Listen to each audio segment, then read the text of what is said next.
And all right, ladies and gents, here we are, do or die between two greats.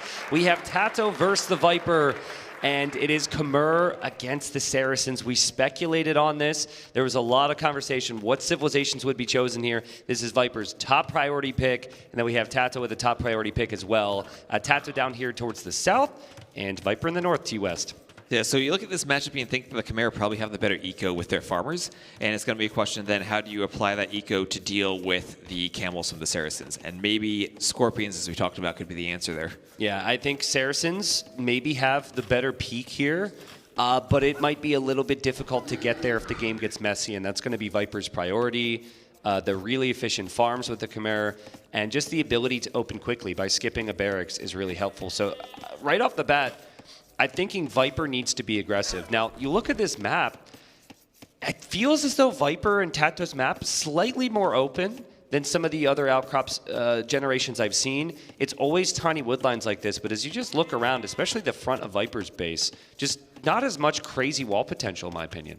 Yeah, and even Tato's base, too, you have both of those goals kind of forward. Viper's goals at least are more towards the back, so even if he can't wall, he can still keep them somewhat safe by the TC. Yeah. Tato, I worry a bit about one of those goals not being accessible when it's so far forward. Yeah, and then long term, the players will need to expand to the sides, where I think both players have their scouts already looking for cows that will be out there. There's the scout from Tato. He's on the right. I think Viper's scout is actually over on the left now. And maybe it's just yeah. And actually, look at how he starts scouting closer to where Tato will be.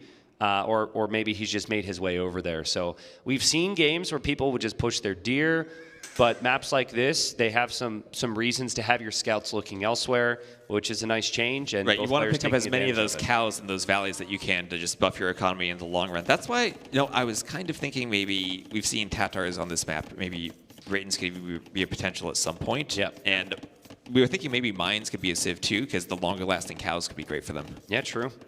Yeah, I think I'm still very curious where Viper's planning Mayans. Maybe he was thinking about using Mayans here, but this is a civilization that has a much faster start than the Mayans, and Tato should know that here. So basically, the Saracens, they have no bonuses at play for quite a long time. Until they first drop the market, they're not using any crazy bonuses, and so in Viper's case, I guess he may delay farms, but the fact that he can just open stable right off the bat should give him an edge. And if Viper can have that killer instinct here, it could get off to a fast start here in this series. Yeah, there's that stable right away. And I think it's important for Viper throughout the entire game to keep it messy and keep the raids coming in, because if you think about their late game tech trees, if you can afford everything, Saracens have great camels, even great siege onagers to counter the Scorpions. Viper needs to make sure that Tato just never has an opportunity to add in those techs. Yeah, I think the Scorpions also thrive in messy games because Scorpions are slow, but if you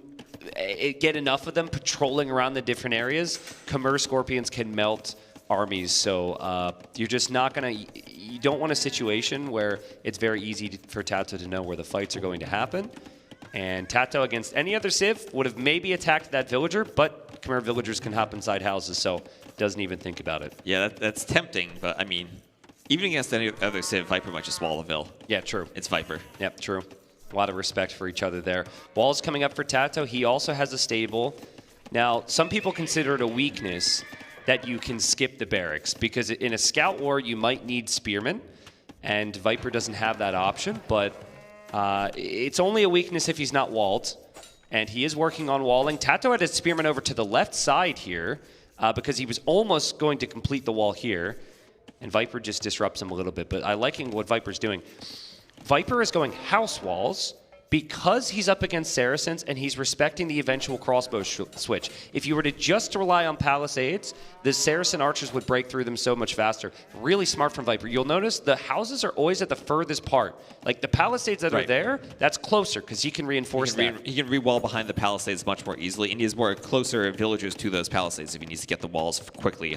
And the far walls of the houses are much farther away from any of his walling villagers. I have to say, though, I'm surprised Viper's pulling his scouts back right now. It almost feels like he doesn't feel he can get through into Tato's base, so he wants to play safe here. The double gate almost makes me think that he believes Tato's army's on the way to his base, but he's misreading the situation. Tato's doing the same thing. Tato's also just has his army patrolling at home. But in my eyes, the Khmer players should have been more aggressive here than Viper has been. Yeah, and the double gates are basically the opposite of what you said with the houses. Crossbows go through them, especially from the Saracens, and 1 or 2 volleys of arrows. Yeah. And Viper should know that once Tato gets to the market, things get dangerous. Look at Tato's food count right now. He sold 300 wood and 200 stone and bought 500 food with that, or 400 food, excuse me. His resources are looking crazy to go Castle Age. Well, I mean, if there's one player who knows how to play the Saracens, it's Tato, right? Yeah. How many tournaments have we seen him play Saracens? And he's the most creative player with using the market. I've seen that be a heavy priority ban for a lot of people against Tato for that reason, because he's so good with them. Right, I mean, two civs that Tato had in his draft, Saracens and Byzantines, those are very Tato-like civs. Mm-hmm. I wonder if Viper is worried now. Look at the score difference. That might actually tell me that the opponent's clicked up. And Tato will. Watch the score dip, bottom right here. Okay, so it dips by 100. Yeah, Viper should recognize that Castle Age should be on the way now. What you recognize with the score is first the market usage, and then the click up. Yeah. And they're both making similar amounts of army too. So what Viper could think because of the score difference is that maybe Tato hasn't scouted as much, because that does contribute to it. But it's pretty uncommon there's that much of a lead for a player unless one player's on the way to Castle Age. But this is so fast. Is he even going to be able to do anything with Castle Age? He's got 4 on food, 5 on gold, 19 on wood. It's not like he's going to have this crazy army. No, it's not like he has stone where he can add TCs and boom, he sold the stone. And he's adding in more buildings now. So he's going to have to go forward and try to make something happen. I see an archery range now. And so this tells me Cav Archers is likely to play. It wouldn't make a ton of sense to just make Foot Archers now because you're so far away. And the crossbow upgrade's kind of expensive. So at least 1 range Cav Archers. Typically, though, if you're going Cav Archers, it's going to be more than 1 range. Typically, you see 2 or 3 ranges at least. Yeah. And there's, well, he's got time, obviously. And he may build it, just mixing in some farms. Attacking the gate right now. Viper's got some archers in that archer range, but he's just being patient with it right now, which I don't mind. He moves out. Tato's likely to see that. And there's a second range. And when you go up this fast, you can afford maybe 2 ranges, but you're not going to have that stable for Bloodlands and Husbandry right away. Man, Tato... Oh, he already has the stable from the scouts. Never mind. Yeah, Tato is going to... he's going to need some gold here. And there's only 4 tiles in his base. The 2 tiles we talked about are more towards the front. So already, he's taken quite a bit of gold from that. And so this eventually could become kind of awkward. So Tato might want to use this moment. Because this, to me, doesn't feel like a position where he's going to make enough army to kill Viper. I think he might use this army almost as an escort to get some villagers over to the side and build a TC. Yeah, and remember, Viper, if he wants TCs on the bottom areas, he has to venture pretty far from his base, too. The mobility of the Cav Archers can help secure that. Yeah. Now, Cav Archers are coming out from Tato. Only fletching on the way. Bodkin Arrow doesn't feel very realistic. Neither does Bowsaw. In Viper's situation, he's going to be able to afford everything when he makes it to Castle Age. But I like this from Viper. Obviously, this could be awkward for him. But if he's able to somehow weather the storm here, he will have crossbowmen, which feels so needed anytime you're up against the Saracens. If you want to play into knights at all, you can only do so if you have some crossbowmen mixed in. Right, those camels are just so strong for the Saracens with all that HP they have. Viper's still 1 range. I just saw the second one dropped. He should have an idea of what Tato's committing to now. He saw Cav Archers, so that shouldn't be a surprise. Slightly paranoid is Viper about his gold situation because it's right by that wall. Yeah, both of his golds are by the walls, so both of the golds are rangeable by Cav Archers if Tato's able to get over there. I just wonder, will Tato continue to pile on the aggression here? Will he squeeze in Bodkin Arrow? He's still producing out of both of those ranges. He's up to 7 Cav Archers now. Feels like there's potential to this, especially if Bodkin comes in before Viper gets any of his upgrades. Viper's 30 seconds away from Castle Age, and there's Bodkin Arrow now for Tato. And we see now those house walls you had mentioned earlier, keeping that army out where Palisades might have been a bit trickier. Yeah, true. Now Tato's going to hit different sides. I love the tiny details. Viper using the scouts elsewhere. That could eventually play a role. We'll keep an eye on that. The gate on the front for Viper should be going down to these Cav Archers. But Tato's spreading the Cav Archers out. He's trying to find different gold mines or wood lines he can hit. If he's not going to centralize all of them, he's not going to be able to break through a wall. Yep, now Viper knows that he needs the upgrades. Crossbow and Bodkin on the way. And University for ballistics for Viper right away. Tato's not going to be able to afford ballistics anytime soon. And the thing is, the Cav Archers, they have more mobility, but there's not a massive HP lead until Bloodlines comes in. So Viper loses a Vil. That's our first death of the game. and the scouts from Tato will run in and die as well. But I think Viper should be reasonably okay here if he gets crossbowmen in these numbers forward. Until Tato adds Siege or until Tato gets Bloodlines, I think I might actually prefer crossbowmen. Yeah, there's Ballistics for Viper, and once Ballistics comes in, Tato really won't be able to take a fight. The numbers are pretty equal, but with the extra range and Ballistics added in, I think Tato's going to have to run. Okay, I'd love to see the left side. I see red movement there. Okay, so those scouts are checking for TC areas. Viper scouts are checking for TC areas. I think Tato's going to make a break for it at some point here soon. If he feels like he can't kill Viper, or at least he has Viper in his base, there's no better time to move out and drop a town center. But that's very risky if you know that there's 4 scouts around. Remember that game with Kingstone earlier, between Kingstone and Tato, when Kingstone moved all those vills out and Tato was right there to pick them off. Yeah, and I mean, there's so much at play here with the army as well. And wow, Bloodlines is in for Tato. And I think he will also get Ballistics here in a second. He should know Viper has Ballistics now because of a couple of those volleys hitting. Yeah, you can tell right away, and the TC is going to be at home for the Viper. So second TC at home, he's not going to venture out to the lower areas just yet. I don't think Tato read that Ballistics was in until maybe just now, and I'm very surprised that he's going Siege Workshop. Now, that's not going to hurt if Viper gets to his base, but when you've committed to that many Cav Archers and upgrades, I feel like Ballistics is the next best play to maximize your potential. Yeah, and it's tricky because either Ballistics or a Siege Workshop means he's not getting that TC right away, and Viper's going to be on 2 TCs getting an eco lead. Yeah, well, clearly he didn't feel like the Cav Archers were good enough to kill the crossbowmen. Viper had villagers over here. Tato's scouts are going to find those 2 vills.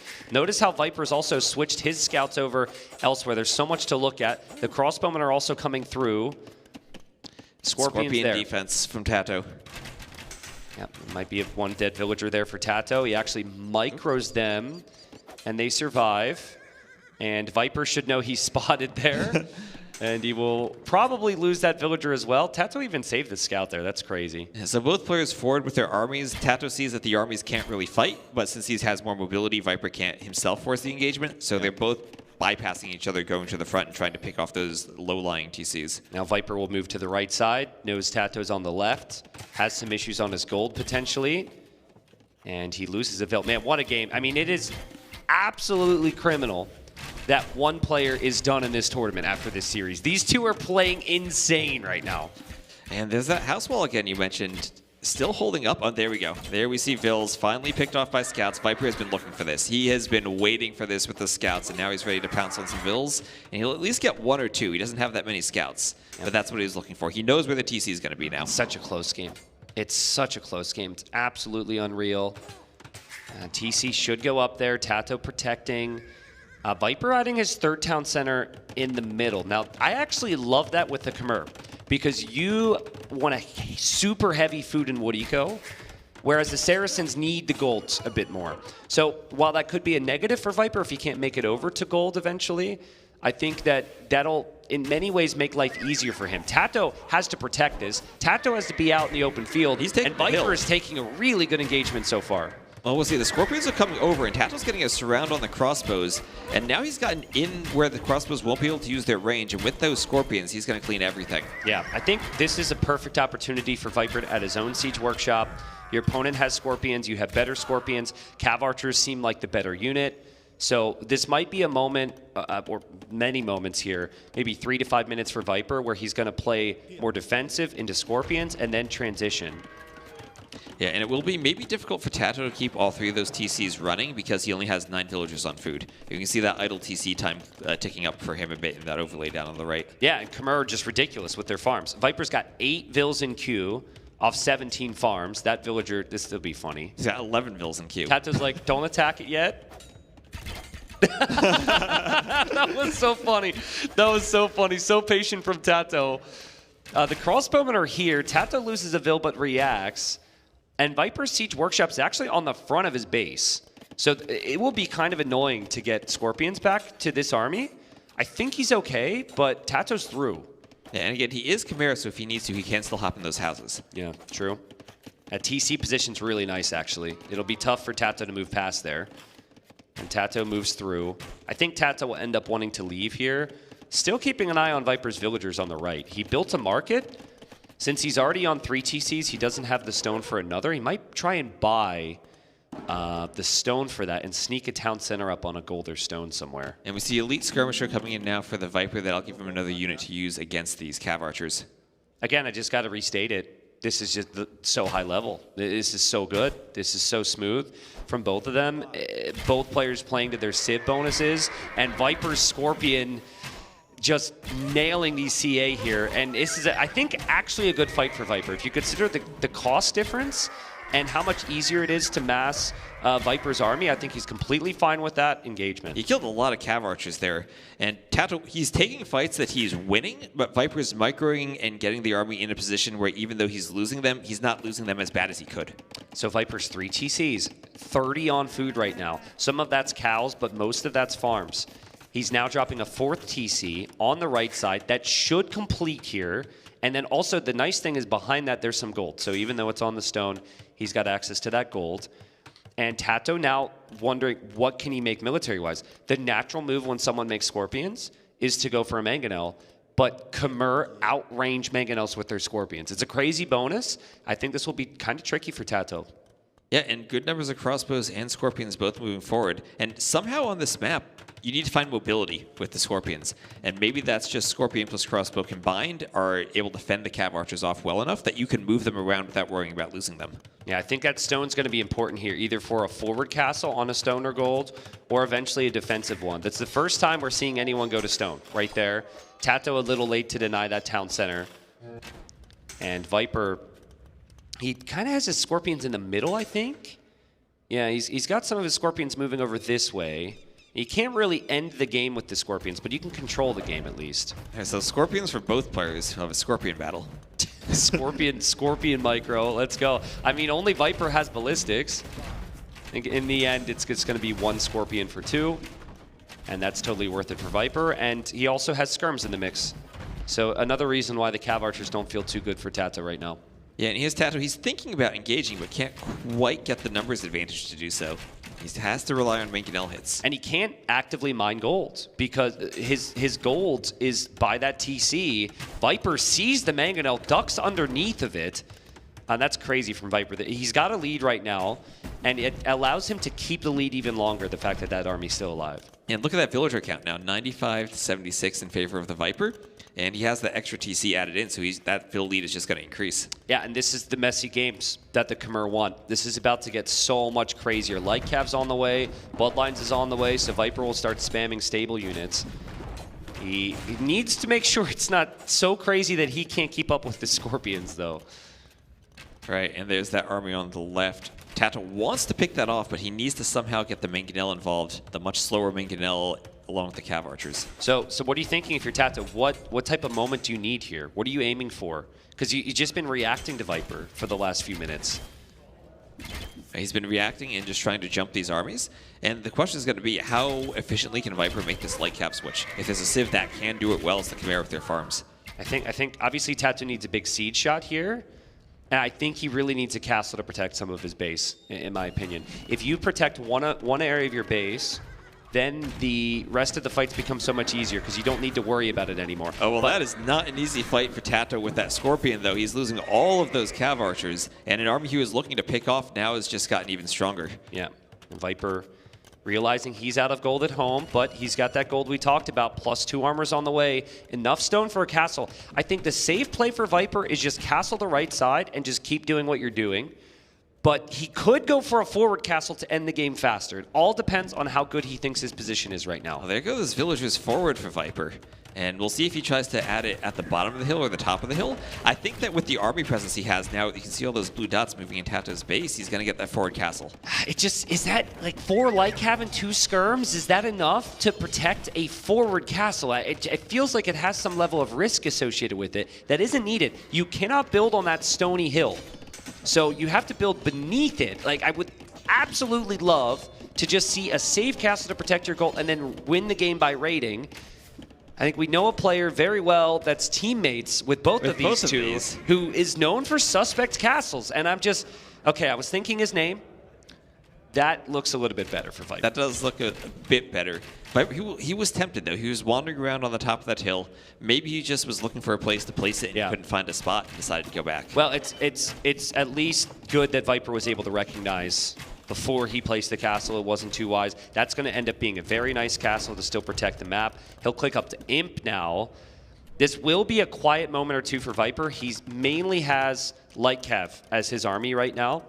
Doesn't have a lot of Scorpions, doesn't have a lot of Skirms. Look at that or eco. Crossbow anymore. Look at that eco, all those farms. 54 farmers already. He's going to keep adding more.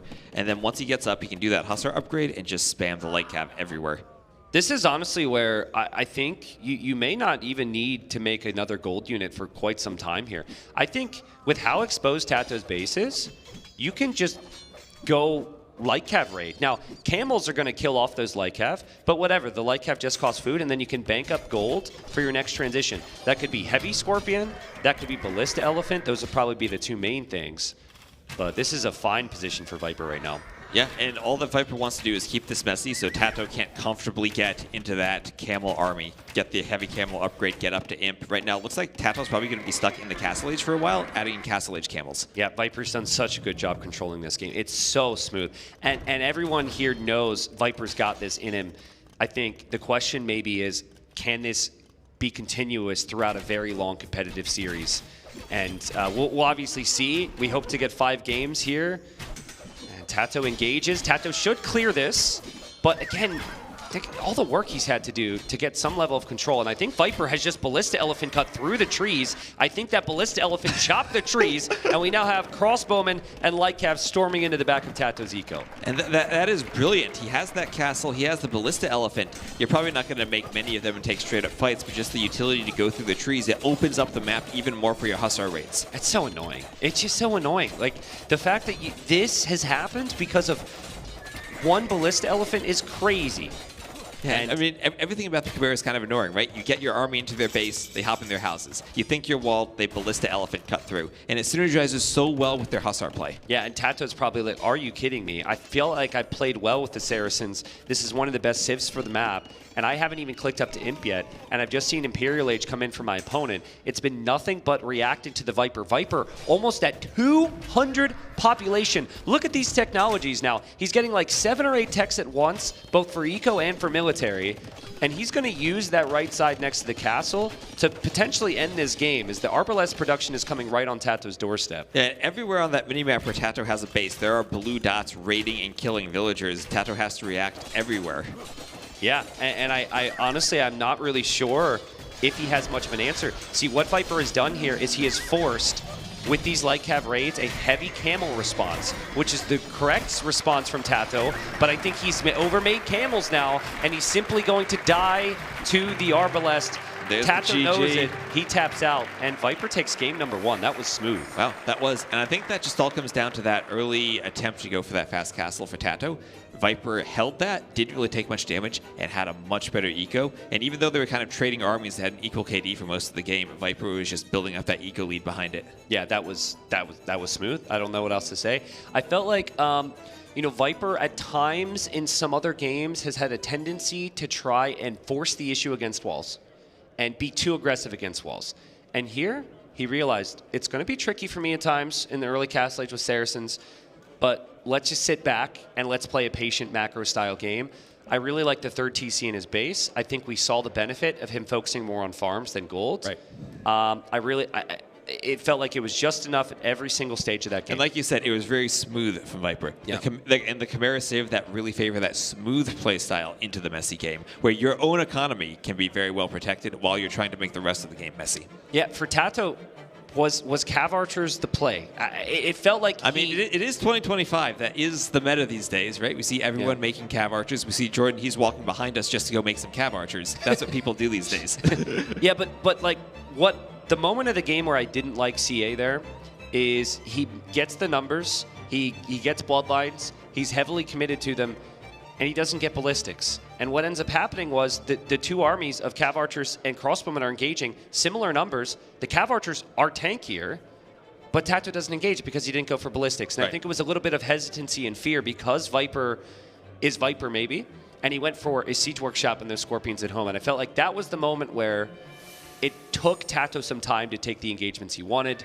Yeah, and it's a Viper replay used of one the of time. those engagements here. You see Viper, even at that point, it's ballistics versus no ballistics, and even though Tato's killing some of the crossbows there, it's not the best fight for him. Yeah, and it's just Viper's eco was just flying behind this. At this point in time, the Vil count's similar, but he already had more resources collected, and then Viper could transition into Scorpion. So Tato needed the Cav Archers to collapse on those crossbowmen, win that fight, and then if Viper's defending only with Scorpions, he does it with no map control and no other military presence. That, to me, was the key. But great signs from Tato still. I really liked his confidence in the initial build-up. I like how he played overall. I just think the downside, of course, was Viper was Khmer. Well, sometimes Khmer do that to you, right? I remember a game where you and Dave played. Oh, boy. And Dave went that double stable landing on you, and you just hit in the houses. Bro! You remember that game? Double stable landing? Yeah, this is like a mega random map years ago on Voobly. I remember one game where Dave beat me with Khmer, but it wasn't that one. So maybe there was another one. But thanks for bringing that up. Yeah. I really appreciate that. You won that game. You hit in the houses. You were the Khmer. Yeah, obviously I remember that right? one. Yeah. I mean, I've won so many against Dave, it all just kind of blends together, honestly. But I'm sure. yeah, I mean, the houses are very nice, and yeah, now I'm just thinking about beating Dave. So game 2, what do you think Tato will lean towards here? Because again, there's the history of Viper on Fortress. Tato has picked it. All these maps can be so good for Viper. So I mean, Tato could just go Arabia. He could pick one of Viper's maps, right? Sometimes you do that. Just want to pick the standard map, get it out of the way right as game 2. If you feel like you're behind, just play something standard if you feel like you can beat him there. I actually think Tato may go Romans on Arabia. Romans on Arabia. Against Mayans. So I like that. I like that. The U-pudding play, right? Right. Where U-pudding / Phosphor, depending on how nerdy people are with the videos and the builds. That is its most dominant against Mezzo. U-pudding once in a tournament, he knew his opponent liked Mezzo. The opponent was Miguel. Sorry, Miguel, for bringing this up. And he said, I'm not going to ban Mayans. He gets first pick. I'm sure he'll pick it. Picked Mayans, and then he went Dravidian Scorpions to win off of Fast Castle there. I just keep that in the back of your mind. Tato has a history of playing Romans on Arabia. It is not Arabia, though. It is fortified clearing. It is Fortress. Fortress, sorry. Fortress, there's a clearing. There's a fort. Same thing. It's basically the same. The two kings are going to go say hi to each other on the side of the map. And of course, it is Fortress. It is Regicide, so you need to keep your king alive. They will scout a bit in the Dark Age. If Viper notices this, he's going to go stand next to that king, and he's going to make it look funny for the viewers. But I don't think he noticed. I don't know why Tato isn't moving with his. I mean, it's not dangerous. He's got a board lure, right? I see that dot on the minimap that shows he's luring with the scout. Yeah. And sometimes you do lure with the scout on this map because you can hide the scout in the castle and heal it up. They both have very good late game maps. Look at their gold positions. Those golds are on the back there for Viper. Those golds are on the back for Tato. And both players have that very easy opportunity to extend their walls to the edge of the map. So we're talking 2 of the best late game civs, maybe 2 of the best late game maps you can get here on Fortress. So this could be a long one. Yeah, and sometimes that can also come down to relics. It looks like Viper has maybe a slight advantage. I'll say that second relic all the way to the top of the map. But other than that, the other 4 should be able to be contested between the 2 players. Yeah, that's really good for Viper. That's really good. Especially as Burgundians, because you get not just the gold from the relics, but also the food from the relics. And Burgundians have the easier opportunity to contest for the relics because of the cheap light cav upgrade. So that's already an edge for them. And then even if you don't want to go that route, if you're making unique units to help control relics, it's much easier to have a cav unique unit than it is to to use the wagons. I'm laughing because Vodka, our observer, was pointing out, hey, Viper's got those eco upgrades. Make sure to mention Dark Age eco upgrades are in for Viper, so that's only something the Burgundians can do. Yeah, and sometimes the Burgundians can struggle with the Cav unique unit against the Halbs of the Bohemians that have that bonus attack. Yeah. But I think one of the keys to Fortress is that it's not arena where you're in this small enclosed area. It is a wide open map with open areas instead of forest all the way on the outside. So the Cav become more useful here where you can run around and try to raid different areas. Yeah. Now, is there a civ you prefer here, or do you think it's pretty close? I think it's pretty close, but we do usually see Bohemians picked, I think, with a bit more priority for the players. Mm-hmm. I think a lot of it comes down to player preference and style. Viper is definitely more of open and adapt style, loves to have his mobility. So someone like Viper or Hera maybe really like the Burgundians. But other players usually are, other players that would be here would normally prefer the Bohemians. The thing to remember here about this matchup, which I feel is lost on some people, is you think Bohemians are the best gunpowder civ because they get Hufnitsa. Hufnitsa is a reason why, yes, they're very strong. But if you don't get to Hufnitsa, Burgundian gunpowder actually does additional damage. So hand cannon v hand cannon, Burgundians are the better gunpowder civ. Bombard cannon v bombard cannon, Burgundians actually are the better bombard cannon civ. So Bohemians only become really strong if you get to Hufnitsa, and if you combine that with Halb, and that's going to take a long time here. Yeah, Bohemians also, they have siege engineers available to them, so they can't get extra range on those cannons. When you get to that fully upgraded point, that's when the Halfnitzer really shine. But before that, the Burgundians can be a bit faster, and their better eco can help them be faster. Okay, so there is a king. There's a king. The Feudal Age Scout is faster than the king. Viper, will you see that? No. This arena would have gotten really, really loud if Viper spotted that. I think maybe Tato could have saved himself, but maybe taking a few too many risks there. But the other thing when comparing the matchup is on arena, people tend to prefer the Bohemians because they can out-execute in a monk war.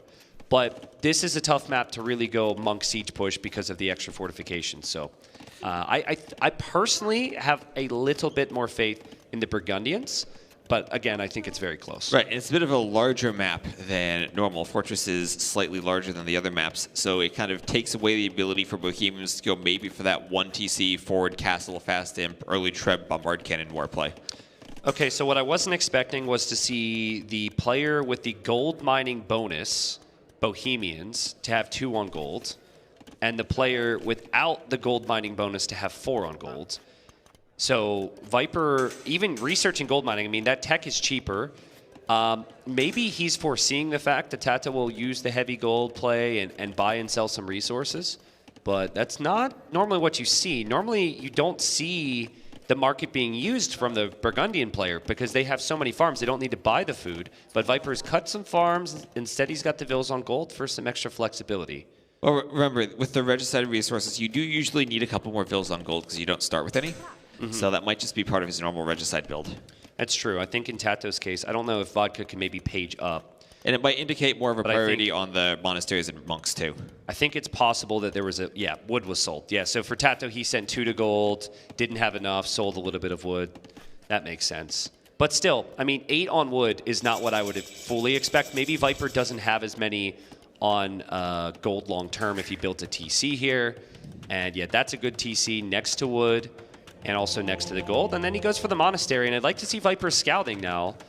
Because in Viper's position, yeah, he's got those 2 relics. And like, normally you might want to save those relics, the safe relics, for later. But if you're also getting food income from it, I think you might want to get that relic in the north right away. Yeah, it's important to get them in when you're skipping that 3rd TC to put the monastery up. Tata went immediately for the TC, so he's not going to have as much of a focus on the relics as Viper is. And if Viper is wanting to go for some type of early imp pressure, he needs to make sure he's not going to fall behind in the boom. Yeah. Now, can we see Tato scouting as well? Because Tato seems to be looking around. Again, this is crazy. This happened to Tato as well. The relic spawns are really weird on this map. Tato's missing one on the left side because it's squeezed up to the edge of the map. And now in the north, he's going to see that. But I think this will be frustrating for Tato because it's already tougher for him to contest the relics. And now there's 2 fairly close to Viper's base. So that will be big confidence for Viper as he looks for that one. And Tato has to pretty much accept Viper's probably going to have 2 fairly easily here. Yeah, well, good news for Tato. Viper did miss scouting that relic by a couple tiles. And still just now, the 3rd TC being added in for Viper. Yeah, I'd like to see, again, maybe a page up to see Viper's market usage. Hasn't used it too heavily. I guess Viper's head is in the way. But he did buy something there a second ago. For 127 gold. We can figure out what that is based on the prices, right?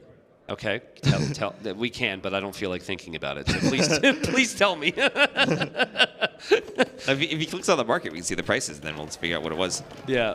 So it looks like it was wood he bought then. Too many numbers. 130 wood that it costs now. It's the first set of the day. Too many numbers for me, bro. Too many numbers for me, but yeah, makes sense. Fervor on the way for Tato, so that applies to the villagers too.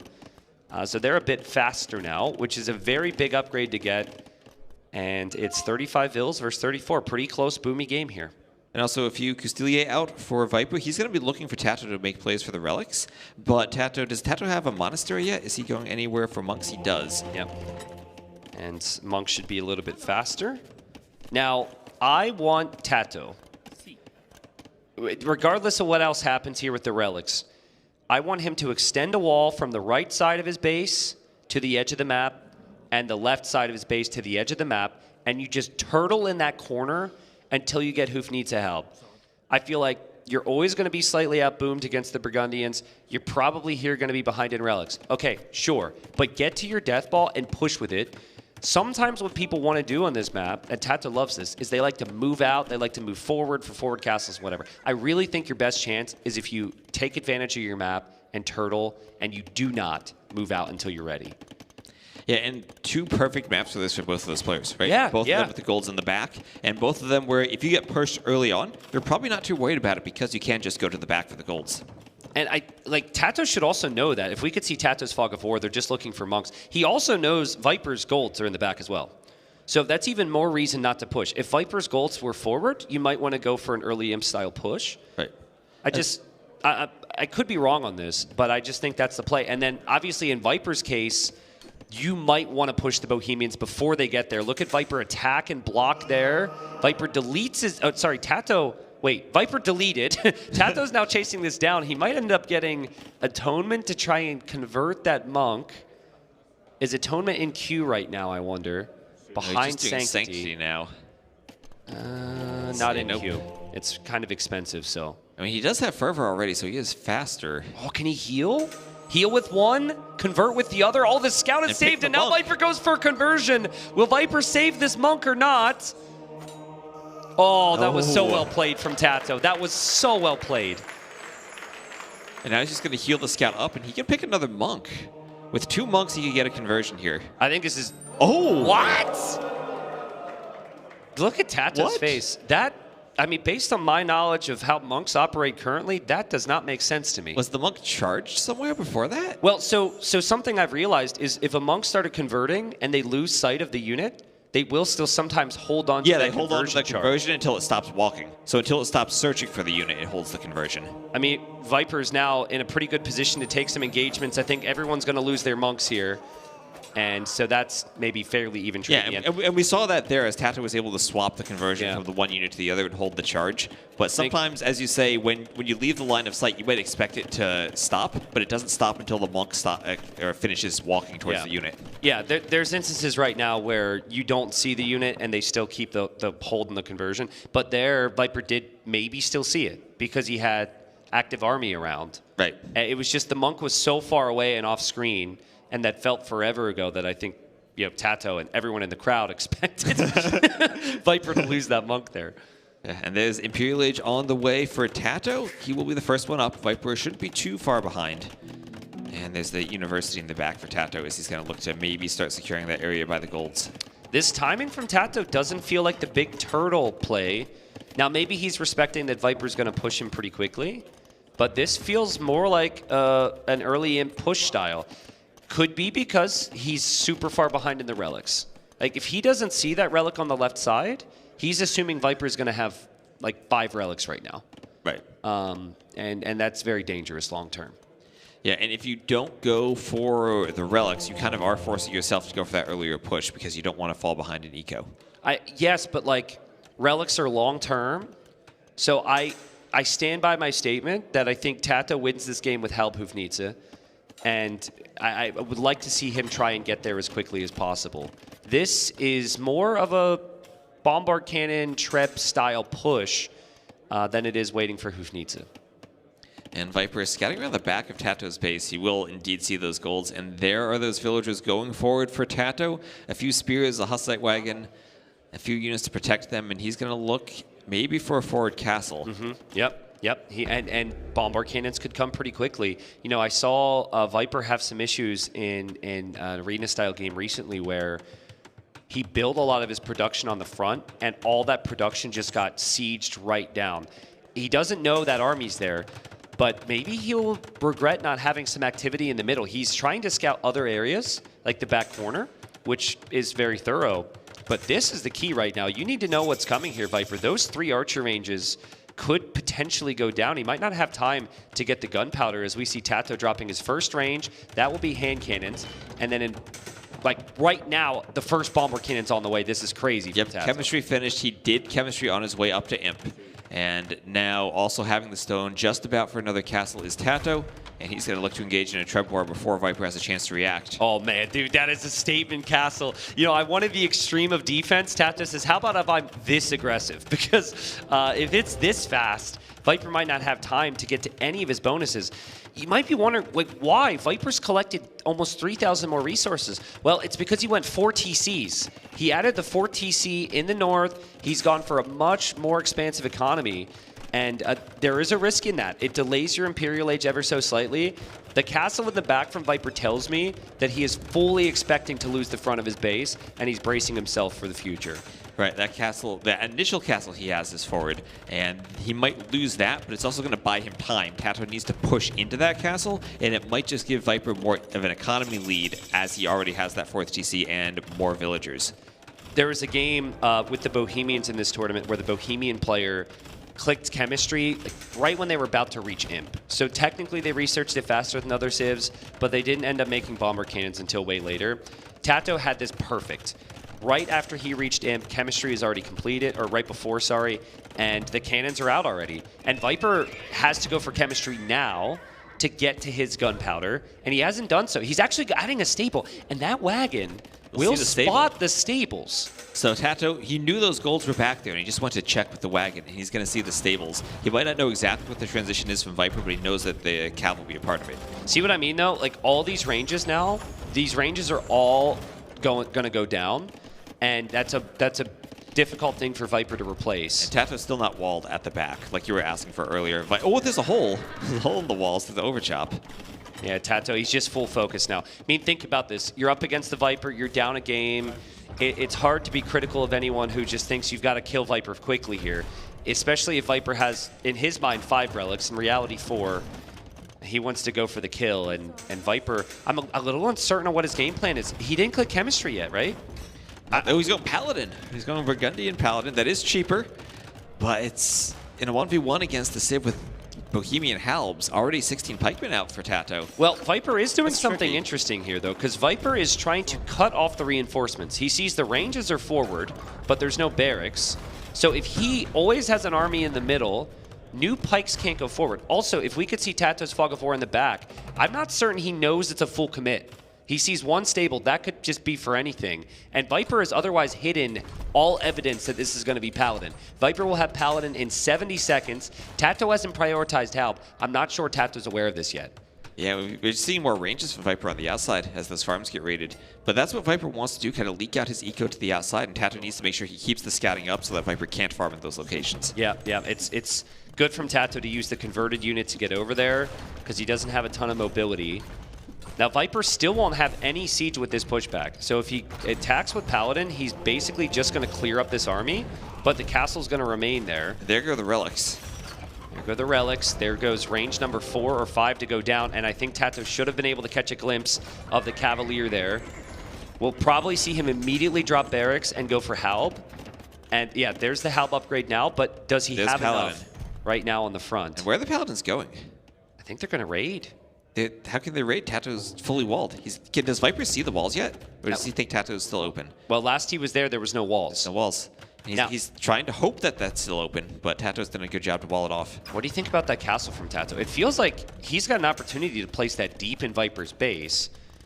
Maybe not a strong opportunity, but he's opting for the safe play. I guess back to what I was saying earlier, I did want him to get to his maximum potential. And if Viper's going to try and raid him, that would slow that down. So with that in mind, this is fine. I still think the house walls are actually a liability. Yeah, he needs stone walls. The houses go down pretty quickly to the Paladins, and he's going to stonewall a bit farther behind it. Far enough back that he's going to ensure it goes up, no problem. Yeah, Viper will think that he's got opportunity to break through. Those Paladins are shredding through. Tato could build another castle soon on the front. He really needs to try and prevent Viper from getting those relics. Those cannons, ooh, Viper not going for them. Just going to try to reclaim the relics. This is so well played from Viper. This counterattack, even though it's not killing a ton, it's doing an awful lot. It will still deny that gold, and it's taking Tato's focus away from the push. But look at what Tato's just clicked. He has the health needs to upgrade on the way in. And once those come in, then it becomes much more difficult for the Burgundians to take fights against the cannons. It's crazy that Viper was so late to chemistry, but he hasn't needed monk upgrades. He hasn't needed his own bomber cannons at all here. That's normally what happens. Right. He wasn't planning on engaging in that fight at the front. He just wanted to add those buildings, lose that as slowly as he could, and only now wait for chemistry in his own cannons. Yeah, really patient from Viper.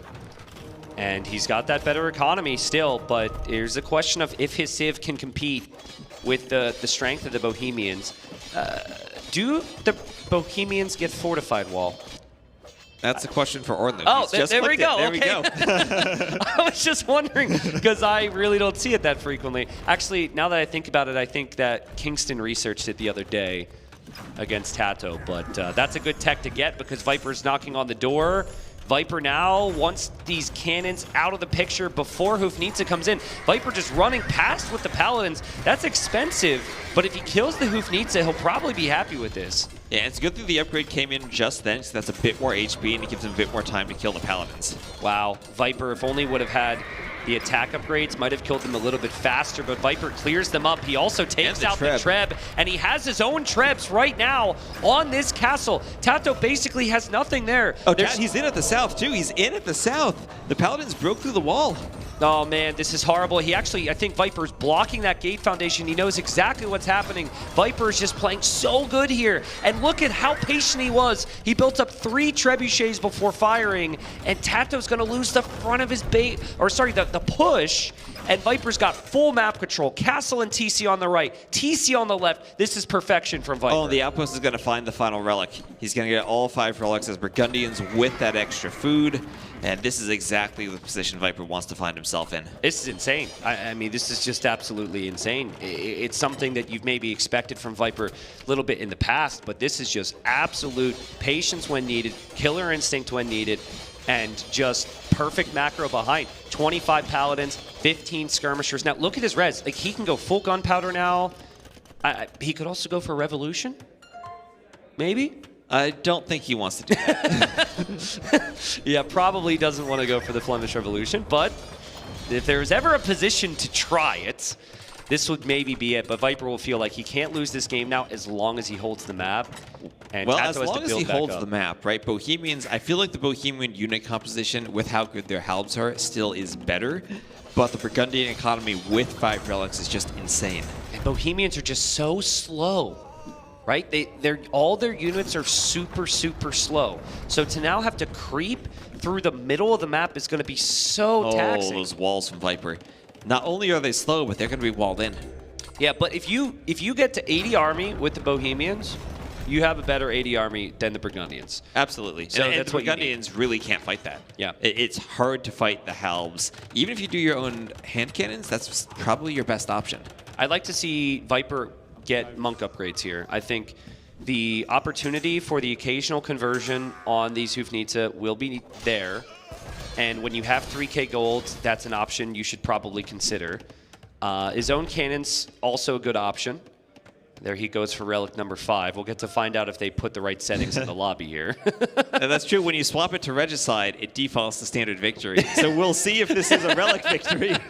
Because every time you load up, you change the game mode, it'll say, do you want to take our recommended settings? Players should normally say no, but I feel like every tournament now, players are messing up the settings. So I feel like it. It is something, and I'm not at all annoyed about the fact that all the players that mess it up have been playing for over 10 years. It doesn't bother me. Tato still needs patience. He's not popped yet here, T West. I think he needs like 8 cannons, 60 halbs. Oh, the villager is fighting the monk. Okay. Tato realizing, did I host this lobby? Did I make the wrong settings? I don't want everyone to see. Yeah, right? Would have been funny if Viper converted a Vil and then quick walled to save the monk.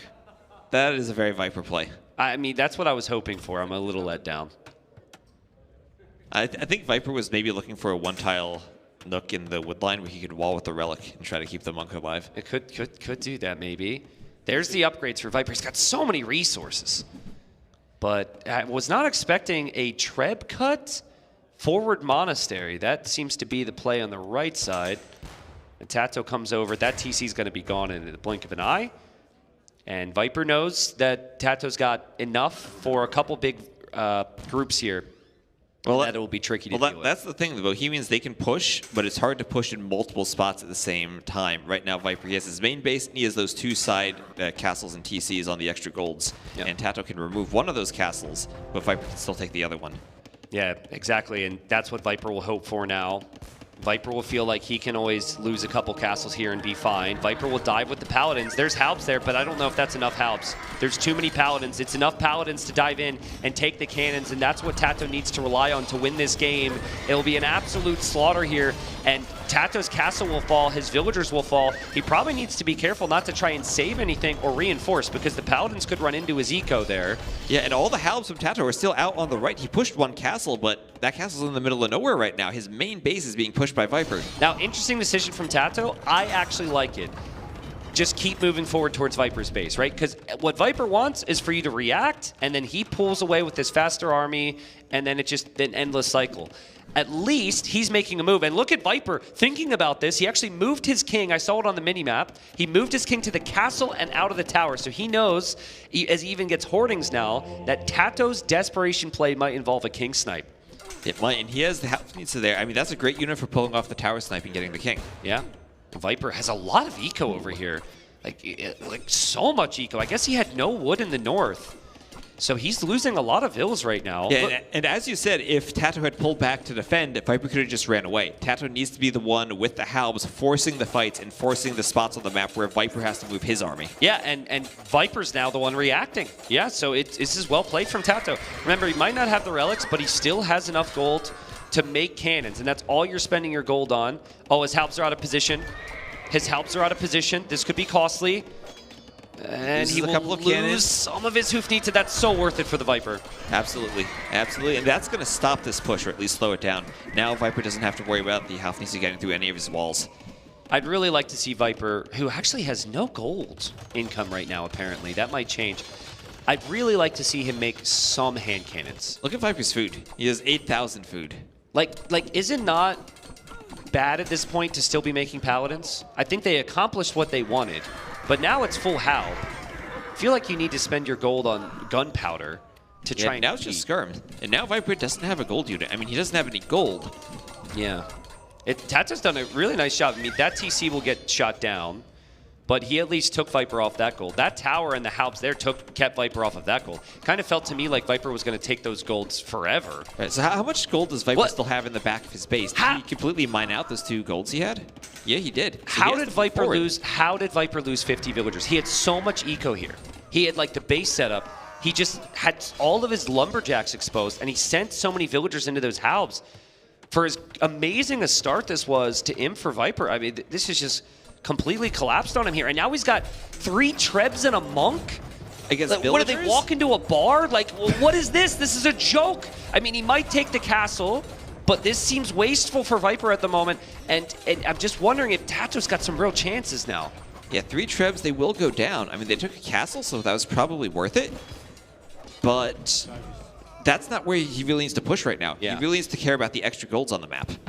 Yeah, this has been kind of the theme at times for me. It's like with Vihera, for example, right now, who's winning so much. Elite level, but consistent throughout every single stage of the game. There's very rarely that drop off. And here, felt like Viper was going to win this one, outlast his opponent. And look at the resources for Tato. I mean, Viper has 8k food, but Tato is far more balanced. Like, where are the Trebs are here, I guess, to go for a TC, but now he's got army elsewhere. He's stabilizing all these things. He's falling apart here, and Tato must start to realize this soon. I think before with the 3 Trebs, you think, okay, he's still ahead of me, still got the relics, but this is now the 3rd or 4th instance where he's catching Viper out, and I feel like Tato's got enough soon to make a push for the middle, right through the gut. And you feel like that's maybe the opposite of how things should go in the Civ matchup, where it's the Cav player trying to catch the other Civ out of position, but Tato's done a good job of keeping the Halbs next to those Halfneeds for this entire time so they can't be jumped. Yep. I want to see Viper just, like, never make another Paladin. We're still queuing Paladins against 70 Halbs. I'm not in love with that move. I want to see him just make light cav for raids. They're still good for raiding. They still die to Halps, but they're less expensive. And then maybe a couple hand cannons and bombard cannons and monks in the mix. Otherwise, it's going to be tough.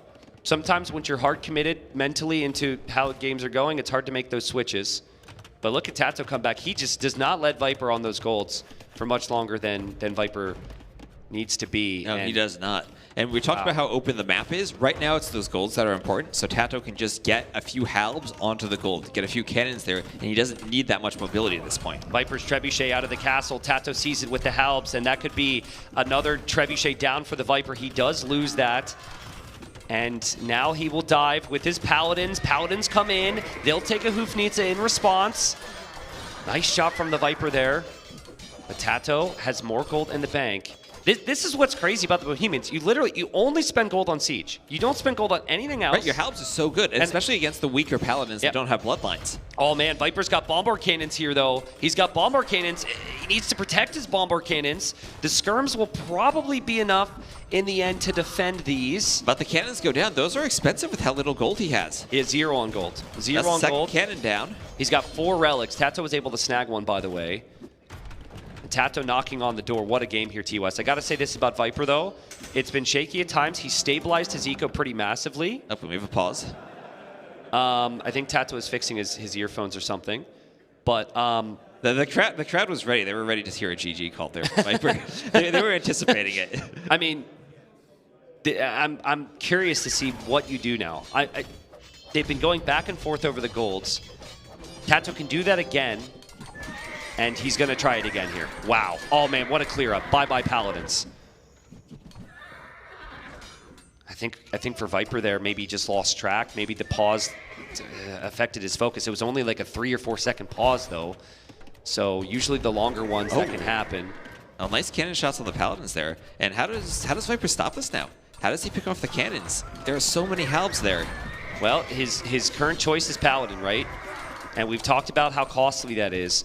Skirms do help against the halbs, but the DPS isn't that crazy. The damage per second is much lower than something like hand cannons. Hussar I'm loving because you could still snipe the cannons, and it's not as costly a fight. Viper's Paladin's just melting there. And you have 8,000 food at this point, so you can afford to lose some Hussars and continue producing them. Yep.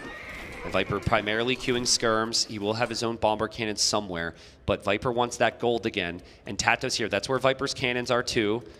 I gotta, like, so well played from Tato to control these slow groups. It's so easy for all your halbs to just wander off away from your cannons and you lose them. And it seems like he's always able to control it so perfectly. And not just control them, but control them in 2 or 3 locations. That's crazy. And he takes out both the Viper's cannons there. It's Viper who seemingly can't deal with this now. And he'll be pushed off of the gold. He just has so much respect for the Hoofnitsas wherever they are. If you look too long at one area, you're going to lose the other side. Yeah, and the Burgundians, with all those halbs defending them, don't really have a way to pick them off. Even if you go for your own cannons at this point, you have less range. Yeah. And you can't micro and win that game of dodgeball. Viper is queuing up a couple hand cannons now. Also queuing up more Paladins, more Hussars, more Skirms. He's going to send everything he can at this. He will definitely lose that castle on the right side, so that will be some more gold for Tato, who, by the way, isn't mining any for the first time in a while. He's officially finished all the other golds, and he only has 1 relic. And this is where we see great KD for Tato so far, but once he finishes mining the gold, it will be 4 relics and Burgundian vineyards for Viper. Viper's Trebuchet got sniped there by the bombard cannons. Tato maybe needs to be careful, though. The Castle Fire and the Skirms are taking out his halbs. He's got all these buildings here to immediately reinforce the position, which is so necessary. If you produce from home, you lose everything here because you're not going to have more halbs. But look at all the production buildings next to this push from Tato. And remember, the king is in that castle. The king from Viper is in the castle. Yeah, honestly, I mean, I think, and where's it gonna run? That's part of the issue for Viper. Yes, you could lose your king, but you've got nowhere to go, seemingly, if you lose that castle in the first place. This is a tap out if that castle goes down.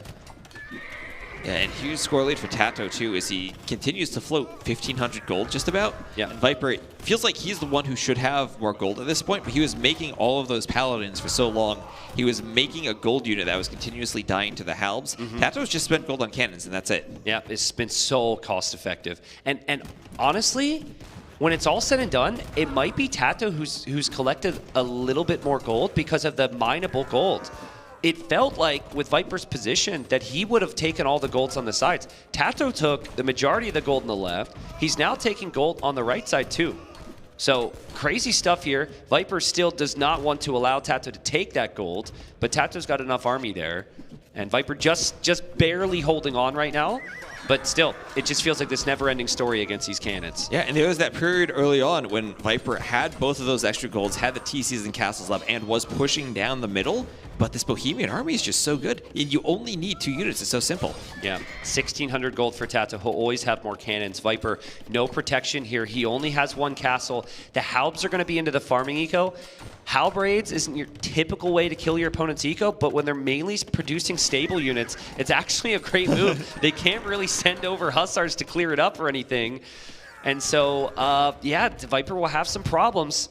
And Tato building up another big push to move for the castle now. Yeah, and it feels like Viper just can't figure out a unit that can deal with this. I mean, look at that. He has skirms, hussars, paladins, hand cannons, and I don't even know what that still is on that third icon. I can't tell what that is. It's more cannons. then he's just trying to figure out something to deal with the Halfneeds. Tato just says Halfneeds it, and that's it. Yeah, so good. So good from Tato. I think he's got enough now to make a move for this castle. Look at him bring the Vills to even repair them. Like, it's so good. Like, right here's an example. You see how the Halbs are moving away? Any normal player, he looks away, and all their Halbs get pulled away. They lose all their Halbs, they lose all their cannons, and the casters are screaming in pain. But Tato's always keeping an eye on all of his cannons. All of his cannons are always protected by Halbs. He's making it look way too easy right now. And I think it's easier when your army is just 2 units. Right? You have a few cannons, you remember where they are, and you just put Halbs in them. Yeah, I agree, but it's not easy when you have to do the same thing in 2 different areas. And he's done that the entire game. It's super difficult.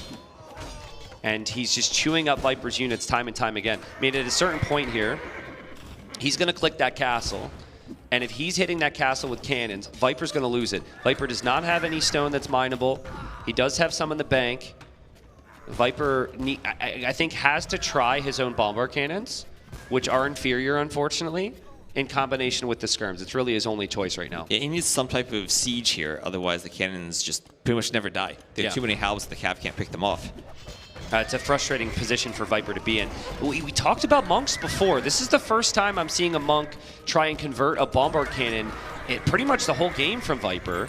And he succeeds. He does get a conversion there. And maybe that's the unit that Viper needs, adding in some monks. Yeah, it's definitely a bit of if only from Viper fans, though, because we saw how much gold was spent on Paladin. And it's not going to be easy to make more monks right now. And monks are something that Halbs can't easily pick off because of how big that range is. Yep. Yeah, there's some arena clowns screaming and how this game has unfolded. As they probably would have wanted to see monks from Viper earlier, but he's somewhat committed now. The nice thing about a monk is you can use it many, many times over time if you keep it alive. So it does need to regenerate their faith, but beyond that, he should be okay. I mean, the screen is lighting up right now because Viper's castle is under that attack. has the king in it is being attacked, and the castle's being repaired. Viper is out of stone. I guess Halbs at least are not a king sniping unit, and that's the only good thing for Viper here. Yeah, Viper's own cannons, which he's been building up here, hop in there to save the day, and he will kill some Hoof needs it. He also loses some cannons, and Tato's micro is absolutely insane, T-West. That's crazy. So Viper's still trying to hold on. What do you think he's waiting for? Just for the gold to run out and then hope that the 4 relics and vineyards can sustain him? Yep, that's exactly it. And the gold will actually run dry here for Tato. As we're at the 1 hour mark in this game. And, well, the tricky thing is that even if Bohemians run out of gold, they don't need gold for Halbs. Yep. And then you might be asking what happens to the wood on the map.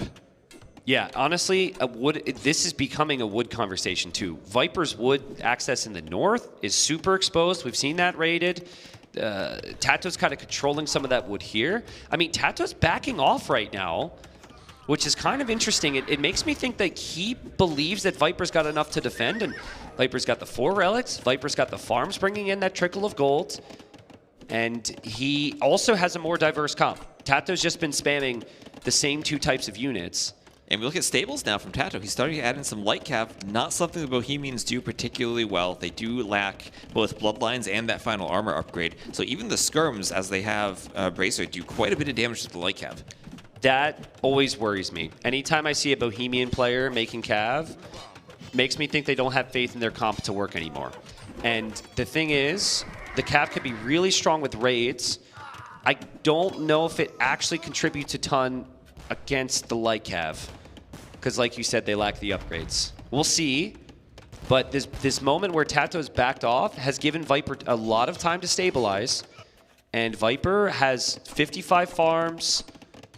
There's a lot of raiding opportunities for him as well with Hussars. And Tato starting to take some wood on the outside of his base now, excuse me.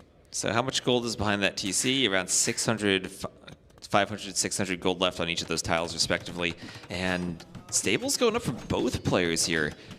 And yeah, it feels like Tato's push is just stalled out. I feel like Tato recognized that the bulk of Viper's eco is here, and that pushing past that castle isn't going to be easy. So he's just shifting all his pressure to the north now. I'm concerned for Tato now. I actually thought he had it, and Viper's position's looking much better. Viper's now getting monk upgrades. He had the time to think about this, and he didn't have these upgrades before. So Viper has like 5 or 6 monks in his group at all times. Viper could also go Halb himself, by the way. This could be good for Viper. Yeah, and that castle down under 2,000 HP, but the king is still safe. Yep. Tato wasn't able to finish the push. But now I look at... at... Oh, we have a revolution from Viper! What? He has actually gone for the revolution. This tech was nerfed to the point where people feel it's too costly. It should never work in competitive AoE. We have Viper producing mass villagers out of his town centers to get villagers back, but look at that army count. Every single villager he had when he completed this tech has become a military unit.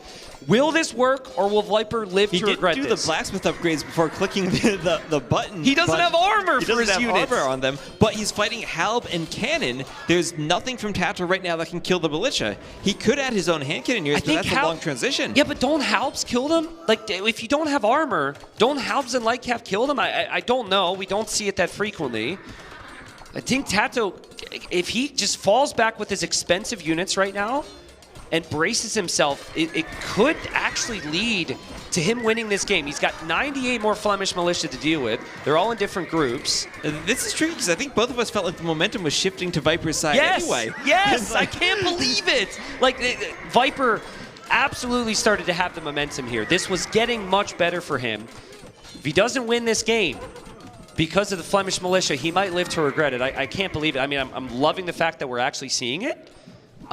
But the situation didn't seem to really call for it. And also to go for it when you don't have the upgrades, and he doesn't have squires either. I mean, you could just wait, do the upgrades, and then like the Halbs are strict. Can we see a stat check, just like look at a Flemish militia at a certain point here? I just want to see their stats. There's a lot to click here. Sorry, Vodka. Okay, so you got 11 attack. You got 60 HP, but they have like no armor in. And then the Halb, so the Halb's going to be doing decent enough damage, considering they don't have armor. I guess the Halb will still die, but then the Halbs also have armor? I don't really know. The issue here, the reason this looks so dire for Viper, even though his population is good, is look at his eco, 16 Vils. And he also only has 4 TCs. And he spent a lot of that food he had earlier. Yeah. Right? He had all that food banked up, but he had to spend it, and now has to queue the Vils again. He doesn't actually have the food eco to continually produce Vils. And so once his army dies, he can't make more army. And like, I think Tato's going to be he's going to be able to make army forever here. And Viper's population now down to 130. Oh, man, what in the world was Viper thinking there? It's been such a roller coaster game, right? Like, I feel like it was looking so good. He had the full map, and we saw a great deal of Paladins against Halb, and now this does have the armor now. But that took a while, and he's lost most of them by the time he's gotten the armor. He's down to 72 now. Yeah. Can you, like, should they add a tech that allows you to bail on the revolution? So you say, actually, I don't want to revolt anymore. I want to be a man at peace. Go back. I just want to go back to my farm. Life was actually much better than I expected. Maybe they could have that. Instead of a button, it's like an on-off switch. You keep going back from one to the other. I mean, I've seen someone once in community games try and research the other unique tech, and then they did the revolution, click the button accidentally. and they didn't try that. But in this case, I don't think it was a misclick, right? I think it had to be intentional. He already had vineyards for a long time. Yeah. Well, he has a big army. The other thing about like the rules of revolution, from my point of view, is if you revolt, you need to have siege ready to push, because you need your army to have some power and not just run into walls. And there's no siege for Viper. Well, there's also nowhere to push, right? It's a wide open map, and it's not like he was forward and immediately on Tato's base pushing a castle either. Like, what was he going to push there, even if he had siege? These poor units, they thought they were going to revolt and make some big change, but they're actually just defending the farm they were working on. We will stampede across the map, and we will take them down. No, you won't, actually. You'll just be running around with a pointy stick. And look at Viper's eco now. He has 31 vils on food, and that is his economy. No gold income, no wood income, 2-1 stone. That's it. I mean, if Viper wins this, I'd be curious to hear it in the interview. Because it's still just, it doesn't feel extremely logical from what we saw. Things were bad for Viper. Things were bad for Viper like 5 minutes before that. And he probably felt like he was going to die then. I felt like that feeling lingered. I don't think he felt like this was potentially swinging back for him. I felt like he felt like it was like he needed a miracle, and he had a tech, which could potentially lead to that miracle here. So, I mean, he's up to 50 vils again, and the population's still somewhat even. Tato's been quite patient against this. And I guess the good thing is, they're so far apart, Tato can't really punish him for going for the revolution. Tato can get a big eco lead and a better stockpile now. Yeah. But it's not like he's immediately in a position to force Viper to defend his base. Hand cannon's a really nice switch here from Tato. Doesn't have any armor upgrades, but I would actually like to see him consider his own skirms too. Because again, the gold's not really there. This could be a full reset. Like, Viper's military count's going down. His vil count's going back up. He still has the relics. He's up to 150 pop. I mean, the map is so large that it's hard to have any one decisive play that decides the game, unless they can pull off a king snipe. This is interesting. Yeah, now we're an hour 15 minutes into the game. I mean, maybe Viper's thinking he can reset it, and then now he can just train those units, right? It's an extra unit he can throw in. Yep. I don't know if we've ever actually seen that in a game, someone doing the revolution just to train more Flemish militia. Yeah. But they could be useful against the Halbs. Yeah, honestly. He doesn't have his own Halb upgrade. And Lycav come in. That was a big snipe there from Tato we just saw before this on the bombard cannon. And what I thought would happen a little bit earlier was Tato getting some raids into the new farms that were relatively unprotected. That will start to happen now. And now Tato's pushing. And I just think Tato knew. You likely have 200 army, but you can't easily make more after that. I need to be patient and not toss all my units into that army numbers. And now the army number's been chewed down a little bit. He's making his move. And Viper, 150 pop, losing his TC, losing his ranges now. And losing everything. He's going to lose everything. Yeah, absolutely. This is going to be a bounce-back game from Tato. The relics are right there as well. Look at the queue. Tato's got 60 or so army in then now it's Tato who has all of the units available. Everything in his army. The hand cannons, the skirms, the monks. He even has... How does he have both elite and feudal skirm in that queue right now? Capture Age bug, I suppose. Capture Age can't handle the revolution. Yeah, I think relics will be ejected here for the Viper. And Tato can tell. He's like, he doesn't really have anything here. The revolution is completely... nerfed his eco, and when Viper was in a state with the relics, with the Burgundian farms, and at 200 pop, he went for 200 army, and unfortunately it was expensive to go for, and it's risky to do that. Oh, there's the king. Where's that going? Viper on Garrison the castle, but noticed. The king thought about a revolution and then saw what happened when his people did it and said, actually, no, thank you. I'd prefer to stay at home. It's kind of weird how Viper like collapsing around this army now. Like he was in the middle of the map. Skirm's over. Yeah. And he might be able to pick off 4 cannons here. They're pretty tanky, but that's a lot of skirms. The thing is, he's 1 TC. So he's lost the relics again from those cannons. You can't make more vils. It's even worse than before with the reboom, right? Tato's got this one. Tato knows it as well, I believe. Tato may lose these cannons. but he's landing some big shots. He's got some nice raids in here. He's not seeing a lot of army from the Viper at all. And you might see that Desperation TC being added in from Viper just so we can get more vills. Yeah, and then you need to buy stone for that. But okay, Viper will take out the Hoofnitsa. He clears that up, but now he needs this.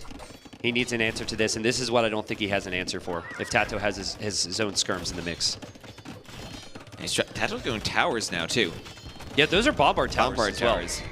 That's crazy. Viper doesn't have siege. He doesn't have gold for siege anymore. Yeah. Especially without the relics now. All he has is the vineyard's income from the farms. Yeah, he'll reclaim those relics, I'm sure. But he might not have many villagers alive. And the GG is called, and what a win from Tato. That was crazy. Wow. It looked so good for the Viper there at various points, and man, did Tato have an uphill battle to climb. Wow, and was Viper dead when he went for that revolution? I don't know. It felt like both of us looked at that and thought, well, he's pushing back.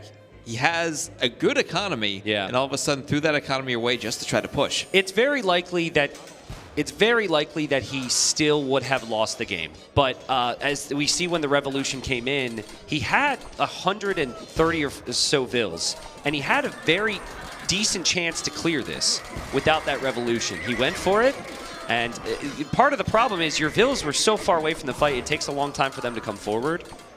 But again, the engagement was taken with no armor. Not even the first armor. Not even the first armor. he was thinking maybe those cannons are out of position. I might be able to kill 4 Houfnitsa if I do this revolution right away. But the Halbs were enough to defend them at that point. Oh man, I mean it's not every day that you could question things quite that heavily. I think even before all of that though, Viper made way too many paladins, man. He made way too many. The initial paladins did the job. I loved that. But imagine the gold he banks if he just switches to Hussar. They could still offer the threat of raids. They could maybe adds in a bit more monks earlier on to deal with the cannons instead of trying to throw all the paladins directly into the Halbs. Yeah, monks was the big one. Monks was the big one. He eventually got there, but that was when he had no gold. Remember the one instance Viper got a conversion on a bombard cannon was right in the middle of his base. Right. What happened after that? Tato backed up. Tato was like, oh crap, I'm going to loot. He backed up and shifted elsewhere. You have monks earlier. I think Viper wins that game. Yeah, it's tricky because the monks don't have the mobility of the paladins, but as long as you have them in your army, you're slowing down Tato's ability to push. Yeah. And again, you might maybe then force a unit other than Halbs from Tato to help deal with the monks. Yeah, that was a crazy game, though. That was, man, we saw, I mean, Tato's whole forward push was cleared. He was out-relicked. He was out-farmed. Out-farmed. Viper had both the neutral golds locked down. He had everything, and he was pushing at the same time. And somehow Tato, with Bohemians, was able to push the side gold, go forward, and it's just, you don't really have a composition that can clear all of the Halbs at that point if you're the Burgundians, if you're not going for the hand cannoneers or the monks. One final thing before we shift focus into Game 3. I just gotta commend Tato again on how wonderfully he controlled 2 separate groups of Halbs and cannons. Right. That's so hard. Very, like, usually you're controlling one side, and then everything falls apart on the other side. And he was doing that to Viper. Right, because as soon as you notice your opponent's not paying attention, you have a few Cav just use them as rudders, and you try to pull the Halbs away and go for the cannons. Tato's not going to let Viper do that. Or monks.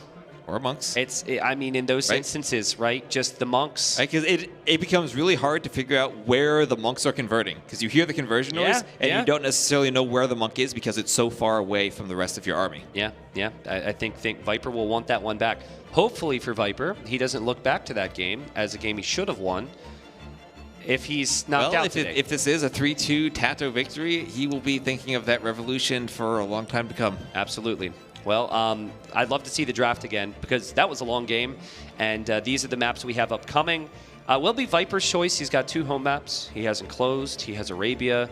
All fine civs for him. I think he's more comfortable on Enclosed, if I had to guess. What civ does he pick on Enclosed, though?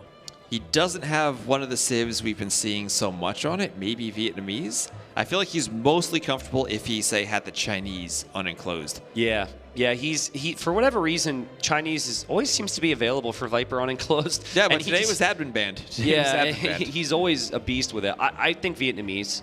I have recent memories of him trying that.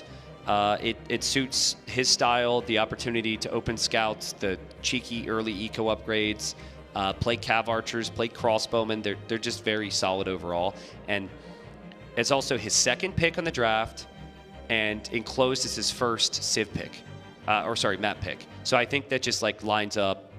That should probably be his rebound choice. Okay. The other option, we were kind of discussing Franks. That was kind of the old meta on that map where you'd be heavily farming inside of your enclosure and then later going maybe even for more Paladins. I mean, we could see him try Paladins again if he goes Franks on that map. Yeah. But I'm still just wondering, where does he pick Franks? It was not an end of the draft pick, like a throwaway pick just to counter something. It was an early pick, and I don't really see where it goes. I mean, does he try Franks on Arabia maybe? I think Franks will only be played if by game 4 or 5 he can use process elimination to know he's fine. Like in the matchup, that could be remaining. But right now, there's too many questionable possibilities.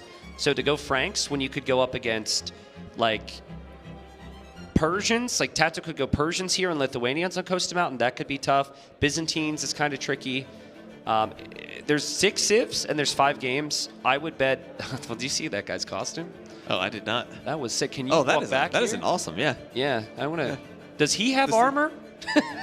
Do we need to try some throwing axemen to see how little damage they do? Hopefully, he at least researched the first armor upgrade. Oh yeah. Hopefully, that's not a failed revolution. Yeah. But yeah, I think Franks probably won't be played. Back to my point. There's just every civ that's remaining for Tato can be good against the Franks. Yeah, and I mean, on all these maps, I wonder if we do enclosed, is that potentially a Romans play from Tato? Potentially, yes. A map that usually can go very late game, where the Romans, with their 5% economy boost to everything, have one of the best economies in the game. I think not only is there potential for that, but there's potential for some crazy all-in style from Tato, like some weird fast castle shenanigans there. I would say, if I did say Tato's going to go Persians on Coast Mountain when we see that, he will go. Enclosed is actually kind of tricky for me. I mean, maybe Lithuanians could even be Coast Mountain if he wants to save Persians for Arabia. Tato likes to go forward sometimes. I think he may go Byzantines on Enclosed and go forward with trash to make it messy. That's an option. That's a good option. And then I think Romans is on Arabia. I have a memory where Tato actually played Viper on Arabia with Romans. It was Romans, Malians. Some chatters will remember that. And yeah, it ended up being kind of a boom adapty game. And then lots of Scorpions with ballistics and GG for the Viper. So, well, that's what we expect anywhere from Romans, right? Lots of Scorpions with ballistics. Yeah. And I wonder, I mean, Berbers feel like they have to be the Coast Mountain pick for Viper. I think so. I mean, does Viper go Vietnamese enclosed, Berbers Coast Mountain, and then either Mayans or Franks for Arabia, save Arabia for the final game, and just try to pick whatever he thinks based on the Civ matchup? Actually, I figured it out. Mayans can really struggle against all-in Scorpions, like we talked about before. Viper wanted a backup for Arabia. In the event we go to Arabia late, and Romans is still available for Tato. And then he goes Franks. And then he would go Franks, I think. Franks versus Romans. How does that matchup work? I mean, Franks, the very clean and smooth Arabia Civ, but very cav focused against Romans who do have an infantry focus that might be able to counter that. It's weirdly enough somehow more doable and comfortable than Mayans against Romans, because at least you have more mobility with knights, and then if you can get to bombard cannons, you can deal with all those Scorpions. Right, you have the bombard cannons and the good cav, which usually are the two components you want for dealing with Scorpions. Yeah, exactly. Even though it is really expensive, but as long as you have an eco behind it, and Franks do have that really smooth eco with the free farming upgrades, the better berries, that you can maybe get to that late game composition. And also something that you can deal with Scorpions is castles. They have the discounted castles. Yeah. You get a bunch of castles all over the map. You limit where the Scorpions can be used. Yeah. Well, it seems like we have a bit of a break here. I haven't heard word. I don't know. Players can take a break in the series, so I don't know if there's a full break or if we have a tech issue or whatnot. Apparently, Viper taking his short break is what we've heard, so maybe a bit of a refresh for him. He'll go say hi to Eustace and think of his strategy choices. Yeah. I would say that because of everything that we've said, Viper has to go enclosed now. You don't want to go Arabia now because there's too many guessing games involved. So you go enclosed, take it from there. If we eventually get a game 5, then I would foresee that maybe that ends up being Arabia. We could also see Tato doing that Byzantines forward you talked about on Arabia, going for the forward skirm spear approach. I've seen him do that a lot, even in tournaments. Yeah. I would expect. There's lots of possibilities here for Tato, but I mean, dude, what a win. Like, I know that obviously there's some questions to be asked because we expect absolute perfection all the time on Viper's side from that second game, especially because it started off so good. But like, the sign of a beastly player is when they can turn it around, right? A lot of people can get ahead and stay ahead because this game has a tendency to snowball. But when things turn around on you on the biggest stage, to win in that fashion was just crazy there from Tato. There's his steely focus. Yeah, he is focused there. He's locked in. He is one of the only players I know that always listens to music when he plays a tournament. He always listens to music when he plays, period. Yeah, like he never plays without it. And it's not, sorry guys, but it's not the Age of Empires music. It's not the soundtrack that I listen to when I play the game. It's not Schamberger. It's not Taser. No. There's a lot of weird titles. If you look up the Age of Empires titles. Yeah. Something's about eating crickets. I'm not kidding. Yeah.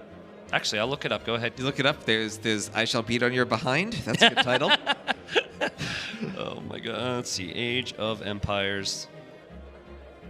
I might not be able to load it here, actually. This is the Wi-Fi. Yeah, unfortunately. Betraying us. Unfortunately, that is indeed the case. But unimportant. People can look at it themselves. People can listen to it themselves. People with their CDs. Do you remember back in the early 2000s, you put your CD in your CD player and listen to the AOE2 soundtrack?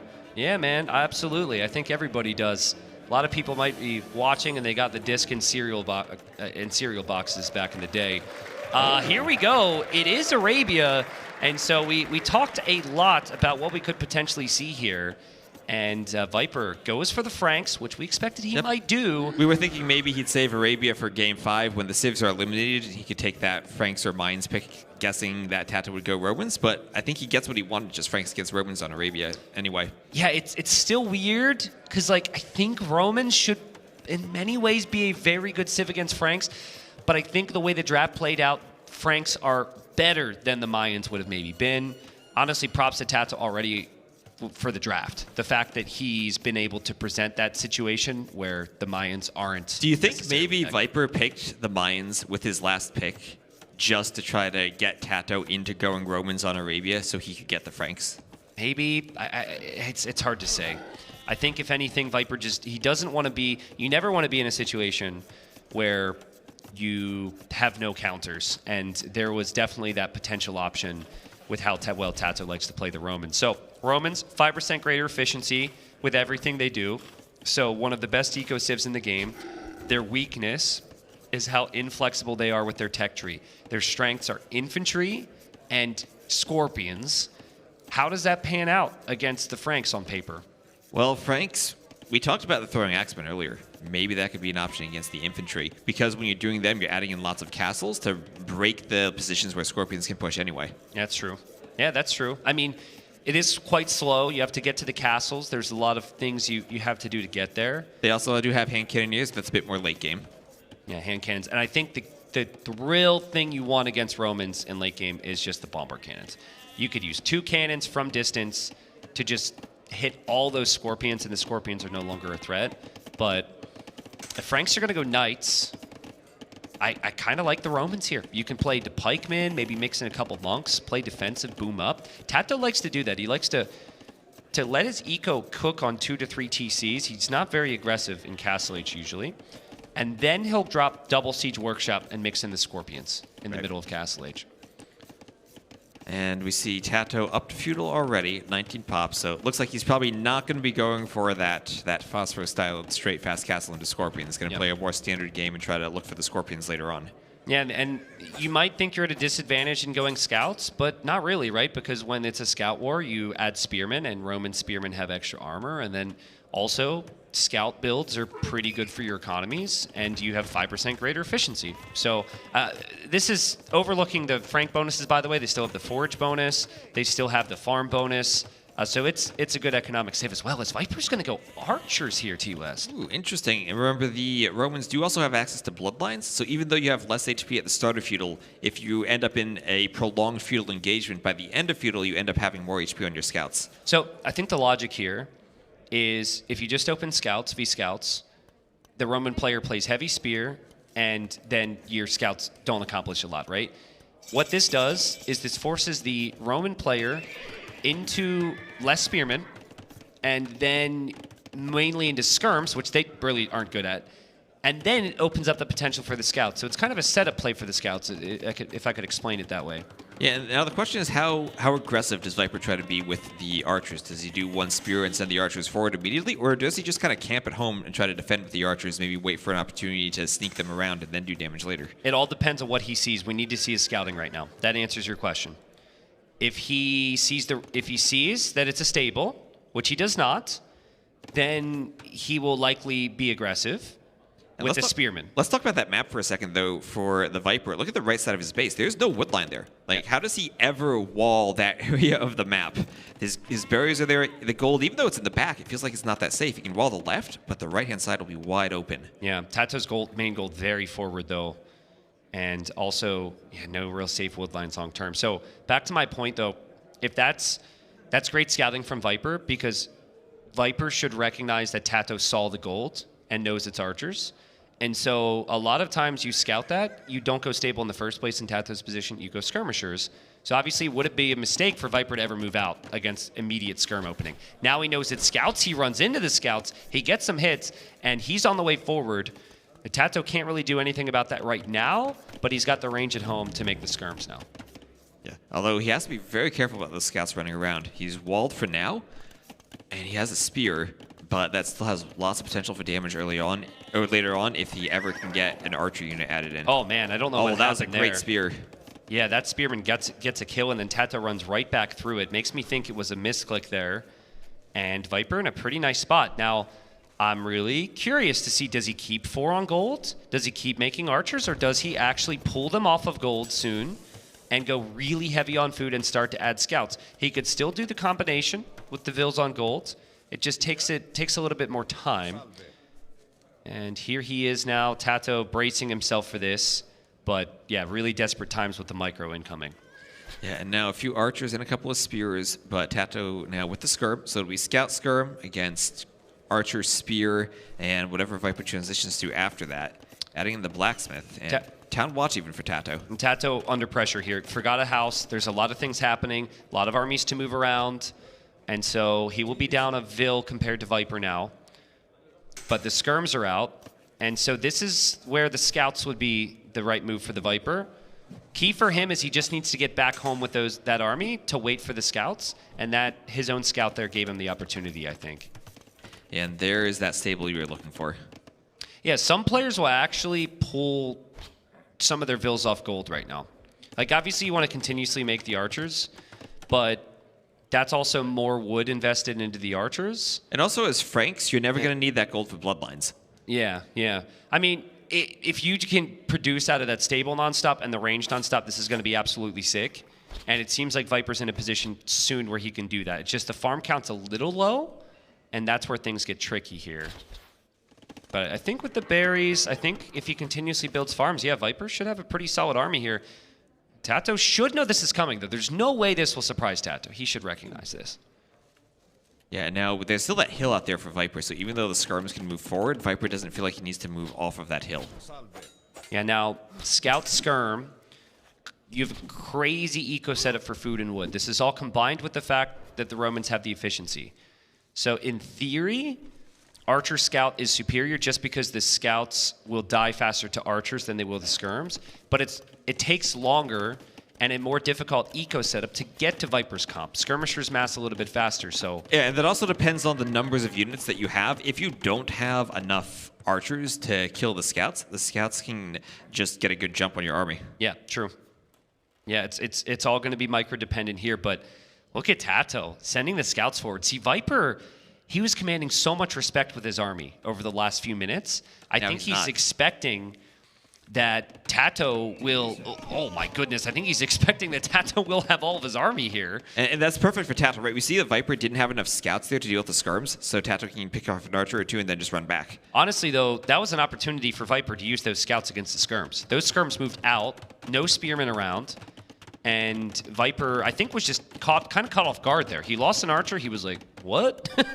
And then he had to defend from the scouts at home, so good from Tato. Now that you sit behind the walls, Yeah, the archers from Viper can't accomplish anything. And he wants to move out. He thinks he has enough skirms, even with the scouts there. Oh, and he's going to come around and try to jump. That's One spear. All right, Tato pretty confident. Viper doesn't have the biggest scout meat shield in front. Yeah, and this is where if you have the skirms, you can kind of ignore the scouts and run towards the archers, even if you're getting hit by the scouts, and try to pick the archers off. Yeah.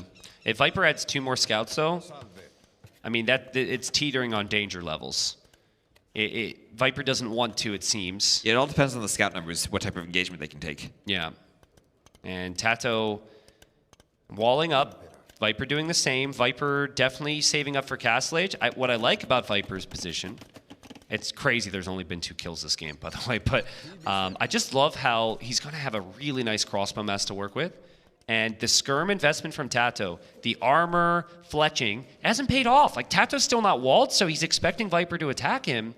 And when you invest into these upgrades, you're hoping to get more kills than he's got so far. Right, and now you're at that point where you can transition to the Castle Age, do crossbow, and suddenly get a power spike where you can hit Vils. Yeah. Or break through palisade walls and cause some chaos in the opponent's base. The skirmishers don't really give you that same power spike, and you kind of have to play defensive if you know the crossbow is going to be somewhere around your base. Tato seems really confused right now. Like, he doesn't know where that army is, and he wants to break through. Viper shouldn't allow him to, and Viper with the 2 house walls there prevents the scouts from getting through in the final moments. And Tato will be looking, and he'll get his answer. He'll see the archers there. Just, I couldn't tell what Tato was going to do. I think he was so scared to move out because he knew Viper added scouts. And then Viper just backed off, and now Tato's not completely walled. Tato's later to Castle Age, and Viper will have a really crazy army to work with. And scout fight here. I mean, Viper, again, still has that extra HP, so able to take that. And his army is right where he wants it right now. Yep. Forward and in time for the upgrades to come in. Yep, and I think Viper is in a great position to bounce back after some crazy moments. I think we'll just leave it at with the second game. If you didn't see that one, you're absolutely going to need to rewatch it. It was crazy stuff.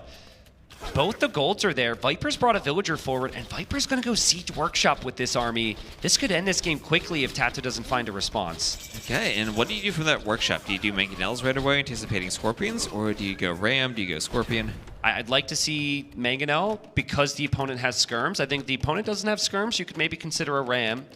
But this is a good opportunity with this hill to just never leave it. And then Tato will have a desperate time breathing with his economy here. I think it might actually be interesting to go for the ram just to clear that forward stable so you never have knights coming out and chasing you from behind on the mangonels. Yeah. I think if you don't add a monastery, you got to go ram because the mangonel's too vulnerable. But I think if Viper also adds a monastery and just has a monk waiting, then the knight threat might not be quite as crazy. The scouts could be an issue, though, so a lot to pay attention to here. Something tells me Tato doesn't know he has that gold in the back. No, never mind. He's placing TC there. Just a lot to focus on right now for Tato. And it's tough to get elite skirm. He's getting Bodkin arrow, but no elite skirm. He's getting bloodlines for just 6 scouts.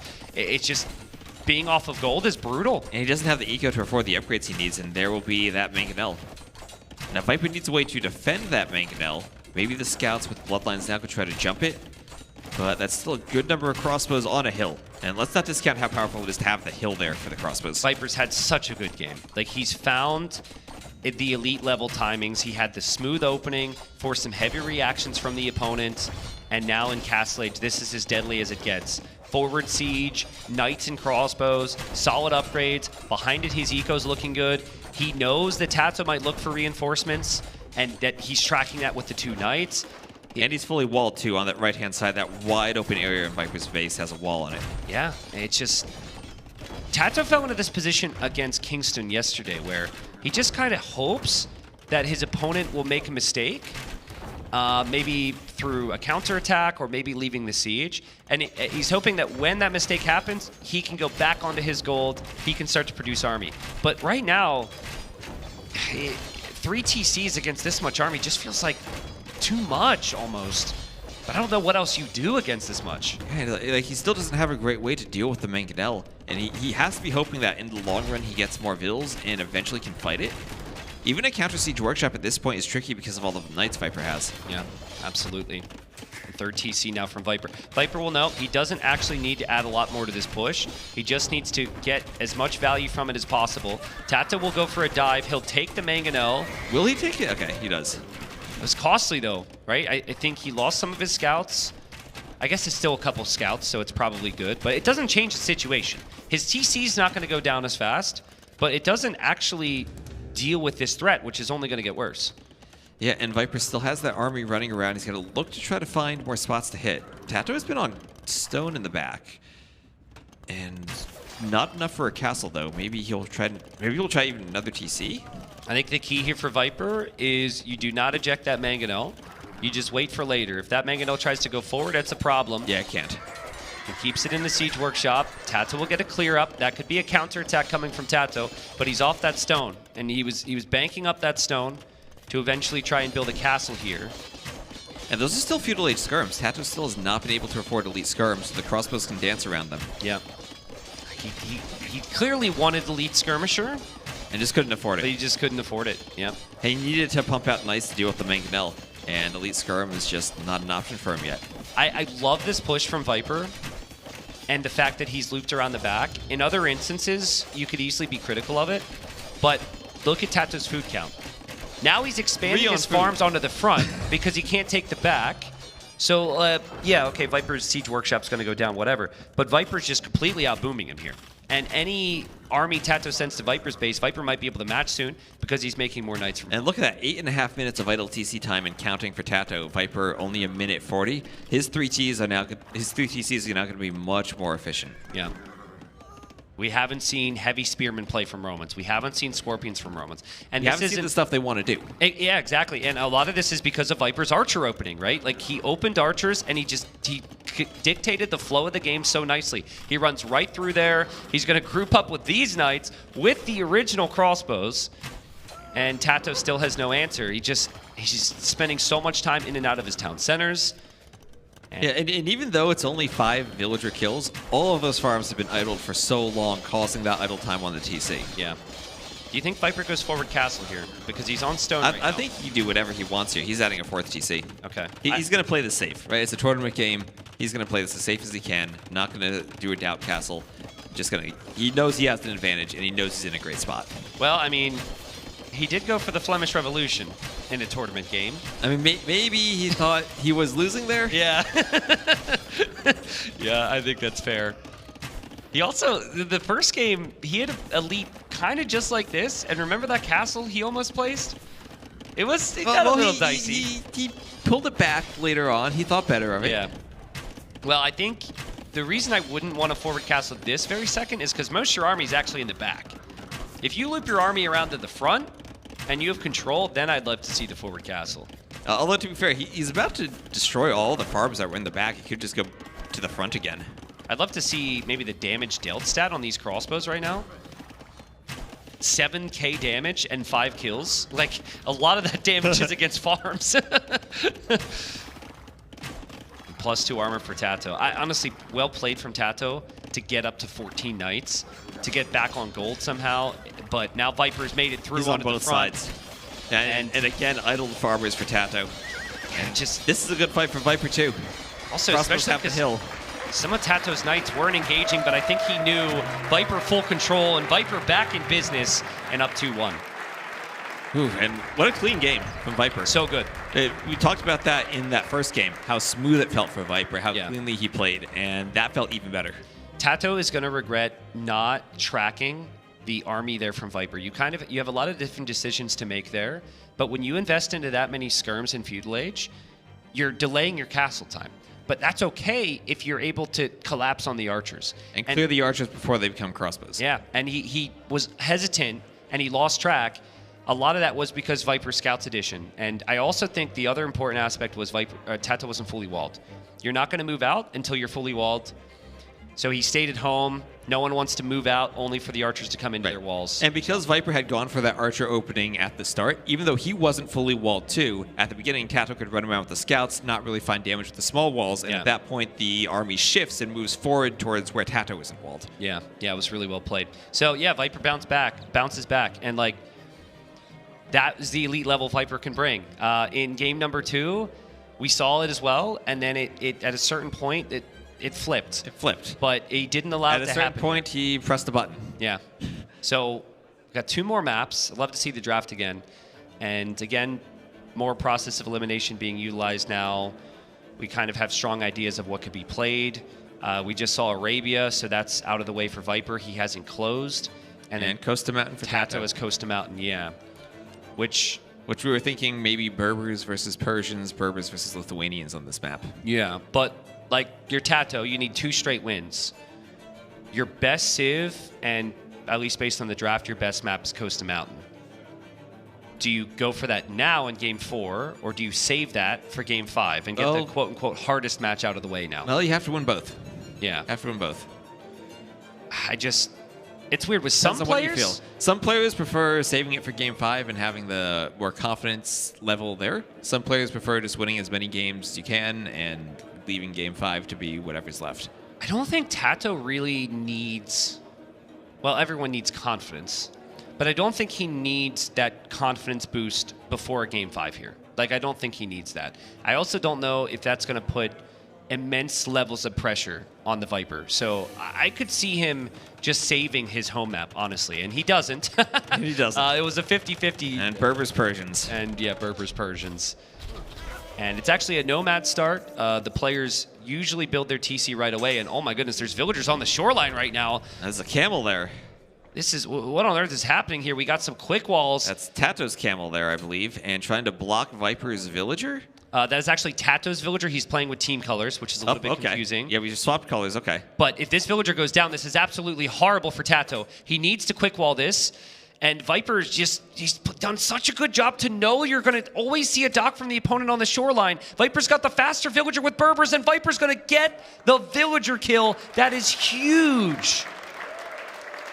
That is absolutely huge, and as you said, the faster moving villas for the Berbers on this map, they don't really have a great eco bonus for the early game, but it lets you get the dock somewhere. And look at how far forward that dock is. That villager walked all the way across the map.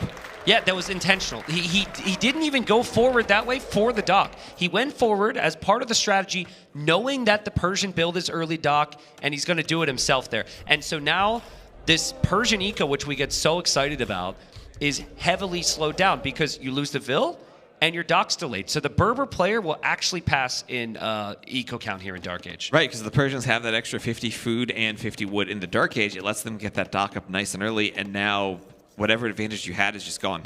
Is Tato going to try another dock here? Because he hasn't... Okay, there's a Vil now, but look at his wood. He wanted to spend that. He has 348 wood in the Dark Age. Yeah, that's really sick there from Viper. And honestly, I think this simplifies your game plan as well from here on out. I don't even care if Viper doesn't make a single ship on water beyond fishing ships. Just getting the food early gives you the edge in feudal, and you want that against the Persians so you can maybe wall up and eventually think about camel archers long term. Lots to wall, of course. Viper just going to lame some of the hunt as well.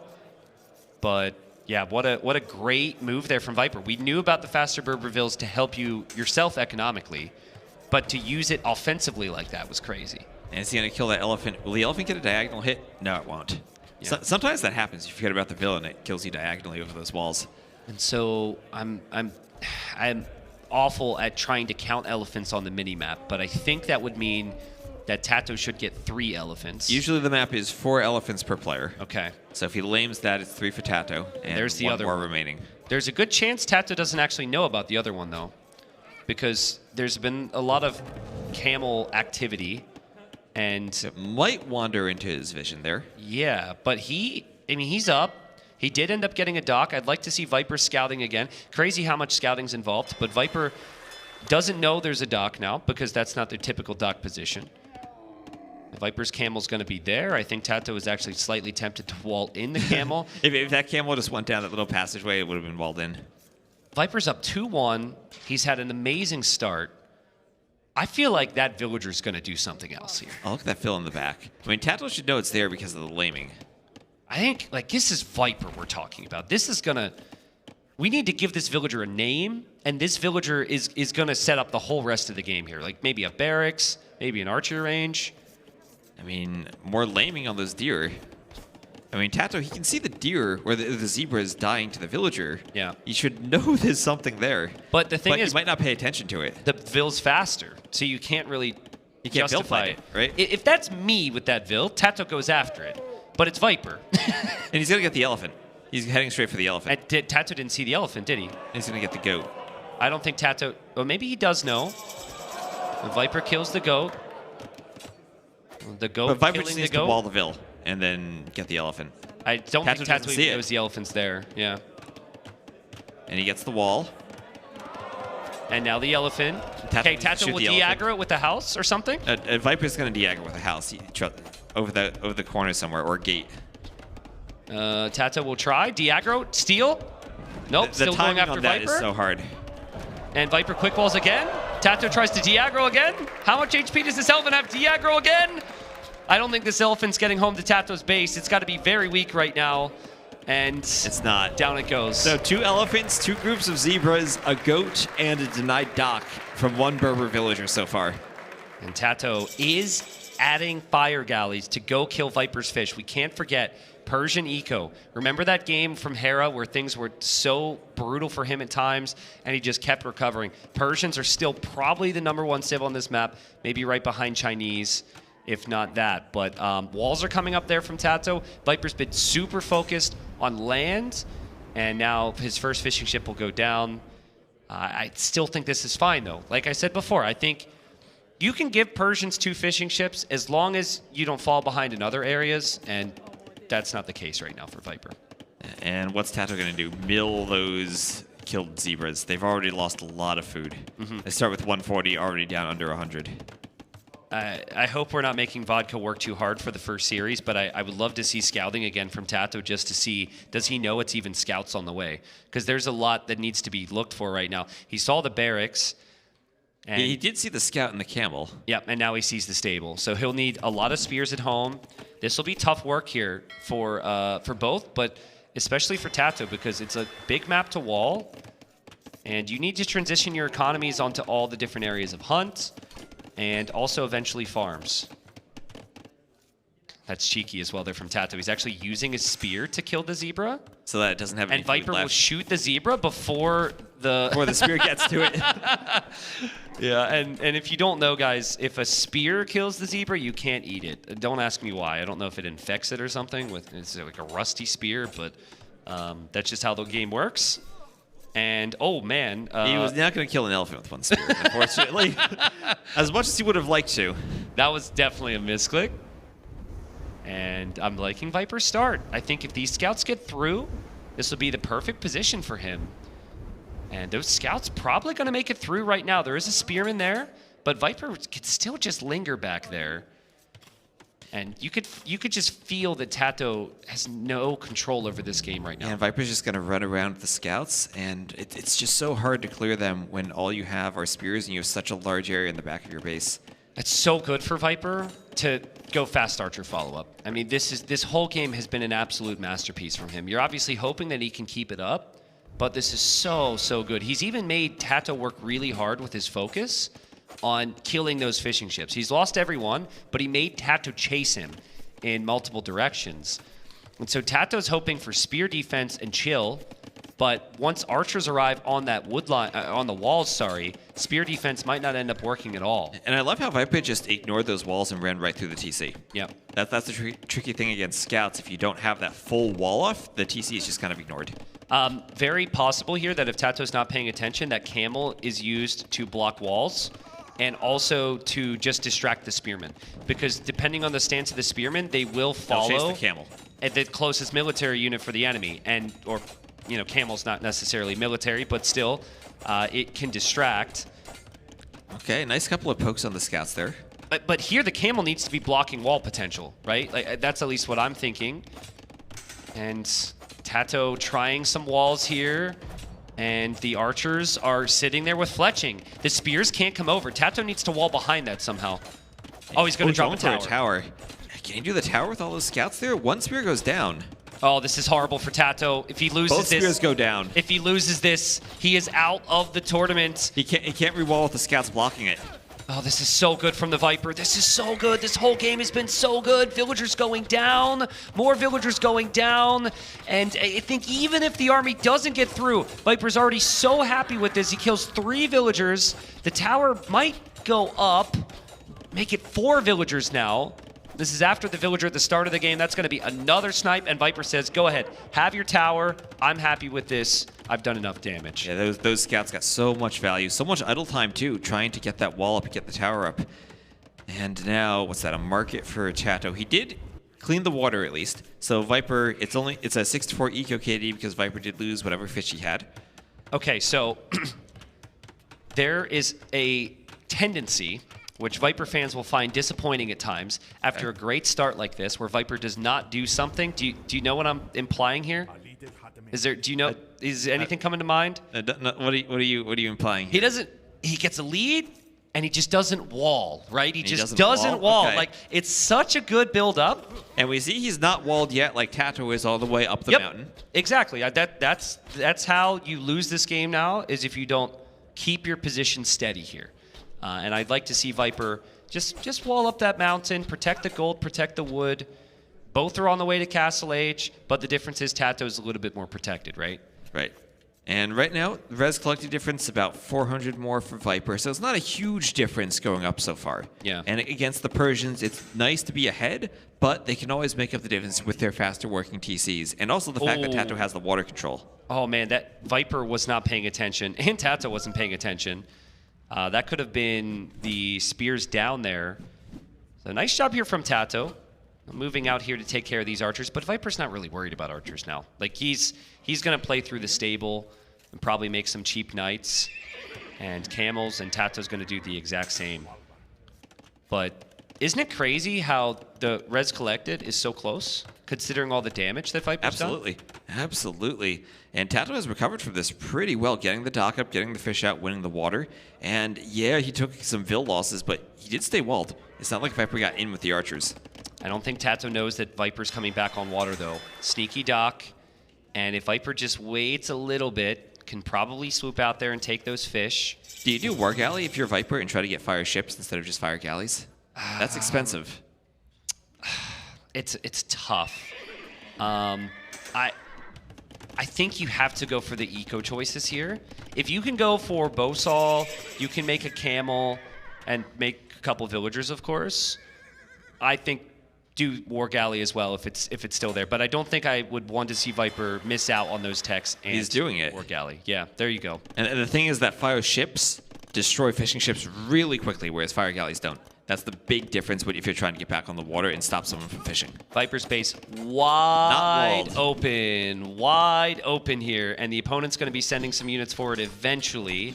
And spears against the knights even, that's not what Viper wants to run into right now. Nice recognition from Tato, but Viper pulls back the weak knight. The weak trash units won't do enough. That's still a lot of damage to the knights. Yeah. For a small leftover feudal army. Well, and now Viper, he's going to go for the monastery at home, which does delay his TC in that area, and War Galley upgrade. Tato finds out the hard way Viper's back on water. Yeah, losing the fishing ships and down without War Galley himself. It's not like he can just add that in and come back on the water. That would be a big investment for him at this point. But Tato's like, okay, I've had 4 fishing ships. You've had 0 for a long time. That's fine by me. And I'm Persians. I'm going to transition towards the town centers anyways. Still some Vils exposed for Viper. He is protecting them, and he is going to wall up on the outside now. But earlier in the game, Viper sold some of his stone, so he can't match the TC count. He only will have 2 TCs after that one. And it's 3 TCs for Tato, so it feels like a game that will very much go late at the moment. Yeah, that it does. And we'll have booming from both players adding the TCs, and look at how even those Vil counts are, 44 to 44. Yeah. I don't think Viper will add fish. Maybe 1 or 2 won't hurt. The fish on this map are also really spaced out and far from the docks. You don't get much value from them. Yeah, not very efficient, one could say. Yeah, at least the Berber fishing ships do move a bit faster. Yeah, that's true. So that helps, but still not the greatest. So 45 eco versus 47. Tato has caught up in that regard. Eco upgrades are similar, but better for Viper. But there's been no real active army control from Tato. He's got 2 light cav running around, trying to stop some monks from bringing in the relics, but Viper's got knights and camels out there, And so Viper's Vills, they are exposed, but they've been kind of protected by the army. And there's the stone purchase from Viper. And he will go for a town center. But he's still heavily enough on stone where I think he wants camel archers, which I think is the go-to unit here in this match. I think it is, and that TC is going to be outside of his walls, even, trying to secure a bit more position on that mountain for another gold. And, I mean, castle positioning on the mountain for securing golds, if he wants to go camel archers especially, can be really important. Yeah. Yeah, and I think a lot of this game is going to come down to who controls that upper area. There's 3 golds along there. And Tato should also recognize that's probably where Viper will put his eco, because that's what he's done. So usually you see big army play from the player who won't go for the castle and Siege Workshop to try and push that position. And Tato's a player who does like that big army play in the Castle Age. We saw that huge Castle Age ram push against Hera, and that's something he's really good at doing, that Castle Age play. Yeah, I brought up to Tato before any of the games this week. I said, Tato, and I always add this, I'm like, you're a beast. You know, I'm a noob compared to you, but this is something I've noticed, right? And I just pointed out the late wheelbarrow. It's such a thing with him. Late wheelbarrow and late bowsaw. Yeah. Both of them Viper already has, Tato doesn't. It's just, and I asked him about it, and he's like, I'm aware I'm so late with wheelbarrow. Sometimes he won't get it till he has 120 villagers. He's like, it's because I have no res, man. I have no res, because he just spends it so fast, and you have no chill when you're in a game like this to really think about maybe pausing, canceling 2 or 3 villagers, and researching the technology. Or even 2 or 3 military units like Campbell's just to get wheelbarrow. Yeah. But it's funny, he said he realized he didn't have wheelbarrow in the game against Hera because he clicked his vills across the map to build a castle, and they were slow. They took forever to get there, yeah. Yeah, because it makes your vills faster too. That's part of how it makes them more efficient. They carry more and they're faster. Yeah. Does Tato know about Viper's TC positions? Man, this is a crazy eco for Viper. Yeah, he doesn't seem to know. He knows about that one, and Tato doesn't know about anything on the hill. He's just struggled moving out. Because usually the hill is what you scout, but you can also just kind of assume your opponent's there sometimes. Yeah. Well, it's hard for him to move through the middle. Viper's got vision with some buildings. Viper's got some army activity there. He has some camels out there, so camels can deal with anything that Tato does to try to scout too. Yeah. And Viper about to get relic number 3. I think that's good, grabbing the relic for the late game that far forward. I think the 5th one is over there. And Viper knows about it. That Lightcap's killed a monk or 2. And I think Tato will end up getting that one. So I would say Viper's in a pretty good spot here because while he is behind in Vills, he'll be able to get to Camel Archer. He has enough stone for the castle now, and as Tato's dropping barracks, prepping for pikemen, if Camel Archers are out there, pikemen might kind of miss their timing. Yeah, that's a forward castle from Viper. He's sending his speedy villagers forward. Berbers with wheelbarrow. And once you get a lot of Camel Archers out, Persians without Bracer can struggle to clear them. I think Tato spotted that with that camel. Maybe he would have seen the Vills, but he didn't see the foundation. It was close. But he doesn't seem to be reacting to it right now. Yeah. Viper's going to push up the middle with some cav while also getting that castle up. Now, the castle being forward does mean Viper is vulnerable to being raided at his own base, but he's going to try to apply so much pressure to Tato that he's not going to have to worry about raids. Yeah. Yeah, it's kind of an interesting one. I would like to see lots of Camel Archer production, and normally I wouldn't want the forward castle for that. But the positioning on the map is so critical for long-term gold. I don't hate it for that reason. And he's also going to have another castle soon. He's going to have 2 castles, so he'll probably have one defensively, and then that's double Camel Archer production. Yeah, and Viper has so much map control now. What a start, though. Like, he set up this game so wonderfully. Big fight here. Devotion is in for Viper. It looks like all the monks are just going to be cleared out, but Viper sees exactly what he wants to see. A hard commit onto pikemen.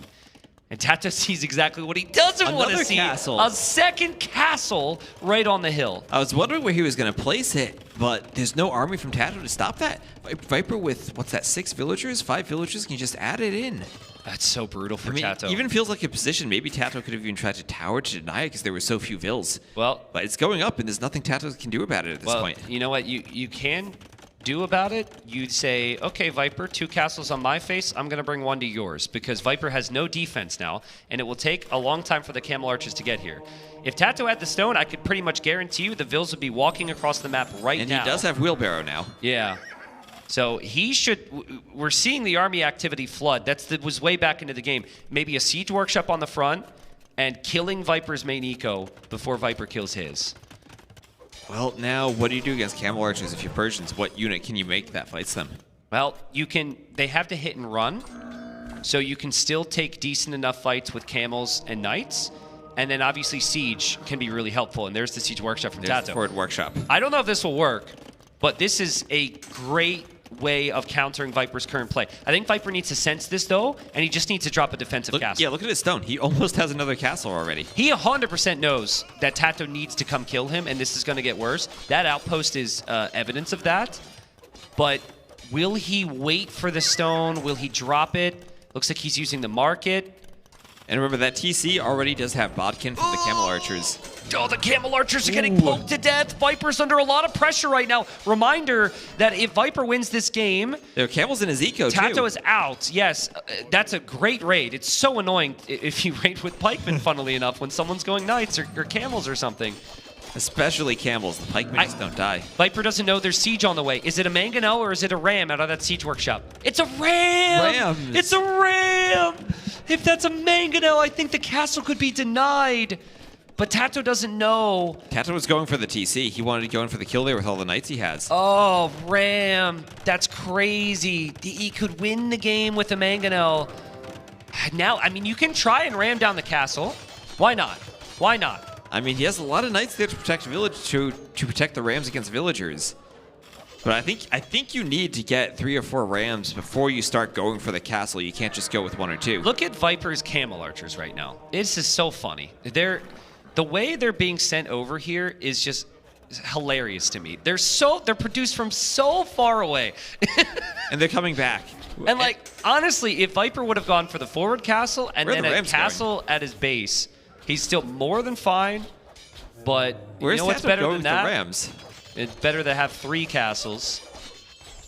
I mean, Tato doesn't feel like he can make a lot of progress right now, I think. That's the issue. Because if you make a move underneath that castle, with Rams, villagers attack it.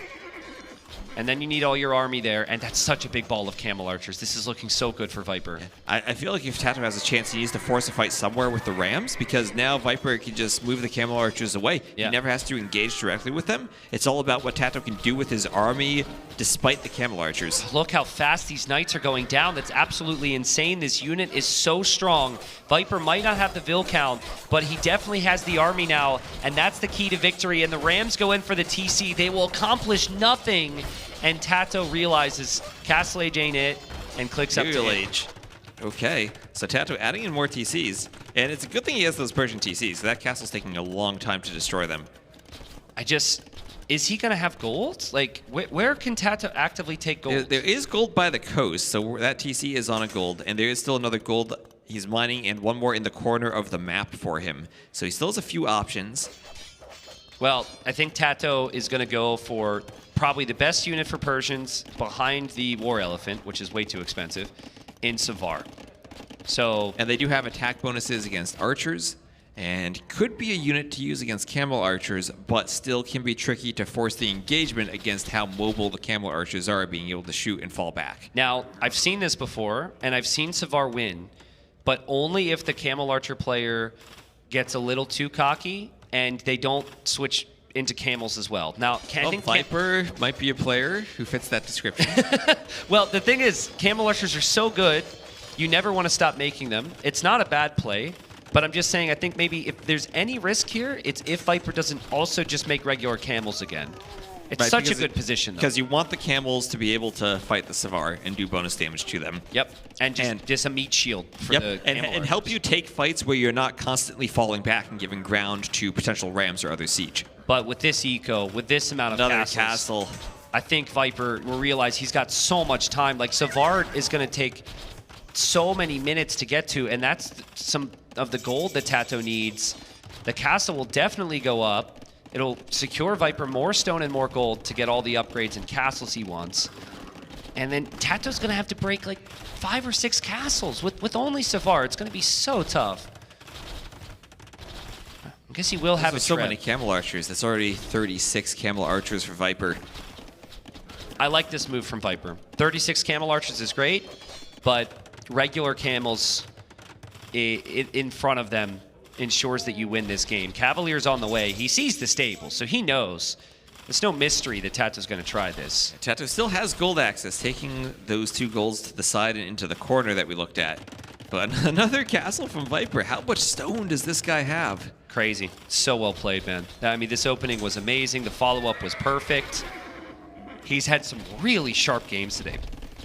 Really sharp games. And honestly, like, and we don't know what's exactly going to happen here, but you look back and the only game he lost was maybe just some missteps from him in later stages. Tato with a big attack. Cavalier's in, and Viper isn't fully walled. He has to drop a panic gate there. That might not be enough, so units he'll have to chase now. And he has to throw up a panic TC in the corner as some Trebs are pushing him on the front. Yeah. Those Trebs might take out some of those forward castles. This is good from Tato because this just gets really messy right now, and when games are messy, it's really good to be the knight player. One knight in the corner of someone's eco unchecked can kill everything, but Viper has checked everything. His villagers will be protected there. He's doing his best to protect that castle, which he has to repair, and now Heavy Camel on the way. Yeah, and cheaper heavy camels for the Berbers. They'll heal over time. And Viper still feels like he's in a good position with his army composition and his map control. And Tato doesn't have the resources for Savar. If he were to wait for Savar, he would be stuck on only 20 Cavalier. So he has to keep producing to just try something. And if you go for your best option against the camels, the camel archers are the problem. So it is just truly, it feels like an absolute civ win if you get to this stage of the game. But the thing is, Persians never let you get to this stage of the game because they usually have such an early lead. Yeah, and Tato did not have that early lead. Even though there were times where he still had that better eco than Viper, it just wasn't better enough against this army composition. Yeah, and Viper's military count's climbing. This is all before he gets elite camel archer. Tato needs something now. He tries to engage. He does surround the camel archers, so this could be a clear up for Tato. He'll take 1 castle down. The camel archers will die. And he should get the next castle too. That is a great fight. It's a really good He's fight. hitting the repair villagers, and he'll kill 2 Trebs too. Wow, Tato 160 pop. Alive. Yeah, I just wonder if in Viper's mind he's thinking, how is he getting gold? This makes no sense. And if he's checking for that right now, I think that's all of it. Like, all that gold is pretty much it. And well, if Viper finds that, Tato will have 0 on gold. Yeah, well, Tato's on a timer, right? He needs to clear those castles in the north just to access more gold before the golds in that corridor run out. Yeah. And it looks like he's doing it. The map is so big, just like in that second game, it's hard to be everywhere all at once. And Viper is sending his camels to where his castle's going down. Remember, it's a pretty big deal to lose 2 castles when you're going camel archers. But I think Tato knows, and Tato calls it. Viper stays alive, and unfortunately knocks out a fan favorite in Tato. What a tournament from Tato. But for him, going up against the Snake today, it was a good performance, but just not good enough because Viper played insane. And that was absolutely amazing with the Vil fight at the start of that game. That was so good, dude. Everything worked out perfectly. The 3 games that he won were absolutely clean. They weren't close at all. He made them clean. And by his standards, he probably threw the only game he lost, right? Like just over-making Paladins there, I think maybe it was always going to be difficult. But yeah, I mean, that's what you want, man. Like, Viper you could arguably say just like was 4-0 up in a best of 5, Almost. right? Just because that one game was shaky. So great signs for Viper fans. I think the critique for me with Viper the last 2 years has been his openings have been like kind of lazy and lackadaisical. They haven't been sharp. He hasn't had like the swift follow-up to the initial attack. And then oftentimes he falls back into a state where he's not controlling the game with military and he's just trying to boom and adapt. When that happens, he struggled. This is great signs going forward for the Viper. I'm really excited to see more from him. This is, and I'm really looking forward to hear what he has to say, as it looks like he's throwing him into the door right now. I mean, the crowd's cheering as he walks up to the steps. Yep. And there he is. Yeah, I'll be listening very intently on what Viper has to say on any questions on the Fortress game. And the Revolution. We'll see what he has to say about that. I'm interested to see what Jordan has to ask him. Oh, true. I'm sure Jordan's going to be loading up lots of questions. But, folks, thanks so much for watching. That was, believe it or not, the first series of the day. So thanks for supporting the event so far. You'll hear lots of different ways you can support the event. Look down below the channels if you want any info on that. But T-West, good cast, man. I had a good time, that was good bro. for a set. Yeah, good warm-up for the day, right? Yeah. All right, and I think Viper's ready, and we're going to have an interview.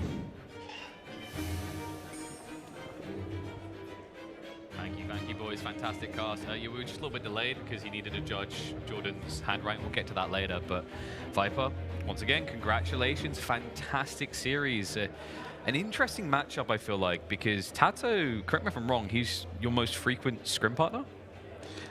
Recently, yes. Yeah. So how did you feel going to the series with that in mind? Because it kind of feels like he knows everything you're going to do. Did you feel like you had to get very creative in this one? I think we both had, right? We have some things that we agreed, like, let's not use this against each other, because maybe we can use it in a later round. But that's the thing, right? When you meet someone you're training with, it just becomes so much mind games, like which ship do I pick on this? I know he likes to play that on this map or this style, so I try to figure out the counter to that. And eventually you just kind of have to go with your gut instinct, and today it worked out for me. I think the last few times you've met up, he's always taken one game off you, but you've taken the series in the end. You know, it kind of feels like a little bit of a pattern developing there. Do you think it's a playstyle clash? Do you just feel like you're leveling up once again to a whole new level? I think we're so close. I think it's whoever has the best day, essentially. Whoever honestly, like, who wins the draft, maybe. Like, it's so close, and when we're training as well, like, we know each other so well, so it's like whoever has the best day and gets the best draft, I think, more often than not will come out on top. Now, talking of people who seem to be performing their best, you know, we didn't get a chance to get your opinion on Yo after the series yesterday. I know you just had a win. I'm looking for the sting on the other side. You know, does he look like maybe the biggest threat right now to Hera? Because like Olympia, we always have to talk about who can actually take down Hera. Is it you? Is it Yo? Like, is there someone in your mind that has the killer instinct? I think if Jordan is back, he will be the one. Sorry, no, okay, let's be serious. Yo is one of the guys that are really hard to face because he is so unpredictable, and that is both a strength and a weakness sometimes for him. But yeah, he's one of the guys who probably historically have taken more sets from Hera the last couple of years in various tournaments. So yeah, probably one of the guys that can do it. Yeah, I think it's like a 65% win rate, which, I mean, against Hera is actually, like, not bad. You've kept him down, right? Like, you've kept him low, only given him just past half. But you know what? You were so great in the last segment. I want to help you. I want you to help me, rather. Shark. Talk about no. Another one. How have you been enjoying the desks? Dude, the desks are so nice because I can like take them up and down however I want, and like you just plug in the. It's so easy to construct as well. Yep. Because why are you guys laughing? Yeah, they're laughing because they're jealous. You've got the best desk. Yeah, there's a lot of space as well, so you can maneuver around everything how you want it. You can even have like this cable management system behind as well. And I think it's because they are Elite Desk. Did you know, like, so we've been doing different measurements. So far we calculated it can hold 1.6 nillies. I believe it can hold... Wait, how did you find that out?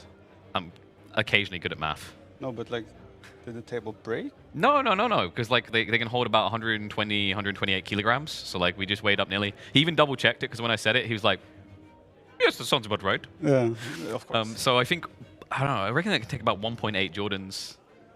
I think you weigh less than Nilly. Yeah. Half a doubt. Because you're healthy and Nilly's got the beer belly. 85 kilos. Is this supposed to be on camera? Yeah, he's going back and forth. We're making him work for it. But no, guys, if you want to check out Lead Desk, you've been enjoying the stage for good reason. It also comes with a bunch of different modular things. So like you can have your PC attached that moves up and down. You can have a monitor mount, a laptop mount. I think they may have mentioned about a cup holder to me, which is always novelty. But probably. And Litas has been supporting other Age of Empires events as well. And I actually have a Litas at home. There you go. He's my perfect candidate to talk to you about it. So guys, if you want to check it out, ! Elite Desk in the chat. But I think now it's time to get the elite's opinion on his games and his performance. Someone else is coming, or? Come on. I think I can go. Like yesterday at the casting. Viper, congrats for this good joke. And your play was not too bad as well, so let's jump into the analysis. Are you ready? I'm ready. Okay, you saw my notes, so I don't have to ask anything, right? You can just answer. Okay, but maybe the audience wants to know. True. Okay, so literally, first game, Outcrop, you were Khmer, we had Tato with Saracens. You have been playing against him a couple of times already as he was Saracens. He was up to cast stage very fast.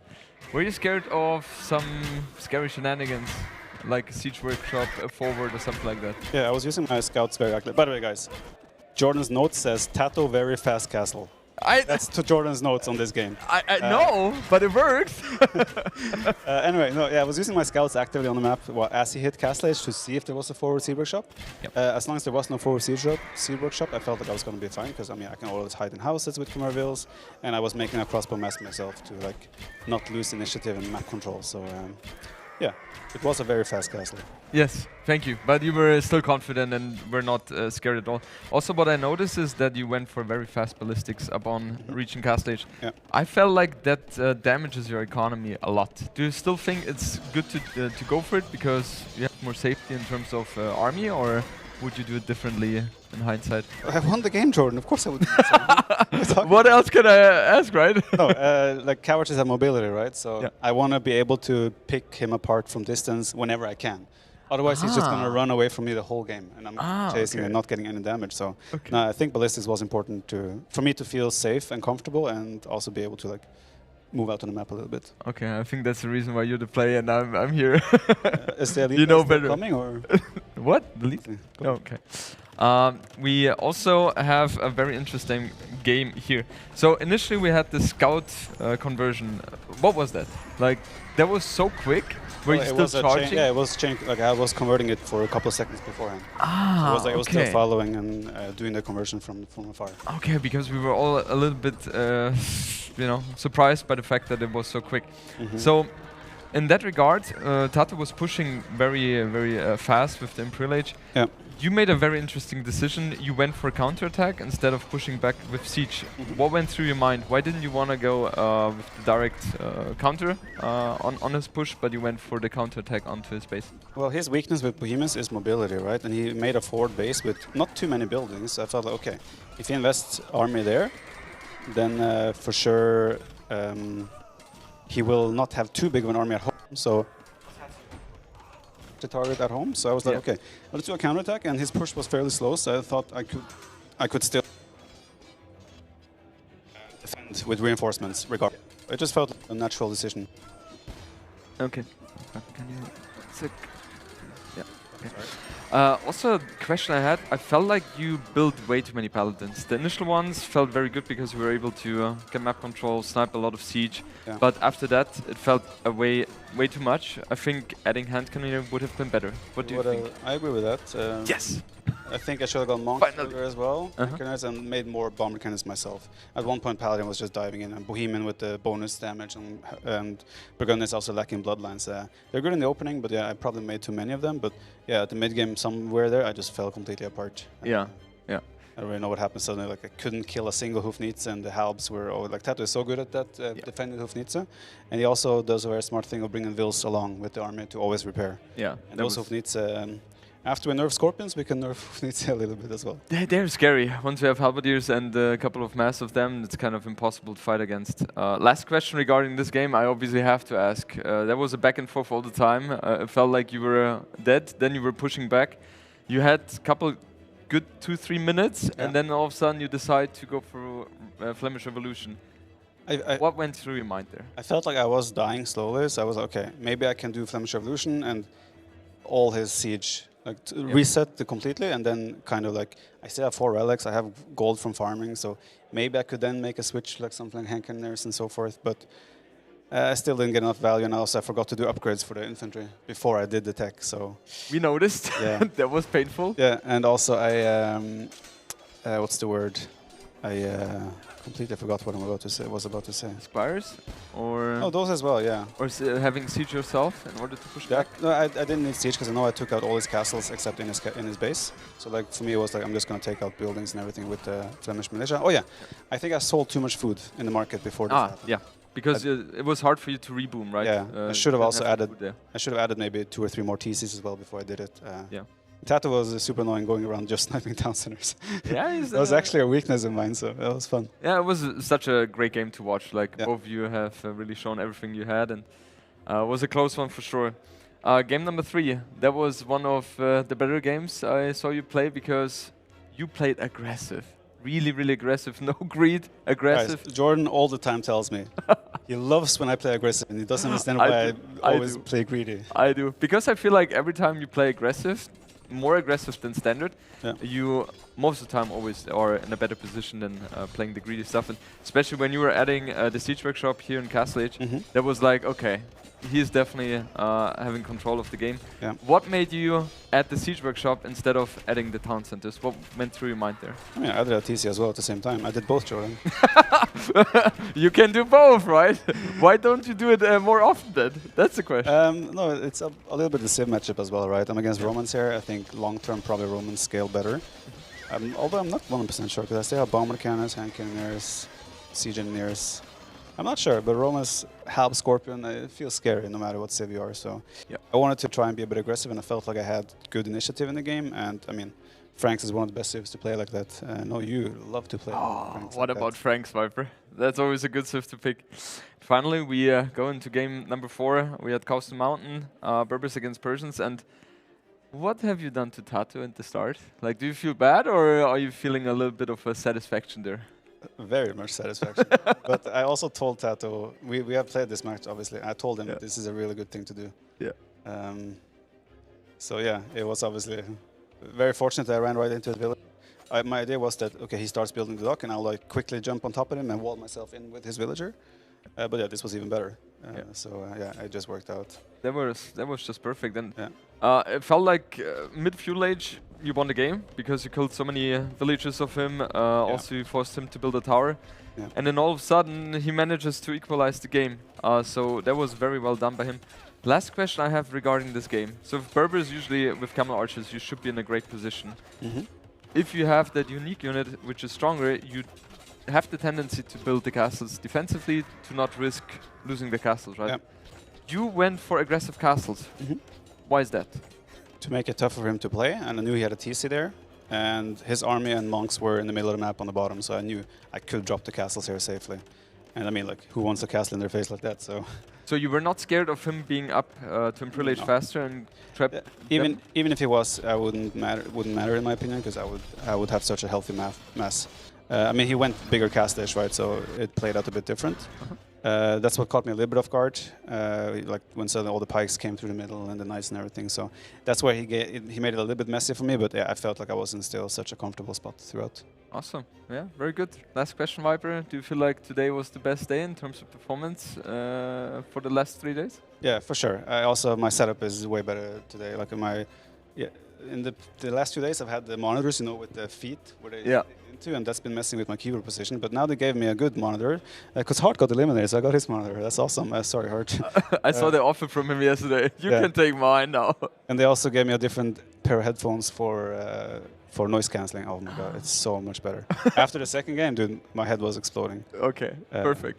Don't wear glasses, guys. It's hard. Yeah, it's not ideal, especially if you have those headsets pressuring there. Yeah. But point being, that definitely helps to perform better when your setup is more aligned with what you have at home. So thanks a lot to the production for making that happen so quickly. Great. We saw the quality increase from your play. Okay, Piper, thank you so much for your insights. It was very informative, and we will switch to what? We will switch over to KP onto the stage with Tato. Thank you, boys. Fantastic analysis. Round of applause for the man, Tato himself. Joining me on stage to talk for the last time in this particular tournament. First of all, fantastic games we've seen out you so far. We've got to dissect into. I mean, Viper, he does have a favorable win rate against you, but I was talking to him up there a little bit about it. Do you feel like this was your toughest opponent because of how much you practiced together? I mean, for sure, it matters that I practice with him because I cannot show, or if I do what I practice with him, he will know. So I need to prepare for that. And yeah, like it's really tough always to face Viper. We practice together a lot, and he knows everything. Have you felt like your performance has been improving over time? Because I know, like, we look at the results, we talk about Hera all the time. He's ahead of the pack. Do you feel like people are closing in and you're one of them? I think it depends on how good is the preparation. Like on meta, I don't think I'm getting closer. But if there are things that you can prepare and practice and try to surprise him, maybe it's the highest chances you can get to beat him. Now, I noticed you've been growing the hair out. Like, at what point does it get long enough to give, like, I don't know, a +2 buff to you, right? I don't know. I'm still waiting for it. You need to get to that length where you just flick your hair and then Viper just looks across gets distracted, you run him through. Yeah. It will take some time still. He was cheeky as well. Halfway through, when you had a little break, he came out and he ate a meatball. I said meatball buff straight away. I knew it. It gave him the edge. But what have you been thinking of the crowds here so far? I want to get your opinion on the event because you've been around a lot of lands at this point. How does this rate? It is amazing. Like, to be honest, when I'm playing, I'm not even noticing that there is people. I try to focus on my game and not be distracted. But this is probably the closest we have been for like a real like e-sport like a scene, right? Yeah. And experience. And for us, I think it's amazing to have all the crowd. Now, you can do that louder, because did you not just hear him? He's able to ignore you. You need to get loud. Come on! Exactly. That's undeniable. As is the joy of having you on stage, my friend. Commiserations on the loss, but I look forward to seeing more in the future. Thank you so much. One more time!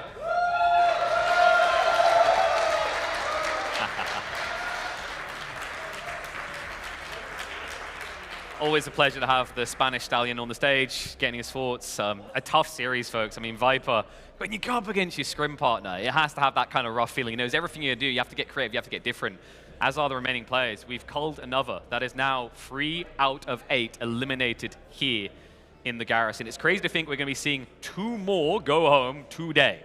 That's right. We still have blood to be spilled into an upper bracket series where nobody is actually going to get eliminated, but you know it's going to be hype. Like, can I get some gauging here? Like, who's been enjoying Yo? Like, let's have a look at the bracket and have a look at this. How many people think this is going to be Yo's tournament? Oh! All right, let's just do the obvious. Who thinks Hera's going to win? Wait a second, that wasn't as loud as I was expecting. Who thinks Viper's going to win? Okay. ACCM? I like that. Leary? Wow, I love the variability of you guys. There's some interesting possibilities here. By the way, reminder, we're going to be open super late, which I think is good because after that series, I'm expecting these to go deep all day through. So reminder to make sure you tip off at the bar. Make sure you're getting your hands on that merch. ! TG merch in chat if you're watching remotely. You can get that as well. But I want you guys to be equipped. You need to basically have as many Garrison sweaters, hoodies on in the crowd as possible because that will increase the likelihood that being esports is able to do this again. But there's the schedule we were talking about. It's interesting. We know Viper's going to be there. Let me get your kind of gauge here. Leary versus ACCM. On the count of 3, if you think Leary's going to win, cheer. 1. Ah, you're too eager. 1, 2, 3. Respectable. What about ACCM? 1, 2, 3. Well, it's good he's ready to come to the stage. This man is a legend in the Vietnamese scene. He's looked on form as the days have continued. He could be a real threat. So join me in welcoming to the stage, ACCM!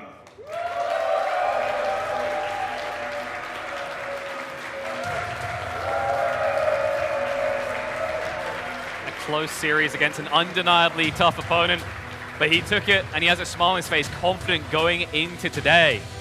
But his opponent will be no pushover. We know him, we expect him. We talked about the upper graphics, expecting to be kind of like a finals of its own. You never know when he's going to strike and who he's going to take down. And he's local to the area, so I know he's got a lot of fans here. Join me in welcoming to the stage, Leary!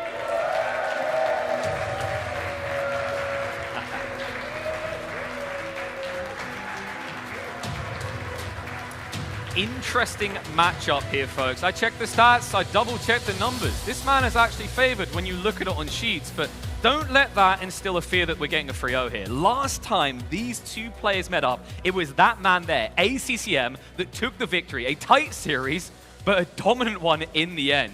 So Leary, although he has the historical record here, you have to lean into that belief that just maybe the Vietnamese player can inflate that win percentage more. But now, to talk about the possibilities from the draft first, we head across to the casters. Hello guys, here we are. We're going to keep going with the series League and ACCM. 2 very different play styles for you. Very different, but I think Leary has a heavy favorite in this matchup. You think? I think so. Yeah, even the last time they faced in a big event was 4-1 for ACCM, obviously with a completely different set. Very different settings, though. These are settings that I think are very well suited to Leary. maybe against every player other than Hera, who we lost to the other day, but I think Leary should feel very confident in this matchup against ACCM. Is Leary a player that maybe we know more or less what we can expect from him? Pretty much. I mean, I think we can expect similar things from both players. Leary, very clean, very meta. ACCM, he has a lot of different strategies, but one thing we know about him, this might be a long set. You might not resign until it's very over. Well, but the thing is, Leary is completely different in this kind of situation. Like, he likes to go to his gameplay, and if he's not working, usually, I mean, look at yesterday. He went super aggressive in the first game against Hera, you know, but the games are not that long. Like, it's completely opposite in that regard with ACCN. So, depend a bit about the map. I think we're going to see the draft in a moment, and then we can talk more about that, you know. I was talking with ACCM, but I cannot say anything because... He has some secrets. He has a lot of plans. Well, he has plans. He didn't tell me the plans. He told me, I have something prepared, you know. I have something prepared. He always has something prepared. Yeah. And that's not revealing anything. You always expect something crazy from ACCM. Yeah. Right, and we have the Civ draft coming up here. And the admin bans at the bottom: Spanish, Celts, Cumans, Burgundians, Koreans, Bohemians, what's that? Malay, Saracens, Aztecs, and Portuguese. I'm not even talking. I mean, the first two civilizations for ACCM, what are you doing, man? Bengalis and Dravidians. I mean, the first two picks really Bengalis and Your two favorite civs, Bengalis and Dravidians. I'm done, man. I'm done from here, man. I can't. Well, Civ bans from Leary, banning Georgians and Byzantines, two very similar shield shapes there. And then Italians and Mongols banned from ACCM. And this will be more interesting once we see the drafts. But first two picks for Chinese and Persians for Leary. I think two civs there that you actually pretty much like. I mean, I'm look the third one. Like, economically talking, West. Chinese Persians? That feels like Leary just had a very good draft. Those are his first two picks. Yeah, we need obviously now to see the maps and then analyze what is going to be migration. Migration is going to be Persians. So that explains the Dravidians from ACCM. Yeah. And then ACCM's home maps, Fractal and Fortress. Leary's home maps, Land Madness and Outcrop. ACCM banned Arabia right away, so Leary went for Land Madness, the next open map he has, and Outcrop, which also is a fairly open map. Yeah, but also you can see that he cannot go for another because Arabia has been banned, Coast to Mountain and Close, banned as well, Golden Lakes, Chaos Speed and Golden Stream. Like we were talking, a lot more meta gameplay in the map from Leary, while the maps from ACCM with a lot more room to prepare something special. Fractal especially. Fractal, so many different ways you can play that map. It's kind of the same thing every time, but yet a same thing that you can explore in so many different ways, whether you're going for the Fish Boom, the Tower Rush, some type of Dark Age Laming, some fast castle for a unique unit, lots of different ways to play the map. And also interesting at the end of ACCM's draft, the Civ we've seen drafted several sets in a row now, the Mayans. Yeah, but we still have not seen only Hera yesterday. Hera yesterday against... And he played very well, right? Ended up with a Civ matchup, Mayans versus Mongols, that really favored them, I think. Matters a lot, the civilizations for Hera? Not I really. mean, maybe Hera just wins every Civ matchup. Maybe he makes Dravidians look good. Yeah. Well, it's possible. It's possible. Migration. You think it's going to be Persians? Because I don't see any other civilization from the Leary draft. And this is something that I kind of dislike. Because it's nice, in my opinion, when you have some civilization that you can make your opponent think, oh, what is he going to use it? It looks pretty clear to me that it has to be Persians there. Yeah, what other Civ focuses on the water? Pretty much nothing from Leary. I mean, ACCM has some options, right? Bengalis, Dravidians, even Lithuanians, maybe even Hindustanis, if you're controlling the middle with camels, could be an option for migration. But a few different picks there. I'm thinking, though, ACCM, Bengalis is the first pick. Maybe he has a strat cooked up for them. I wouldn't be surprised to see Bengalis on Fractal. Yeah, but that's the beauty of what we're talking. They are also good in Fortress. They are also good in Fortress. Now you don't know exactly what it's going to be, because then Lithuanians can use Lithuanians even on Fractal as well. We have seen it, you know, but potentially you expect them more in Land Madness and so on. Well, it's tricky. I think they are going to start very soon, I guess, because that phase came in phase, I think. Yeah, that's Leary prepared. I mean, he's always prepared, though. Oh, yeah. Let's be honest. Yeah. Leary knows what's going on. So a score prediction for you? Ooh, 3-1 Leary. I should say something different, but I was thinking about the same score. So I'm going with you about that. I wouldn't mind a 3-2 again. Okay. Maybe you don't want because you are now back-to-back series, you know. Hey, back-to-back series. We got ACCM now. This is a long one. Need your energy, man. You told me before. Don't worry. We will have the energy soon when the games are going to start. Well, we just saw the Viper. He's already in the NES series, right? Right, and In the NES winner, round. remember, the winner of this set will Yep. face the Viper later today. Both of these players have to face in the lower bracket semifinals. We're going to have Hera and Yo the next set, and then the lower bracket semifinals. So we can have Hera John next set, and if Lyria win, the Viper Lyria for the last series. Yes, we can. Oh my God, that sounds good to me. I don't know what you think, guys, but this looks like a good program for the And we- Saturday night, We also right? could have ACCM Viper. Can be too. I mean, it's same Imagine, thing, you know. imagine ACCM playing 10 games on one day. That's going to be the longest day of Age of Empires we'd ever had. He doesn't matter. I'm sure that ACCM is ready to rumble. Don't you think? I think mean, so. These guys, especially ACCM, I would say ACCM, probably Yo and Hera, the one that practice the most. I have Well, that feeling. ACCM is always the player in that player room first, Yeah. every single day. If you go there, you see him. He's playing. He's there. I mean, he's there for sure, you know. Okay. Let's see. But I think they didn't start. They didn't start yet. Okay. Unless Larry figured out how to play with his hands off the keyboard. You never know what he's capable of. Who you think the Viper prefer as opponent? I think Viper prefers ACCM.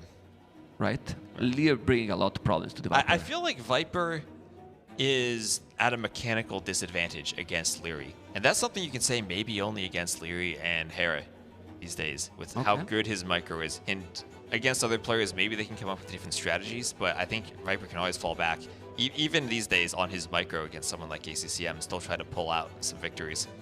And is Viper similar style to Leary? Not really. Not Mechanically is similar maybe, but what kind of gameplay you think is the Viper in comparison with the Leary?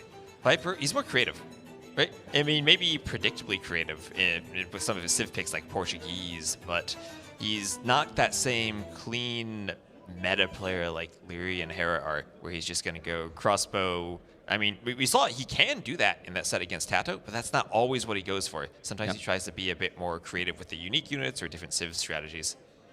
Yeah. Now that you say about that series, I wanted to talk to you about the Ringside Fortress.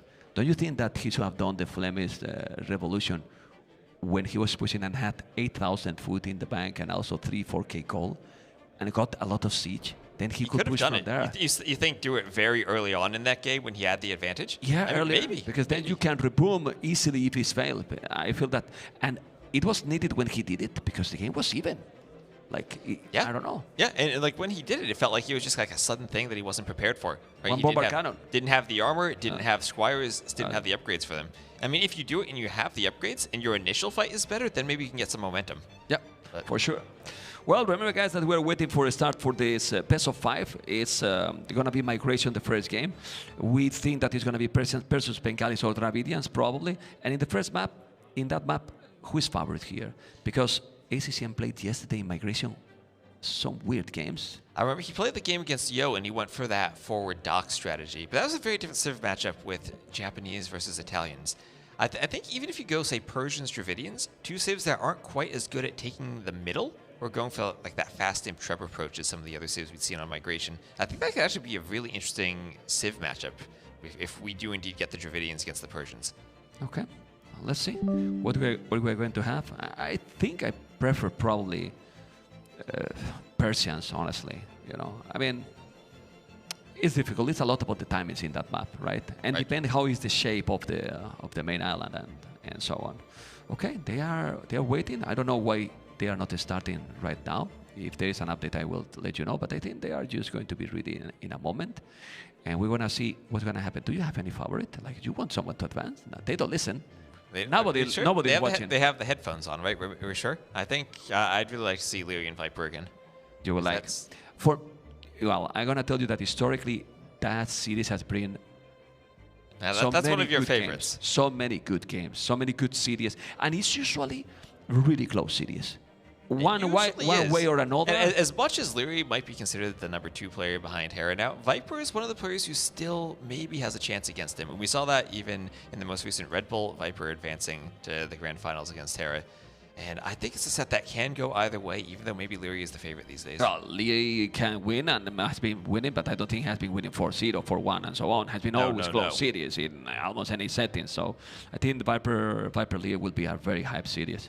So Yeah, not gonna lie, that's very nice for the viewers as well. Might like it, but we always want also other people to shine, right? In the community, and the underdog winning is something really cool. And who doesn't like ACCM? Because they look so serious, but yeah, and you know, I was talking. We were talking to the production team. Apparently, ACCM plays at a super high refresh rate on his monitor. That he plays at 400 hertz. And was having problems that we could only capture like 240 hertz or something weird with the production setup on the monitor. Why is that needed? I don't know. In a way, man. Hey, once you get used to something, that's what you want to play with, right? We talk about how the players are on the stage, they don't have their own setups. Some things are important to them, and if 400 hertz is important to ACCM, well, maybe that's just how he cooks his strategies. He has the recipe book, he has to follow it, and 400 hertz is the what first he step. has? 3 definitive editions open at the same time? Okay, so guys, we're going to start very soon. We're going to see right now, yes, finally, Leary versus ACCM.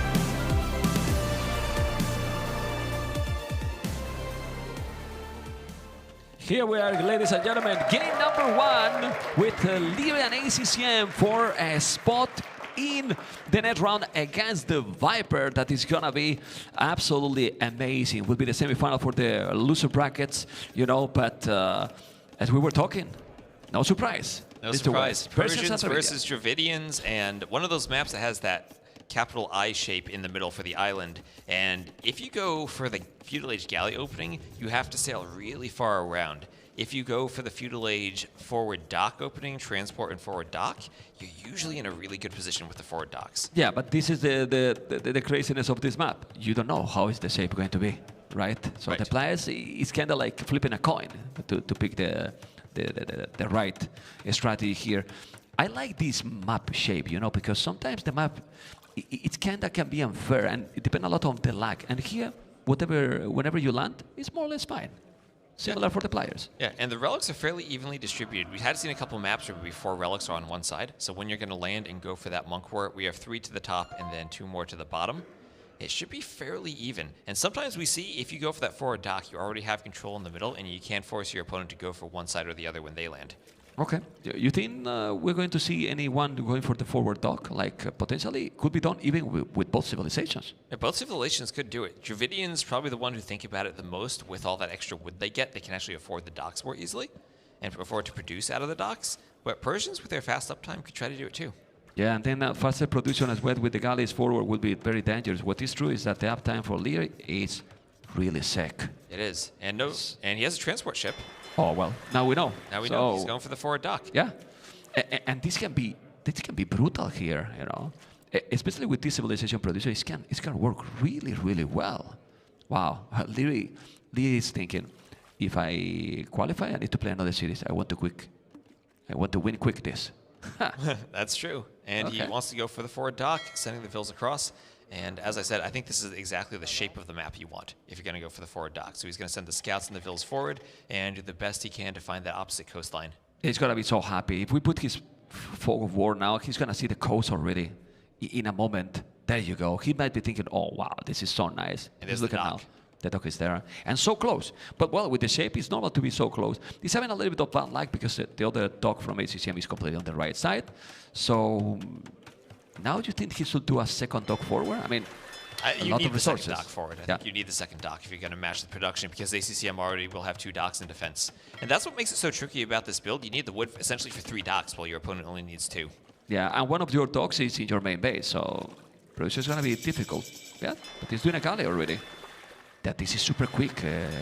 And you know, maybe he's thinking he doesn't need the second dock. If he's up so fast, he can make 2 galleys by the time ACCM is up. So he can do 2 galleys, and then there's the second dock, and then try to snipe off fishing ships before ACCM even hits feudal. Yeah, but he's doing it, and he's going to be able exactly to produce more. It's a really fast up from Lear. He has 2 fishing ships. The problem, obviously, you need to do the damage because your opponent has 6 fishing ships, but the galley is there already. And third dock from ACCM even. He might be looking to add in some more fish, but that's not going to happen as soon as those galleys pop out. Yeah, but how do you defend now this? I mean, he's there with the galley. He's going to take the villager? Does the villager have loom? Almost. No, it doesn't. No loom. But it's going to run away. Yeah, but the galleys just kill the fish so fast. He's going to have 3 galleys there. He's going to take all the fish down. Yeah, and 3 galleys, it takes 6 arrows to destroy a fishing ship. So 3 galleys take them out really quickly. Yeah, the fish is going to be gone. This is already 2. Whoa. Lear playing really well. And what He's a build exploring. order. What a clean build order from Louis to go up and immediately get 2 docks and 3 galleys. Well, it's showing exactly what we were talking about him as a player. Who he is, right? Right. A player that he has so clean gameplay, and if he's executed the way he wants, you can see he's going to try to block. He's going to send the scout there to be even more annoying. Not anymore? Okay. He's trying to micro the scout. He's going to go with the galleys. Wants the villager. Still no loom. Still no loom on the villager. Still no loom? Okay. I've never seen this landing the home island to kill a villager. Oh, wow. He's delaying quite a lot. And even if he didn't kill the other fish, the fish is not working. It's away. It's gone. It's idle. So this is working good. He's going to take it, man. It's still no loom. No, the loom just came in, but he's still going to get the villager. He's still going to get... Wow. He might even get the scout. He has an HP advantage on the scouts. Anyway, Lear has 4 galleys now. His opponent 3 fire galleys. He's going to try to now block here and protect the transport ship. Yeah, he's killing the fish. The transport is going to be gone. No, he's going away just in time. The scout is going to be gone now for Lear. That's not good. Losing the scout is not what you want. So maybe a bit greedy from Leary. He did force out loom and get some idle time on that house, but now when you want to collect the relics later on, you're not going to have the scout to fight the monks. Yeah, but look at now the resources already. Yeah, resources collected seems to be more for ACCM, yes, but look at the resources in the bank for Leary. Already floating 400 foot, and now microing like a beast. Absolute beast. And he's perfectly balanced to click up to the castle age. We see ACCM maybe floating a bit of wood, and without the fish, he's going to be far slowed down. What do you think should be now the following here for ACCM? Because if he now invests a lot on water, he has lost already 3 fishing ships. He does have a great fish. He's fishing. So do you think this is the way to go? Fish again? Perhaps it is, if you can secure the water. But I mean, securing the water itself is very expensive at this point, and you might not be able to do it. Yeah, but and how do you secure the water if you are producing fish? You can't. And at this point, ACCM also needs to think, if he loses the water at that far forward, he's going to struggle to transport to the middle island later on. Yeah, crazy. Yeah, well, that demo almost made the job, but he noticed and he went right away. Okay, we can see he's not producing with all the dogs Leary. He's trying also to get the macro proper to go up, but ACCM is now gathering some good resources. He's demo! That demo, that was a good job here. There's another demo coming. He's gonna take some damage. He's got wow! He see immediately, man, and then he hit it. He's so on point. But good demos. But look at the ACCM. He's selling everything. Selling everything. 200 stone, 200 wood. And now he's close to clicking up. But then so is Leary, and Leary hasn't had to use the market. Yeah, but he sells his soul right now, ACCM. He's nothing, you know, to go up. Well, maybe that's what he has to do to even up after having lost all those warships so far. He needs to have a better uptiming, and the market's the only way to do it. Yeah, well, let's see if it's going to work. The thing here now is he's going to keep going probably on water. He's not having anything on the main, in the center, in the mainland. I think those are probably water buffaloes, those 2 red dots. There you go. And, well, still trying to kill the galleys, but he's not taking it. Yeah, still he killed 4 fishing ships, so 4 the damage is done. And also Leary, with that landing, still has the villagers on the middle. So once he eventually does go up, he can have the villagers ready to produce buildings there at TCs, stables, monasteries, whatever he wants. Yeah, let's see now the micro. So important micro here. He's coming with more galleys. How many galleys from ACCM? 1, 2, 3, 4, 5. 1 coming from the left. The same numbers for Lear, but mix it with galleys and fire galleys. He's going to be able to micro this and take it before he's doing castle, because in castle he's going to have war galley upgrade right away. Now, Leary is on the way to castle. He's a little bit later than his opponent, a minute and 10 seconds. ACCM is holding well the position. Yeah, and Leary adding in more ships, and at least ACCM is forcing Leary to continue investing. It's not like Leary can just make those docks win the water, and that's it. He needs to delay his uptiming a bit, as we see he's up later than ACCM, just to keep holding on to that forward position. Okay, amazing economy for Leary. 27 billions on wood. 1 on foot. Perfect. Perfectly balanced. Great balance here with the 8 billions on gold. Let's see what he's going to be able to do from now on. Obviously, he will do some farms, I believe. You know, he has only 1 fishing ship. He lost 1. He did only 2 in the whole game. Only 2 in a map like Migration. It's crazy. I mean, we saw ACCM do that same thing against Yo, where he only made 2 fishing ships to try to go up fast, but with the Italians, Yo still fast castled off of it. Here, ACCM a bit more delayed. Yeah, he's taking some good kills here before he's doing the upgrade. Now, Lear need to go away. The double dog is still there. He's doing more galleys. Yeah, and that's the downside of going for the build that Leary did. If you look at the resources collected, ACCM up by about 400 to 500 resources. Wow, a lot more. Well, let's see what he can do from here, because those galleys are going to be upgraded in 5 seconds.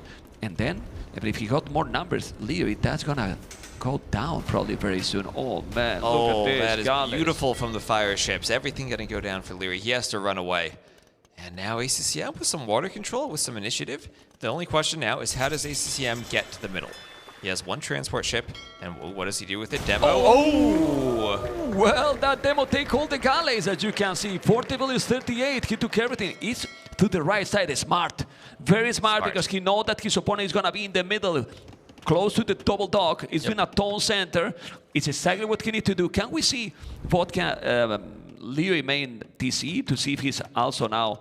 Yeah, he's spamming now farms. He has to do it because he has not Didn't enough have the fish. And also, can we see Leary's line of sight? Does he see that TC from ACCM? Yeah, he doesn't know which side he's landed on right now. And this is what we saw in that Hera-Leary game yesterday. Both of them made their TCs right next to each other, but Hera immediately threw up the workshop. ACCM knew that Leary was in the middle of the island, so went around to the side for the landing.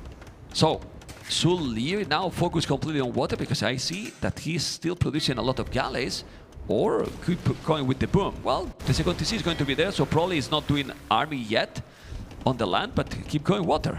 Now, this becomes tricky for the Persians from here on out, because they're a great early game water civ with their amazing Dark Age economy and their faster working docks. But as you get to the late game, when they lack Bracer, it's going to be really hard, especially against a civ as good as the Dravidians, to stay on the water. Well, you can only go fast fire ship with Persians. Most likely we'll have to be stuck in those units. But numbers, it's a bit similar. It's still more for ACCM. The second TC is now done by the Vietnamese player, but 7 billions more already. Persians production is crazy. That it is. But sometimes on Migration, you're not adding in the 4 or 5 TCs that you might see on other maps. You're staying on a smaller number of TCs. It's something that Lear usually do it, right? Like, we have seen more than one time that he's not going for heavy boom. Oh! Well, good demo now here for Lear. And you can see how the Navy numbers are almost the same. So now we need to focus more in the macro. He's going to take that dog. Well, who cares? I'm not even fishing. Right? He has the other 2 dogs forward. He's going now to take more galley. He's going to take now with the demo, going to take that transport seat. He missed it, and he should kill it. It's very important to do that. What is that building? Siege Workshop at home? On the main TC? Siege Workshop? Yep, Siege Workshop. Okay. But there's nothing from ACCM yet. He's just doing in case. Just in case right now. Well, he knows ACCM is going to be on the middle, right? He knows that ACCM has to be there somewhere. And the other option is just Monastery and Scouts to fight for relics, but neither of these is really good at monks. No. So it's a tricky scout fight. Yeah, and also you can be more or less relaxed in the sense that if you do the siege, you know that Dravidians not going to have good monks, and probably is going to counter with siege itself at the maximum. But for now, we see a barrack. That means he's going to go stable, Dravidian?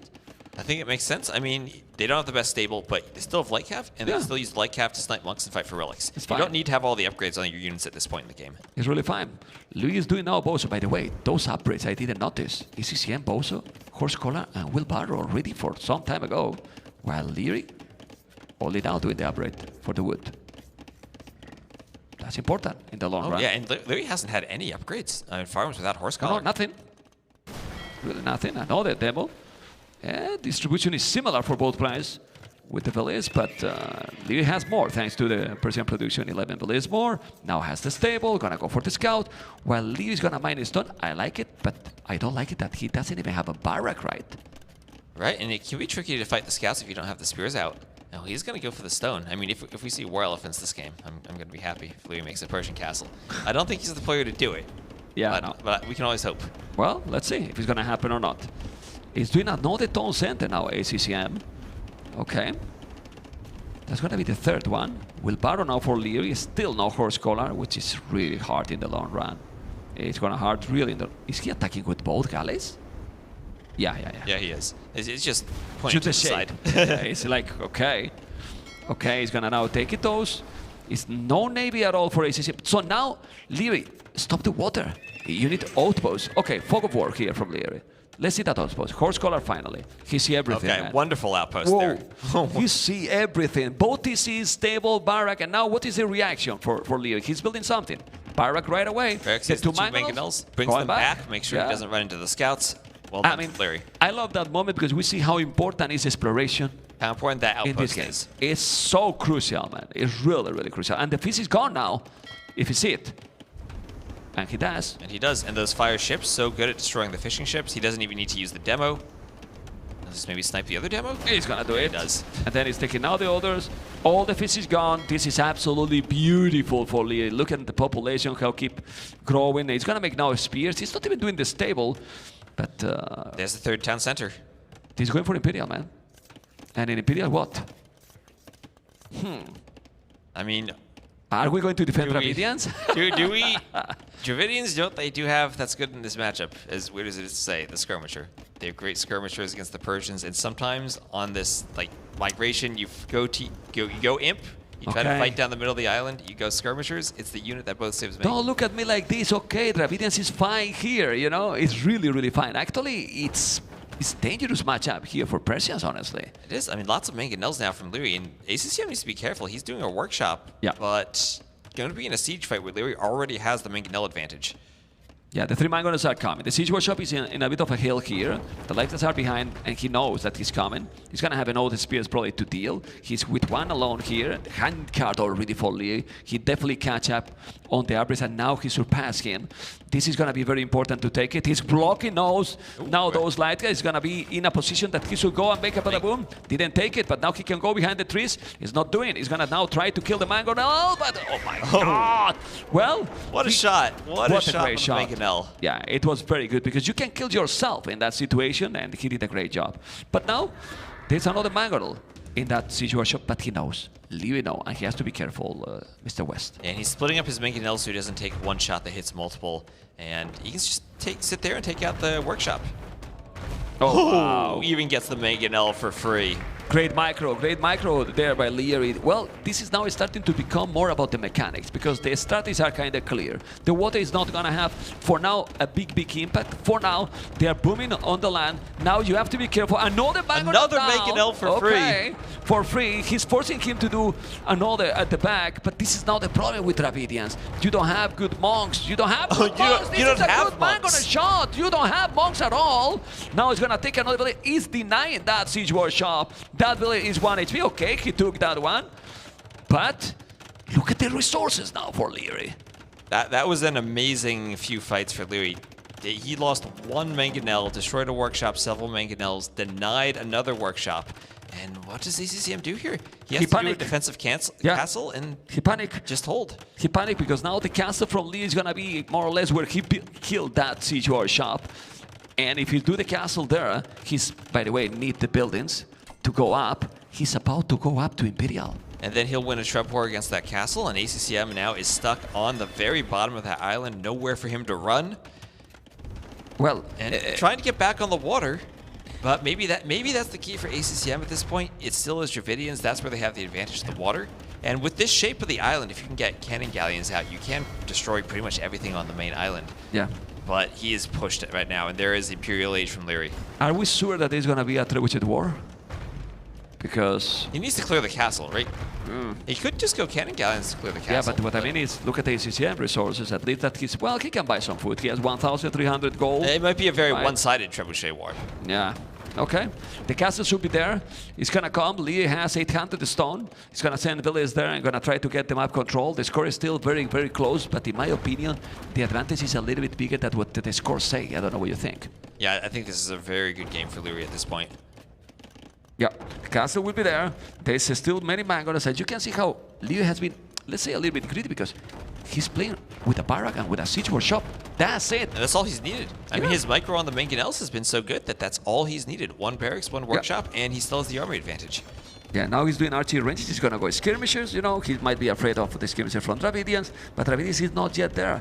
Now, Dravidian is on the way to Imperial, but he's going to have 2 minutes Leary to take the castle. And if you take the castle, look at the map control here from Leary. He has everything on the main island if he takes that castle. The only question then becomes the water. And how do the Persians play late game on the water without Bracer? They have to go fast fire against Dravidians who are a really good late game water civ.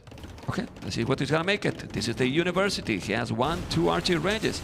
And now, we need to focus probably on this area, because there's where all the important battles will happen now. Man, what he has from the main island, ACCM, 10%? Less than that? I was trying to be generous, Let's do some math here. You love it, so let's go. Castle, second castle in almost the same spot for Leary. Trebuchets are coming. I think chemistry, we shall see it right away, and that's what we see right now. He's going for crossbows, which is a great idea. Yes, if you have time and you have map, because now with the mangonels, with the skirms, and with the bomber cannons potentially, those are not going to be enough time for ACCM to mass army. No, and he's adding more docks now. And I mean, there's no way he can get army on the mainland at this point. I think it has to be something that takes the water and then maybe is able to get cannon galleons to clear the castles. Yeah, but need to be quick. Need to be quick. Trebuchet is there. He's hitting already the castle. The castle can be repaired. Yes, because he has quite a lot of stone yet. Is he hitting the castle or the TC? He's getting some ACCM's getting some raids in. Trebs on the castle, and looks like ACCM trying to go for some crossbows in those ranges. Could try to go for some arbalests. And maybe get arbalests with Bracer to pick mangonels, but there's the skirmisher we talked about earlier. Skirmisher's all ready for Leary for dealing with arbalests. Yeah, and also that's a very expensive upgrade. He has okay resources, but when you are going to be there, you need the +3. Then Arbalest upgrade is going to be +3. Probably he's doing chemistry right away. You can do bomber cannons, but if you take that castle down, it's going to be so tricky. It's true that Leary does have a lot of army. So what to do, Leary? Another castle forward. Why not? I mean, we do see that. What's ACCM going to do if Leary comes forward? The skirms are already out there for the Arbalest counter. And that's why we see skirms so often in these situations, because they counter the Arbalest so well. Yeah. 3 trebs, ACCM can't repair forever. That castle will go down. Yeah, Leary has stone to make 2 castles, not only 1. He's with 4 treb, which the castle is going to go down eventually. He has outposts. He has expanded all over the map. Really a smooth play here by Leary. And now? He's gonna go what? Well, he's doing the armor for the skirmishes, but he's doing even bloodlines. Might bring some light cav in case that he's coming with the skirms. But the castle is down, and ACCM basically has 10 archers right now. Only 10 archers where his opponent has 14 skirmishes fully upgraded. Yeah, and Leary's doing another castle on his home island, so he's going to prevent any attempt from ACCM maybe to do some type of sneaky transport and get the Arbalest over for a raid. Why not, right? He still have 1,000 stone in the bag. He can still do 2 more castles in the middle if he wants to. It's playing completely safe, and I really believe that Leary is gonna be able to take game number 1 very, very soon, because there is nothing right now that ACCM can do. The bomber cannon is there. The skirmishes are taking everything. The bomber cannon with the trebuchet behind this is gonna take that TC, and then look at the space now. 5% now, right? I mean, and 5%, soon to be 0%. That TC will go down, and well, more raids prepared to hit those vills. Another trebuchet out. And though he's doing this, he has 4 or 5 mangonels just sitting there, not even participating in the fight. He doesn't need them. Yeah, he's respecting a lot ACCM. Look at the castle he's doing there, man. He could do a lot more forward, but he doesn't need it. The TC is down, and now, guys, he's gonna try to do cavalry. He's doing elite cannon galleon, but by the time that the elite cannon galleon upgrade is gonna be there, Leary is gonna be all over his base. How many vills are there? How many vills are going to die once Leary moves in? Well, 45. You got the answer here, but I really believe there is no time for ACCM. It's crazy. This is the definitive cannon galleon. That's his face when he see the cannon galleon hitting that castle, you know. But still, look at the castle he's gonna make. He's gonna take all the map. Castle, and impossible. That TC is gonna go down. ACCM just trying desperately to hold on with castles. Is that a transport ship? Does he have to run the villagers now back to his home island? Is that the only place he can keep them safe? Now, it's his perfect execution, West. Yes, I mean, he has absolutely. 200 population right now. His opponent 120, 80 population difference. He's gonna go now and take the tower, even with the skirms if you want it. Well, there's 2 bomber cannons there hitting behind it, and ACCM is Well, 0% of the map now. Right? He's running all the Yeah. way to the edge of that island, trying to It's do the crazy. lumber camp. And once you're pushed off the middle, where do you take wood? The wood on your home island goes out very far, very fast. Savar And there is upgrade, Savar man. Wow. with docks, maybe thinking of a landing for Savars now. Cannon. This is a domination from This, Lear. this was perfect. I mean, right from the start, Yeah. he had an incredibly clean build in the Dark Age. Did what he wanted to do going forward, disrupting the fishing eco from ACCM. ACCM still clicked up, but in the middle, that immediate workshop and the pressure he was able to apply, the main Bell fights he took were just perfect. Yeah. And as you mentioned, that outpost he did. Saw everything ACCM was doing. Yeah, look at the transition now. He see that he has all the map. He's doing now dogs. He know that ACCM don't give up easily. You know, 5,000 score difference, remember? And then he's now doing fast fire ships. So he's going to try to bring back now some Navy on the water and control completely the map. To be honest, at this point, I think ACCM, yeah, where are you going to transport this? To your main base? The only thing that bad, Transport man. can do is run off the map at this point. That'll soon be the only safe spot for him. He feel bad. Well, look at the castle he's doing. What? Okay. There's a Cavalier there already. There's no way that castle goes up. He needs to What? wall in the Vills. Yeah, but then you made that castle. Now there. there's Savars. What you gonna do there with the castle? It's gonna be a second Savar here. He's gonna try to kill all those villages. It's gonna be Doubt Castle. Most likely. I don't know how much percentage that castle is up, but it doesn't look like he's Absolutely going to be. a doubt castle. That's not going J-E-E, man. Wow. Clinical play by Lear in this one. up. That was perfect. Perfect, man. It was so good. I don't even know what to say there. That Leary was just everything he wanted to do was clean. It feels like this is the Leary who is capable of doing this against almost everyone in the scene, other than maybe Harry. Yeah, this is just perfect Leary execution, and this is what he has to mix probably sometimes to confuse Hera or some other opponent that he's kind of expecting this. You know, but even if you the thing is, even if you expect this, how do you counter this perfection? How do you counter this you do it? perfection? Well, Hera finds a way. Yeah, but in this situation, how you counter? You know, that it's so difficult. No, I think when Leary looked at that Civ draft, he had a plan for the Persians against other Civs, and he had a plan for how to play migration against other Civs. That's why Persians were so early in his draft. And you said Bengalis Dravidians first two picks for ACCM. Kind of a weird first two picks. Maybe prioritizing migration in a way that now you prioritize that map and you still lose. That puts you in trouble for the rest of the maps. Okay, I'm surprised that we see behind here going for a break. I think if I'm not mistaken, the players can take one break during the series, but then you take a break after the first game that not been a super long one. It's kind of like he's maybe not feeling smooth with his gameplay. And need to take maybe a break. just need a mental break there to try to put that loss behind him. It was a very quick game too, so maybe he just wants to get the break out of the way, make sure he can refocus himself. And I don't think we know which player took the break. I'm assuming it's ACCM. Leary doesn't want breaks. Leary doesn't Leary want just breaks. goes straight. You know? Okay, it is ACCM taking the break. You know, like I mean, Leary might be now like, come on, man, don't take a break now. Let's keep going, man. Let's get. I feel good. You know? Right. Maybe he's taking the break because of that. It's too clean. Let's try to break. Maybe that's true against Leary. Maybe you just want to take the break anyway, just try to throw him off. No. Anyway, it seems we cannot say too much about that game because everything has been said. It's played so good, you know. It's kind of hard to analyze even the keys of that game. What do you think now is going to bring ACCM here? Because ACCM in Fractal and Fortress, something can be done out of the something box. can be done, right? And both of those maps, maybe you can see Bengalis on them. I'm interested to see if Mayans are in a Civ draft. Maybe you could think about playing them on Fortress like the old school days, but kind of have fallen off. And if you look at Leary's draft, he still has Chinese. That's an incredible Civ for Outcrop, for Land Madness, and for Fortress. But I think he's going to pick Chinese in La Madness. They're very good there, but also could use Khmer there, also could use Gajars there. Okay. I wonder what other Civ would he pick for Fortress then? Vietnamese maybe? For which one? For Fortress. Yeah. Vietnamese for I Fortress will then? go Vietnam. You get bomber cannons, Imperial skirmishers, Rattan archers, feel very smooth with the economy. You know, and since you start with all the farms and you start quicker, it can snowball. I think Vietnam is great there, you know. Okay. But before we keep going, we're going to see what Leary has to say about e-sport and his trip into the game. If you can speak to the devs directly, what is your most wanted feature? Realistically or like Both. anything? Both. Okay, in a parallel universe, pathing would be perfect. Pathing would be perfect. Realistically speaking, that's not possible apparently. Because, obviously every unit moves a bit differently, every unit has different size and different pathing, so I get that it's very difficult. But yeah, in a parallel universe, if we had a perfect pathing, game would be 10 out of 10. But yeah, what else is there? Yeah, I'm thinking of a realistic one right now.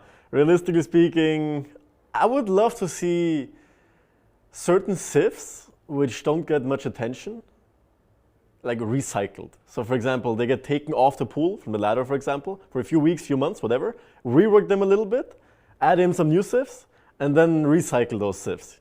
So you always have 3-4 civs sitting out, getting reworked every few months, and then they get into the ladder again, a bit reworked. Because there are some civs that just fall off, they never get to see the play, like Bulgarians, for example. So I wouldn't mind seeing Bulgarians, bam, removed from the ladder, few weeks, few months, whatever, and then reworked a little bit, and then added in the map pool again. Especially because we have so many new civs now, and it's not a bad thing, it's a good thing that we keep mixing things up.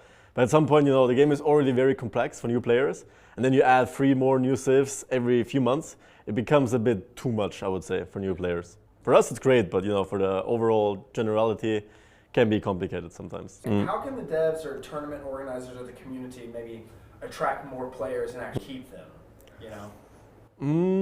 They're doing a good job. I mean, they're changing the map pool constantly. They're adding new features. Pathing might still be, another topic, but obviously it's hard. What else could they do? They could do... I would still like to see the cycling, honestly. It's a new idea, would be fresh. What else? Campaigns, obviously a big part. Lots of players like the single player option and the offline player option. So keeping the game fresh with new campaigns, new history, people love that. That's what most people grew up with. So I think those things particularly. How many civs can you play at the highest level? What do you define high level? Highest. Highest? Which I would be confident showing on the stage? Yeah, exactly. Every single one of them. Tell me your favorite civs to play, regardless of the meta. Favorite civ? I grew up and got famous by playing archer civs because I didn't invent, but I showed dodging ballistics back in the days when it was pretty much impossible because there was lots of delays and lag. So I always loved playing archers. I love how they move. I loved how they shoot. You can do so many things with them. And it has to be the archer civs. So like Britons, Mayans, Ethiopians, those civs. Malay, and those get usually banned, so.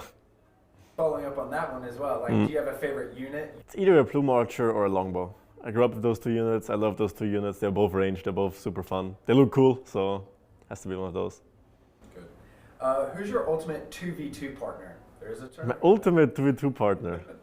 Historically, it has always been hard. I grew up with him. We both got good very fast and very well, I would say. We're both top 10, top 5 almost. And yeah, so it has to be hard. That being said, I think I also had huge success with Hera when I played with him a couple 2v2s back in the, when was it? A few years back, when Hard wasn't active. But yeah, those 2 are my ultimate partners.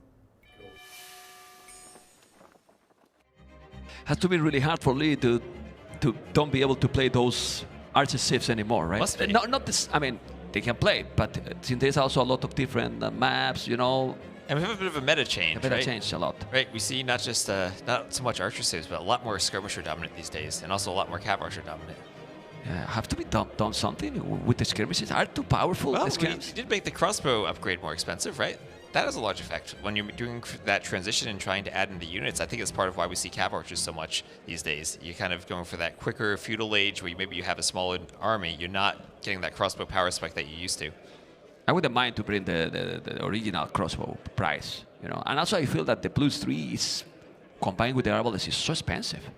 It is very expensive now because you hit imp, you want to do arbalest, bracer, chemistry. It's so expensive. Yeah. It's really expensive. Well, let's see. Fractal or Fortress is going to be ACCM is still, man, this is not a break. This is, he went to another country, man. he's got to go try the waffles out of at the shop out there. Well, guys, that, don't worry, guys, I'm not patient either. I want action. You want the game more than anyone right now. Yeah. You want the game, Yeah, actually, I think Larry might want it more than you do. Yeah, but they're coming. Oh, there you go. There you go. Vamos. There's Larry. He's warming up against the AI. Yeah, you know, he's he's playing still there. playing. He's you know? still playing. He's still playing there. He's still playing there against the AI. You know. Oh man. Well, I'm gonna tell you something. If you want to take a break outside, I mean, it's not super cold, but I think that should be bad for the mechanics, for the hands even. Yeah, He's going that's a out. good point. You know? If ACCM loses the Villager in the Dark Age now, maybe we have a reason for it. I'm sure he went out. You know, out, and it's cold there, and then you get your hands kind of freezing, and for the game it's important. Especially if you want to play Fractal, where in the first minute you might be laming. Yeah, for example, it's something to really take in consideration. And we see he's staying at his desk. He's staying warm. He's warming up. He's playing against the AI, as you said. Yeah, no. Whatever he's doing to stay warm between the games. I'm sure. I'm really sure. Well, he need to do something special because Lee has been too smooth in the first game. So it feels that the loss last night didn't really affect him too much. He probably was like, well, against Hera, I feel like Leary's smooth against everyone other than Hera. I wouldn't say that he wasn't even smooth like yesterday, you know, because He's tried playing something very well. different. I mean, something like Tato, right? Two players who played very well against Hera, and Hera just figured it out. What was the first game I remember perfectly because it was with the Siege shot with the Mongols behind his base, you know? What was the other games? You were casting the series? I think so, right? Yeah, you asked me to remember what I casted. That's a hard part. It was those. The first game was the memorable one with the Mangonels and everything, right? There was that migration game we had, right? As I said earlier, where they both went and landed at the same time in the middle, but Hera had that workshop and just kicked Leary off. I couldn't come back from there. And what was the other? Was the third game?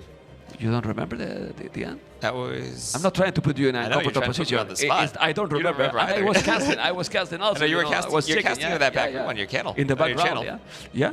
But I don't remember it because you don't want to remember. It was so fast. Right, do you think Leary remembers it?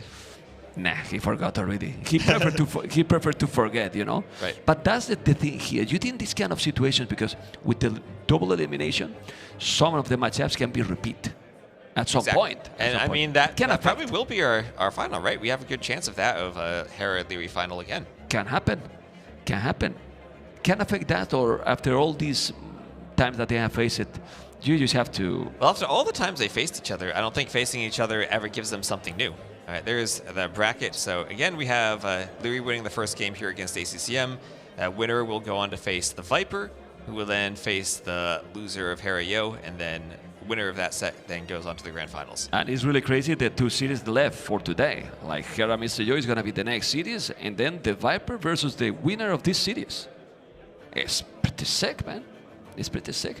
And if it's Leary, it's like having a guy in the top 4 with different matchups like we had yesterday.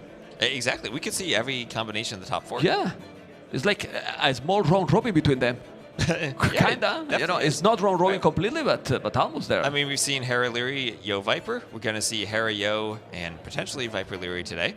And then, of course, whoever loses between Hera-Yo, we could see repeats again. We could see Viper-Yo again. We could see Hera-Leary again. Could be anything. Could be anything. Let's see what is going to be. What would you like to see, actually, as a personal preference? I would like to see Fractal here. That's a map I feel like ACCM is going to be confident on, and I feel like he's going to have something special planned for it. Yeah, I want now something not meta, that they surprise us, right? Want to see something different. I agree with you there. Right, because that's what we just saw on Migration. Leary is able to play that meta gameplay, go for that landing with a super clean build. And Fractal's maybe a map where if he gets some early laming, you could try to throw off his build a bit. But the build can be also clean because there is a script map. You can go for the Lambrica in that small area that is always the same, you know. Then you can go for the dog to block, you know, your opponent. So if you want to go with a clean build ordered practice, you can be in that map perfectly fine.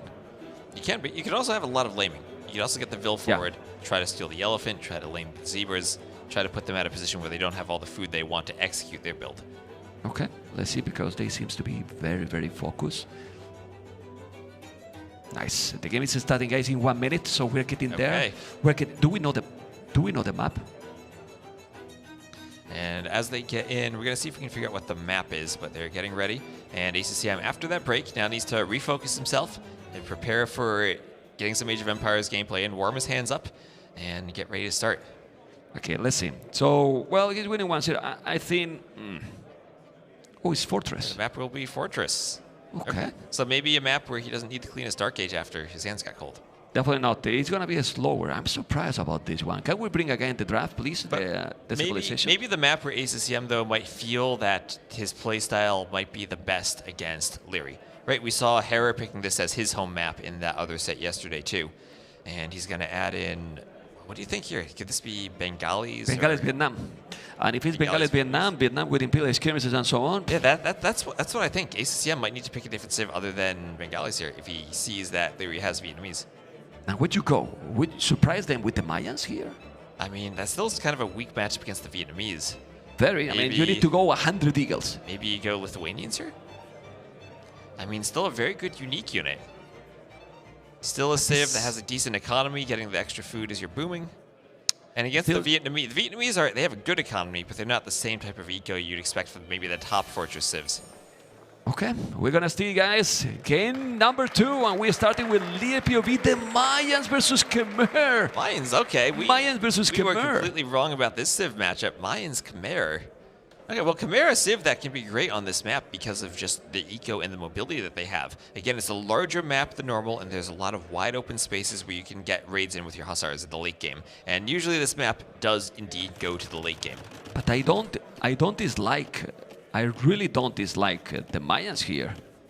At least that the game is going for the super, super late, that's for sure. But in the initial Imperial, I think Mayans could be solid here. Well, they have for years been probably the best civ we've had on this map, right? In AOC, all the years that this map has been played, it's been the Mayans. They've just fallen off a bit recently with how good some of the new civs are. Yeah. And Khmer being one of those civs with an amazing eco for this map. But what could be the army composition here? Because we need to talk about that. Because here we might see just a boom game. Pretty much. Maybe he's doing some blue marches in Castle because they are not so expensive and then you get some map control, maybe. But this has to be a boom game. What can be the good combination here? Well, do you think maybe ACCM might try to go for a forward castle, just a fast imp with the Mayans? They are a good civ for that historically on this map. Could it be a possibility for him to try to throw Leary off and not just play a standard game against the Khmer? The problem is that Khmer can do whatever with the economy they have. They can match up the fast Imperial or do whatever they want or not. They can, but maybe you try to trap them in a position where he's booming, he's spending a lot of eco on the farms, and you're going imp faster to win the Trub War. Okay. But I mean, I think it's a tricky civ matchup late game for the Mayans because they, of course, don't have access to that Hussar line. And then you're asking, what do the Mayans do against Khmer Scorpions? What do they do against the Scorpions? Well, that's not only Mayans. What many civilizations do against the Scorpions, especially if you don't have bombard cannons, right? Yeah, and maybe Elite Eagle is your best option there, but that still doesn't feel great against the extra range that the Khmer have. Well, they're fine, but still they're going to be very expensive in Mongol. And I'm going to tell you something, now that I'm checking the map. ACCM map is terrible. Look at those golds. Both of the golds are forward. Ooh, the all kings are three. going to say hi to each other in the bottom of the map. All 3 gold. Can we see the gold from ACCM? All 3. Ooh, the castle kind in of the blocking same one. spot. If he come here with if he see this, all the 3 golds are in the same area. This is super, super bad for ACCM.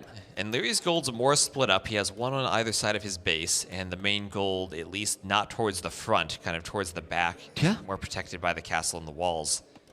I mean, there are 2 that are in the same spot, and if you rush there with something, I don't know with what, if you are the Mayans here, but... I mean, you rush there, and he can just go to the other gold on the opposite side. Yeah, exactly. Well, let's see.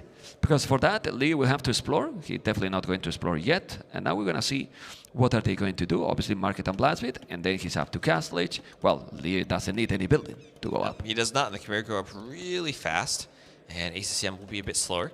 And that's one of the tricky things playing against the Khmer here, as we see Leary actually mining a bit of stone. Of course, on Regicide, you start with 150 stone instead of 200, so if you want to add in those TCs, you need to long-distance mine that 50 stone. And Market Blacksmith there for ACCM, so he's just going to go up to the next stage. It's going up 18 population, man, to the Castle Age. It's ridiculous, man. It's That's so what the Khmer bad. can do. They have amazing builds for Regicide Fortress, not needing those extra buildings. And now, guys, what you do is you move all those villages on gold from wood foot, and you leave 2 on a stone till he get 200 stone to make 2 extra stone center. That's exactly what Leo is doing.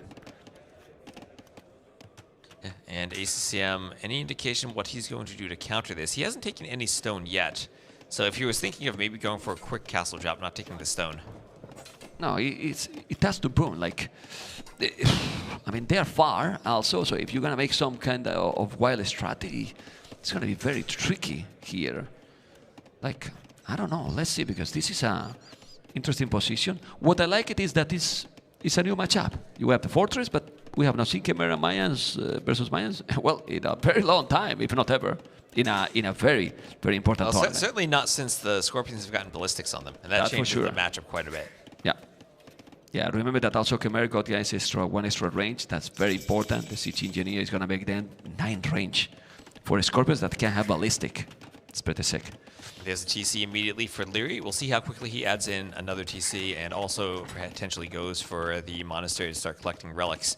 ACCM on the other side, both players will be done with their kings, and ACCM still not up. He's going to be a lot later, so that gives Leary, even though he's only opening with a 1 TC, a chance to keep getting an eco lead before ACCM can add in his economy. Okay, we see the extra town centers, and ACCM is going to be obviously behind in the boom because Chimera is so fast up. So he's going to make, as soon as he can, 3 TCs, right? Would you go really quick for the relics? I mean, when you can afford to have those TC working, right? Right. I think it also depends how quickly you want to go imp. If you want to go for an early imp push, sometimes investing into the relic can slow you down to the point where it's not going to work. And I just wonder how much Louis is going to try to take advantage of, as you pointed out, those 3 forward golds from ACCM. If you just want to go imp and try to take that map position, maybe you don't have time to get the relics. Well, can we check Lee's point of view, please? Fog of War. Well, he didn't see any of the gold. He see now 3 relics. He's missing still 2. And what about ACCM? Did he see all the relics? Not even 3. Not even scouting, Larry. Yeah. Okay. They will get there. You know, it's still early. It's only 10 minutes in the game. You know. And it's still a really big map for them to scout everything. Yeah, 3 town centers for Leary. I have the feeling he's gonna make maybe even 4 TCs here. You think he will need a heavy boom with Chimera? I mean, you can if you want to spend time getting more farmers added in, so you have enough farms to spam your cav units once you get up. What I mean is, what kind of approach? You go for the heavy ballista approach, or try to go up as quick as possible, and then you go, I don't know, traps, skirmishes, even some hand cannoneers, because if you go skins fully abraded and put some hand cannoneers, you are kind of countering the plumes and countering the eagles. Right, and I think the only downside of that is that you don't have as much mobility. Right, and this is such a large map, sometimes the Chimera want to just go for those Hussars right away to try to raid everywhere they can. Yeah, but I'm talking in the case that if you see that gold there, because you can go quicker, drop the castle, and do that strategy. Maybe he just needs to secure the map and get the castle there. It really depends on how quickly ACCM goes up too and what he tries to do. I feel like the Chimera player can kind of react to whatever the Mayan army is and add in their own units to counter anything that the Mayans do. Okay, let's see if he's gonna make it. For now, he's killing the scout on the castle, if I'm not mistaken, Leary, and that's why he's not. He wasn't exploring. He has now full HP again because he was threatened before. I think he got some hit before by the eagle or by the castle. Yep, they were fighting the eagle earlier. And also one of the things I saw Leary doing is because he saw the eagle doesn't get the speed boost, he was scouting for the king throughout all of feudal. So he got a lot of scouting information from it. Okay, he's gonna go probably to explore right now the area that he was missing, and he's gonna be so happy if he can see both gold. One is already there, the second there. So now he knows that those are his 2 goals. He know, hey, all the goal is forward here for ACCM. I will go through really 3 TCs up with Leary, and then you do if it's needed, you do TC later. Yeah, and I mean this is a great boom from ACCM because of how great the Mayans are on this map. They start with that extra villager, but can produce right away because of the extra food in the castle. But the Chimera Eco is just Louis 3 fills ahead. He can go straight up, and I don't know. I think I really do like the Chimera's position here. Yeah, I mean, it's not a big difference. On stone, even. So Ooh, he's on stone. He saw those golds, and now he's moving to stone. So I think he's going to do exactly that, thinking of that forward castle on the golds. Yeah. And if he's going to go up for that, he probably doesn't add the 4th TC. He probably just goes for the gold. Yeah, I think he should do that, honestly. And then, depending how the game is going, then you will see if you will adapt or not. But let's see. His Mine Stone could be for a forward castle or just to make a 4-tone center. He's going for the monastery. The problem now is that ACCM has 4 eagles on the map, trying to control all the map. We can go to ACCM Fog of War, and he probably has explored now quite a lot. And I think that can be tricky for the Chimera to deal with the eagles before they get to some type of scorpion or a larger army composition where they have some type of meat shield, maybe the Hussars in front, scorpions in back. And I mean, it can make it forward to drop, or difficult to drop that forward castle if there are a few eagles patrolling around in front for ACCM. No, he will need some army. I mean, that's for sure. So let's see. ACCM score is taking the lead because he's exploring a lot more. This is fourth the TC. TC4 for ACCM. He's the one who is going for tone center. Now he's doing a stable. Well, I think if Leo is not doing the TC now, it's because he's going to go now probably some scout, even light caps, and get some map control and go to that area. Yeah, and this could be really dangerous for ACCM if he's investing now more into that castle age economy, and he's not going to get the or anything that can stop the forward castle, and still will be slower to imp in the trap war. But he's doing a 4 TC. Okay, fourth TC from Leary. So still he's mining the stone on the front. Maybe that was just stone for the extra TC for more economy. Yeah, but he's doing everything. He's doing also scouts. You know, he's doing monks, light caps, loom already. Arrow, all the eco upgrades. Yeah, I don't think he has seen yet the eagles. He spotted them. He might be thinking, but this is tricky because now he sees also a plume archer. The plume is there, and he sees immediately he's going to try to convert. And he might convert. Didn't. He went away. Well, I mean, you see the mines, they don't have too many options, right? They have eagles, they have plumes, and in many cases, they're going to go for both anyway. Okay. Can we see the fog of war for both players, please? So we see if they see all the relics. This is ACCM. He can see almost all the map, but unfortunately, he cannot see the relic at the bottom. Oh, he's missing 2 relics, actually. And I mean, the relics do favor Leary here. I think pretty much 2 are contestable, 2 are safe for Leary, and 1 is safer for ACCM. Yeah, he's missing 1 relic. And now that monk, you should never lose that monk with the, like, just block it. He's healing. He's healing. And he got it. Great got it. Leary. Absolutely perfect. It was good. He's going to go and take that that relic, or he will try. The plumes are going to have fletching, but this is the thing. He's started to invest into upgrades even. While Leary 35 farmers Khmer, the food is cheating, man. It's exploding there. It is. And now the light cap can probably even pick off the plumed archers. The monk there to help too. And at least it will give the light cap a few more hits on the plumes. I think he did on purpose to just to distract and be able to take that relic easily. Yeah, He's now trying. Pick off the eagle, no problem. And the other 2 light cap can deal with the plumes. Leary is about 1 minute away to be up to Imperial, while having even more villages than his opponent. Well, he's doing hands, but he's not being greedy. He's still doing upgrades. Now handcard here for ACCM. It will Leary make a castle forward? That's the question. Yeah, and look at the resources collected. Dead even for both players, and yet Leary has managed his eco so much more nicely to click up to the Imperial Age at a better time. Yeah. Yeah. It's now the same. He catch up. Look at the resources, and he is on the way to Imperial Age. Already doing gold mining upgrade. He has 5 villages more. I mean, 5 villages more. Having light cast already 1 relic. Doing the upgrade as well. This is good, man. So there's the armor, and now we want to pay attention to what buildings does Leary add on his way up. Does he add a bunch of stables? Does he start, and also where does he add them? Does he stay in his base or try to get more map control? We saw the workshop from ACCM, and I wonder what he's going to do in that workshop. The workshop's pretty far home, and it takes a long time for Siege to get forward. Wow, he's coming forward. What does the Mangonel do for him, though? Because right now, Leary is adding in light cav, and that Mangonel has to go all the way forward across the map, and it will be difficult to keep it safe. Yeah, maybe he's afraid that he was going to have some ballista. You know, he's gonna see that castle. Not really.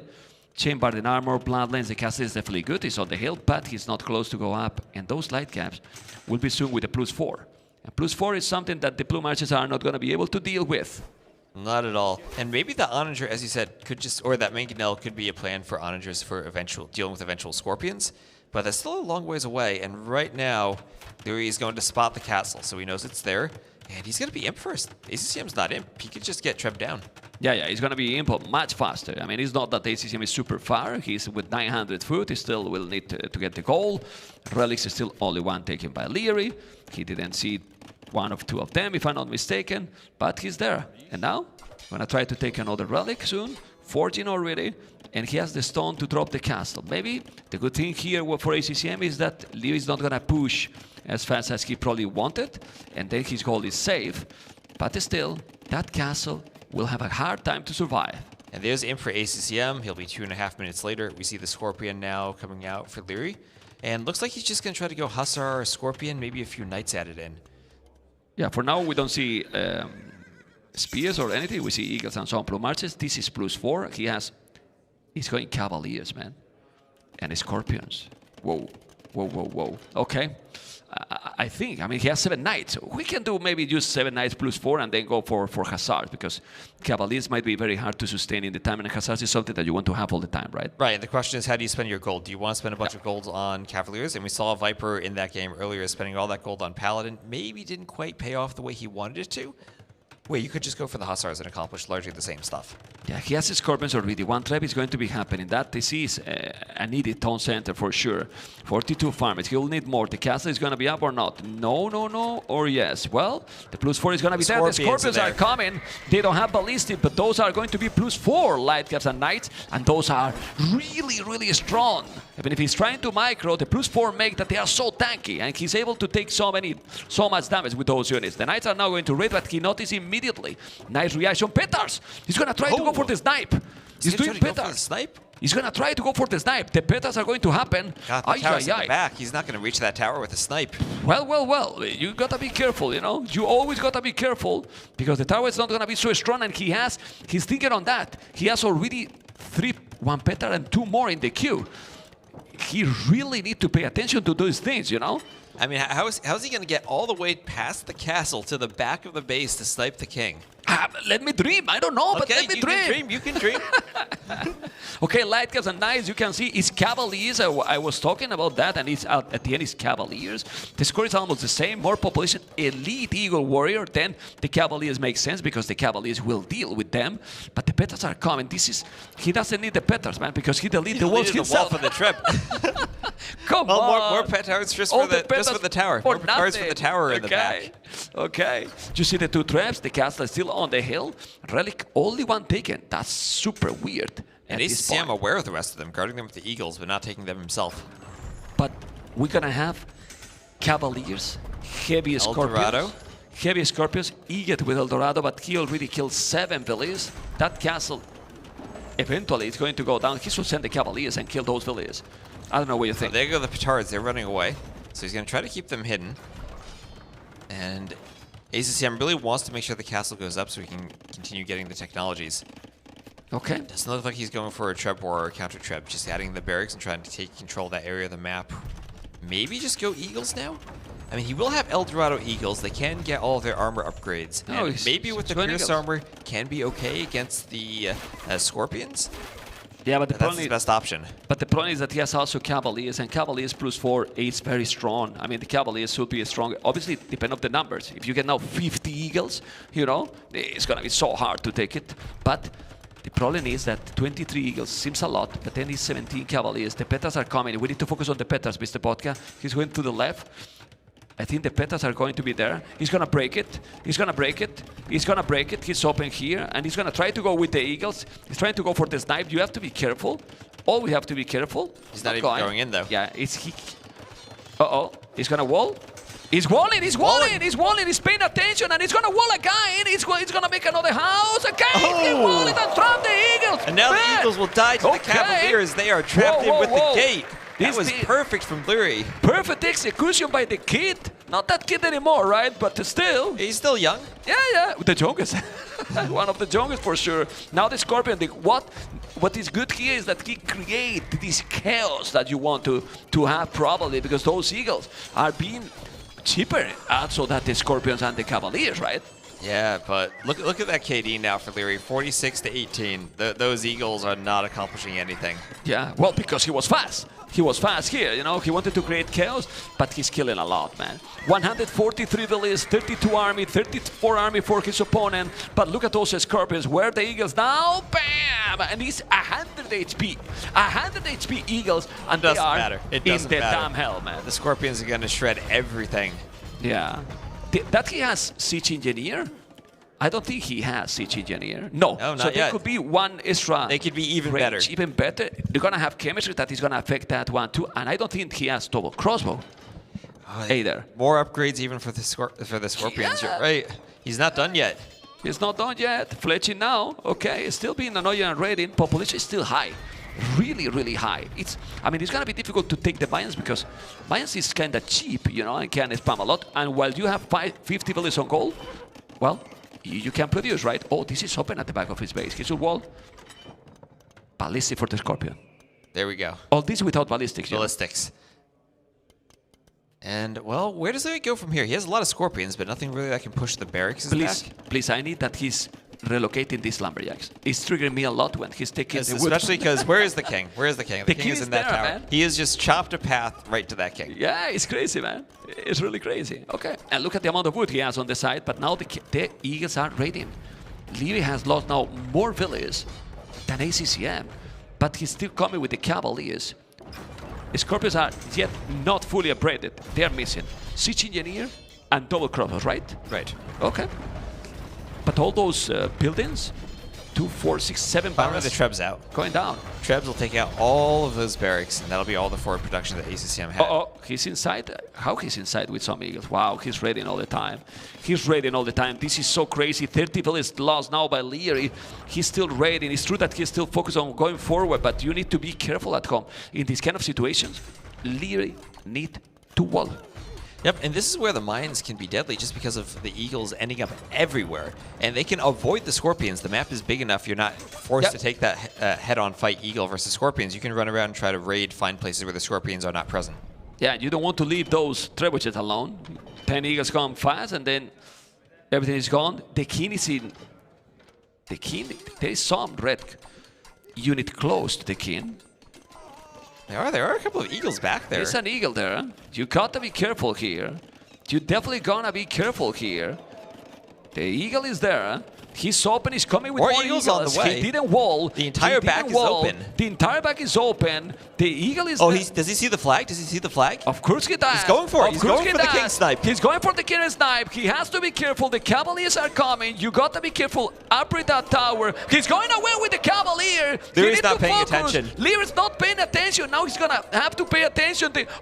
He's now paying attention. The king is repairing. there. Wall the damn tower, man. Okay. You need to wall that area. I'm getting stressed, man. You know, it's fun to see the king die. That was close. That tower was almost destroyed. I thought those vills were going to pop out with the king next to them. He did masonry for the tower. I mean, seriously. 4 HP for the tower. He needs murder holes for the tower. Okay, keep coming. 43 army, 38 army. You can see the monk here now going to try to heal. And... Oh, he's building farms. Why are you building farms there, Louis? That's where you need to wall. To wall this here? I mean, look at the foundation there. He's trying to wall, but he didn't wall completely. And it's still going. The crazy part here is a lot of villages raid, but they still with very similar population. But he's raiding constantly. Constantly. This is what you need to do as the Mayans here. Get your Eagles in as many parts of the economy as you can. They're cheaper than the Cavaliers, and it's easier for you to stay at 200 pop. Is there a way that we can see right now Leary's POV? I think that would be great now for the viewers to see Leary's POV if it's possible, because might be sick. I don't know if we have the possibility to see. Let's see Leary, because he's getting raided all over. Look at his APM. Is he fast?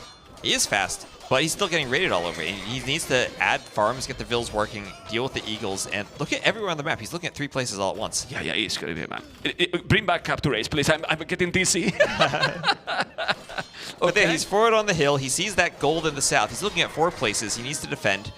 And he has Cavaliers. He's winning the fights. He still has the better KD. Yeah. But 61 to 33 eco KD. And ACCM more resources collected. And he's still in both of those quarters, to the left, to the right, adding in workshops, and he's going for a push. Now he has the map control. Yeah, now he will have more the holes, and soon the problem is that he's not gonna have a goal. Leary has 0 villages on goal. We were talking about how bad was the map for ACCM, but Leary never could attack and punish that map. And right now he's still 400 stone. He has only 1 relic. He has 1 relic at the back of the map that he could take it, and he's not taking it. And that's really bad. Well, he's raiding here. Okay. Well, that'll get cleaned up eventually, and ACCM will have more gold access, because the 2 extra golds did spawn a bit closer on ACCM's side of the map. We saw where that Cavalier raid just was, and also that castle at the bottom of the map. Those are where the golds are. And we had talked about this earlier, about Cavalier versus Hussar. How are you spending the golds? Leary went for the Cavaliers. Right now, every unit he's made has been a gold unit. Yep. Yeah, well, he has Hussars too, you know, but 32 Cavaliers. The problem is that he has only 9 Scorpions. The Scorpions are going to have now Siege Engineer. He really has to be careful because even if he's 190 population, Halberdiers and Eagles now. Halves include here 45 walls. This is exactly what Leo needs. But Leo has buildings on the right. The Cavaliers are coming. Going to take the Eagles. It's true that he won't be able to do Eagles forever. But for now, since he has 2 relics and still 22 villages on goal, and Leo nothing on goal, he keep going and going aggressive. Yeah, and I think the worry for this game for the Mines is if it does get to that stage where you start running out of gold, what do you do against the Chimera who can add in all 3 trash units? That's correct. That's why Lee is trying to hold till the gold is gone, right? Right. Okay. Siege Ram. Siege Ram. And I mean, look at the very north of the map too. There are siege rams to the east. There are workshops all the way to the north and the west. Paracle over. Still didn't take the relic. Oh man, I'm smelling a 1-1 here. I don't know, I might be wrong. It's now see that castle protecting the gold. The university is gonna be gone. Remember that those Scorpions are still, in my opinion, without the double crossbow. He's bringing a relic. That's so important for the long run. The score is switching all the time. The university is gonna be gone. The Rams are going to be gone, yes, but he's gonna take the university, which doesn't really matter too much. I think he did all he needs for the university. You want to take that market. Now he's coming with Siege Rams. Choo, choo, choo, choo. I'm coming, and that castle, inside. that castle is gonna go to the damn hell. You cannot stop that. Castle is going to be down, and less and less map for Lee, who has no resources at all. No, what a great position for ACCM, pushing the castle, and he has the perfect catch with the Hussars right now. He has enough halves to deal with it, and Leary doesn't have the Scorpions. Where are the Scorpions, Ben? Where are the Scorpions? Well, he has 10 only, but they're coming, and they cannot move because they are slow, really, really slow. The castle is about to go down, and the castle is already down. Basically, in a moment will be, the Scorpions are not gonna be in time, trying to repair with 2 villages, but against 4, 5, 6 rounds. And now the problem is that the Scorpions might be down as well. Oh, the Rams are speedy because all the halves are in there. The Scorpions are clumped up. Siege Rams do splash damage, Mem. Siege Rams do splash damage. Oh, he escaped! He escaped! The crowd is going crazy. Okay, and now? But now what he's gonna go crazy is gonna be the halves are going to disappear. He didn't kill them, the Hussars are coming. This is what he needed to hold here. Population almost the same in terms of military, not in villages. He's losing more and more, 100, 106, 7 now villages down for Leary. And resources. Look at the resources. ACCM, 1K of every resource. Leary, a wonder. He's gonna make a wonder. He could make a wonder. Yeah? Oh, man. I mean, do you think the players remembered to change the victory when they loaded into the Regicide lobby? Maybe the wonder could win him the game. Yeah, well, this is a good rate. Sticking the gold miners. He's still with a crazy population. Leary still know that if he's still rebooming, he's still more or less fine here. Won't be gold forever. But those 2 Cavaliers in the corner have been great for Leary. They've stopped ACCM taking one of those golds for a long time. And now the other. So now ACCM is not taking gold at all. Only 4 villages on gold. And the Rams is still coming, man. And it's breaking, man. It's doing an amazing job, ACCM. That King's still back there. That King is still back there in that tower. And he doesn't notice now. Or he does. We'll see. Okay, he's going with the Hussars. He can't see it. He's going to re-wall again. But the walls will be open. I mean, he can run back there and try to snipe the King again. And look, raided also outside with the Halberdiers. Population, how is possible that Leo is still 200 population? It's because he has the farmers. Look at that, 77 farmers. He can keep pumping Hussars, right? He's going to be able to make Hussars endlessly as long as he has those farmers. But it's Hussars into Halbs. And right now, without the Scorpions, without the gold, he has no way to deal with the Halbs. Well, but he's, there's some big raid now as well. But he has skirms, you know? He's doing some scams. That can work. To hold skirmishers versus siege rams, though? No. Oh, come on, don't troll me, man. But the Halbs are going to be inside the Rams. Yes. ACCM's doing a great job of keeping them inside the Rams, making them a bit faster. Okay, maybe here he doesn't have the Halbs. Amazing walls here to protect against the Rams. Palisade walls. Palisade walls. Well, he cannot do anything, right? No stone, no wood, no gold, no nothing. Only food. Need to take those. He knows that he can't lose this castle, and that castle is going to survive. He keeps the Cavaliers alive. Yeah, and big mistake for ACCM there, going for the ram push, but not having the Halbs inside. However, this ram push is going into the base and getting closer and closer to that tower with the King. Yeah, what?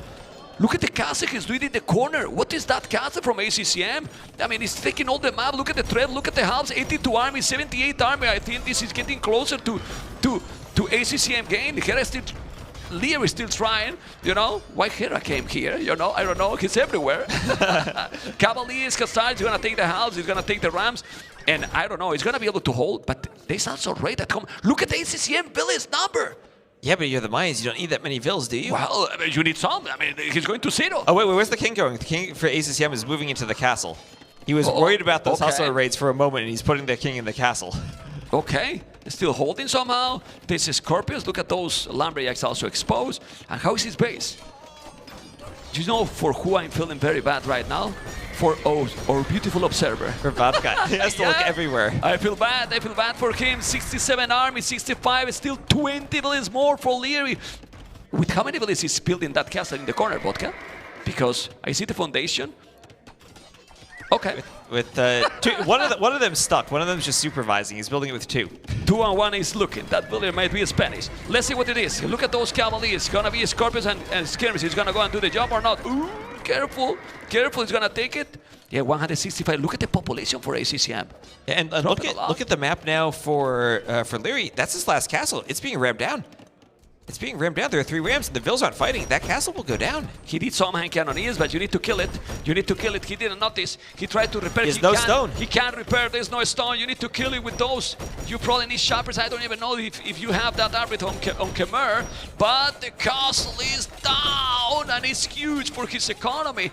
He has no castles at all. He has nothing to defend against raids now. Only the town centers if he garrisons. And right now, he's still... We saw he was at 80 farmers earlier, dropping to about 60. That Hussar spam is going to slow down if he doesn't have the fruit to stay at 200 pop. Yeah, but you know the problem he has now, ACCM? He has gold, but he has no food at all. He got raided and he keeps getting raided with Khazars all the time. Leary has 200 population, 33 Khazars, 20 in the queue, 7 hand cannoneer, 38 skirmishes, getting raided all the time. Incredible game, Mr. West. And ACCM has tried to wall off the map, but he's had holes in those walls. The Hussars have been able to get in here and there, even running into gates as the villages have held them open.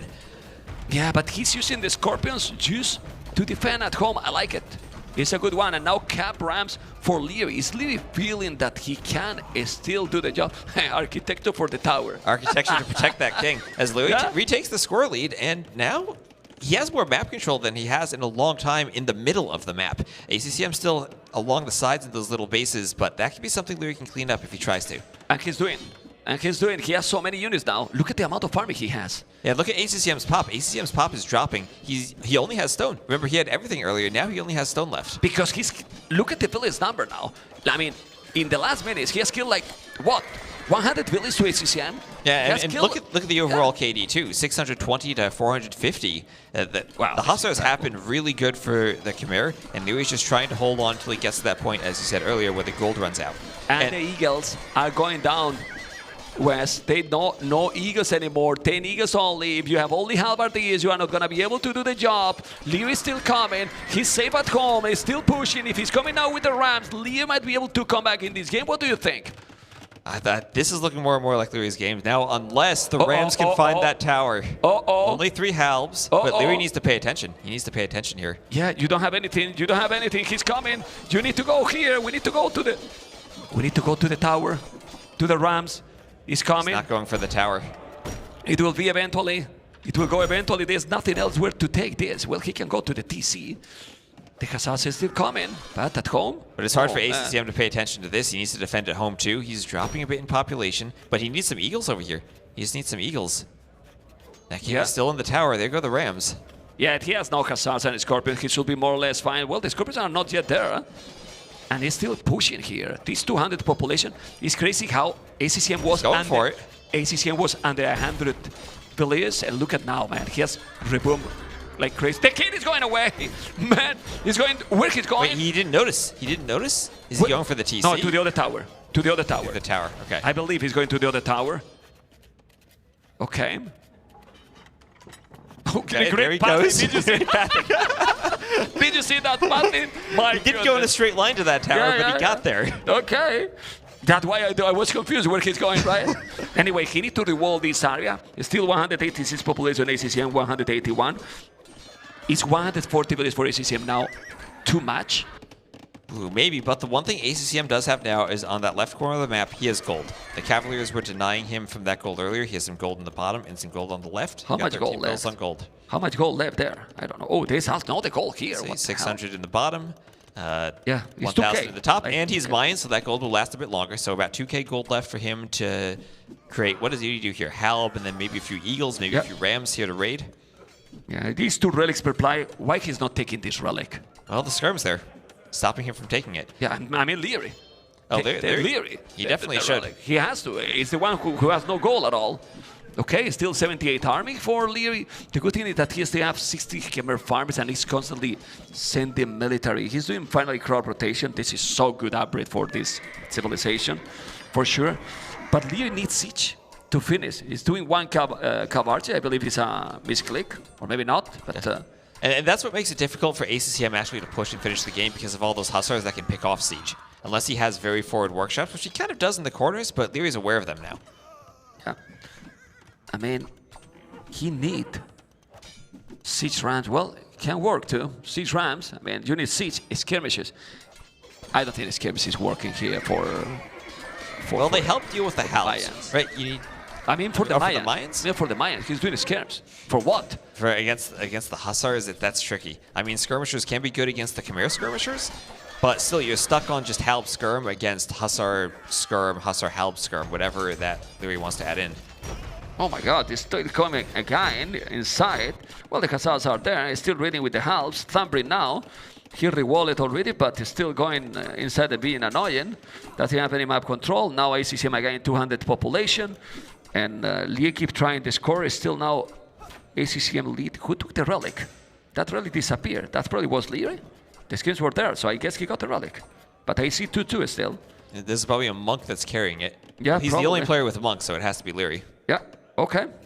Yeah, there is no monks for ACCM, so yeah, it has to be. But now Lee is the one who is dropping more and more the villages. He has 93 only. Ooh, and that's sometimes the number of farmers you want, not just the number of villagers. And he is getting raided more and more by the Eagles, and as long as ACCM has the gold, he has Eagles to raid. Okay. Let's see what is going to happen. This is all these skirmishes. He did the siege ram upgrade, but he has only 2 rams, 3 scorpions only. It's so difficult, man. It's so difficult to finish this game for both. For both. Although, I mean, King's in that tower now. ACCM kind of pushing in that area. Maybe if he gets some rams from the other side, he could push that tower. Nice walls here. Anyway. And how good have those scorpions been in Leary's base, just defending against a few halbs? Okay, he has to be careful. Wow. I don't know why the crowd is going crazy. Might be someone else being there, but look at this. Push on the TC. ACCM retaking the score lead. That TC will go down. ACCM still pushing with some halbs, although Leary's also in. Leary is in, and he has a big raid with hussars. The siege rams paying off, getting through those fortified walls. Did he save the town center? I think he saved the town center, but still raiding here with the halves. The TC is being safe. Khazars, and he's going to raid more. He's going to raid more. Still 200 population for ACCM. 57 halves in the queue. He's overboomed right now. He doesn't need 142 villagers. Yeah, honestly. He does not as the Mayans, and he still has a stockpile after that queue of halbs. So a bit more army might help him deal with the hussars. Maybe Leary will get a raid in and clear some of ACCM's pop for him. He sells 500 stone for 442 gold. He's doing Eagles again. He's coming with the Rams again. Okay. I mean, if he could get a good ram push in the north, again, he still can go for that king. It's right in that tower, and he has rams in the area. Yeah, but now who is trying to attack is Leary. He has the rams there as well. But if Leary's military is all forward, how does he defend against the ram push? No, he is not all forward. He has 100 almost. Double the army than ACCM. That's true. So he only has 96 vills, and that does let him have more army. And here comes the siege ram into the main base of ACCM. But that's not the tower with the king. He thinks that it is because there's a flag there. He's trying to break in. He's going to be able to do the job or not. We'll see. The Khazars and the skims are there. He's killing more and more units, killing villages. The walls are going to go down. 1 ram is probably a no to take them, as you can see. But at home, can we take fast at home Leary? Because he's getting us to a push. That town center is down. And the king is close. The king is very close now. Those rams just need to go through that wall, but he does have some hussars here to defend. Not enough helps out. Has a lot of his army everywhere. Yeah. It's crazy how with only 98, 100 villages, he has army all the time. You know, but Oh, he's buying a castle? Ooh. Ooh, okay. Okay. How Defending a wood line now, thinking maybe this becomes a wood game at some point and just going to prioritize being able to chop wood. Because that will be his only wood line in the north. That wood line, despite being raided, has been chopped and is almost gone. Yeah. And ACCM with all the other wood lines on the map, actually.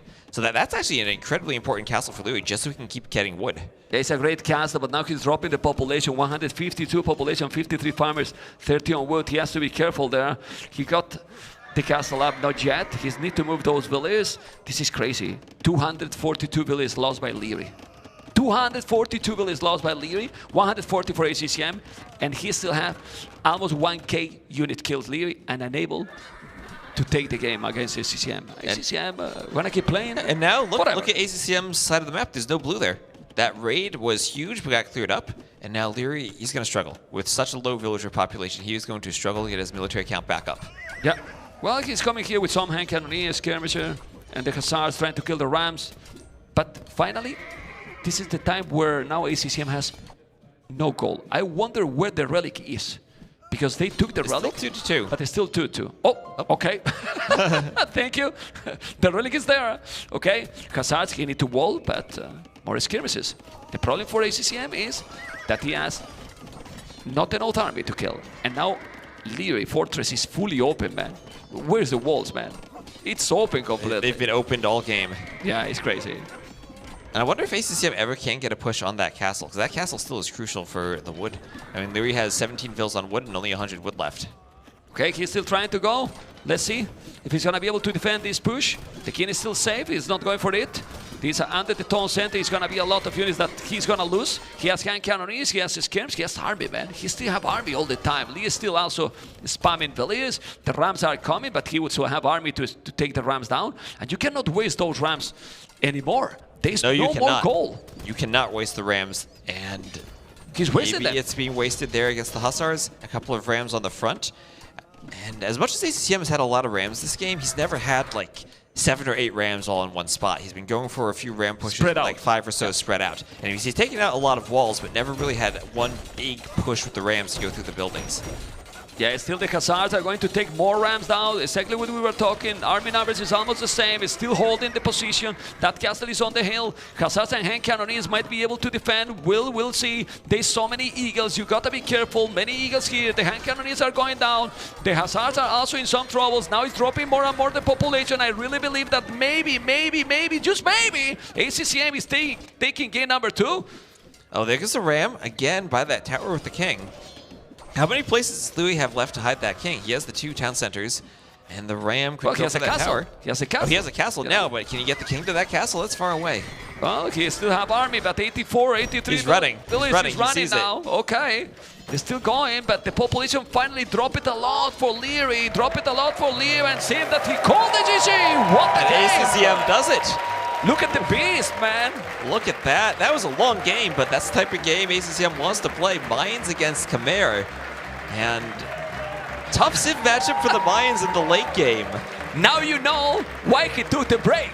Now we know why he took the break. He wanted it before the game, so he'd be ready for it. Yeah, he was. I'm going to take a break because you will see what I'm going to do in the next game. You know, it's going to be an hour game. It's going to be so long, and then I need to take a break. I bet he wishes he had another break now. Yeah, no, I need the break now. Now he wants to take the break, but now he can't, you know? Okay. Wow. What the game, man. What an amazing game. And there were so many points where it was back and forth. The score was flipping. Leary was getting onto that side of the map. He was ramming through the walls and raiding, denying the gold. Lee made, it's not a mistake, but he was leading completely. Some of the players, let's go. First, we're going to see, and then we will talk about this, quick interview from ACCM. Who is your ultimate, like, 2v2 partner? I would say Slam. Why?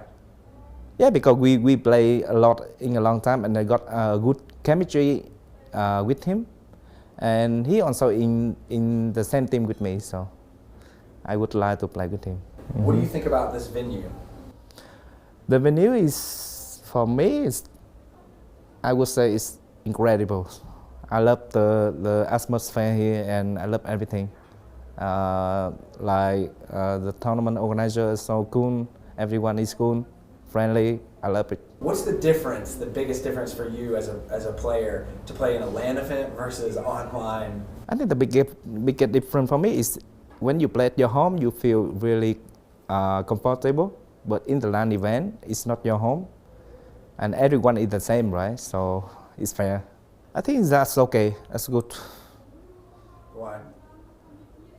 Because everyone is the same, and as I said, it's fair for everyone. So have to travel long to get here to play the tournament, and that's it. So what do you think about the seeding? For me, the seating is, I think it's the first time we do the seating like this, right? 4 players with champion and another 4 we're gonna random. I think it's gonna be exciting because we don't see the matchup really often before. And for me, the preparation for the double elimination is with DE, we got second gen, right? So I like it. It's like you travel for too long and just play 1 set and go home. Now you got a second chance, so it's good. Who are you looking most forward to playing against? To play? Against? Okay. For me, I'm looking to play with Mr. Yo.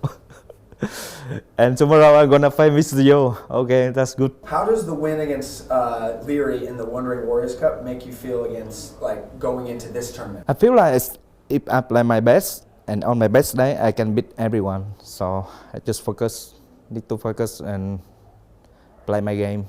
You get called the chef. What did you already cook up regarding the map pool? Yeah, for me it's I like. If the map is it's not based on the shape and based on the macro, but based on the strategy, I can cook a lot of things. So, and this tournament gets some maps, so I can cook, and I got something. Let's see tomorrow. How do you stop Hera? If it's skirmish, I think the only thing I can stop Hera is the strategy. I think and because his macro and execution, decision making is insane, another level. You want to beat him, you have to have a good strategy. Also, you have to put strategy on the top and prepare. That's why you have a chance. Do you have anything to say to the community? For the community, hey guys, I love the game and I hope you too. And I'm so excited to play the tournament tomorrow, and I hope you will be there to cheering for me and everyone. Thank you. I mean, how you can't you not like this guy? Come on, well, he certainly cooked something up in that previous game. We'll see if he can keep cooking going forward. The chef. Are you cooking something?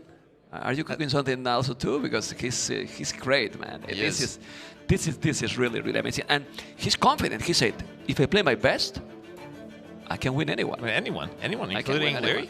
Yeah, including Leary, including Hera. Yeah, but he also say he is clear. Like, well, you have to win with a strategy.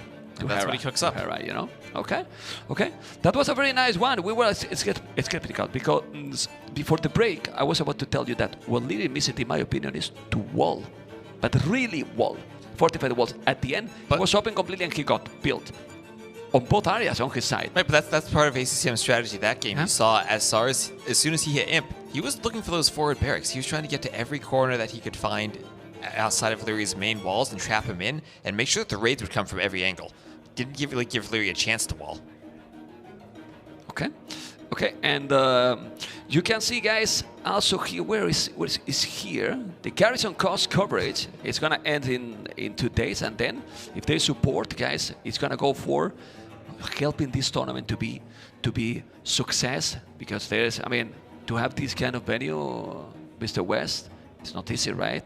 Well, you heard ACCM describe it in his interview, right? It's a great place to play some Age of Empires. Yeah, I'm really excited, you know, and I was looking forward for the tournament, and for me it's been a lot better even than I expected, because when you don't know how it's going to be something, you are always with a lot of question marks, and it's been insane, really insane. Yeah, and especially since we also have the community tournaments being run on the other end of the building. That's an insane setup we have going over there, and some great players there. We have Mihai, freaking Andy. Yeah. And we can get some very good community tournament results too. Yeah. Well, they have been there all the time because I didn't see them here. They've in been the crowd. playing all the time. All the time. They My have something to goodness. do. Yeah. We're keeping them busy playing their games. Pretty crazy. Anyway, we're going to see now the remaining games, right? Gonna be in game number 3. And what is gonna be Lee, the one who is gonna pick? It has to be Land Madness, right? Has to be Land Madness. Yeah. I think about the previous game, he got plenty of time to wall. I'm not telling to wall later. He got time to wall instead of just only improvement with houses. You know, he was doing even some scout and so on. That's what ACCM was doing. We saw that earlier on, going to why the side, he doing didn't the do house that? walls. That's Lee's style. He's not doing. But if you wall in that situation, it's the only way to avoid what he did. You need to have Khmer with the economy going all the time, because if not, at the end it's going to be impossible. But well, it's what it is, right? Yeah, and we'll see what the players are able to cook up in this next game. And, well, what do you think that does for the confidence of ACCM? He finally gets that win against Leary. You saw he was fired up at the end of that previous game. He said he was confident in the interview, but there's a difference between being confident in an interview and being confident when you're playing. Yeah, I think he's gonna still feel fine. You know, he's very solid. The thing is that the previous map is not the one that he enjoyed the most, but Leary with Gurjaras, ACCM, Hindustanis. Well, it's a camel matchup. Well, yes, but Leary, in my opinion, he better play perfect because Hindustanis, in my opinion, is an amazing one here. I don't know what you prefer. Ooh, I don't know what I prefer either. I feel like when you get to super late game, maybe the Gujaras might have the better camels when they get all of their upgrades with Frontier Guards fighting directly against other camels. But the Hindustanis have a lot of options with how good their economy is. Just those cheaper villagers make it so easy and smooth to boom. Yeah, I agree. And I was thinking that in this map, Gujaras can be good because there's some extra herdables here. Exactly. Then you can have all those Garrison there, and you can keep them in the mill and take them. And take them, both, you know, because we have seen how with Gujaras, not all the people is keeping them all and they're sticking, but now Lee is getting another 4 extra here. That's really good. How much he has already? Yeah, this is great, actually. Having 5 and bringing another 4 is really good for Gujaras. Yep, and of course, on this map, you start in the middle on a raised elevation, and in the lowlands, there are a lot of hunt, a lot of golds, and a lot of cows to pick up. So you're scouting a bit differently on this map than you do on other maps. You're not immediately going to see what your opponent's doing. You're going to try to fight to grab as many cows as you can. Yep, and this is what Lee is trying. And then Lee is going to try to make his usual really clean build order and go very aggressive with Gujaras. It's one civilization that you definitely can do it.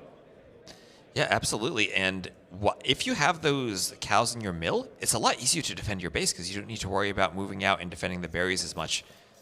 You're probably going to take the berries very early on, too.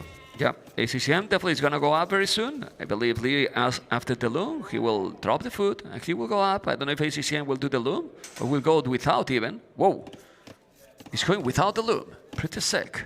Ooh, we see players do that these days. Yeah. But I think the one thing that could be great for the Gujaras is you can do the TCs on the top of the hill, and you're not as worried about grabbing all the hunt in the lowlands with the TCs right away because you have that extra food from the mill. Yeah, it's a really good one. I mean, yeah, now I understand much better why Gurjara is here. But still, in terms of the tech tree, Hindustanis who have the edge here. I mean, the Gurjaras can be great, but I prefer Hindustani. It feels so good to play, so smooth, right? Yeah, that indeed they do, and that's what we see usually from Leary, right? That smooth gameplay, and we'll see if ACCM maybe can replicate that. ACCM did tell us that it's the strategy he thinks that matters against Leary. Hindustanis maybe a bit more of an execution-based matchup with how smooth that eco is. Yeah, but honestly, I feel that Lee has got a lot more extra coves than ACCM. He has only 2 under the TC. He has now 8 already. He's bringing another 1. And I think on the right he has another 2. He's going to bring another 2 more, 4 more. You can only fit 10 in the mill, so at some point you need to start eating them. Or going to make a second mill. You can make a second mill. I mean, seriously. You remember when Gujaras appeared that was broken, you know? Okay. So it looks like... Okay, so if we want to look at the map, so we're going to have an admin restart, and it's because sometimes on this map the hills don't spawn properly, and I don't know if we still can see what that map was, but it looked like the hill is supposed to go up and then go down around the edge. Sometimes it just goes flat on the edge. So Where they is decided to Garrison? do We an don't- admin. we don't know. Three. If we I can think get- that's why they called the rate. Yeah. We start there. If we can get more information, if you can tell the admin to tell us, and then we can inform to the viewers, will be great. You know, because I don't know, and Lee is not gonna be happy because he got already a lot of ships, a lot of codes. Yeah, that was a long time to lot. call an admin rate. Yeah, yeah. It's you know, that's why it's very important that we know, obviously, and we will let you know when we know that. It's unfortunate here, right? Why was what it was missing? There was something, some resources missing. I don't think for the hills it should be, you know. I don't know. Okay. Yeah, so confirming Okay. it was because there was a map bug on the hill. And sometimes Outcrop does that. It's a weird map, and sometimes the map scripting bugs out on it. Yeah, but that's, for me, it's not a real problem, you know. Like the hill is, well, let's see. It was the I think it would matter more if it was like If it was Tatars, like the Tatars on the but map. in this matchup, that restart for me, well, it's the decision. It might be in the rules for sure, but doesn't make a lot of sense to me. And we're gonna keep going. And now imagine that now ACCM is gonna take all those coves, right? Because he was having. But to be fair, there are a lot of cows on the map, and usually you can get several extra. So we'll see if we can do that again. Okay, we'll see. And we're going to get back into that pretty shortly. I don't know how long it takes them to do the restart here, but that's always the question when Obviously, you're watching games, right? You're always looking to get back into the lobby. Nothing has been shown about the strategy for sure because It's just the Dark Age. It was a Dark Age for sure. But now Lee will have to go, and he's going right away to try to find the same, you know, the extra resources. And now we need to see if he's going to be able to find them. Yeah, this looks like the hill did spawn properly if I look at the mini-map. It looks like it does go up and down on both sides. Yeah, the shape of the map is different, but it still is the same strategy. I mean, the same approach would be on this map, and need to find now the coach is gonna find 2 now. Okay. Right, and it looks like we do have, so this time Leary over to the west and ACCM over to the east. Yeah, he's taking now 2. He's gonna. There's 2 more in the north. Okay. And now ACCM scouting the south. And as we were talking about, the scouts don't go straight to the opponent. You're not trying to push in deer right at the start either. You're really worried about getting as many cows as you can. And Larry will get a few more cows this time. So no problem for him. He's getting some extra cows once again. He's taking 4 again. Now ACCM is also going to the other side. So it's also better for both players because both are going to be more or less even. Yeah, but it seems that now there is maybe it's a smaller area, the outsides, than before with the shape that it is. Maybe it's a little bit. The players have a lot more wood in the back of their bases, right? Because they have the so, corner right? of the map. Yeah. The spawn is different than the previous one. Like more kind of in the middle, and then it's shorter, a smaller area, the vertical one where there's gold, stone, and all those extra cows are there. Okay, Lear is about to go up soon. ACCM as well. Let's see if he's gonna go up the same without the loom. Okay. Yeah, skipping loom, it's always a big risk, but a lot of players do it these days. And perhaps on this map, you're more tempted to do it because you know the scouts are out trying to find the cows and not necessarily looking for veil snipes. Okay, he's doing the loom again. I think ACCM will go up without the loom too, like in the restart game. And it's a bit easier with Hindustanis to do that because you're not spending as much food on your villagers with a discount in the Dark Age, so you can squeeze in that uptiming without waiting for loom. There you go. Both are going up, and it's exactly the same. Exactly the same. Yeah, just look how well they memorized the build orders, you know. They've practiced this. They've practiced this, and as we always say, ACCM, he's practicing his builds all the time in that room. Yeah, he's bringing another 2 cows, I think. How many he got now? Oh, and there's another 2 very close. Whoa, didn't say it. That's unfortunate. No, he has more coming in. He's got all the cows he can find. He got 7. He's gonna be 8. He's gonna be 10. Well, he's gonna be in a very nice position again. Very nice one. If you take the other 2, it's probably gonna be exactly the same position in the previous game. Yeah, if he takes the other 2, that mill's gonna be overflowing. Okay. Now it's scouts, I believe, right? For both? Yeah, do we see either player going on gold? No gold for Lurie, no gold being taken for ACCM, so it should just be scouts again. Ooh, he doesn't see the cows, but he probably will see them if he goes to push that final Ibex. Yeah. They're really close to his line of sight. Yeah, I think those cows he's gonna see it exactly in the next one. He's now pushing. And he's gonna have resources, man. He's having almost 300 food. It will have more when he dropped that one. Yeah, this is going to be a great start for Leary on this map with all of those cows. Maybe the Ibex walking a bit closer is actually a bad thing for him because he won't see the cows. Oh, he went away. He's not pushing anymore. He's so not gonna pushing, find he's the other going two. forward. Yeah, he's trying to be aggro. He's doing the house here because he's housed Leary. Don't tell me that he's housed now. No. After the villager, he's gonna be housed. Okay. Now he's doing the stable. The scout is joining now the party. He's gonna find the stable, but that's no issue. It's pretty expected. Stable as well. Yeah, so if we look at the gold positions, we see both of them there for Leary. That one gold being a bit towards the front could be a bit tricky for him. ACCM's golds are one to the top of his base and then another in the back, so maybe a bit safer.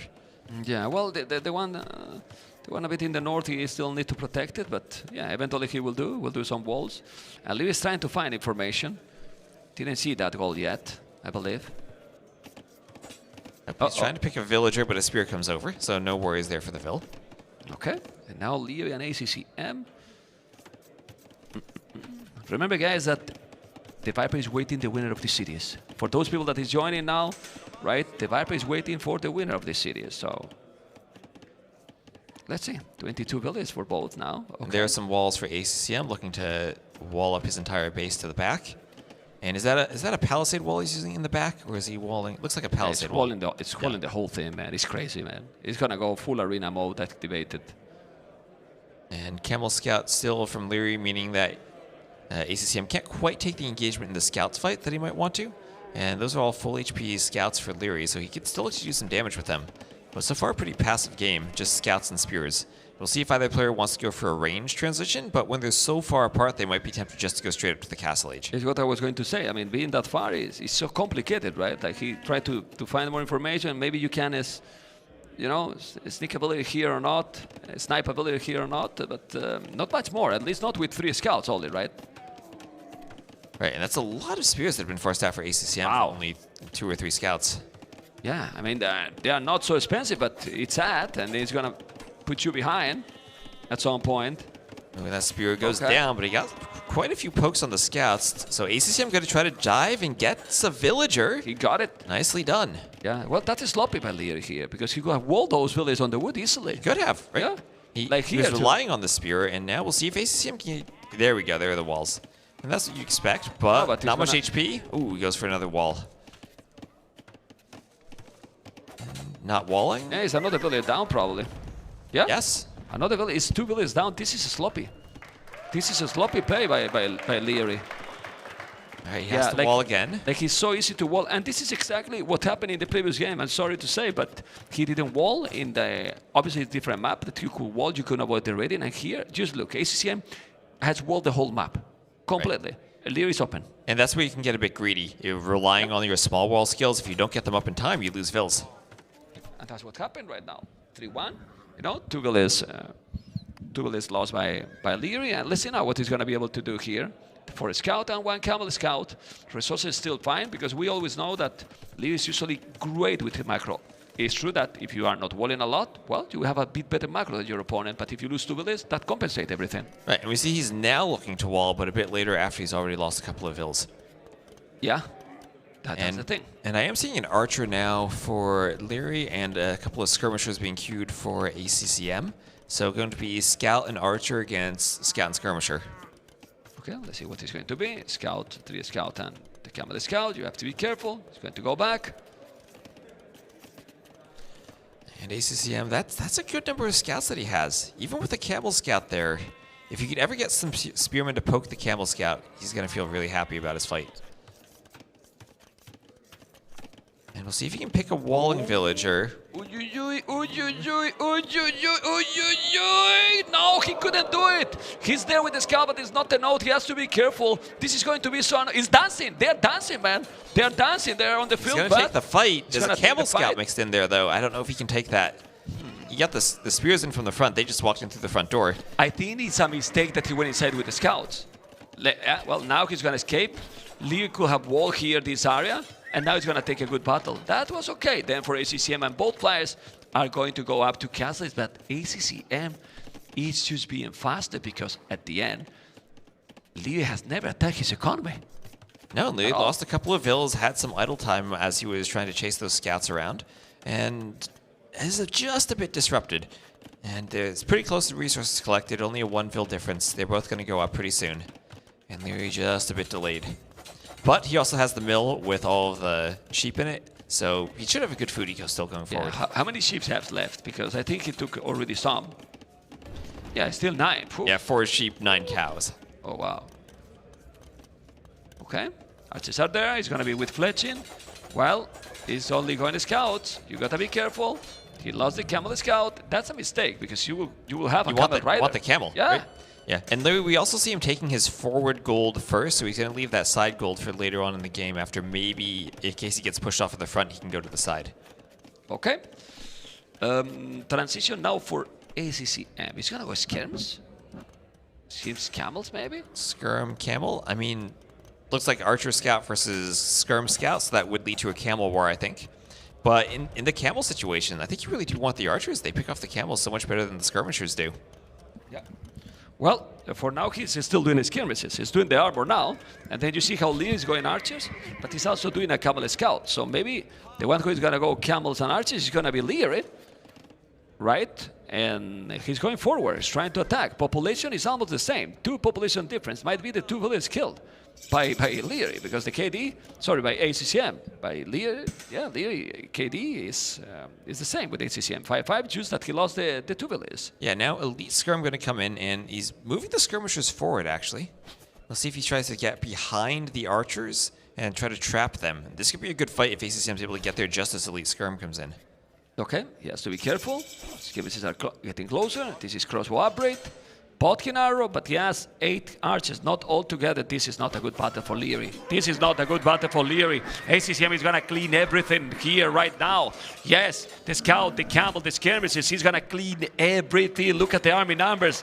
Right now, Leary is in problems, Mr. West. Yes, he wanted to get up and do damage to the crossbows, but that is not going to happen. And ACCM, did he even cancel Elite Skirmisher? He even canceled it. He doesn't need the upgrade. He's just going to save the resources. He doesn't need to spend all that resource early on to pick off the archers. They just go down anyway. Very smart play. And thanks to that, he's doing the extra tone center. You know, because you are not spending the wood. Through that, Leary, 2 extra TCs right there. He's doing camels, his scale in armor, Bozo. But his number is almost the same. And after all this, the KD is still similar. It seemed that he got a big battle, but then the game is so even. Yeah, and that's also not what you expect from Leary. Moving out at the wrong spot, being in the wrong position to take a fight, and then also losing the fight with that much micro. Yeah. So 3 TCs for Leary, and with all those sheep in the mill, he should be able to afford to produce from them. Yeah, he's definitely doing. He has 14 on foot, also those ships in the mill. It's not having any idle TC. Look at the idle tone center for Leary. Yeah, he doesn't have an idle town center, only 2 seconds. 2 seconds. Now we say he's getting some more, but still, it's because he has the second TC already built, gonna have the third one, but all the 3 TCs on his base, while the third TC for ACCM is already in the outside, you know, which I like it a lot. Yeah, it's going to help secure him some gold. But we have seen this approach before. You don't necessarily need the gold right away. Those 2 tiles in your base do last for quite a while, and you can try to get some army and map control and decide where to move out, maybe after scouting someone else who's already committed to the TC. Okay, Wheelbarrow here is going to be, he has Bozo and Horse Collar. Ooh, that's important, man. ACCM only double the tags. In the long run, this is going to be painful, even more. When now your opponent is having 3 tone centers, he has Wheelbarrow, and he's going to have now good army numbers. He doesn't have bloodlines, but no bloodlines either for red. The Hindustani camels attack faster, but he has Skillbard and armor. Now this battle should be a good battle for who? For Leary, who is now cleaning absolutely everything here. And in all the skirmishes are down. Yeah, at the same time, though, at least the archers got cleaned up from Leary, so now ACCM, maybe he can boom up and not have to worry about the camels breaking in if he can wall behind. But, yeah, what is really tricky, though... Yeah, but those are the initial archers, and he also canceled the crossbow and the bodkin. He has only fletching. But both players canceling all their upgrades, right? Completely. They're going fully into the camels. It's a bit tricky for ACCM with that outside TC, because what happens when Leary discovers it? There's nothing to defend it now. Yeah, and look what Leary is doing. I love this. He didn't do this some time ago, back in the days. 8 villages on a stone already. Ooh. 8 villages on a stone. He's going now to mine even more. Or maybe are those villas? Oh, look at that mining those are camp. villas. That's a beautiful mining camp Yeah. between the gold and the stone. But there's some unit going. There's some unit going, and you're gonna fight those villas. That's terrible if that happened. Yeah, the camel is there. Ooh. Ooh. So bad. I mean, he's not a knight. He's gonna try to kill it with the village, but one archer is coming to the archer is coming The to help. villagers beat the camel. Yeah, but the camel is gonna be there. He might lose a villager, but the camel eventually might be Yeah, the down. Bills win that fight. No problem. Okay, this economy upgrade in this minute for And Leary card. is insane. Handcard, well, his opponent not even will Barrow.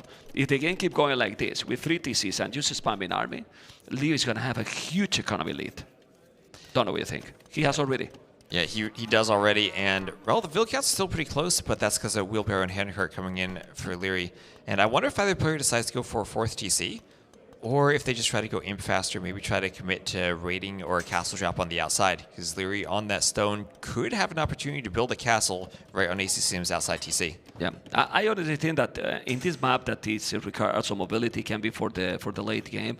The 40C is going to be needed no matter what, sooner or later. So you do it now, you are safe on the outside. And then if you can also make the castle, well, you're going to make it. But you have to do it. You can see how he's sending, and he's doing the town center right now there. Isn't it? Yeah, and that'll keep the gold and the stone safe, and he has enough camels there at ACCM. He remembered seeing that. He was thinking of maybe he could raid the Vills, but no, Leary there in position to defend. That is perfect. He's taking a little bit of wood, but he has also gold and a stone.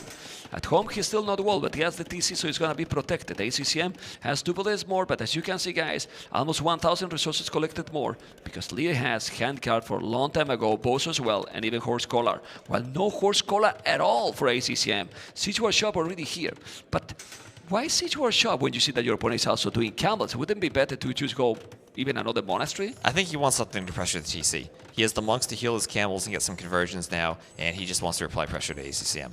Okay. Camels are coming. There's a couple of monks. This is gonna be probably very good for Lear. If you notice, there's 3 monks, actually 4 monks. Let's see the conversions. He's gonna convert 1 camel, converted 2 conversions. The camels are there. He's gonna take the monks, but you don't want to take this battle. Definitely not. Army numbers is still 15, 16, but he converted 2. I deal with that. All right, I'm happy with that trade if you get the conversions. And ACCM going for some stone himself. He's doing devotion now. Makes sense. Makes sense, but the game is going again for the Imperial, man. It is. And I mean, ACCM, a player, we typically see these games go Imperial, go long. And on the outside, still equal villager counts. ACCM has Wheelbarrow now. He's lacking in the horse collar upgrade, so his farms, he's going to need to spend a lot of wood reseeding those farms.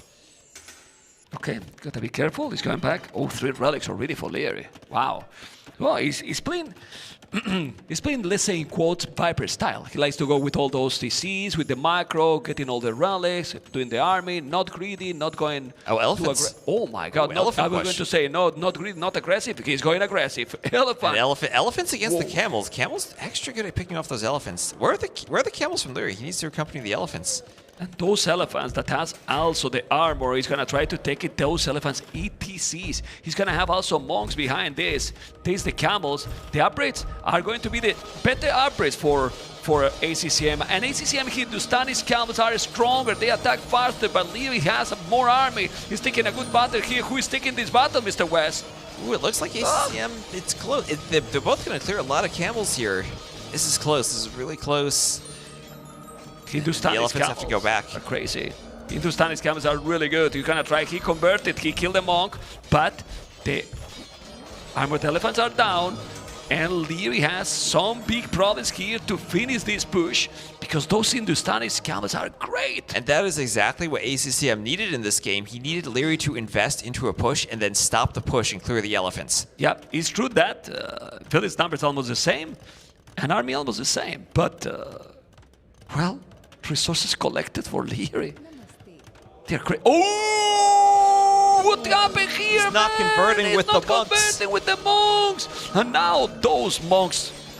Well, he converted 1, I think. Yeah, 1 conversion. But that was bad. His 5 monks gone. He'll lose some camels, but for 5 monks. I mean, that's a lot of dead camels, though. That was a decent fight for Leary still, even though he lost all the monks. Well, because he got so many too. And now he's doing the +2 attack because he see that his opponent is having the attack as well. Very solid. Yeah, so So now we see, ooh, another stable all the way to the north for Leary. He's going to try to do something sneaky. He's been fighting ACCM by this hill for the whole game. Didn't quite get the town center, but now he's going to try to attack from another angle too. And a Scorpion, man. He's got a Scorpion out, ready to help pressure the TC. And I mean, Scorpions themselves even pretty good at dealing with camels. He's now mining some stone, and now we're gonna see those camels. He's gonna go to the hill. He's doing the +2/+2 ACCM, so we have to be careful here. Mangonel is gonna be there. He's gonna try to take some villas, but so we're seeing everything from the workshop: the elephant, the mangonel, the scorpion, and we'll see how the camel fight goes. Siege can be very important for the camel fights. They don't have the same armor or HP that knights do. Those Hindustani camels, you don't want to fight, you don't want to fight, you don't want to fight. I think Leo is going to lose a lot here. He has the +2/+2, and he's Hindustani camels. Let's see, he's going to be able to convert, or I'm wrong. Is ACCM going to win this battle, or Leo is controlling the army better? The trade is kind of even again.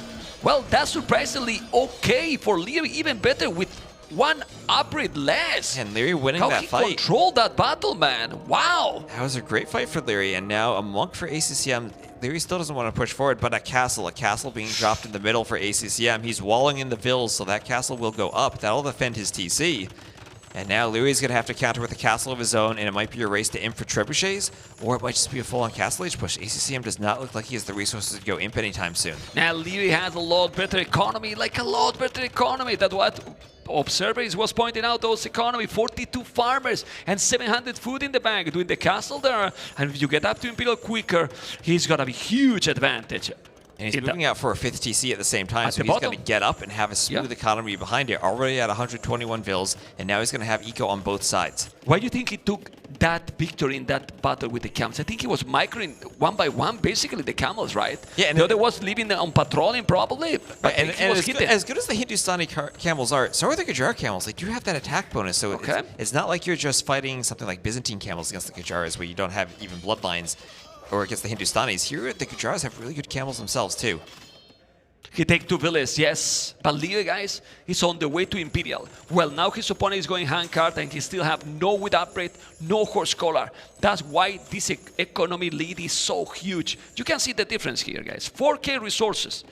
Resources collected at the bottom right corner is 4K resources more with almost the same villages. Yep, and that's just going to lead Leary to go up first and win the trap war, because I don't see how ACCM can protect that castle now with Leary in the Imperial Age. He has monks also to compete there. He's doing Kshatriyas now. That's going to make that your army is going to be cheaper in terms of food, like 25% if I'm not mistaken, which is a lot. You're going to save food for sure. He's getting some raiding at home, but the timing, the momentum, I think is for Leary. Absolutely, and I think this is going to be a very nice imp transition for him. He has the economy to support everything he wants to research and build as soon as he gets up. It's true that ACCM is now about to go up because Hindustanis is crazy. Now we have another castle in the south, which is really, really nice. Spear and Camel cleaning those, but this raiding is annoying. He's going to be able to take more bullets, or even the TC, Hindustanis against buildings.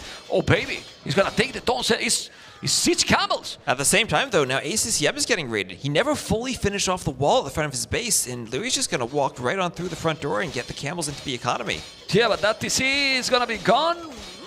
Maybe not. He's sending some camels. He's doing now a castle at home. Oh, I love that castle. That's going to protect his farms from any of the raids. Oh. And he finds the town center. He finds the town center from ACCM. All those villas will go down. All the villas going down. He's now behind 6 villas. Look at the amount of farming. He's going to take it. He's going to take it. He's going to take it. He take it. And now, what a massacre. What? What? He did the TC, man. With 1 vill left, one hit away from death, he finishes the TC and hops inside. It was the crowd fault. They were clapping and then they jinxed it. They cursed, the Leary there. Anyway, he's joking, guys. It's not joking. Heavy camel on the way for Leary and trebuchets. Trebuchets is being produced in the north, and he's ready to engage in that castle. Where at the same time, though, another raid on a TC from ACCM. Yeah, when ACCM stuck. He's 2 minutes from imp. Look at the population difference now. Look at the population difference, and with heavy camels, how you can compete now. He might have trebuchets already hitting the castle. He should do it. The raiding is crazy. Look at the score difference. Wow, the macro here for Lee has been crazy. He has adapted completely. He usually likes to play more aggressive, but he went for the macro gameplay, and he's telling here, hey, I can play Imperial too. He exactly can, and he's going to clean this raid up now. And 15 vills on wood for ACCM. his economy is suffering. He's down below 100 what economy? villagers.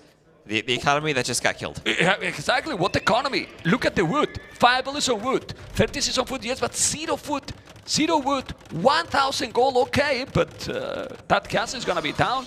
And let's see if ACCM can recover. If was other player, we would have said that he probably would call the GG, but he is going to keep trying. It's only, what, 3k score difference? We have 2k more score to go. Yeah, pretty much. 66 farmers, 40 villagers killed.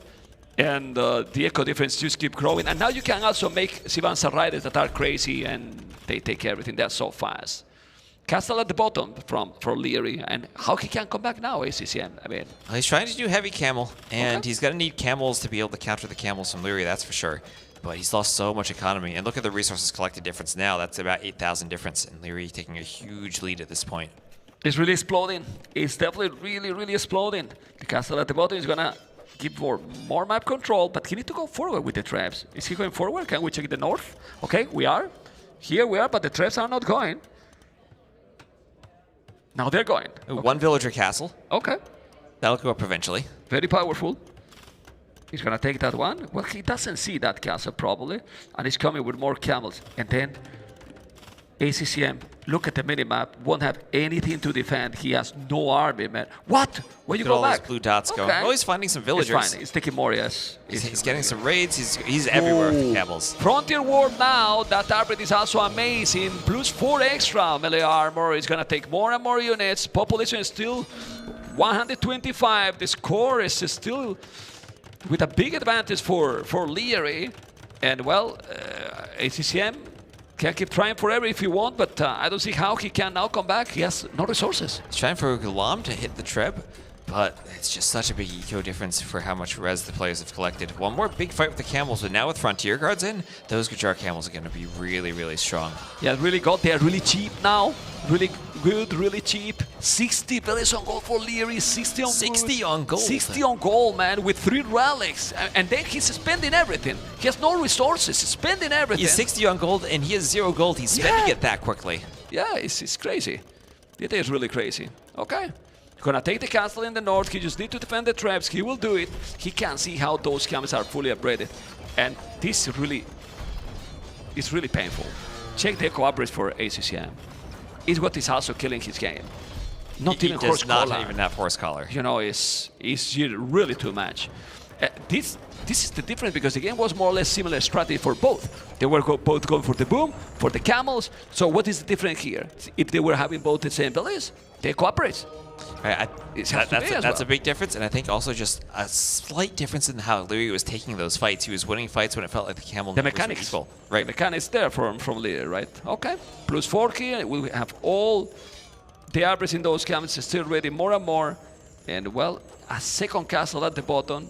Yeah, Leary feels that he has the north, so he wants to secure the south. Right, and he just needs one more big push. If he can force a fight here, and I think he wins that fight hard, it's going to be a long time before ACCM could even think about affording Imperial Camel. Yeah, he has gold, but definitely no food. No food. The Treb is already hitting that castle. He's still raiding more and more. He's below 100 villages. Right now, ACCM keep trying to heal those camels. They are not plus 4 yet. It's going to be now. Is he not shooting with the Treb? In the south? Oh, yeah, he's shooting now. Okay. That castle will go down. And look at that, 140 fills to 95. Yeah, he's now raiding some, but that's going to be good now for Lee. He probably need to delete them because he has resources and he could go, wow. Elite more camels. Elite unique units. Ooh, well. Or elite Shravamstrider or? No. Or Chakram Thrower. The Chakram Throwers, yes. The Frisbees. The Frisbee Throwers. Okay, plus 1 armor. The camels are going to go in. He's going to try it. Now, Hindustani camels will get through that gate really fast, but Leary on point with the quick wall behind it. He's going to try to keep them out and engage with his own camels. Yeah, now he need to take that trap. He's unprotected completely. And this is... Oh, this could be a good fight. This could be a good fight. Look at the micro from Leary. He's surrounding them. And they just escaped through the houses. Oh, he's trying to wall? No. He can't do it. He's inside now with some camels. He's going to take some villages, but I insist, this is going to help him. He's going to have more and more army. Eventually, now the trap is going to be Phil's down. gonna go for the trap. With the Velis Imperial Camel. I don't even know how he's able to upgrade them, but who cares? Oh, he catches the Imperial camels. upgrade He when you are catches the killing. camels and kills all of them before Imp Camel comes in. Yeah, the difference is clear. 60 camels for Leary, ACCM 16. You're going to have Imperial camels, okay, but he's getting raided more and more and no units at all. The castle survived. The trap is down, and I really don't know what ACCM can do here. 5,000 score difference. He's checking the score. Now he can quit. I mean, he has over 100 pop still. Okay. He has 100 villagers. He needs to lose a few more. It's a huge lead now for Leary. I mean, have been a huge lead for a long time, for a while.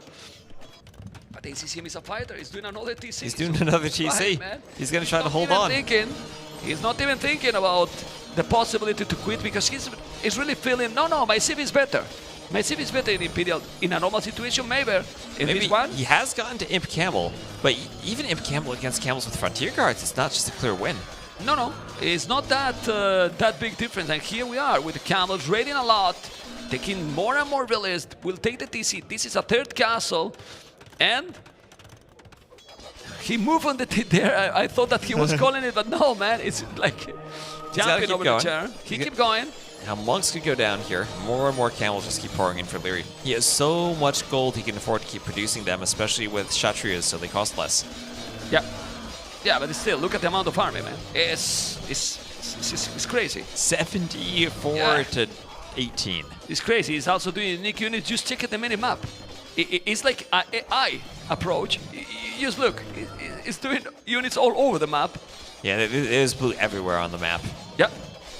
It's gonna be double the population soon. He's now finding that TC. He's gonna find another one here. But the raid is real. Look at the Chakran Towers here. And GG has been called Leary. Leary going up 2-1. Yes. And see, he's not phased at all. He just wants to get to the next game. Yeah, that was a crazy one. I think we're gonna see now Fractal. I mean, this one we can analyze a little bit, but I think we have said everything we needed to say, right? Like, it was about the Echo. He was like, the most important upgrades for the whole game. Lacking the upgrades, falling slightly behind in fights, and then falling largely behind in eco after a few fights didn't go his way and he started getting raided. Yeah, pretty crazy. Pretty crazy. Well, it is what it is. And now he need to win the 2 games, but ACCM was in that situation yesterday, if I'm not mistaken. He was, and he came back. ACCM is a fighter. He's not going to give up. Yeah. Fractal. So Fractal.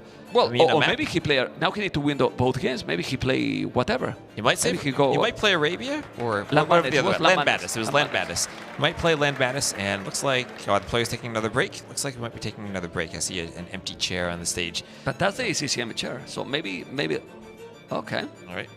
So this will be a quicker break, I believe. So if we could see maybe the drafts and have them pulled up again, so we can look at what civs are remaining. We have Land Madness and Fractal are 2 maps. Fractal, the home map of ACCM. What civs does he have left? He has Bengalis, Lithuanians, and Magyars. So what are you thinking? Bengalis or Lithuanians for Fractal, then Magyars for Land Madness? Is the option. I see it. I mean, Lithuanians could be okay in Land Madness too, but I feel that they should be on Fractal, as you mentioned, and Magyars for Land Madness. Yeah, and then for Leary, Chinese for Land Madness, and then either Vietnamese or Burmese. Burmese for Fractal, that could be interesting. Not terrible for Burmese. They could go a Rambai, they could go for a Monk Rush. Yeah. They could have great men-at-arms if you want to do some type of tower shenanigans early on. Yeah. All the wood upgrades for free. It's underrated, in my opinion. Especially if you want to chop to the outside rather quickly. Yeah. You can also fight on the water with them quite a bit. Gonna be very nice for sure. So let's see what it's going to be. How you feel about this series? You feel that they are both playing their best? I feel like ACCM managed to get a win on that second map in a very ACCM type of way. Right? It was his home map and Mayans Chimera, a very interesting Civ matchup, but he played it very well. He did exactly what he needed to do with the strategy.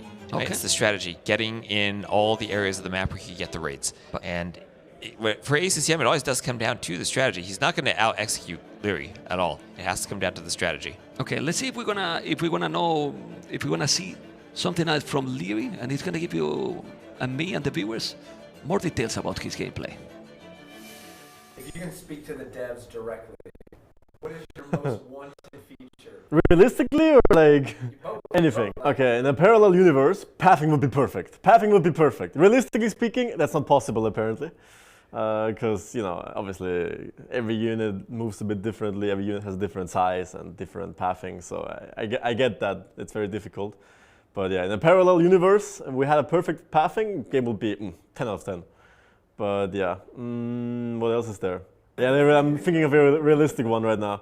Realistically speaking, I would love to see certain civs which don't get much attention, like recycled. So for example, they get taken off the pool from the ladder, for example, for a few weeks, few months, whatever, rework them a little bit, add in some new civs, and then recycle those civs. So you always have 3-4 civs sitting out, getting reworked every few months, and then they get into the ladder again, a bit reworked.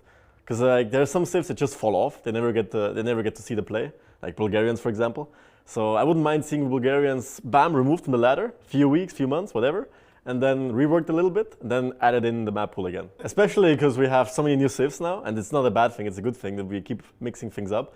But at some point, you know, the game is already very complex for new players, and then you add 3 more new civs every few months, it becomes a bit too much, I would say, for new players. For us, it's great, but, you know, for the overall generality, can be complicated sometimes. How can the devs or tournament organizers or the community maybe attract more players and actually keep them, you know? They're doing a good job. I mean, they're changing the map pool constantly. They're adding new features. You know, pathing might still be, you know, another topic, but obviously it's hard.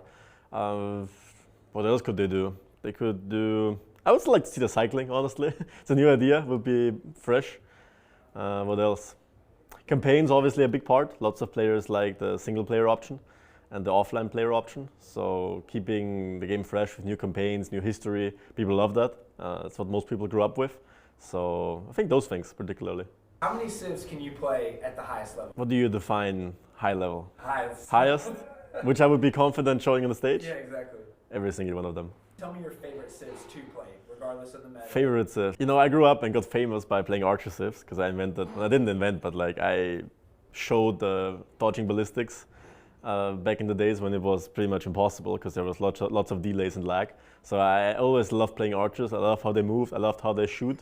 You can do so many things with them. And it has to be the archer civs. So like Britons, Mayans, Ethiopians, those civs. Malay, and those could usually ban, so.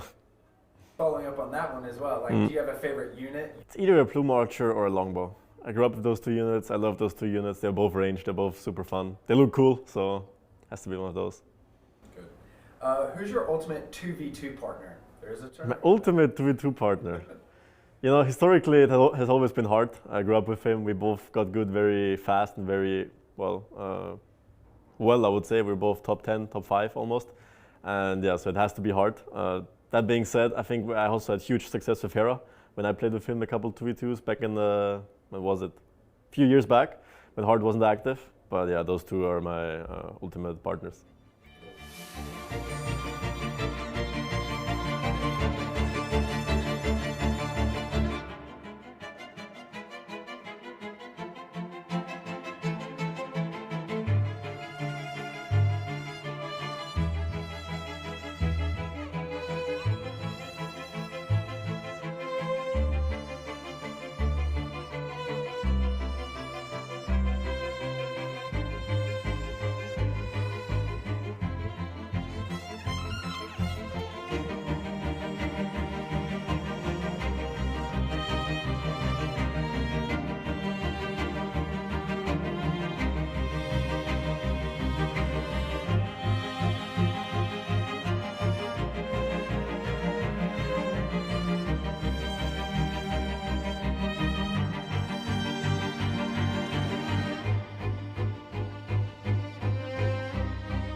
Game number 4, we are on Leary point of view, and the map looks to be Fractal, right?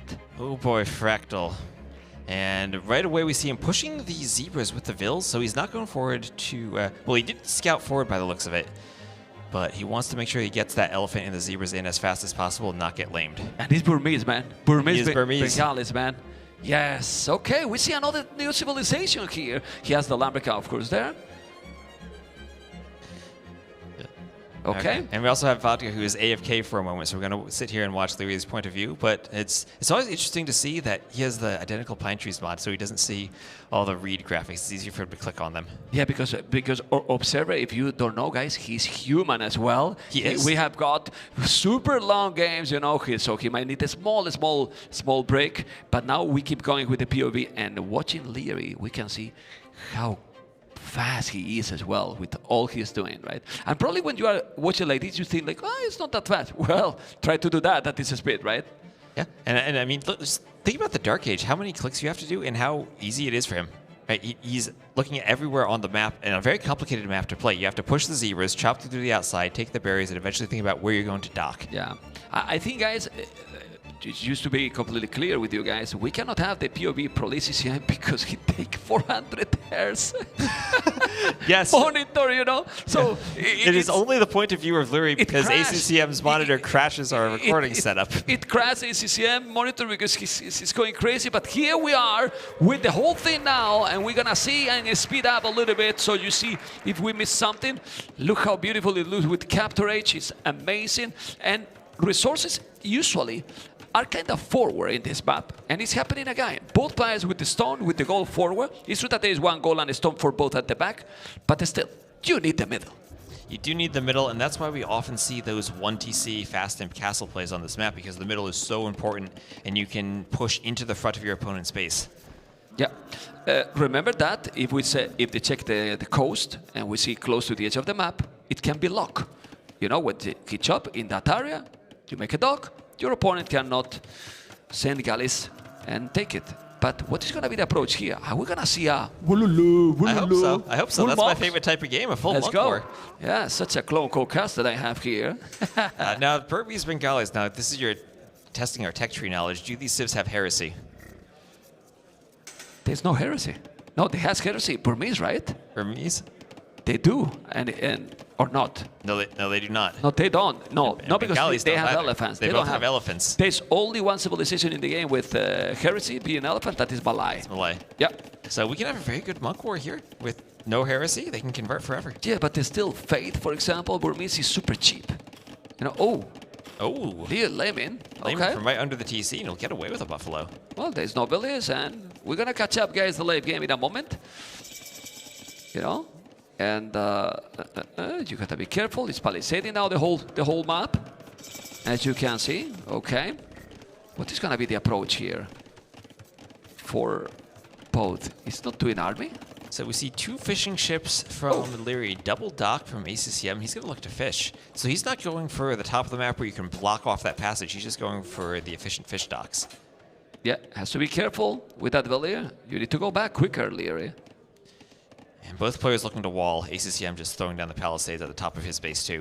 Oh, but they are not going aggressive anymore. They are preferring to go for the fish boom and try to go for the fast castle. Yeah, but we could see some aggression in the castle age. And Yeah. We could see, as you said, those monks.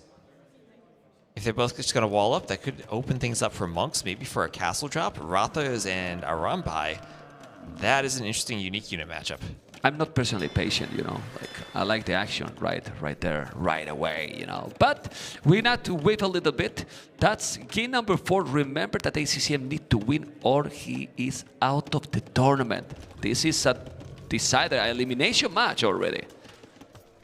And Leary going to wall up to his TC, just about finished with his walls now. And he has a scout in the back of ACCM's base. But yet, neither player going for any feudal age army. Just got a fish boom. And there will be one fire galley made, or two fire galleys from Leary, and you might try to sail forward with them and see if ACCM didn't block off that passageway. I think he's going to send it. And if he sends it, then it's a problem because there's nothing here from ACCM down. The population is almost the same. The 2 villages more is because you get 2 extra villages per age. And basically that's it. You know, market is already being built by ACCM. You got to be careful. There you go. And where's the galleys? He has one fire galley and doing another galley. You're doing a galley. Oh, he's just trying to defend the dock then. That's how you defend the dock. You put the fires in front and maybe one galley behind it. So you can't just sit there and shoot over it. Yeah, but why you don't send one of the galleys? Like, send one. And scout, right? Because if we look at Leary's scouting here, we probably don't see that. He doesn't know whether the dock is blocking the passage or not. So he doesn't know if he can go forward. Yeah, he cannot. Well, he cannot know till he sends the galley. Exactly. You know. And then if you send it, well, okay. The worst there is that you lose one galley. Right. So I think it's worth the risk. Anyway, resources are looking similar for both. And he's There he sending. goes. This is huge. This is really big. Well, and this is happening because the meta of in the tournament has evolving, and they have seen this strategy before that some players are not blocking, and especially with Bengalis, the players are not blocking. He's going to be there. This is absolutely insane right now because the game is so even, and there's 2 fire galleys while ACCM got nothing. He sees them, but That's that really is late. bad. He's going to start losing fish. He's doing a defensive fire galley himself, but it isn't out yet, and he's going to be down in numbers by the time it is out. Oh man! And now that galley behind those fire galleys is going to help a lot. This is really big. I mean, ACCM is going to go up, but Leary as well, and then he will be up without fish. Without fish. And what a risk that is, just doing 2 docks. But you could do 1 dock over here in the corridor and have the efficient fish, and do the other one at the top to block it off. Whoa, man, he's losing so many. He's really losing so many. It's going to be the 3rd one. Now he can hit. He's going to take that one. Even if he's repairing, he's still spending resources. So Wait, it's the worth villager. it. Yeah. Is that fire hitting the fishing ship or the villager? No, it's taking the fish. It's taking the fish. Oh, But the now the villager's villager. taking Now the damage villager. too. Now the villager. Now the villager is going to be gone. Oh, he's trying to man. block the villager. He's trying to block it. Okay. He's blocking it. Good job. Yeah, but how many fish he's taking? So many already. 4 already. And now he's going to take that one or Well, not? he's just spending wood repairing there. I think he's killing now. He's trying to find the angle. Well- The fishing ship is still blocking Oh it. my God, man. This cannot happen, man. Still villager down here. No, it's wall and all. Both are going up, and now both are going for castles. Both with villas on stone. Aramis versus Ratas, but Lee with a better economy for sure. All the fish is going down. 4 already gone. Why he didn't make the dock then to block? I don't understand that. Yeah, and if you look at how Leary placed his docks, I think he has a second dock looking at the map for the No, fish he there. has, for and sure. I think that's exactly what ACCM needed to do. 1 to block off the passage and another one just for the efficient fishing ships. Yep. Because if you do that, then eventually maybe you need another dock, but a dock's cheaper than all those ships he now needs to make to defend. Yeah, those 3 galleys also is a good micro as well. Still have the numbers. Obviously, now ACCM will have another 2 extra villas, so it's going to compensate. That's what is give you Bengalis, right? Yeah. Oh, castle right as On far his forward face. as he can make it on Oh, his face. Are you kidding me, man? War Galley Airport that he has the market. You need to buy. And look at the castle he's doing on his face. I can't believe what is happening. But it's not going to try to make it. But then you need villas. You need villas. He needs to sending send everyone. it. He needs to send all the villas. And now if he deny that, castle can be the game for Leo. We'll see. There's so many villas here. The scout is annoying. But I think that castle will have double the villas than ACCM. This castle is so risky. If he's not doing this castle, ACCM will lose everything. He's going to be up. The castle or not? It's a It's going to romantic be close. castle. It's going to be close. I think there's 1 tile between them. And He's going to they be both up. go up. He's going to be up. And then he's going to make Armored Elephant. Oh my God. He's going to kill villagers with the castle. Both are up. That's crazy. Petards, but now better economy for Leo to do what he's doing, right? Because he has the fish. Well, Louis also just took all of his villagers to build that castle. ACCM at least still has villas working at home. He's going to do the armored elephant. True. There is another demo. He's gonna try to kill it. His micron is still there. He's gonna micro another. He's gonna kill it at one, but still survive ACCM. 4 fishing ships alive. There's more petards. How many petards is he going to do? He's gonna make the 8 petards. Is ACCM doing petards too? No. Oh, where's he going? Oh, he ungarrisoned vills and sent the petard with it. Oh, now that is a mistake from Larry. Oh man, Leary, those petards, man. Ay, ay, ay. And now he's coming with an armored elephant. He's gonna try to kill it. You gotta be careful. He's gonna do a mangonel. He's doing the mangonel, but the mangonel is in danger to be lost also. Well, no fletching. No fletching. This is if ACCM could do fletching. I mean, he did fletching and bodkin at this point. Yeah, no fletching. The mangonel is there, and he might notice this. He's doing more galley. This is so intense. The population almost the same, and the game, as we expected, is definitely a clown one, right? Right. And he's going to send the elephant to the other side of the castle, maybe to pick off the mangonel? He has to be careful. Okay. He's making a couple of rathas now. So there we go, going straight for the petards. Almost killed himself. That Billy. How many petards he has? 2 more. 2 more. He It's needs Simber more. for Rathas. Yeah, but the Armored Elephant. Well, the difference is one is attacking with the Armored Elephant, the other is. He's gonna. Yeah, and he can hop in the castle with the elephant, and he picks off the Mangonel with the castle. That's exactly what And he be needed. careful now, the dog. He has to be careful with the dog here. The ram is coming. The Armored Elephant is stronger than the ram, that's for sure. But he has already 3 petards. He's gonna be the 4th. He's gonna delete that house. 47, delete 6 army. No another army at petard all. running away. He's running away with petard. another one. That petard is never one to attack here. The ram is gonna be down or not? No, it's not down. You gotta be careful. Armored Elephant is a lot better, but the villagers. Oh, he repaired now, but you don't want to lose village here. He's trying, but. Oh, the Ratha goes down to the castle fire. How is the HP? 2,000 HP for 3,000. He's gonna take it. He's gonna take it. The petards. You need to hit. Ooh. The Rathas stop them. The Rathas stop it, but there's another ram. He's killing now village. Who's gonna take this game? Who's gonna take this castle? Who's gonna take the castle? Right? Oh man. It's hard to repair because the castle fire kills all the repair vills. You could get the vills in between the castles to repair though without murder holes. Probably. Yeah, but it's only one tile. It's really only one tile. There's another petard. No! He's losing another petard. Crazy. And this is where the Rathas can just go to melee mode and pick off the rams. And Yeah, you can also attack but the they're castle. still killing villages there. Okay. Okay, now the armored elephant still is there. They can defend the elephant. Elephant he can hop inside the castle. That's the advantage of the elephant. You can hop inside. But why he's doing all the rams? The Mangolis was good here. He doesn't have Botkin. So he can do the job. Now both are with very similar HP, those castles. Even, yeah, it's still better for Leary, but not by much. Now here also His the dock water. is gone. The dock is gone. But the most important is the damn castle. Is now taking Rathas, not anymore. Adamais would be good here or not? No, he has 2 petards. 2 petards coming with more villages, man. He's trying to repair. Put villages on the He's TC. gonna lose all the vills No, if he villages on the repairs. TC and then kill the Rathas with the TC. Okay, that's Yeah, exactly what he's doing in the exactly. TC. Then the Rathas going down. Then the Mangonel is Another coming. Mangonel. Oh my God, what is going on in this game? 49 villages, 43. And I want to see the castle. Okay, I love you, vodka, but I want to look at Leary Another face. petard. Look at Leary face. Like, what's going on? Leary's And now- enjoying this. Yeah, man. It's like this is incredible. Okay, HP for both castles, 1,800. Oh, Another elephant. it's the same, man. It's the same. It's almost the same. Oh, he's Also repairing repairs, now. but he'll lose vills. Yeah, but doesn't matter to lose villages now. It's feel that who lose the castle lose the game. Pretty much. Probably. They've invested so much into this. Okay. Those Rathas. No. They can pick the Mangonel. Rathas the Mangonel, but now he can hit those. It's so many units. Okay, the Ram is going to be there, but then now it's going to be getting so many hits as well. He's going to the He's woodline. going to the economy with the Rathas. He's He's going into the economy, man. He's going to kill all those Game villagers. Game number 5 will happen. He's going to wall this area. And now the castle is also going to be down. The Rathas are going to take everything. And Leary got literally nothing at home to defense. Game 5.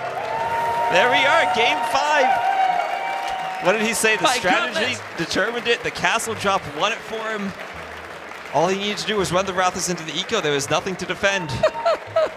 Such a fun game, you know? I mean, I have the feeling that the crowd enjoyed that game, right? I think they did. Oh, man. I think Leary didn't enjoy that game at all, you know? That's such a unique thing for the armored elephants, so being able to hop into and out of the castles. Right? And I'm looking over at Jordan. Jordan enjoyed that Jordan game too. enjoyed that game or not? Jordan was like, I'm almost Time ready up. for my interview, Time but we up. got to do one more. Okay, game number 5 it's going to be. Well, On another Madness. another game number 5 series. Okay. Land map. Madness. Completely different map. Completely and in different. that map is Very execution favorite based. Probably Leary, right? And also the civs, he still has the Chinese. Chinese against potentially Magyars. I don't know, but after that game, this grumpy t-shirt, I will switch for the remaining For a of the happy day. t-shirt. Yeah. You're for a enjoying happy that one. t-shirt, yeah. Not grumpy That's the anymore. type of game you want to see. Yeah. I'm happy now. Let's go to see some beautiful replays about it. Look at this. You have castles finishing at the same time. And a one-tile gap between them makes it so tricky. You can survive in that gap. Oh, there are the petards that get picked off by the castle. Just the wrong time. They're blocked by the Rathas. Because I think the problem here is why the petards go to that direction. Why they are not just going right there and take it. Because I think he wasted 3-4 petards easily. That direction, and also walking back to the wood line. Yeah. Like in total, like 3-4 petals that probably he could have killed the castle. And this is what wins the game here. The Rathas, they run through, and He could there's have nothing walled. to defend. He could have walled He could that have walled area, there. He you could know? have. He He could have walled made that another area. wall and also gone to the outside for a lumber camp, maybe. But this map is so tricky to play. Yeah. And I mean, if you do Rathas a lot, that's what you want to look for: opportunities to run through the defensive structures and get to the back of the eco, which often isn't defended if you're going for that unique unit. Are you enjoying, guys, this series? I'm enjoying it. Are you enjoying? And the viewers? I'm sure I that they think are. Mem's enjoying it. Yeah, like a little baby, I can tell you. Yeah, game 5 will be, can we see the civilizations again? But I think it's going to be Magyars versus, what This is is it, Chinese. China. Chinese. Yeah, there's no way Leary doesn't use the Chinese here. But Start the game already. agreed. Ladies and gentlemen, game number 5, Land Madness, Leary Chinese. And then ACCM Magyars, we were right. We look like a decent caster sometimes, Sometimes. Mr. West. And now with game number 5, what you prefer here? Because myself, I'm gonna give you my opinion and tell me what you think. I like the Chinese. I like the Chinese, but not if they can go for the super crazy long game. Well, isn't Because that what we then- always say about the Chinese? They have pretty poor late game matchups against a Yeah. variety of units. Magyars will have those amazing heavy cav archers with recurve bow if it goes late. But in the early game, the Chinese, with Yeah. the 9 villager start, are going to have an absolutely insane economy. And the Hazards and the unique units in late game. For And look at what for Magyars. ACCM just did. He took one of his sheep and sent it forward. He scouted where Leary's TC was with a sheep. It's like he's playing Nomad. Oh, wow. Why he did that? Because he wants to push deer. Okay. He wants to push deer with the scout, so he scouted with the sheep. Good point. He want to be ready to rumble because he has a civilization that he want to go up, what, 18, 19 the population and go as aggressive Maybe as even skip possible. Loom. Yeah, he want to go very aggressive. But Leary, let's see the build order because Leary with China, 32 seconds idle TC, he's gonna try to go as fast as he can as well and go from there. But let's see. I think we need to focus on Leary's build order because it's more complicated, not because it's more important. Both are definitely super important, and we have 4 villages on berries here. He has 4 villages on wood, everything else is on food. Berries is food too, but the other is hunt. And then it might go up 20 population with China. That's fast for the Chinese, but you can Super pull it off fast. if you have a really smooth build. And if you look at the idle time, 32 seconds of idle TC for Leary, which isn't great, but it's not too bad with them. So he has the hunt under the TC. He'll keep it working now. We have to And do the question another? is just how quickly does he go up? No, he can't go 20. Need to go 21. And then it's going to be almost the same time that Magyars. That is going to go up with 19 population. So it makes sense. You go up 2 population more. That is exactly what you have, right? Right, he just needs to Let's- force drop, and he should be able to go up. We see ACCM doing Loom this time. He's doing another villager. I don't like that. He's going to be slow. Yeah, he's And- already slow. And ACCM with his scouting knows exactly where he is, knows exactly where to send the scouts as soon as he goes up. And Land Madness, again, it's called Land Madness because you can't wall around your wood lines. You have some rock terrain there. You can do small walls on the lumber camp. And it looks like we have a brief pause.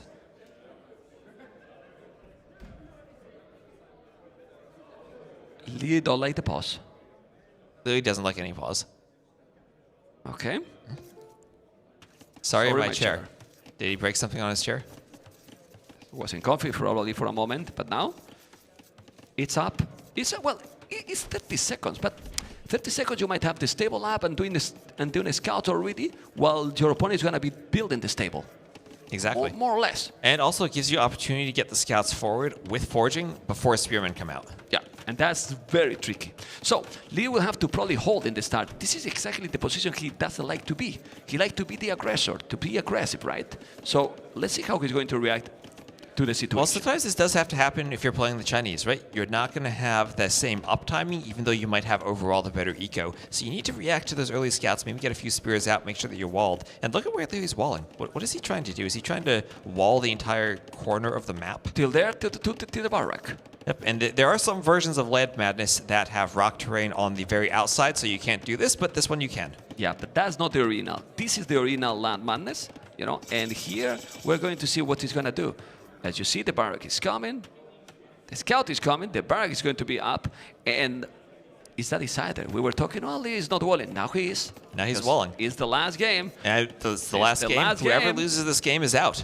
Yep. And it imagine is. Leary going out at the stage to ACCM. Okay, That would well. be one heck of a victory for ACCM. He's one game away from that situation, and now it's stable. It's gonna be walling completely. He's doing a spear, yes it is. Double attacks, not yet. He will do it as soon as he has the wood. Who he doesn't have, now he's doing, and now he's gonna make some hit into that scout. No, because the scout is faster. He's gonna keep walling, yes he will. And that scout is kinda trap. It's kinda trap, and now it's gonna be difficult. Let's see the micro, but it's fast. Ooh! He got it. Every single hit matters now, Mr. West. Absolutely, that was a great house just to force the scout into the spearman. Yeah, but now he has already a scout on that side, and a spear as well. He gotta be careful. The scouts are coming, and he need to be there with a spearman. Is he sending? Not really, because he has 2 spears himself, remember, with +1, and already archery range. This is the beauty of Chinese. When archery wins transition against the Magyars, and I wonder if ACCM is going to do a range transition himself or just try to go very heavy into scouts. That would be tricky, you know. I don't know if he can see. ACCM can see that archery range, Mr. Podka. Can we see the fog of war from him in a moment? Yes, he sees it. So he knows. He's very well aware about this situation. And it's going to have to be skirmishers. We see Leary, he's going to queue up 1 archer, but he does not have any gold control right now. All the scouts can run around those faraway golds, and even with the way he walled, he did secure that gold on the left. Yeah, he's walling till the edge of the map, as you can see, and now he's coming with more army. We need to focus on Lee's base. This is exactly what Lee doesn't want to be. There's one village he's using, he's going to scout, but he's already having a spear scout himself. He cannot commit too much. ACCM, the spear is there, and the scout as well. He's still walling and more spears at home. Oh my god, another house here. It's on point. 36, 35 population. 3 villages more, but now ACCM having some idle TC. This is so intense, Mr. West. I can't with this. Yeah, and he's going to wall the entire map. He's going to play arena. Well, if you wall completely, then China is absolutely amazing civilization for that. So let's see what's going to happen. The scouts are going and diving in. I don't know if he can wall already the wood line, since he has been chopping quite some time. Look at the micro. He took a scout. But those scouts are going to the wood. Scouts are going to the wood. Chasing and not with the being spears, chased. though. He has to be careful. He's forging. He's going to take a skill advantage. He's going to take the scout. No, yes. He gets the scout. He killing it. Look at the KD, 2-0. Didn't lose any single unit yet, Leary. 3-0. 3-0 now. That spear is very low on HP. That'll go down. Gets a scout, though. Okay, that was very low HP, and now he's mining the gold that area because the other golds, look where they are. They're now all that forward. I notice, his gold is terrible, man. It's terrible, but he's going to have it walled off. He's at least going to have it walled off from the scouts. And on the other side, ACCM does have a very safe gold at the back of his map. Need to wall, need to wall, Getting back need to to the wall. wood. That village is gonna be down. That village is gonna be down really fast. The spear is coming. It's down. Village down. And the spears don't get a poke in. Ooh, the scouts run away. Yeah, he has to be careful. Let's see the spears and the scouts. 4 scouts going away. Still have so many villages on the berries, but now the berries are unprotected. The spear is already here. He's trying to wall, but this is still so many scouts with fortune. Yeah, but he has 5 spearmen out. That is a heavy investment into spears. ACCM going to try to pick them off, but every time you take a poke, you just lose your ability to kill villagers. Okay.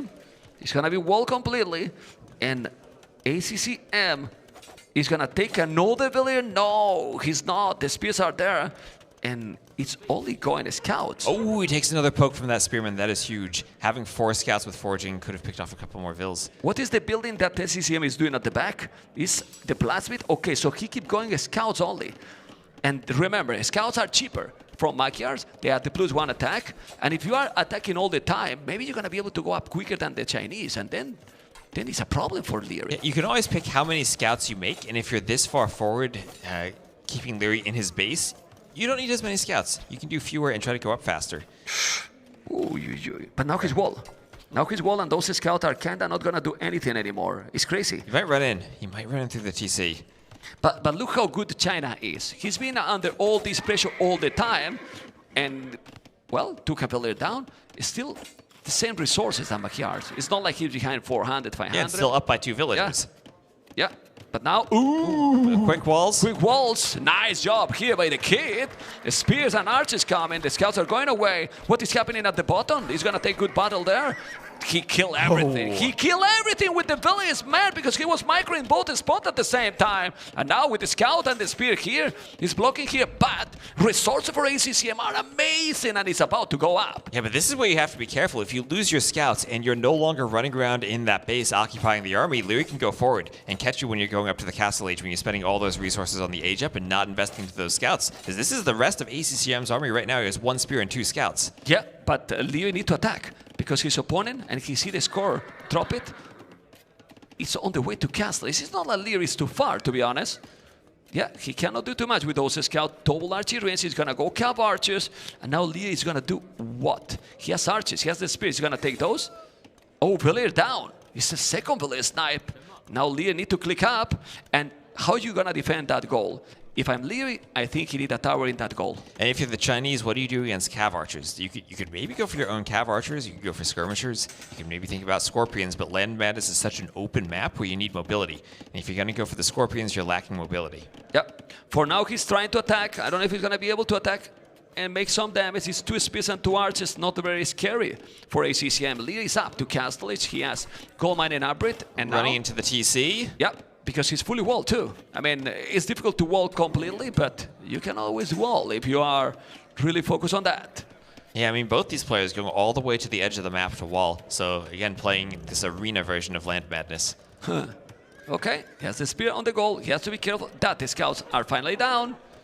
Yeah, it has been so annoying. But, you know, the crazy part is that Leary is still up almost the same time, with a lot of army after all this. KD is in his favor, but he lost 2 villages.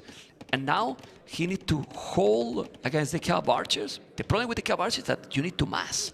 And he has already the mass of archers. He does, but he doesn't have the timing immediately to turn them into crossbows. There's going to be a brief window where maybe ACCM can get 4 to 6 cav archers. And we have a replay here of some scouts running around the economy. And the quick walls again from Leary going up around the lumber camp. Very nice one, and here probably gonna kill all the villages there. We cannot see because he wasn't even paying attention to himself, you know? Anyway, the archers are there. There's one problem here for Leary. Fletching is now coming, okay, but he's coming a little bit slow, the fletching. Imagine if we could do right away. Now Botkin would be great. He's gonna be walling. He has to wall everything. He has double archery range, he has the stable, and now DC extra already for ACCM, who is playing, in my opinion, an amazing game, this one. Yeah, absolutely. And we see cav archers being queued on those ranges coming out. And where does he send the cav archers? He can clean up those archers at the front, maybe, before they become crossbows or before they get bodkin. And then think about that gold on the right. It's walled, but not far enough in front of it to protect it from the cav archers. Yeah. I really think that the tower is needed there, or he will need a TC on a goal very soon. The good thing is that he's... And there he goes. Yep.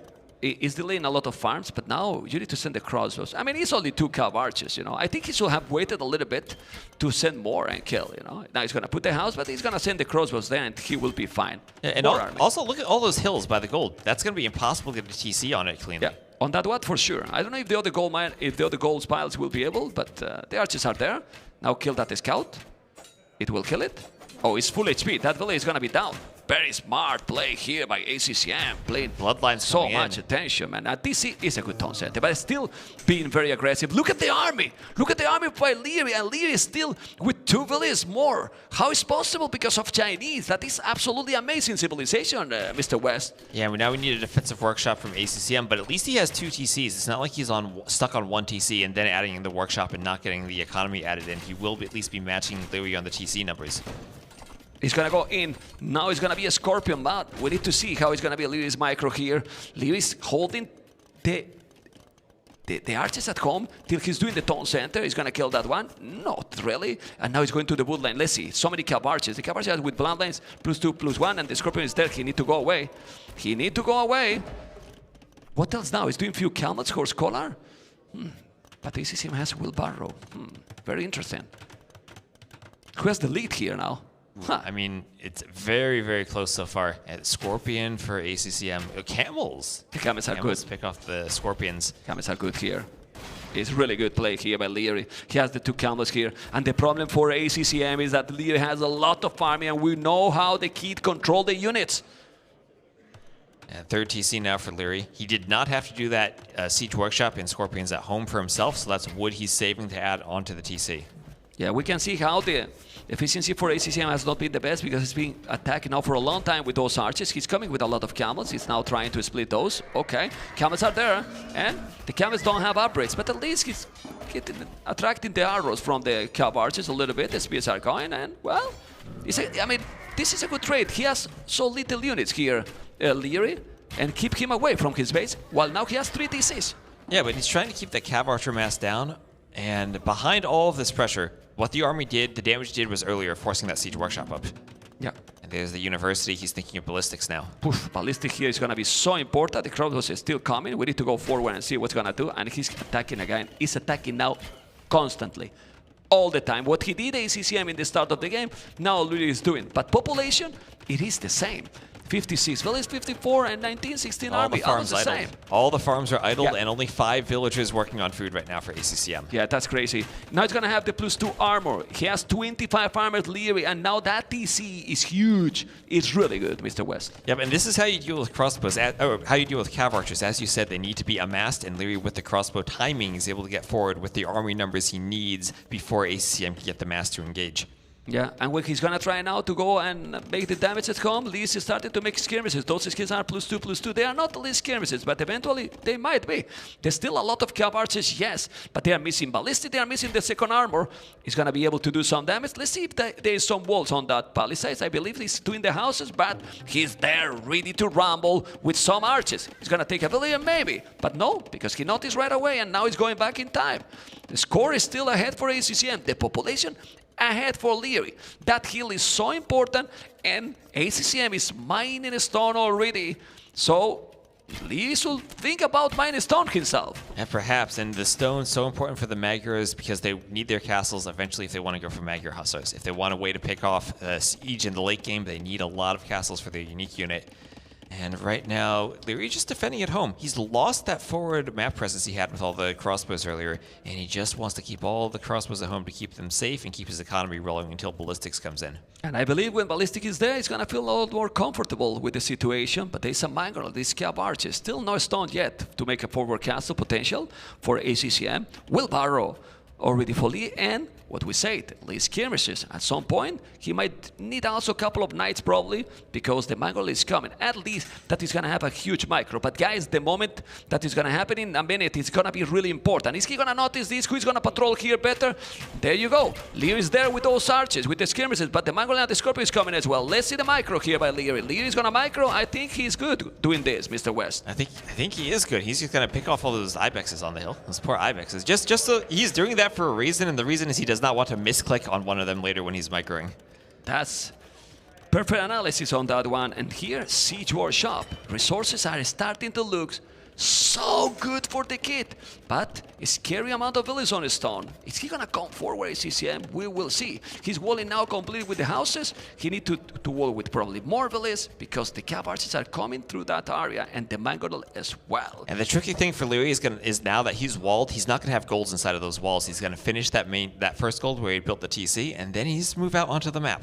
Yeah, but he has another in the forward TC, so he has another goal. So he has a bit of time, but all those golds still are forward. He has those 3 golds to the left of his base that are so exposed. Yeah, but Leary, with this crossbow approach, is probably going to go Imperial into Arbalest. Look at the resources. He has 1,000 gold.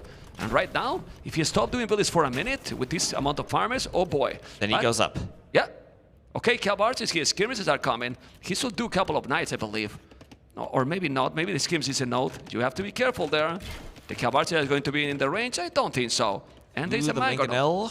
Mangrel is in danger to be down. Yeah, it's +2/+2. The Mangrel will go down. And Leary's not going to take a hit on the skirms. No. He's going to micro and dodge. Okay. He's going to take it. He might take it. It's gone. That Mangrel is gone now. There you go. Didn't take any damage. Oh boy. And take the resources. Running Let's right see into the battle. crossbows. Let's see the battle, but those cav archers are not fully upgraded. Ballistics is in on the crossbows. No They're going to get ballistic. kills there as ACCM runs away. And that's 5 dead cav archers in that fight. But ladies and gentlemen, we have now 2 different situations. Leary is gonna go up to Imperial. ACCM is not too far, he's doing the castle at home. He cannot go forward. He feels a little bit of the pain that it can be a forward castle and then being denied. But those cav archers are trapped, and now you can dodge the arrows if you want, but it's too many crossbows, Mr. West. Too many crossbows. ACCM's trying to dodge as best he can, but no way he gets out of there alive. The crossbows are just going to chase him down. So many dead Cav Archers as Leary clicks up to the Imperial Age. And this is looking really good for Leary. It's looking good for Leary. It's not terrible for ACCM because he's going to go up to Imperial. But the problem here is that Leary has 44 army. ACCM, no army at all. He's taking everything. He's killing all the units. He's also in the north denying more and more economy. And as you can see, the kit with 2,000 resources more collected right now, and the amount of army and the presence in the map, it's probably taking the game or not? What ACCM can do, Mr. West? This is going to be really tricky for ACCM, but remember what you said at the start. You like that late game Civ matchup more for the Magyars. If they can get to all of their upgrades and their heavy Cav Archers, they are very far apart right now. It's not like Leary's going to get up and instantly kill ACCM. He has the castle to defend, and he's not that far off from Imp himself. That's correct, but... Oh, the crossbows, you have to be careful, but Leary's coming. He has a stone for a castle! Oh! The crossbows, man! Well, he still have a lot of army, 21 crossbows and 19 skirmishes. That's why he's doing now the castle here. He probably wanted to make more forward. Where those villages are going, I have no clue. But now, when he's in Imperial and make the +3, yes, better go back, man. How do you stop those army? He has no army at all. No army at all. And he's going to need a way to defend from those early Imp Arbs. That's what's going to be tricky. There we have a replay of that main Ganella shot off the crossbows. And be careful now, it can be another. Goals at mining, and he's doing Corvinian army. I think that's no goal for the unique units. Yep, exactly. So the Magyar Hussars that can pick off Siege, right? And that's the advantage of the Magyars. The unique unit is a trash unit, but it has an attack bonus against Siege, so it can slow down a Treb push. Okay, the archers are on all over the farms. That's a real problem. Bloodlines, husbandry, 106 villages, ACCM, more villages than his opponent. He has to be careful now. You cannot lose the army now, Leary. If you lose the army now, it's going to be terrible. 1,000 score ahead, +3 and chemistry. Big damage. Okay. And there's that Magyar Hussar looking to raid. And now, it's massive more. With the +3 and chemistry, those Magyars are going to go down instantly. Instantly. You outrange them with Bracer, and then you get an extra +3 attack. They will go down. But now this is a problem. This is a problem. It's annoying for sure. You cannot walk completely. Another TC on the goal, perfect. And now the +3 is there. The score is still ahead. Second castle. Mangonel down. And another Mangonel down. Now he's dancing over the ground, as you can see. Is he sending traps? He's now doing the trap. But good shot. Okay, gets a shot. That's a good shot. But it goes down right away. Yeah. Okay, trebuchet coming. Gonna try to kill the castle. The castle is on the hill, and I still insist that the problem here is doing the +4, but he has no numbers. And now he's doing camels himself. Oh my god, this army now here can't raid a 52 lot. military to 9 for Leary. And this just comes from that crossbow versus Cav Archer opening, where suddenly Leary had better numbers, then took better fights, and it just snowballed. Yeah, he's trying to go in, trying to raid. He's doing another TC. The good thing with this is that now you have to defend this and defend also that he's taking your castle in front. That's a lot of vills on that wood line to the north as the castle's already being tripped down. Crossbow's getting some vill kills on the front as he tries to add in the stables. He's trying to do the final armor. He needs to trap this army and fight it once the armor comes in, but he doesn't have enough light cav. He sees light cats only. Look at the light cats there. He has the archers, the skims. He's going to take them all. He's killing so many. Look at the units. He's 9 army, only 55, and also attacking several spots. He's killing so many. Look at the Echo KD. He's Leary finishing this, Mr. West. I think he is. This is looking better and better for Leary as he's getting close to 200 pop. ACCM only on 130. And how does ACCM clear this? He's trying to send light cav into the skirmishers, but they're still not even winning the fight. Yeah, because he has all the armors, those skirmishes. Only missing 1 armor. It's Hussars now, but Hussars, when you have 10, is not enough. There's more archers. Camels defending the trebuchet. He has 3 groups of army. These skirmishes that did the job. Now on the right, he's going again with more archers, and in front of those trebuchet is the camels taking the castles. He's going to be defending because he's repairing the castle forever, but camels as well sending there. This is an amazing game by Leary here. Castle now at home to avoid the rain. Really well played! There is the GG! Leary, 3-2, and advancing. I'm gonna play later to the Viper. Viper versus Leary later today. Amazing cities, crazy game. You can see how Leary was super happy. And ACCM with a smile, with a hug. That's amazing. And hey, what a set from ACCM to take 2 games even from Leary. Some crazy games there, but now we get Leary Viper. Okay. Well, so exciting day in front of us. I mean, amazing. We have now Hera versus Mr. Yo, then Leary the Viper. That's insane. Can't be better. It can't be better, man. Can't be better. You have to smile, the kid. You do. I mean, do you really want to smile, though, if you're going to face the Viper? Oh, yeah, he's confident. I mean, He's confident? And for him, is, in my opinion, facing them, these players, Piper, Yo, Hera, it's motivation. It is motivation. I think it's motivation. And he must be feeling pretty good after that set.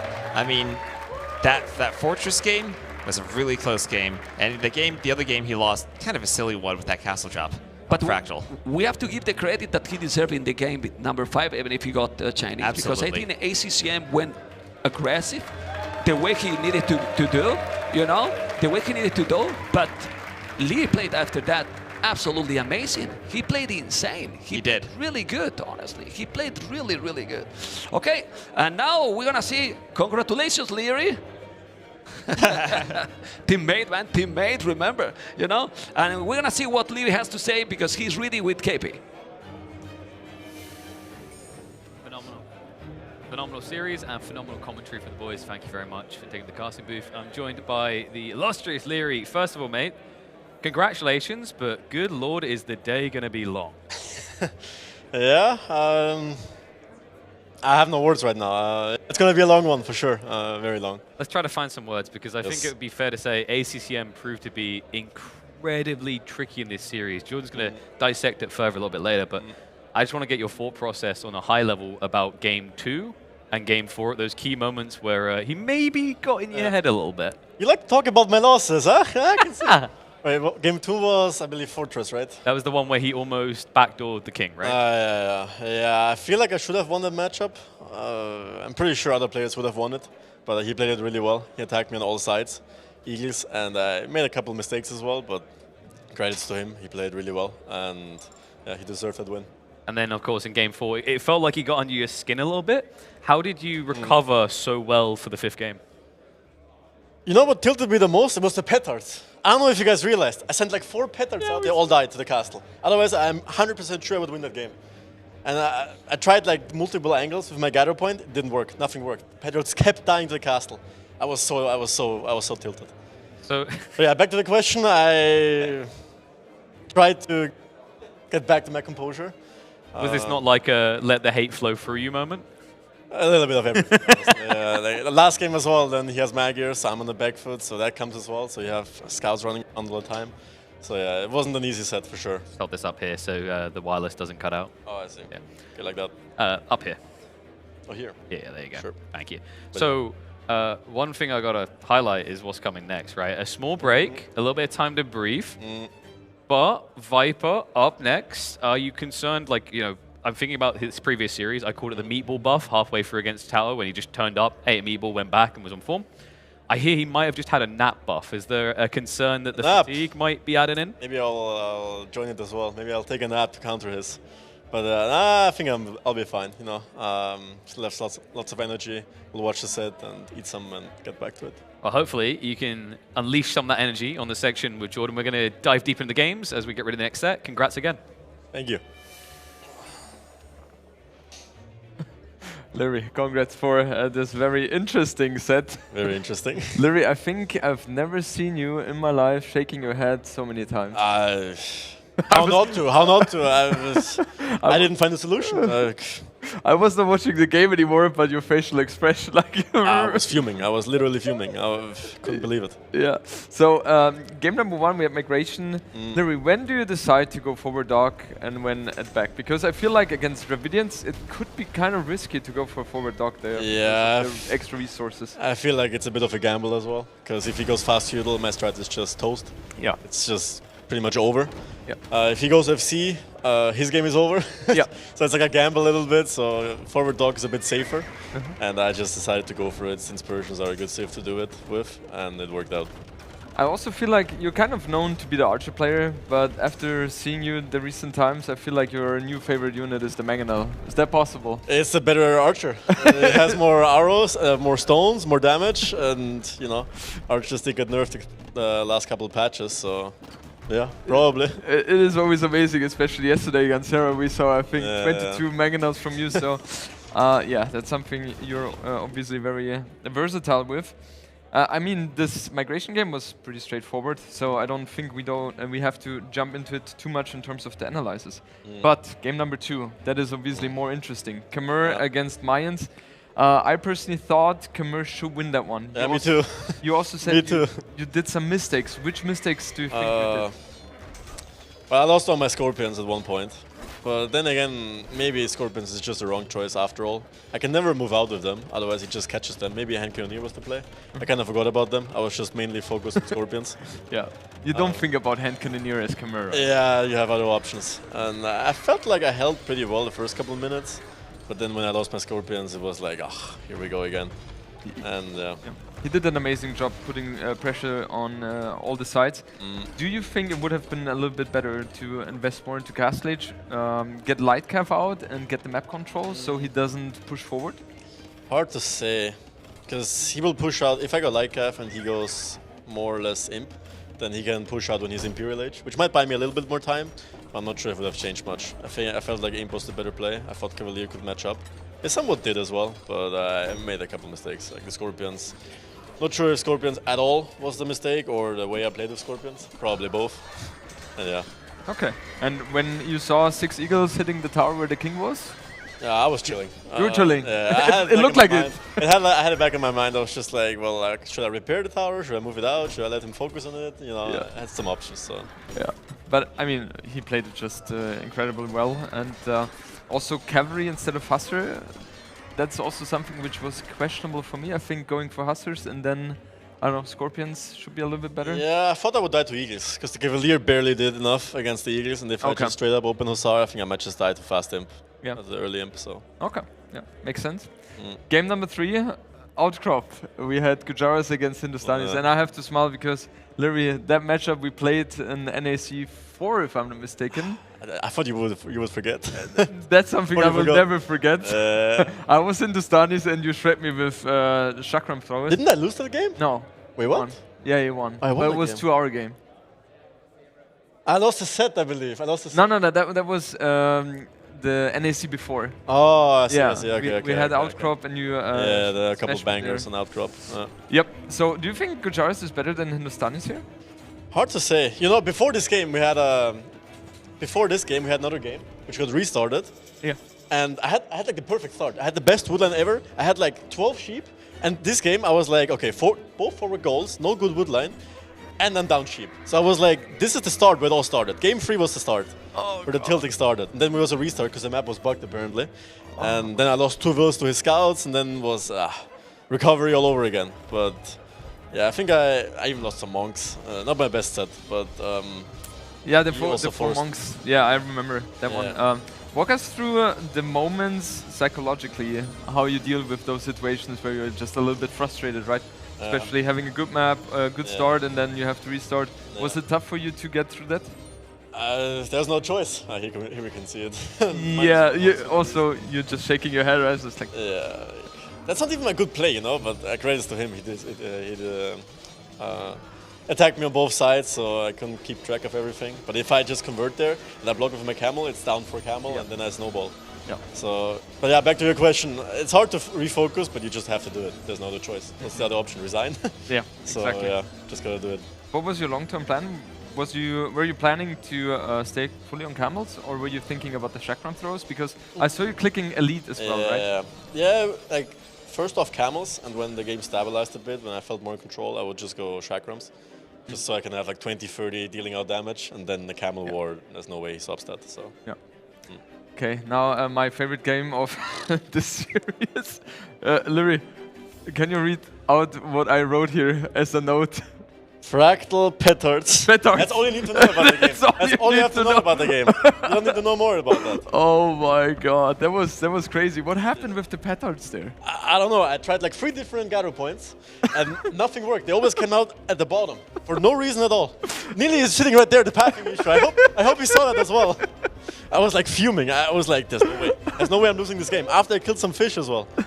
Oh, that And, was that was crazy, right? I mean, you were clearly in a better position. It was kind of a desperation castle from him, as you took over the water, and You could make the argument that I didn't have to go for the castle, but then again I lose my TC, I lose all the front space, then I have to play super defensive. Water isn't one, so I still feel like the castle was the better play, knowing that I would be ahead in water. Yeah, I also thought like the problem for you was that you only have one villager building the castle That first too, 5 yeah, seconds, right? So he was able to get the castle up as well, and him just moving in there with those Rafa, that's something I wouldn't even think about, and I think you as well, because otherwise you would have preemptively walled. Yeah, right? I knew if he goes in, I'm dead. It was all about the castle anyway. And surprisingly, elephants counter rams, and they can get Garrison the castles. So I didn't know that. I didn't know it either, so I was like, We learned okay, something. interesting, completely new game. So yeah, that's kind of a very strong strategy there with the elephants. that game.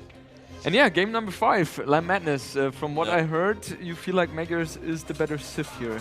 It's hard to say. I had a decent map. I had a backwood line, deer.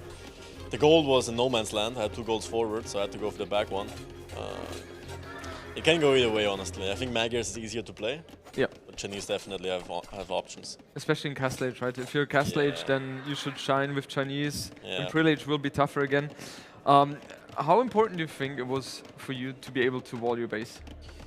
Very important. Otherwise, the scouts would have kept coming in. He added more, and you know, at some point, I was like, I have to wall this somehow. Yeah, because I found my inspiration for MBL. It was the right play. Yes. And Yes. yeah, I probably had to do it even earlier, honestly, in Dark Age, before I made any army. What do you think was the main criteria for you to win this game? Was it you being able to get rid of the CA because you had more army? Yeah, it helps, but I can see here I already had like 30 more army. Even if those CA survive, they're not gonna do much in him. But obviously it makes it easier that I killed them. Just win early imp, have the better unit comp. I still have like 40 ranged units, and then I switch into camels, and he has nothing against that. Literally, that's tasteful now. Another especially with you. These highlights, man. We barely see those moments with you. I'm getting roasted left and right here. Like, not a good. If people looked at this from the outside, they would think I lost. I know. Like, it wouldn't even be close. Yeah. So yeah. That's good stuff. Yeah, Lyri, then thank you so much for your input. Thank you. And you will be playing against the Viper. Yeah. Are you ready for that? Yeah, I mean, will be a tough one as well, but looking forward. Just promise us that if next time you will be in a castle fight, that the petards are going to be a focus of. I don't know what to expect anymore. Petards, I'm not sure if I should even make them anymore. Like, better not. Maybe not. Maybe not. It's a safe Just play. all in RAM. Literally. Yeah. Okay, Will be a good Lyri. one. Thank you so much, and we will head over to the stage to KP.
better. I'm going to need more energy, more and more as we go, because we have got a long day ahead of us, but one vibrant and full of action. But you know, I've been sitting here wondering, we've just eliminated now 4 players in total. What are we doing this for? Like, what is it, the point in taking these players out and annihilating them, getting rid of them? It's all for booty. So join me, big cheer, round of applause, and welcome Being Esports Gideon to the stage to give us a look at what the boys are fighting over.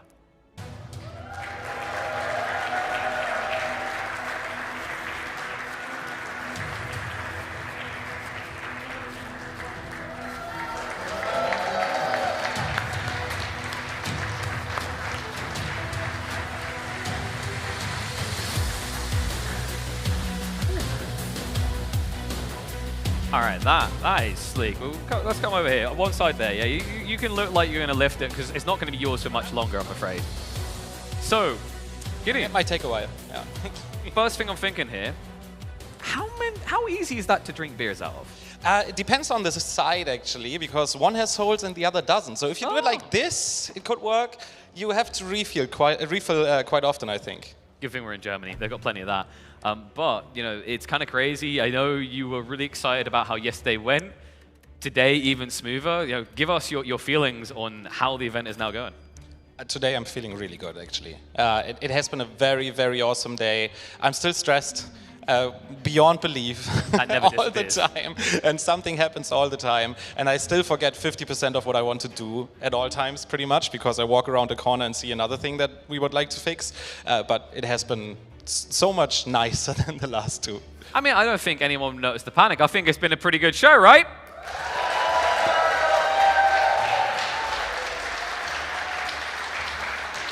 So much so you want more of them in the future?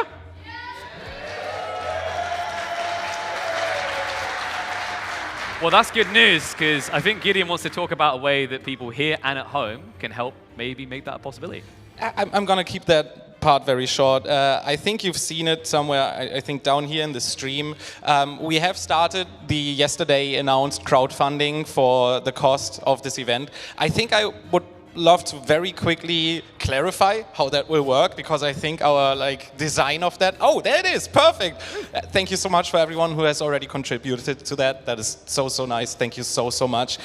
So of course, as I said yesterday, but I think we need to brief everyone again. Only the first $5,000 of that are going to go towards the cost of our event, and after that we're going to split everything 50-50 with the 8 pros, depending on the relative amount of prize money that they won of the original $40,000. So now everybody knows. I'm going to make sure that everyone repeats that from now on. That's fantastic. So once we hit past that marker, 50% will go to the players. Yes, I think it's going to be like where the T is of the Garrison. I'm going to make sure there's like a dash in there somewhere. Fantastic. Okay, folks, so there you go. If you want to see the players get more money and you want to see these guys come back to do more events, you know what you got to start doing. I've seen what the Age of Empires 2 community is capable of when they put the hearts to it, and I'm sure we can all agree we definitely want this to be a repeat event. But there is another way that they can also help fund these events while getting some booty in return, right? Yes, definitely. There are a couple of things, and I first want to say thank you to everybody in the crowd here, and sorry as well, because we printed some hoodies and they are gone. They've been gone, I think, like 1 hour or 2 hours after we opened the merch store. It is still all available online. TG merch is the command that you can use in every single of the chats, I think by now at least. So you will find it there. It's everything that we had here and more in all different sizes. And many people asked, just as pretty much every single community that I've visited yet, whether the sweater is also available in black online. And yes, it is. It's not just the white one. I've heard it like 20 times. Why do we all like black so much? Because when we're playing in the dark, we camouflage into the setting and our parents or a loved one can't find us. Oh, yeah. Deep, dark feelings. Got to get the long gamer hours in. But you know what? It's a shame we started to run out of booty. I think what we want to do for the crowd here is to reward them a little bit. Did we have some things to give them? Yes, we do. Whoa. It's free stuff. More enthusiasm. Oh, okay. So we got some booty from Steel Series who have been helping us at this event, actually. We do. One thing that we are actually not really seeing on this broadcast so much, but that is happening the entire time throughout the Garrison, are all of the side events that we have here. And we have a 2v2 event, a 1v1 event in AoE 2. We also have AoE 4 games there, AOM games. We started with a couple of low elo games today because we noticed that a few people dropped off really fast out of the 1v1 event, which happens if you have such a heterogeneous elo field, I would say. And there's one company that we haven't mentioned yet that has, well, graciously provided us with a lot of hardware prices for these side events, which is Steel Series. And we would like to gift some of them to you here, right now. There we go, loud. That guy was polite as all hell, one hand up. But I think we do this the good old-fashioned way. The loudest gets the goodies.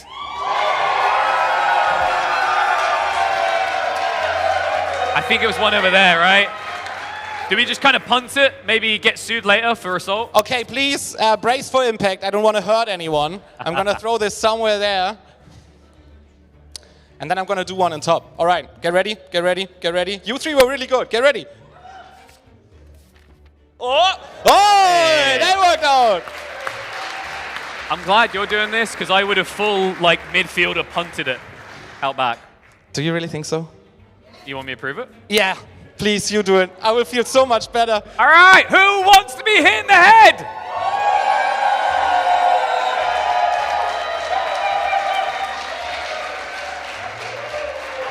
I think, was it there again? All right. We'll have more, we'll have more. We'll have more. I'm going to hit the cameraman. Get good! Whoa!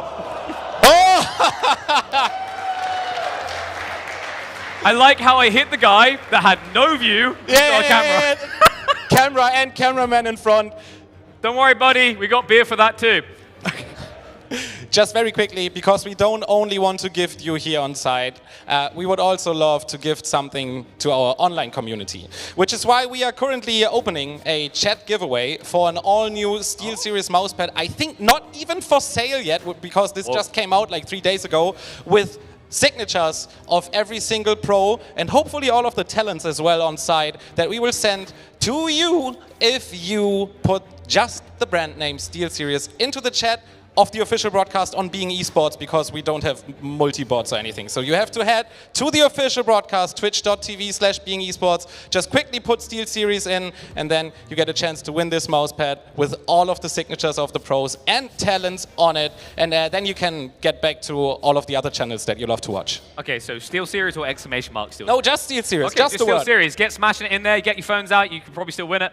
I think, to be fair to the left side, do we give one of them away now? Yeah, but you do it again. This is harder. Do I javelin it or do I under? Javelin it?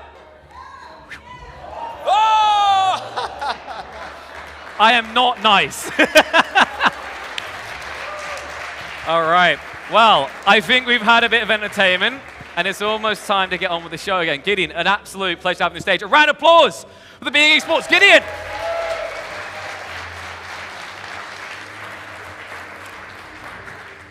You didn't think we were done, right? We're not even close to done. We're only at the halfway point in the day. Is this the series everyone's been waiting for today? Okay. Well, for good reason. This man, he usually opens a LAN with a loss. So far, he seems like an unstable king. Might drop a game, but does not drop a series. Get big, get hype, get excited, because in a matter of moments, we're going to have him take to the stage. I saw the Reddit threads for you guys, by the way. Apparently, the smoke buff might be too strong, so he needs to make sure he rations that correctly, because if he comes out with it a little bit too slow, or a little bit too quick, rather, he might fall victim to Hera. Let's do a quick check here. Who thinks that Hera's going to win this one? Wow, that was okay. Who thinks that Yo's going to take it? Alrighty, that's what I want. So let's get that man to the stage. It's Yo!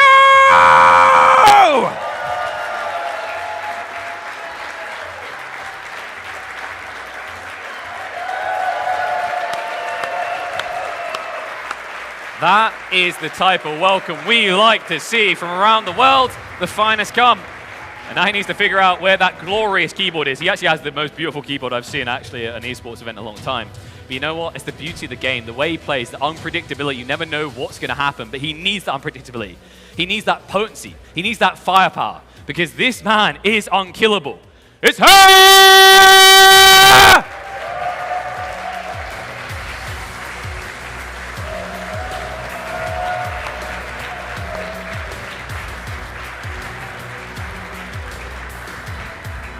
You're never sure if you want to see him win or lose. I mean, it's a phenomenal streak that he's on, but it has to end at some point. I was checking the stats. Very interesting detail, actually, when we look at Yo's performance. 65% win rate for Hera, but when I talk to players, they say that's kind of on the low side for Hera. There might be something to this. There might be something to Yo. Do we think that Yo has what it takes?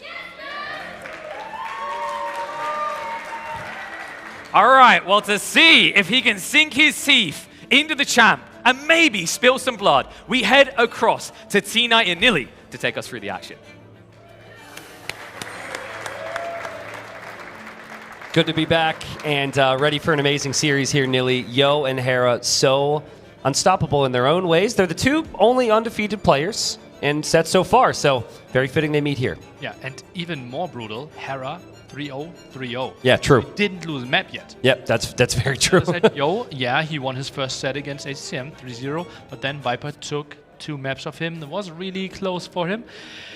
And the first one to lose the set, those 2. Yeah, we'll see. Obviously, the big thing at stake here, which I think is important to clarify, because it is slightly different format, is the winner of this goes immediately to the grand final tomorrow. Now, that will be a best of 9. But that's a big story because... That's oh boy. Okay. Tristan, could you explain this? I honestly, I can't see it. I'm sorry. I have no clue what those say. I can read it to you. If I could read it, I just want to say you guys are so creative. Like, so funny. So funny. Ha. Actually, I can't read them all.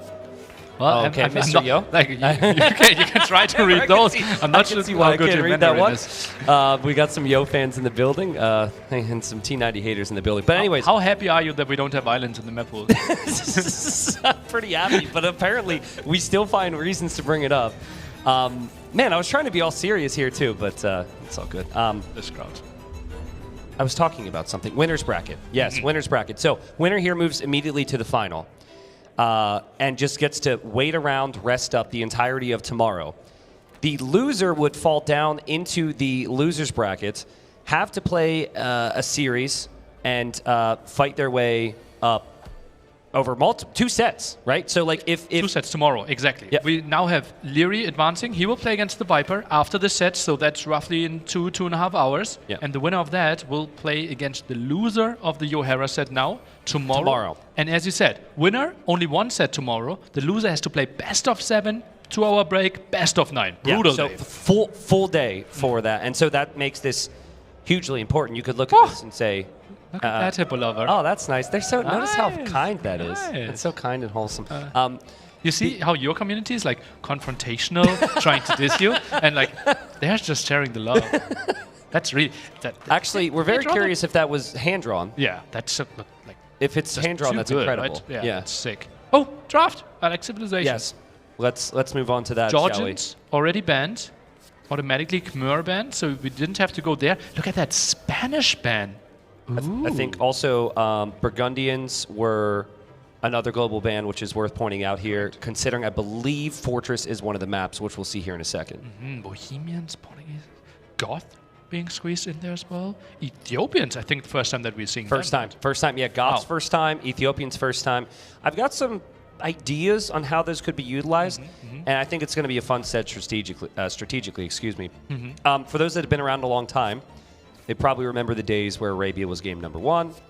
And we actually get that again here. Nice. This is our neutral map, so we'll start it all off on Arabia, a map that Hera and Yo have played tens of thousands of games on. And then Yo has Fortress and Coast to Mountain, 2 very different maps. Hera sticking to his land maps with Enclosed and Land Madness here. That seems like confidence, I would say. And yeah, that's the overall setup there in the end. Persians, something that I'm a bit surprised how many first picks Persians were and how few times we saw them banned. Yeah. Well, they're picked first every single time Coast to Mountain's in the pool. Every single time. And I think Chinese is a civ that would compete with them there. They have been banned way more when Coast and Mountain's involved. So Persians is always left over. But it definitely feels like you've got to try and break the Persians and do something different. I can already tell you what Yo's going to try with his draft, I think. You think he's going to go Goths there, and he'll go early Barracks. This is the strategy that we could credit Doubt to. Mongols, is that the counter pick to Bohemians on Fortress? What about... I think that's a counter pick. Like Mongols against Bohemians just to go Magadai? I think so. Interesting. That's the strongest unit against Bohemian Hufnitze plus Halberdier combo. Extra bonus damage against the siege, great against halves. What about Ethiopians? Shotels? You die to hand cannon? What wins? The Hufnitze or the Torsen engine bombard cannon? Ooh, I think Hufnitze has a bit more HP, bit more base damage. But the splash could be slightly better for Ethiopians. I think that's pretty close. Okay. But do you really just want to play the mirror and both going for bombard cannons? I guess we'll see. But we're going to find out very shortly. Hera versus Yo. Winner moves on to the grand final tomorrow. Loser will have many more sets to play. Coming right up.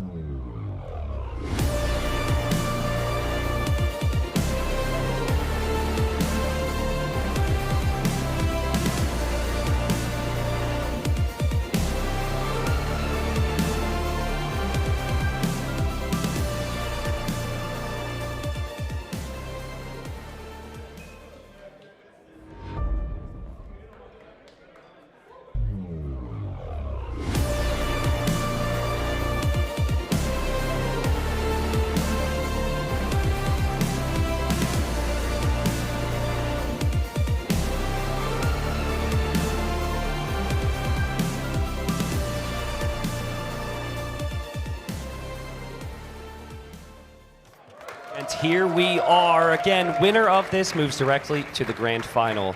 And we have Mongols on Arabia here for Hera. This is a dangerous civilization with the timings. So Hera, he's been aggressive, he's been defensive, depending on the series and the game. Clearly going to be offensive here against Yo's Hindustanis. Oh, that means the Mongols idea, therefore Fortress, won't really happen. Will be interesting to see what he is going for there.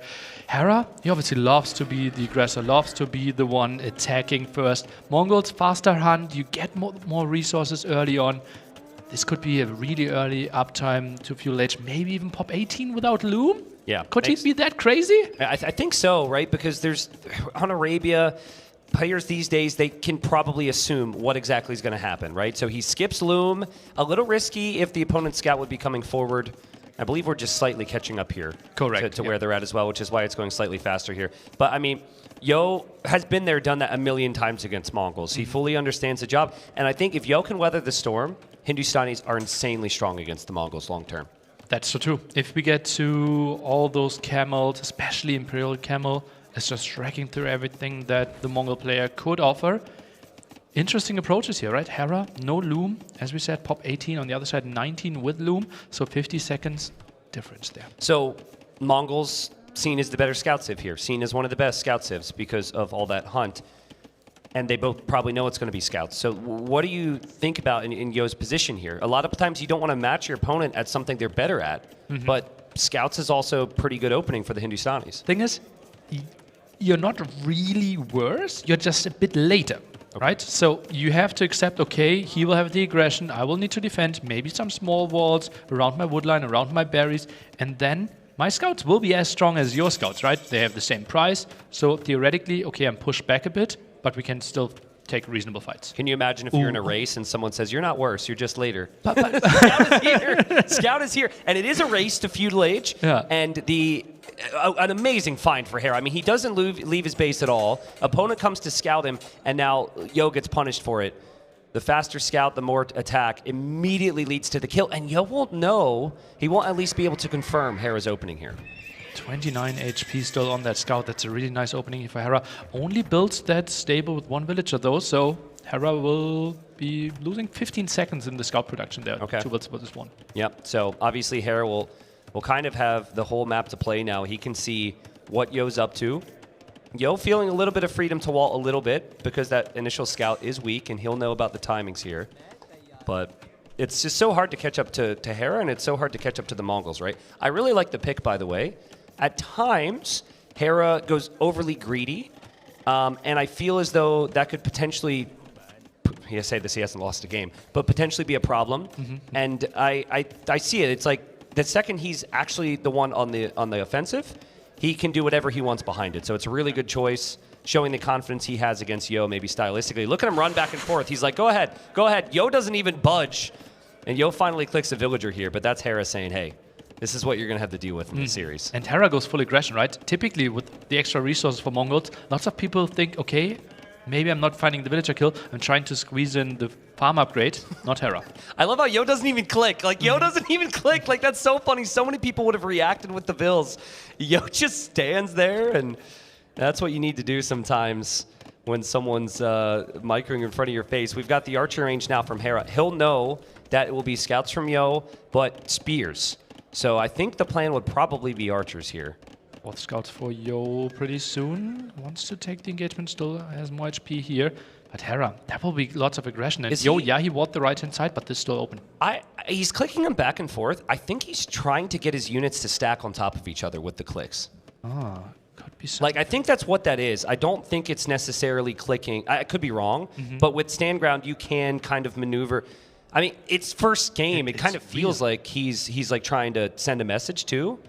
First archer now in the queue. Maybe he's trying to make something happen there. Obviously, with the box formation, they should be close together. They do. Yeah, it didn't change much. I'm just curious on that. Hera had so many scouts here, and now Yo just walks forward with less scouts, and Hera's chasing. This is kind of crazy how this is turned around, and suddenly Hera's on the defensive. It's good for Yo, but he invested a lot into those walls, therefore the archer range later. I think he needs to get one up. He already has 3 on gold, so it should be scout archer versus scout archer. I mean, all things considered, right? Mongols should have the fast start, the fast numbers. Yo lost his first scout. This is okay for Yo right now. The next wave could be really dangerous. Double range. Hera realizes, damn, the distance is really short. I can double down here, because typically it's one range and then you go for the blacksmith. Yeah. Well, Yo should see that. I'm pretty certain he's seen this, yeah. So now he'll know it's 2 range. I think tower time. Yeah. I don't think with the 3 golds, look at the minimap, how open Yo's golds are. Look at this how... yeah. Sorry, I'm just getting excited here at how reactive their armies are and how quick everything is here. It's insane just how precise everything has been so far for both of them. First, kill beyond the scout, I guess, so second kill for Hera. And Yo... The golds. Yeah, the golds are a problem. So bad. Yeah, this is the one. I think only 1 archer range, and now starts with the first archer. On the other side, we already have 3, plus double production. Yo could die here if he isn't cautious. Yeah, I mean, he doesn't have the number of scouts. He won't have the number of archers. He doesn't have the map with back resources here. And here come the archers forward. Yo is going to get bloodlines. Hera won't have that. But if Yo doesn't spot this, you're right. He'll be pushed off of gold. Oh, man. The tower could be an option here. It's 1 single archer only. He's not going for any skirms. Now he adds another one. He might be underreacting. I think he's underreacting to what he typically faces, right? You're not usually seeing the double range. Now, he did scout it, but maybe you're not expecting the opponent to also be able to get bloodlines. Hera is bringing as much aggression as humanly possible here while still having a decent economy. And Yo is known for being really patient under pressure. Yeah. So he's never one to overreact. So I think he's hoping he can get by without the tower. But that spearman will get sniped, and yeah, I mean, you're going to be pushed off that gold, Yo. You got to get out of here. One villager, low HP. She gets really ambitious as well. Bloodlines finishes for Hera. He wants to take this fight. Yeah, and that should be an amazing fight for Hera. He has more scouts here. The micro has been really good as well. And in game number 1, with Yo's gold right there, this might be over before we even hit Castle Age. Hera will back away so he doesn't run into that town center fire, but this is such a good position for him. Oh man, the scout's so low as well.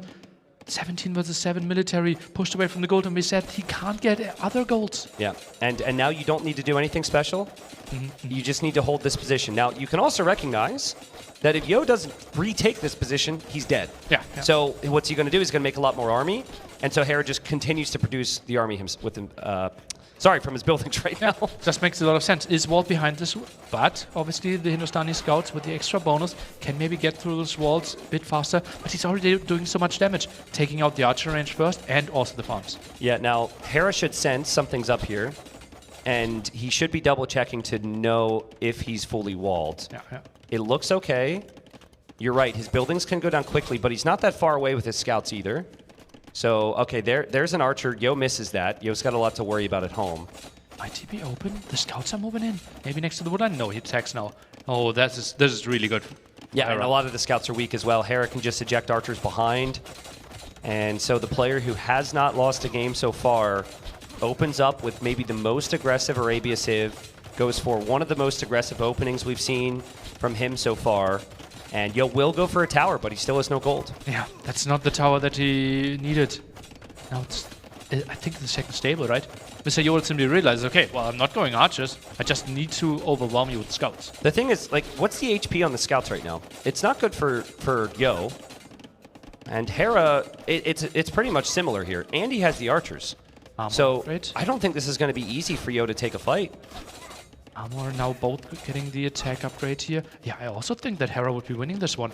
How many scouts do we need? Maybe 6 more? Something like that. But he's losing the stable at the front, so he can't catch up with production. Yep, and yeah, Hera knows it. Might just go down. Hera just not going to give him any chance back into this game. They're both leaning into for the big engagement. Yo has to run up the hill. That's a horrible engagement. His scouts also kind of spread out there. And I think Yo taps out here. Hera with a very dominant game number 1. Wow, 17-minute game. And simply an underreaction there by Yo. He kind of scouted, yeah, okay, but he saw the double archery range. He had the intel. Yeah. I think he was just greedy not building the defensive tower on his gold. Yeah, I think Yo likes to drop TCs later, and if you drop the tower, you're not able to do that. And, but it's Tristan, if you don't get Castle Age, you can't even drop TCs. Well, this is true.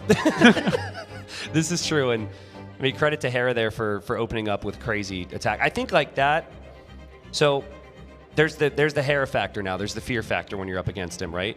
And I think a game like that adds to it, right? It's just like, all right, you're maybe thinking, maybe you pumped yourself up before this. Maybe you're thinking all positive thoughts. I'm going to remind you why you're worried about me.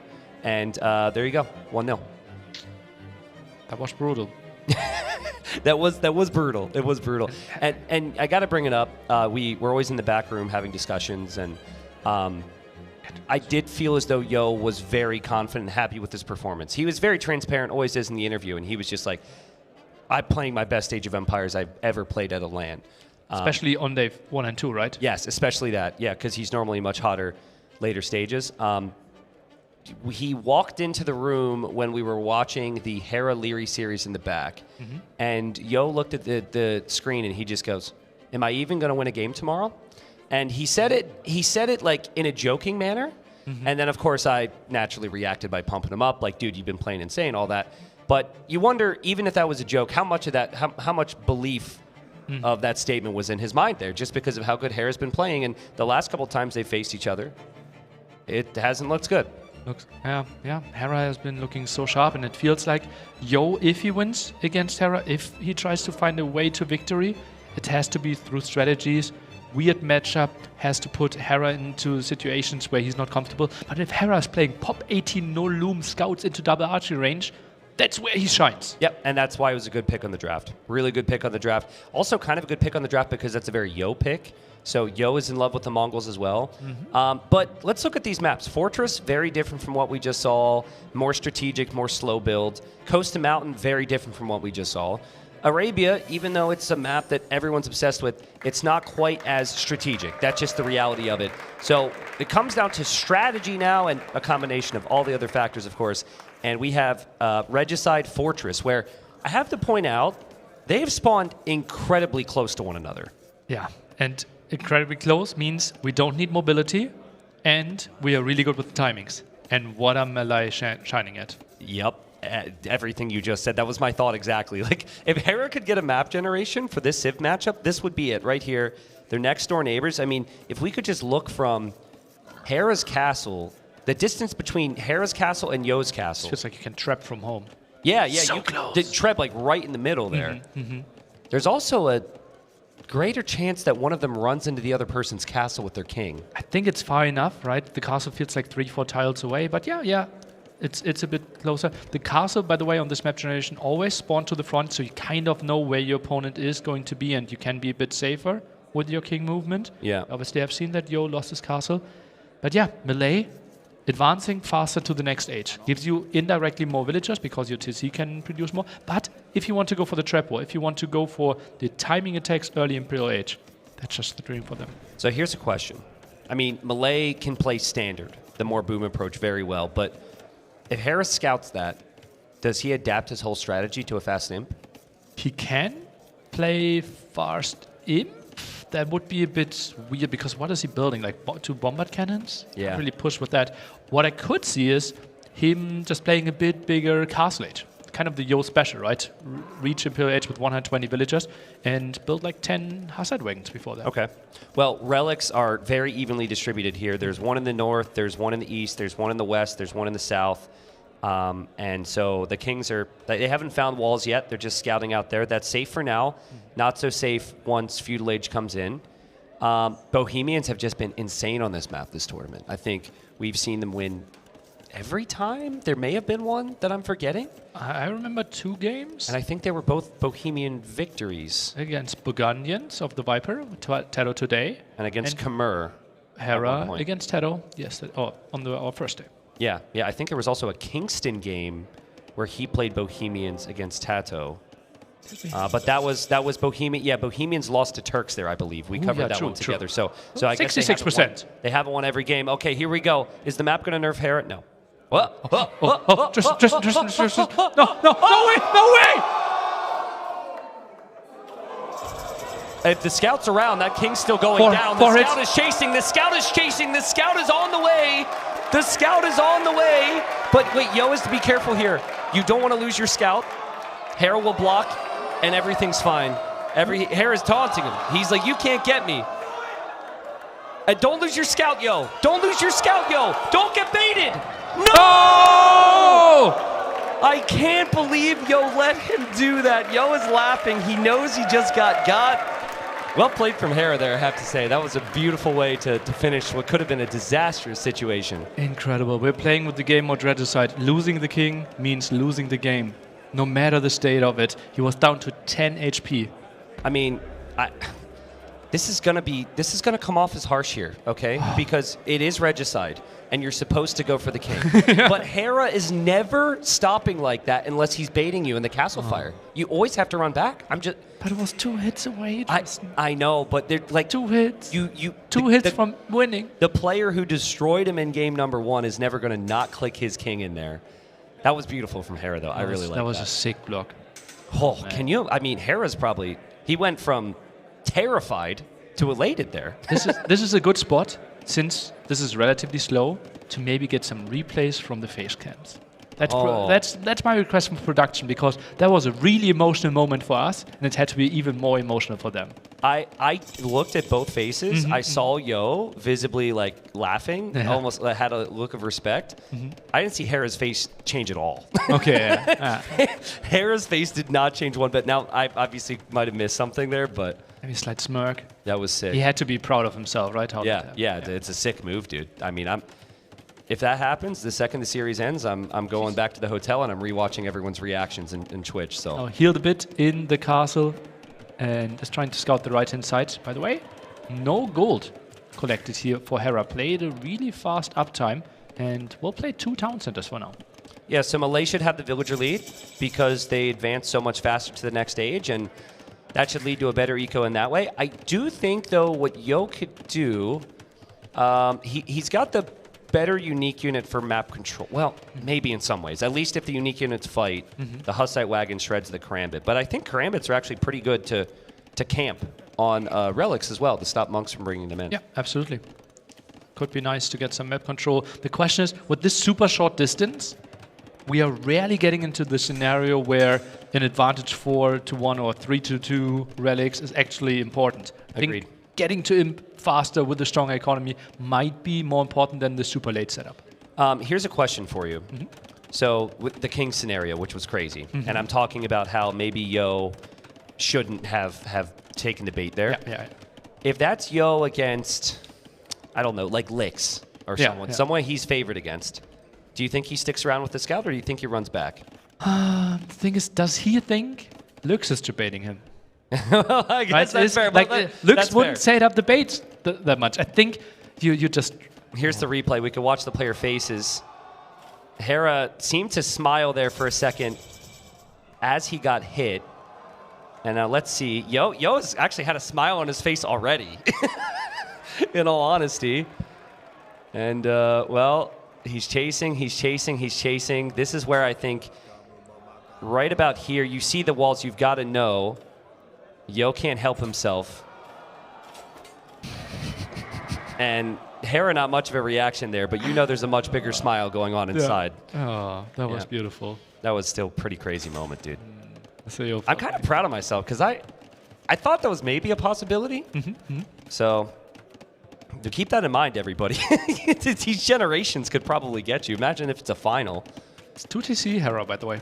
I think he will have a really fast MPH. On the other side, Mr. Yo plays 3TC plus is picking up relics.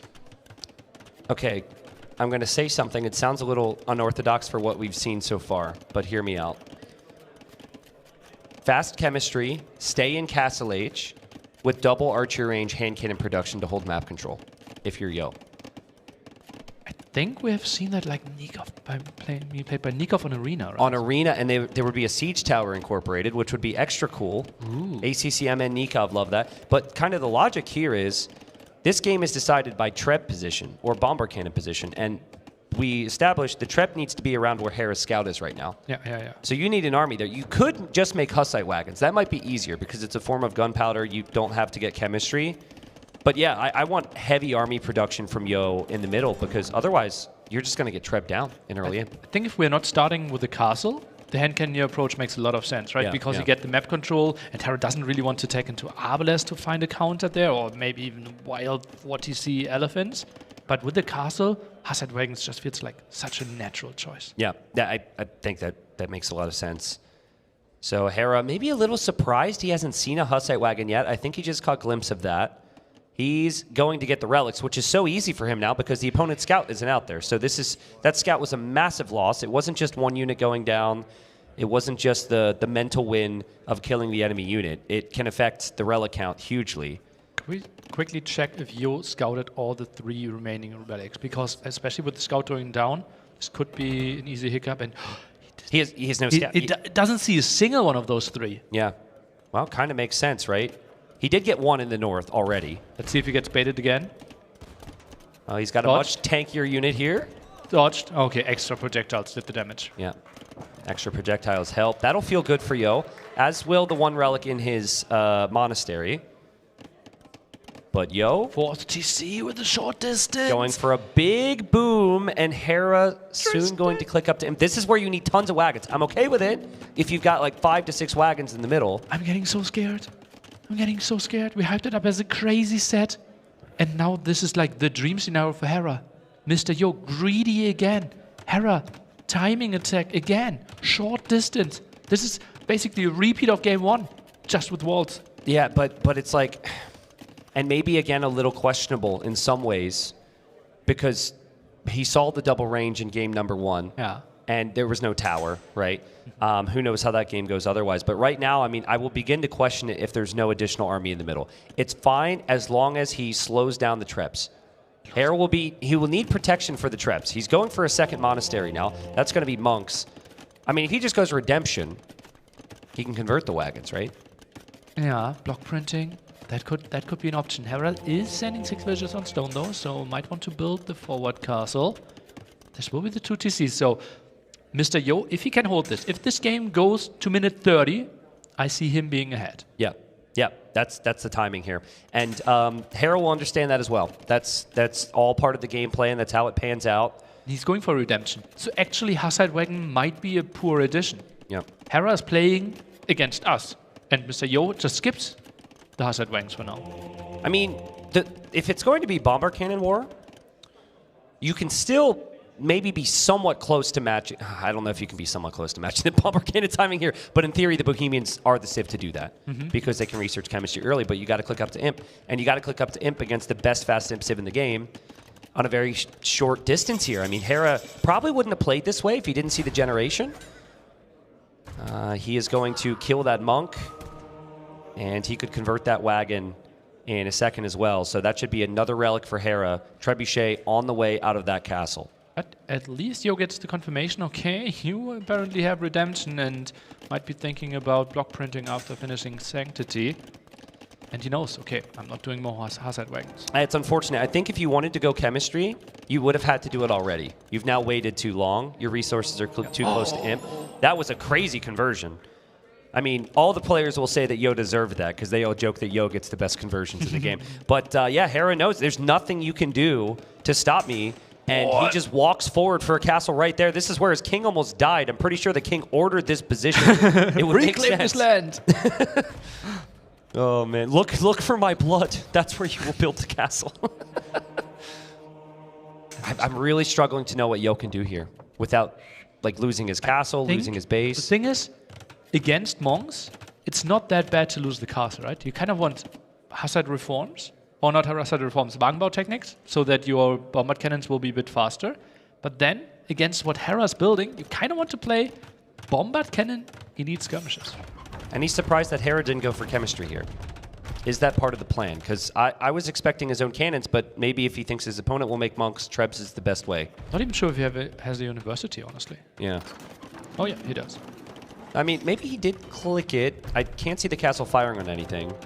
And yeah, okay, so the castle stats show he doesn't have it yet.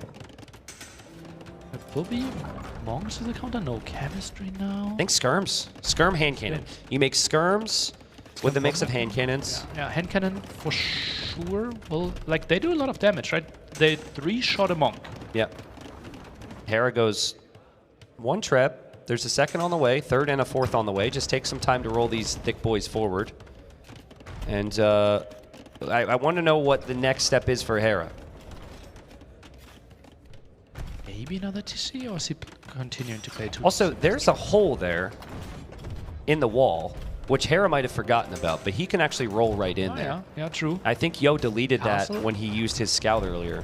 Yeah, true. And I think castle goes down before we have the unique tech finish. So no faster speed there. Hera 7 monks, 5 karambits. The karambits won't accomplish a ton. Yo just about to complete chemistry. He makes it to imp. Any other civ, he's completely dead.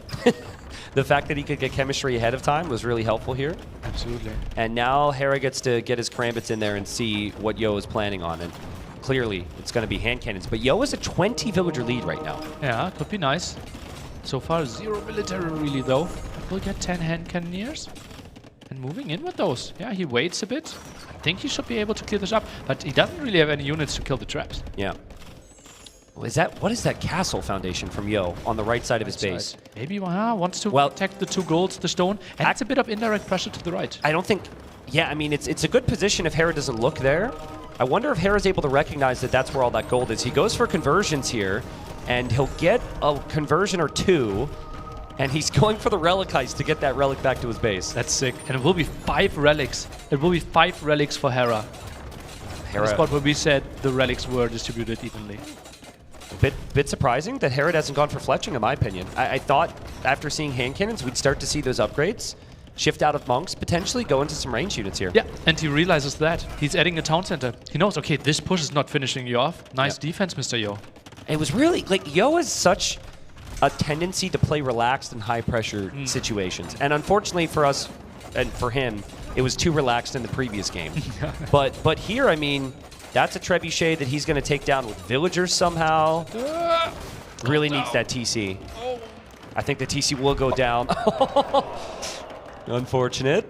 It just rebuilt it. It's fine. That just made the sound like if someone misses the putt in golf. The whole crowd's like, oh. The crowd in Wii Golf? Oh, that's funny, man. I mean, Hera's push, it took out some town centers. It took out a castle, but... He's behind in villagers, and he's still just making monks here, nearly. Yeah, that won't be enough. Against mass units, that's not pretty. Also, the Trebs were all kind of split up in different directions, and still not seeing any signs from Hera that he's going to switch. It feels like he knows he's going to have some time, and he's trying to buff up his eco behind this with TCs. But well played from Yo. Hand cannons will move faster, bombard cannons will move faster, gets a lot of the monks. Wow, we might see a score flip here in a second. Those karambits are not going to stand a chance. Mr. Yo holding on here, and Hera's castle sticking out like a sore thumb right now. Where is the transition from Hera? There's ballistics. I'd expect archer ranges soon. And yeah, it's important for Yo to just keep a close eye on his cannons. Now, he really needs Trebs. Yeah. He is queuing one up. Obviously, the bombard cannons right now without siege engineers 12 range. That's why he's trying to help them out a bit against the 12 range monks. This, by the way, guys, just for your own general knowledge when watching the game or playing the game, this is also the weakness of the fast imp. You can hit quickly, but you just run low on resources compared to a full boom. The res collected's been much higher for Yo. Obviously, Hera's been able to gain some great map control and get the 5 relics. But Yo's 4 TC boom paid off just much later than we thought it would. Now he's outranging the monks. And if he gets Hufnitze, he actually one-shots those monks, even though they have Sanctity, so that could be a great counter as well. I like that from Hera. A couple raids maybe to the side. His eco's getting better. He's getting those techs in. I'm sure we'll see archer ranges soon. It's kind of crazy. I think if Hera would have used his treps on the right side, Yo would have been dead. That's where all of Yo's stone and gold was. But you needed to be close to your castle. Yeah. So yeah, the first castle would have been to the right. Yeah, that's true. Uh-oh. I think Devotion is in for Yo. I would like to call that Deyotion. Because Yo always gets the best conversions. Natural Deyotion. Yeah. I don't know if that's going to stick, but it's worth it. Worth a try. Hera trebbing down that castle. Sometimes the weakness here when you go forward castle is since it's not naturally around your eco, you don't actually have as many vills to repair. That's a lot of stress for Hera. And if the castle goes down, I think the skirms can move in. That's a big army from Yo. What in the world? 50 military against 30. Hera still doesn't have any ranged units on the field here. He's still sitting back waiting for upgrades. Mr. Yo could clear everything here. He'll lose some skirmishers, but who cares about that? And the trebuchets for Hera are all exposed. Oh boy, what a big clear up here. Bombard cannons, maybe they're dying. Doesn't look like it. And those monks, they're really slow when trying to retreat. Elite Karambit warrior for Hera. When there's hand cannons on the field, he really just seems to be uncomfortable and unsure of what to do right now. He's got 5 relics. I'm waiting for skirms. I'm waiting for anything out of an archery range. It feels like against what we see right now from Mr. Yo, elephants would be the natural choice. But then Bohemians with their incredible halberdiers, it just feels like the counter is just around the corner. Yeah, and that's why Hera wanted to kill him fast. Because he didn't want that to be a conversation at all. Still 5 relics. He's very close in the Vil count now. But Hera needs to keep this castle up. That's where his relics are, right behind it. Look, another castle in the south. And he's moving the king. Yeah. Hera. He knows, okay, push could be around the corner here. Did he put it in the castle or a tower? I think it's okay. A tower. If you put it in the castle, it's very likely you accidentally send that forward. Lots of resources for Yo. I just thought he wanted to click Hufnitze maybe. Really costly upgrade, slow upgrade, but feels like ballistics and some armor for the skirmish. How has Yo done this? How has he been able to just relax under so much pressure against such an amazing player? The Karambits will die for the trebs. The monks behind are going for conversions. And Yo will lose 1 bombard cannon. Yo could lose all of his bombard cannons. He could lose all of his trebs. He's losing most of his monks as well. Yeah, this is costly, but this is costly for Hera as well. I think this is somewhat even, and it feels like Yo can replace this a bit easier. Still no answer to hand cannons. The Elite Karambit Warrior against Gunpowder is a head scratcher for me. And the ranged upgrades came in. I think Hera did it because he realized I don't have time to go ranged units. Also because there's bombard cannons as well, right? But this is not fast speed, by the way, the production, right? You look at the Karambits, like how they're producing. The Karambits are like, you want us to go all the way over there? Oh, man. Well, there's Hufnitze, and there's Heresy as well. Those are expensive upgrades. 1,000 gold. And now if Hera gets a conversion, or at least when that completes, the unit will just die. It won't switch sides, which isn't the most helpful in these scenarios, but if you have the gold, I think go for it. Simply that the bombard cannons might not kill your bombard cannons there. Yeah. Some skirmishes at the front, and, well, you simply can have more units to then kill the monks after they're done. Hera's gold is going to go to Yo now, underneath that TC. Yo will be very happy with that. Monasteries at the front. Yeah, monasteries are at the front. Yeah, there's an argument. Is that the one with the 5 relics? I think they're in multiple, if I had to guess. There's one, and there's another one to the left. Just off screen there. Okay. That's a big army of hand cannons. And you can convert, but you can only convert like 1/5 of them. And the rest of them just chew up the Karambits. This is looking very difficult for Hera. This might be his first loss of the tournament. Such a crazy pressure here. And those karambits, yeah, there are plenty of them, but they're super weak. Bombard cannon shots could just kill them. Now trying to move in. Mr. Yo, can he hold this? I mean, bye-bye Karambit Warriors, right? Like, these things are so low HP against Gunpowder. Hera will dive. Yes, the units are cheap, but it feels like a slaughter here. Yeah, it's a slaughter. It's a slaughter, but down to 2 of Nietzsche here. Yeah, we have more hand cannoniers in the queue. That got completely slaughtered. Hera at pop 160, 144 villagers. He doesn't have any army left. Panic time for Hera here. He really needs gold. He's just now making his own cannons. He just sold off all the excess resources he could to drop another castle. It seems like he won't relocate those relics. This is his last stand now. If he holds this position, he'll feel like he has a chance, but if he loses any more ground, we might see the GG. Also needed that castle to get to pop 200 again. Now the gate maybe could get attacked. Feels like Yo's cleaning up a bit more there. Still 30 on gold. Look at that. 6 on gold only for Hera. Well, I think Hera's bombard cannons actually allow him to hold here because Yo doesn't have monk upgrades himself. And so there's possibilities Hera can convert cannons, and that's not the case for Yo. And if Hera, with that much on food, can get archer ranges down and make skirms, I kind of like his chances. He's still got the 5 relics. He's still Hera. He's got a nice Vil lead. After the game number 1 against Tato, I will never count out Hera again. Yep. Came back, popped 110 against 200. Now monks are moving in, well controlled. This could be tricky to defend here from Sayo. The thing that's tricky here, if Hera ever loses his group of monks, it's unlikely he can make many more, and then Hussite wagons become insanely strong for Yo against skirmishers. So Hera needs those 6 monks to always stay alive. Again, has big gold problems right now. Only 6 on gold. Finally, we see elite skirm, and the skirm's in queue, but all he loses is bomber cannon. That's a nice snipe here for Mr. Yo. And yeah, elite skirms, what we wanted to see, 20 skirms in the queue. I think he only has 2 ranges though, maybe 3 in total right now. I mean, if the Karambits can get the positioning, they might be able to kill quite a few of those hand cannons. The hand cannons are not cheap. Hera's going to dive through here. Into the gunpowder he goes. The monks behind will go for conversions. They may get one. It was 60 Karambits when the fight started. It's quickly become 25. It's quickly become 10-0. Completely stomped him there with the castle behind. The ground attacks before that were started as well. And yeah, there were no conversions. There were only kills. Yeah. And Hera is just hoping he could convert a Hoofnita there, snipe some of these trebs to keep this castle up. Yo knows it's going to take some time. He dives. He snipes the bomber cannon from Hera. Hera's castle goes down. Hera's population is still pretty insane, but even that's going to be a problem now because he needs houses. So he needs to make sure to still stay patient, right? Left side. So many things are going right for him. He's moving out with a lot of villagers here. Is he right-clicking the castle? Sappers. Yo says, I need more pop space. Guys, don't delete your villagers, okay? Do some damage with them before they die. Yo is going for sappers. Hera will not have murder holes, so that castle will take some pretty decent damage. I think the villagers will die to Karambit Warriors, but just crazy, crazy stuff here. Here's Hera's point of view as he tries to survive. There's the skirmisher queue at the top left. Crazy. So finally, he's good to go there. Monastery there, kind of exposed now, trying to dive in against the Nietzsche. Nice move. Yeah, but I think those cannons can't back away, so maybe some of them will end up going down. Karambit's completely disappeared, though. 28 idle villagers. Yeah, 28 idols, 6 on gold for Hera. He's nowhere to run, really.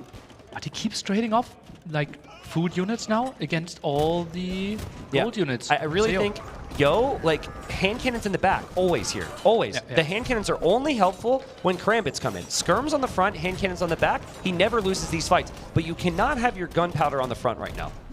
Maybe some repair could be an option. Send some more villagers to the front. Look at the resources of Mr. Yo. And he goes for Hussite reforms. Now, everything he uses in his monasteries, that's tax and monks, cost food instead of gold. Yeah, he's in a really good spot. Again, my main worry for Yo would be the hand cannons. But this is the positioning you want, right? Because the Karambit Warriors will get in close, and then the hand cannons, as long as they follow up behind, will kill them off. How much damage do you think the castle took? I'm actually very curious. I think 1,000. Okay, 1,200. Was it worth it that 20 villagers died for that? Well, he's up to 80 pop now. So he actually really he noticed he had a big queue. Like, that wasn't him trolling. I think more people need to do that. Even if you just send vills you want to die into the opponent's eco, they're going to be confused. They're going to focus on it. I think Hera Relics on Garrison is going to struggle here against this composition. Yo maybe made the mistake before to have his hand cannons in the wrong position. He's not making the mistake now. Hera will not get those relics back. Tries to shift click, gets sniped down there. The relic gets actually home. Would love to see the kill count on those 3 bombard cannons. They're diving in deep. 42 kills on those 3. By the way, let's not forget the king is there. The king is not too far away in that tower. I still feel like once Hera loses a bit more ground, this is over. His eco should be right behind all of this, but he's done an incredible job getting his population up and getting the skirm production. Like, he went from no skirms to endless skirmishers. Yeah, nice production there for sure. 46 now on the field. On the other side, 51 in the queue. Mass skirmishes here, and no player really feels like they need to tech switch. Is that the monastery he put the relics in, by the way? Like, right beyond this? Oh, no.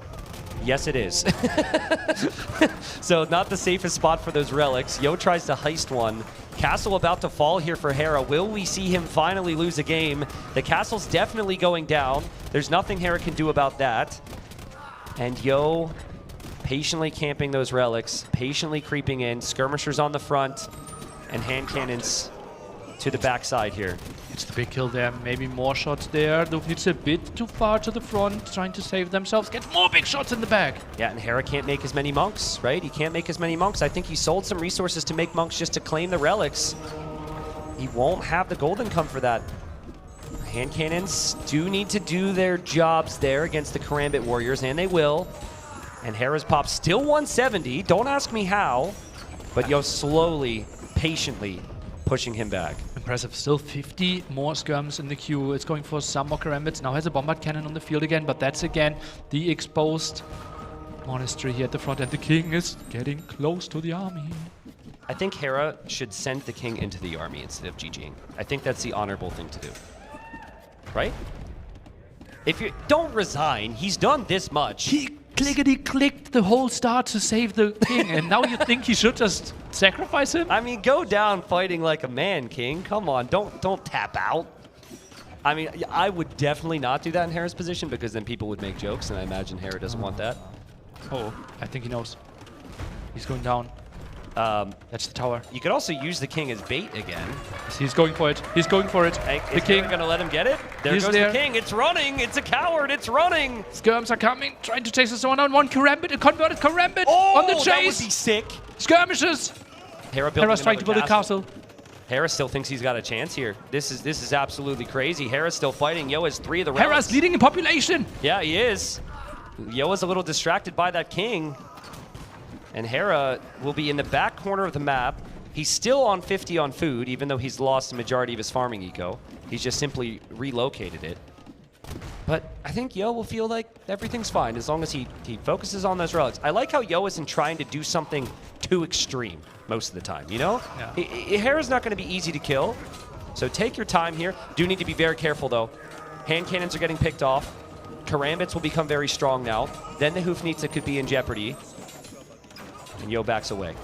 Now goes for Atonement, can convert some monks of the opponent there. Remember, Yo, every single monk tech and the monks are all only food, so he's happy with queuing up 16 monks. Is this where, like, 5 Hussite wagons could actually have a big effect? Oh yeah, just a single one, right? Yeah. They can block shots of the opponent and you simply will take less damage. I think Yo took those farms that Vodka just showed us on the side. Hera didn't notice. Yep. I mean, monks aren't really a great unit to have against Karambits and skirms, in my opinion. They're great against bombard cannons. That's a crazy shot. I need the kill count on Dovnitsa again. The massive shot again, and those 3 alone. Hera just bought himself time to get those relics. We might be in for a long one here. Really? Yeah. What a nice snag by him. He should get 2 now. Oh. There's 1. He's ready. He just keeps moving it back 10 times. But only moves them back 5 times. Move him in the back corner. Oh, God. Okay, so what would you say Hera gives himself his chances right now? If you would to guess. He's moving to the left-hand side. He's sending some army around. He still wants to play. I would think he knows that he's really far behind. He sees that the trades aren't great. There's a gold there? With 10-15%. No way there's a gold there. That's crazy there's a gold there. I think it's criminal that Yo did not use his king to scout in Dark Age. Right? He only scouted like 8% of the map. Well, he does that because he has a history of losing his king, right? It all comes back to haunt him there. I think Hero is seeing that golden stone. His chances go up very high in his mind. Yeah. Like, I was going to make the argument that maybe you want to tire out your opponent. You've shown to have more stamina, and you want to remind him you're not going to kill me as easily as I killed you in the first game. But, I mean, we got some stables here. I mean, Malay Lightcap are not necessarily the most popular, but he's certainly got the food for it. And, yeah. Elephant switching. Thinking, okay, now I get 2,400 gold. I still have 2 relics. Do Malay get guilds? I would say no. Okay, I mean, if you sell all the food you have currently, you get a decent amount of gold, but still not enough to make that many elephants. Dude, this pisses me off. Why is that monastery there? This is like the 3rd or 4th time, man. Malay do get guilds. Maybe we can click on a market and see the prices, but I would be surprised if the prices are super good. Yeah. Oh, the relic not dropped. And yeah, prices with guilds Hera, at the bottom, yeah. I mean, if it's a really messy situation, Hera could use karambits and run into Yo's bait. Does Yo feel like he's about to get king sniped? I think he saw that. He's moving the king. Yeah, he saw those karambits and thought, that's really heads-up play, actually. Yeah. Because the karambits didn't even get into his eco yet. Yeah, maybe one of the options to lose this game, right? He knows, okay, that's going to be the big loss if I took that one. Now the big fight. Hera is going for it again. Hera only has skirmishers here. Those 3 cannons are still going to be incredibly strong.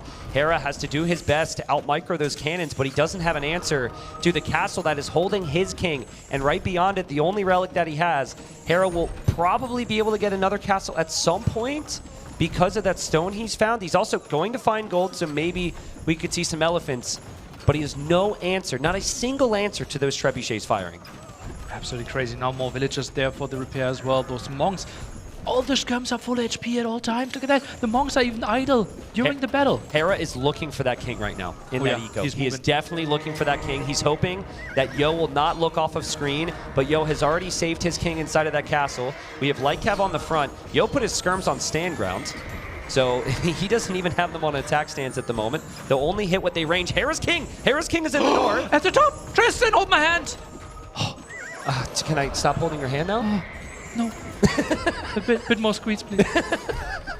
The king from Hera, flirting with danger, will leave. And he's going to build another castle. Another castle in the back. Refuses to quit.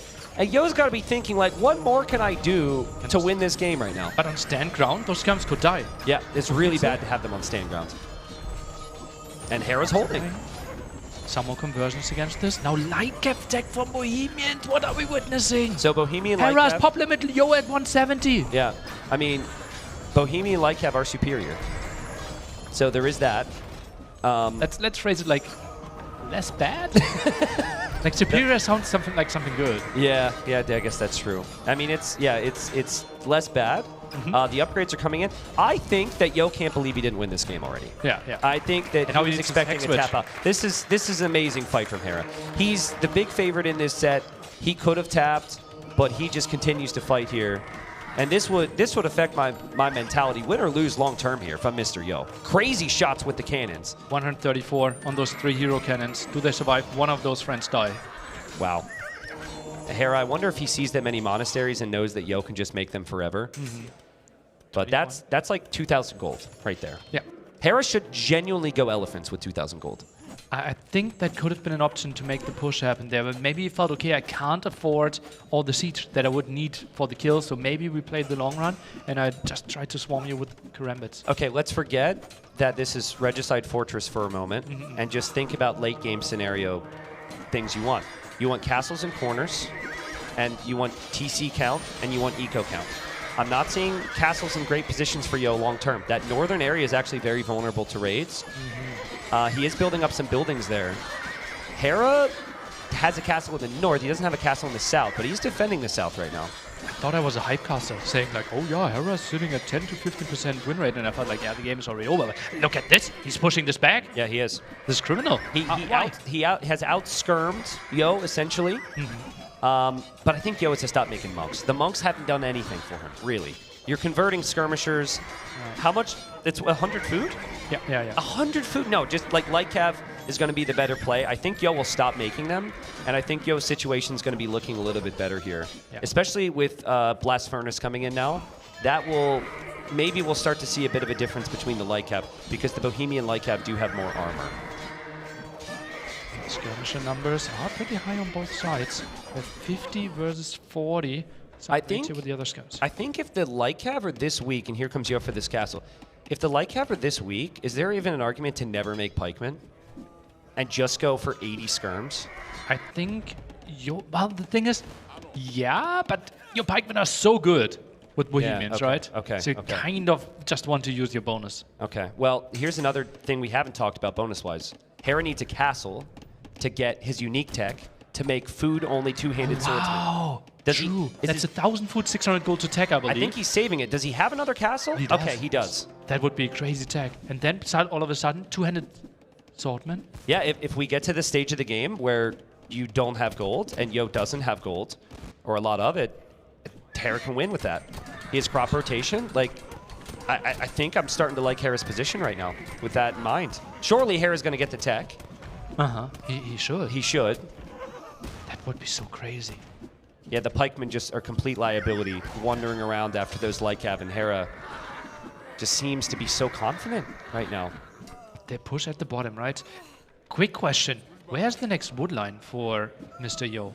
He still has 3 at the... Yeah, he has way too much. But it's all through the middle. It's all through the middle. And there's stuff on the right, I guess. Yo's fine. I thought like Hera maybe, but yeah, he has so much in the left side corner. Woo! All right, well, settle in, folks. This is going to be a long one. Hera refuses to die. The light cav seem to be completely fine with death. Or at least they should expect it at this point. What a roller coaster of emotions this game is for me. Yeah. At one point I thought this could be like a 15-minute win for Hera with the early in timing. Yeah, right.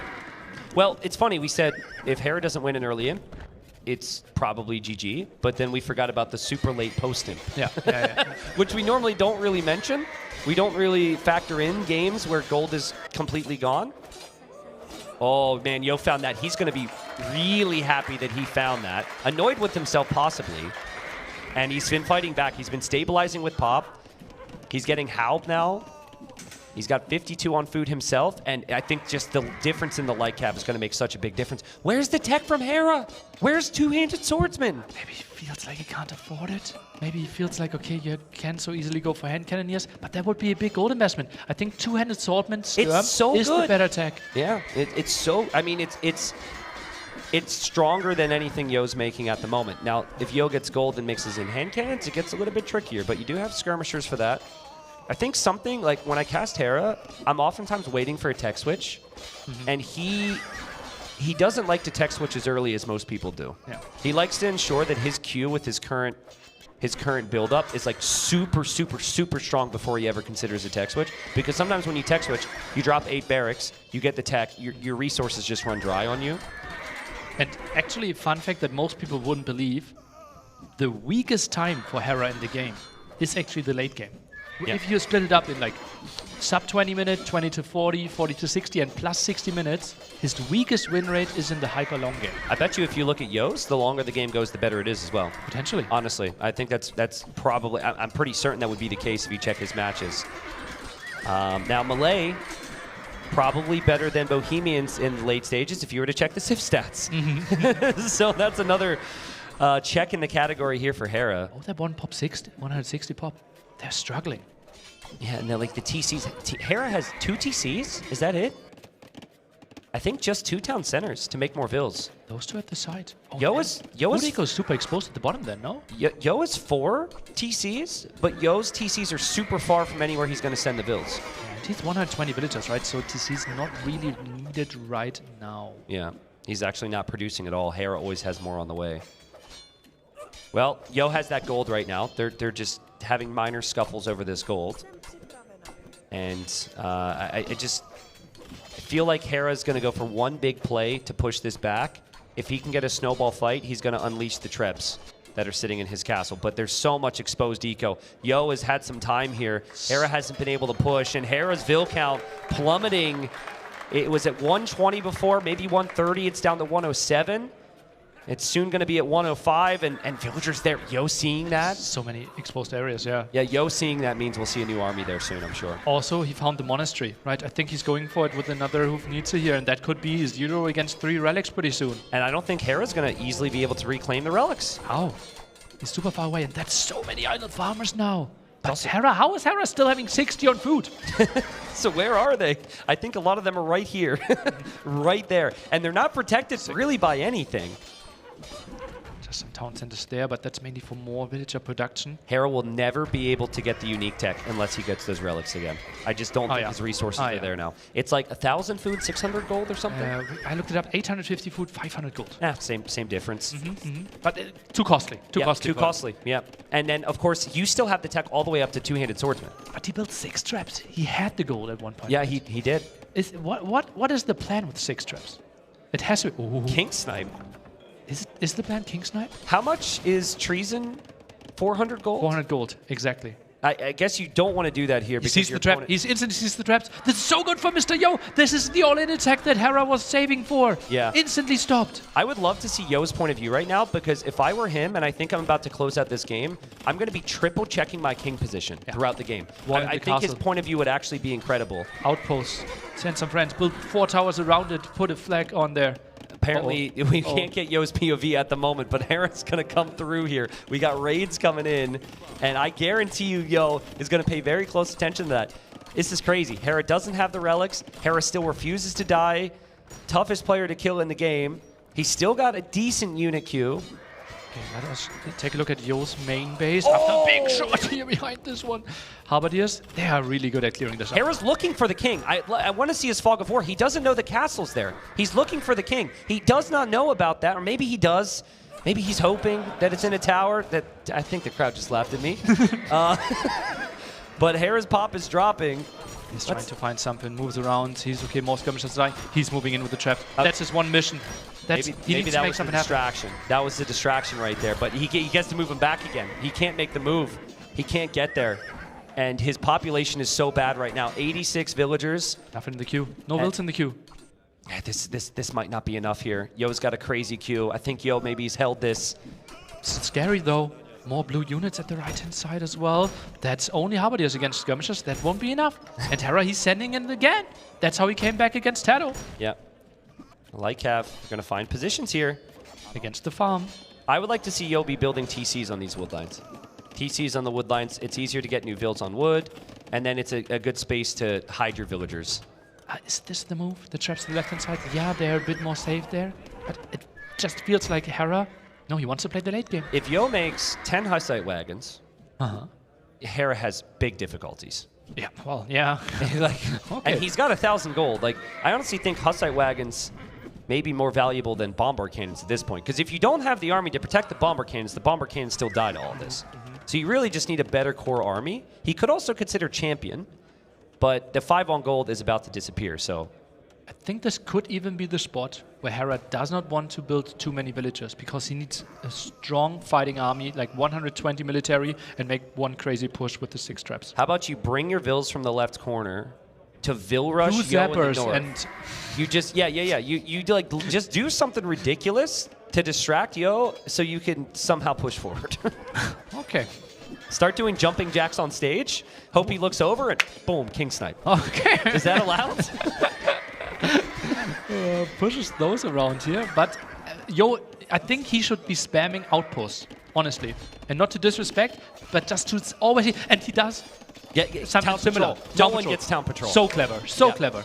And we can actually see his Fog of War change if we want to, just to see the difference between the vision he's going to get. There's like an exposed area, and then look at that. So much more vision around the map now for Yo. He's got pretty much a straight line of vision if you look at that mini-map, so he shouldn't be able to be surprised too easily. There's some dark area in the middle, though, and that's exactly where blue dots are moving. I'm a bit scared there. This does not have a lot of vision. Just no, not. I'm getting nervous again. This would be great. I mean, you don't need to have any population but one if you're Hera. You just need your king alive and your opponent's king dead. Yo is teching Cavalier. King is moving. He should see this. Garrisoning. The king is on the move. That's why we called this tournament. There is another army swooping in from the other side. No way. If this actually happens, I will lose my mind. There's no way. There is no way. There is no way it's gonna die. It's gonna die because it got hit, and it will not pack to the tower. Hera does it. That was absolutely unbelievable. The Trebs were a setup. The Trebs were a setup, Nilly. And the king, when a king is told to garrison somewhere, the second it is hit by anything, it will stop. We've seen that before. That was unbelievable. That was unbelievable. I'm in absolute disbelief. And how many times do we see people never try and make a move for a king in Regicide, even when it gets bad? That's so good by Hera. That's one of the greatest moves ever, right there. Whoa, that's the difference. Some people doing esports, Hera being esports. That was well played. Yeah, I mean, Neil was looking nearly speechless before that great joke. That was sick. That was so good. Like he saw it as well, and he like forced the reaction, right? Yep. It was like he forced the reaction. It's like, how can you be all in and think about the side attack at the same time? Yep.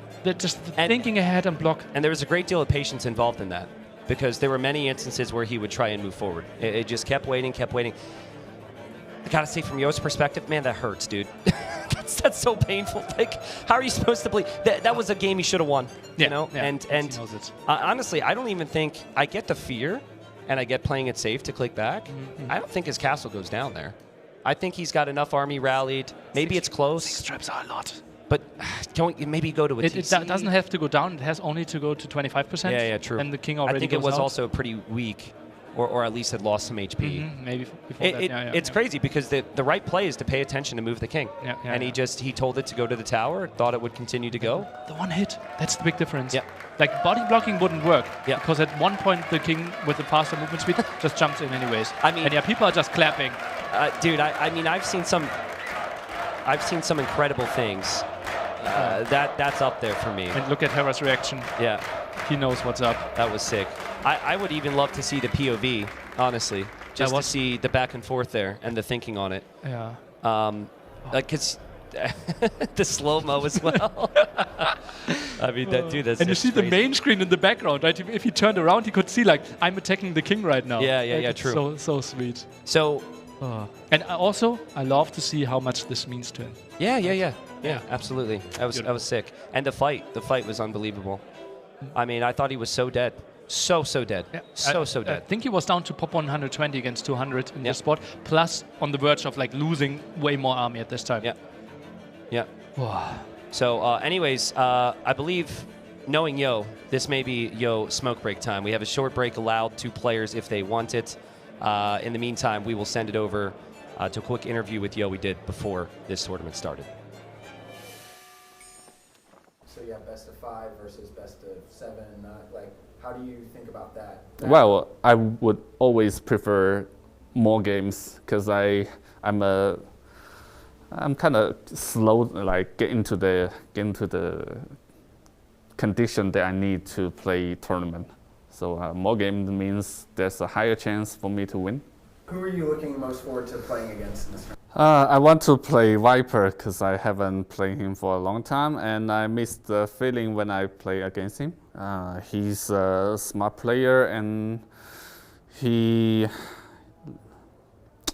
let's say, because I knew him from a long time ago, and I'm really familiar with his style, and his style is really different than nowadays these big names like Leary or Hera. They are more like a micro player, and Viper is macro player. How do you stop Hera if you're matched up against him?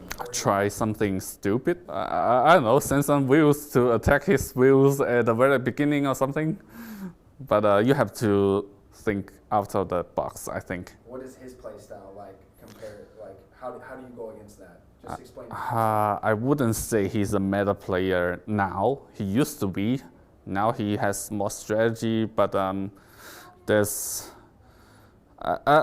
think he's just an all-round player. Like you know, he micro really well. His speed is crazy, and his economy is crazy, and it's really hard to beat him if you go in the like a straight way. You have to find something sneaky. You have a very unique play style. How does that apply to this event, like the tournament map pool? I think, yeah, I like the maps. I like the maps a lot, and I think I can think of some strategy that could work. And I'm a more strategy player. I don't rely on my speed and I don't have it either. So yeah, I think these maps can be some good maps for me to work on. Cool. So we're gonna go back to that most wanted feature. Yeah, I think rematch would be amazing on ladder. Like you can rematch the opponent you just played instead of waiting for 5 more minutes to queue up. I think that will be great. Yeah, just after the game, just pop up. Do you want to rematch? Do you have anything to say to the community, or just anything in general? Well, thank you all for your support, and we cannot make this game alive without you, apparently, and keep on doing that. Yo said, apparently. I love Mr. Yo. I mean, that was an interview that he had before this series, or actually before the whole event, to be more accurate, as the people here... Someone is in danger. As these people here walk by, and that's really good. And, like, he said he had to do some crazy things to beat Hera, and Hera just did some crazy things against him. So that's crazy. I got to say, though, that we're going to hop into game number 3. And this should be a crazy game. I expect Yo to get crazy. Hera, he's going to want this win because that previous game is one of the greatest wins ever. Yeah. And to not end that with a series win would probably hurt. Just crazy. He's still undefeated right now. Talk to me about what we're seeing from Yo, though. We are seeing something wild. We can choose our positioning for the town center, and both went for a civilization where it makes a lot of sense to actually rush with 2 militia in early Dark Age here, and they're trying to deny the food of the opponent. But Hera is going to make a... Well, they're both going to make 2. You expect this from the Goths. Persians, I have never seen this against the Goths before. Typically, it's against civilizations that can't go for this. Hera's not sending them forward. Hera tries to defend against the 2 militia, it feels like. Well, I mean, when I saw Goths on the draft, I immediately knew it was going to be this from Yo. So it is somewhat telegraphed in that respect. So maybe if he feels like his economy is better, maybe if he feels like he's better, he just needs to defend from the craziness here. And yeah, look at that. What a counter pick. What a counter strategy. He just sent 2 militia into his own wood line. Just to protect the wood, because otherwise you might not take the wood line there. That's so weird. Now, Yo will see it. I think Yo saw the barracks. Can? He missed the barracks, excuse me. He's going for... This is fine for Mr. Yo. Right now, Hera didn't do much against this. Yeah, I mean, he doesn't know where they are. He's expecting them to come to his wood line. He is still losing some hunt. He is still bringing in the elephants. This is far away hunt, though, right? So it's not the biggest loss for Hera. He's still getting the elephants. And now Yo's going to be like, what? What is this? This is weird. But you know what I think? I think, okay, so you're not fishing with Persians? Fine by me. Oh, big fight, big fight. I think this will be a fair trade-off. Gets the first hit-off. Oh, no. Hera wins this. It's actually kind of a big deal because the militia can kill all the zebras if it survives, right? Unanswered. I think Yo actually wants to build another militia here. That's really frustrating. Or you'd have to chase it with a Vil. Hera can run out across the map. There are no wild animals beyond the huntables. And so there won't be a wolf that would kill that. Yo goes for another militia. Makes lots of sense. That's smart. It's cheap. You don't need to mine more gold for it here with the Goths. That's fine. Do you think Hera still goes for a dock? Again, he delayed that. That's your typical opening with Persians. 7 on wood, kind of indicating that, right? Typically, if you want to get fast feudal age, you might send 4 or 5, but here the villager's already out. Okay. I think he also has a mill going up in the back on the hunt. I could be wrong. Ooh. Okay, so this will be feudal age into a dock, and now Yo also going to head out there to the coast. Perfectly scouted by Hera. So aware, so on point with everything. Yeah, seriously. He's always in position. This militia has already done his job and just passing. Yo, it's kind of important Yo notices that. And I think maybe Hera noticed that militia and is chasing it down. I can't quite tell, but he's brought in a lot of elephants here. How are you chasing the militia down? With confidence. If you see him running at you, you look at him, you think he's small, you think he's weak, but if he runs at you like that, you're probably not going to fight him. Like Dave. I was literally just going to say that. Oh, man. Yeah, that's why I would never fight Dave. He does not look intimidating, but that's exactly why he is intimidating. I think I heard Dave yell from the break room. No, that was uncalled for. Goats are on the way back to the TC, so the camel does steal that. But I am, again, curious on why Yo didn't chase that down. And if he knows Hera has a dock here, I think he's just about to find out. Code wall in the villager, try to go for the trap, but Hera already aware. And he walls back, and he gets the first hit! And the villager can't move out. Villager can't move out. There's nothing the villager can do! And Yo says, I live here now. And he didn't want to get trapped, so he has to leave. That was really well played from Yo. And now the camel is coming in there. Maybe the militia could have come. Hera, it's not really much he can do about that. The camel's definitely going to free up some space for that villager, and Yo saves the villager, dude. That was well played from both. Yeah. And Yo, he really shows off. Typically, we don't see plays like those because of the high ping from China, right? Yep. And the show's beautiful. Yeah, typically Yo doesn't really even try that. And again, it's just because it's high ping and we're here where it land. I think this whole tournament, Yo has looked so much sharper than I'm used to, at least certainly the early stages. He looks really comfortable, and he's adding more militia. Will be man-at-arm play. 4 man-at-arms. And Hera, he's not going for anything. No. That could be. And a sneaky villager. Nice quick wall. Yep, there's the quick gate. And obviously this is half speed. And the villager just gets that palisade wall down. That was really well played. But yeah, villager here from Yo. I would love to see Hera scouting right now, because he's done so well with his scouting this whole game. I wonder what he's looking for at the moment. His camel is at the bottom of the lake there, I believe. Yeah, exactly. He is still expecting that Vil to be somewhere. And the Vil's in the middle. Or, yeah, building the archery range. Did Hera get too much? Looks like it, right? He has a lot of vision there. Yeah, he knows, like, okay, something has to be happening. Yeah. Now he sees the man-at-arms, tries to quick wall against it. It's not going to be possible to house wall all the way back to the TC here. He's going to have to be very creative. All the man-at-arms aren't here at the moment, but this is awkward for Hera. And, you know, sometimes people hesitate. I honestly think even if Hera has the potential to kill these, you just got to go for the kills here. Get a grouping with all your man-at-arms, though. Get a grouping with all your man-at-arms. Hera's feeling it right now. He's feeling so confident after that crazy game number 2. And Yo just can't get his army together right now. 4 man-at-arms together so much better than 2 man-at-arms twice.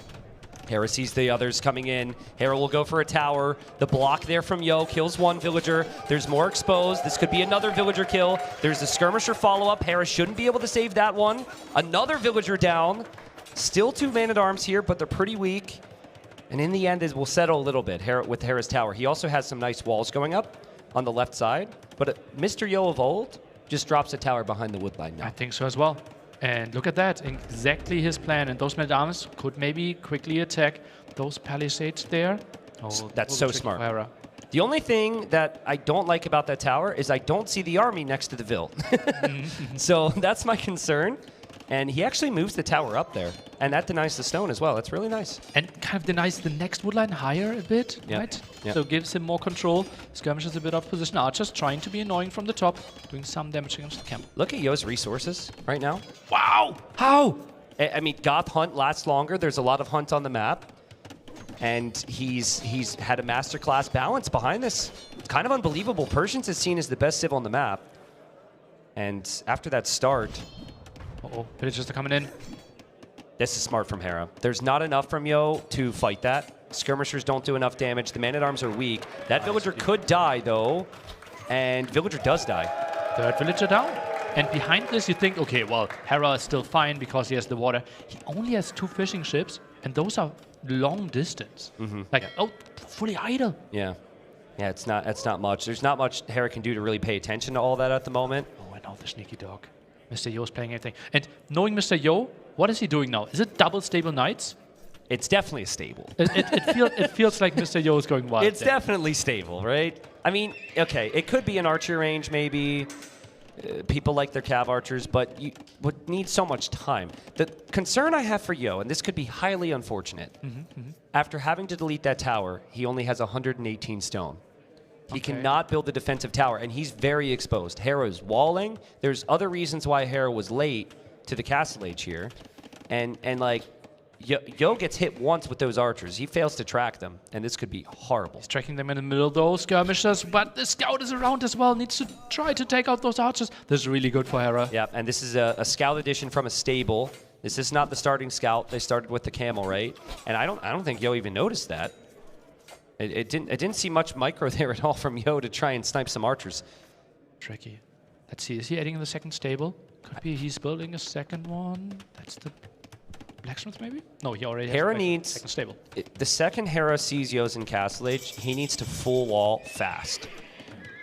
Like wall to that TC or to the barracks, wall around the TC to the edge. Like his eco is going to be much better in my opinion if he stabilizes and doesn't take losses.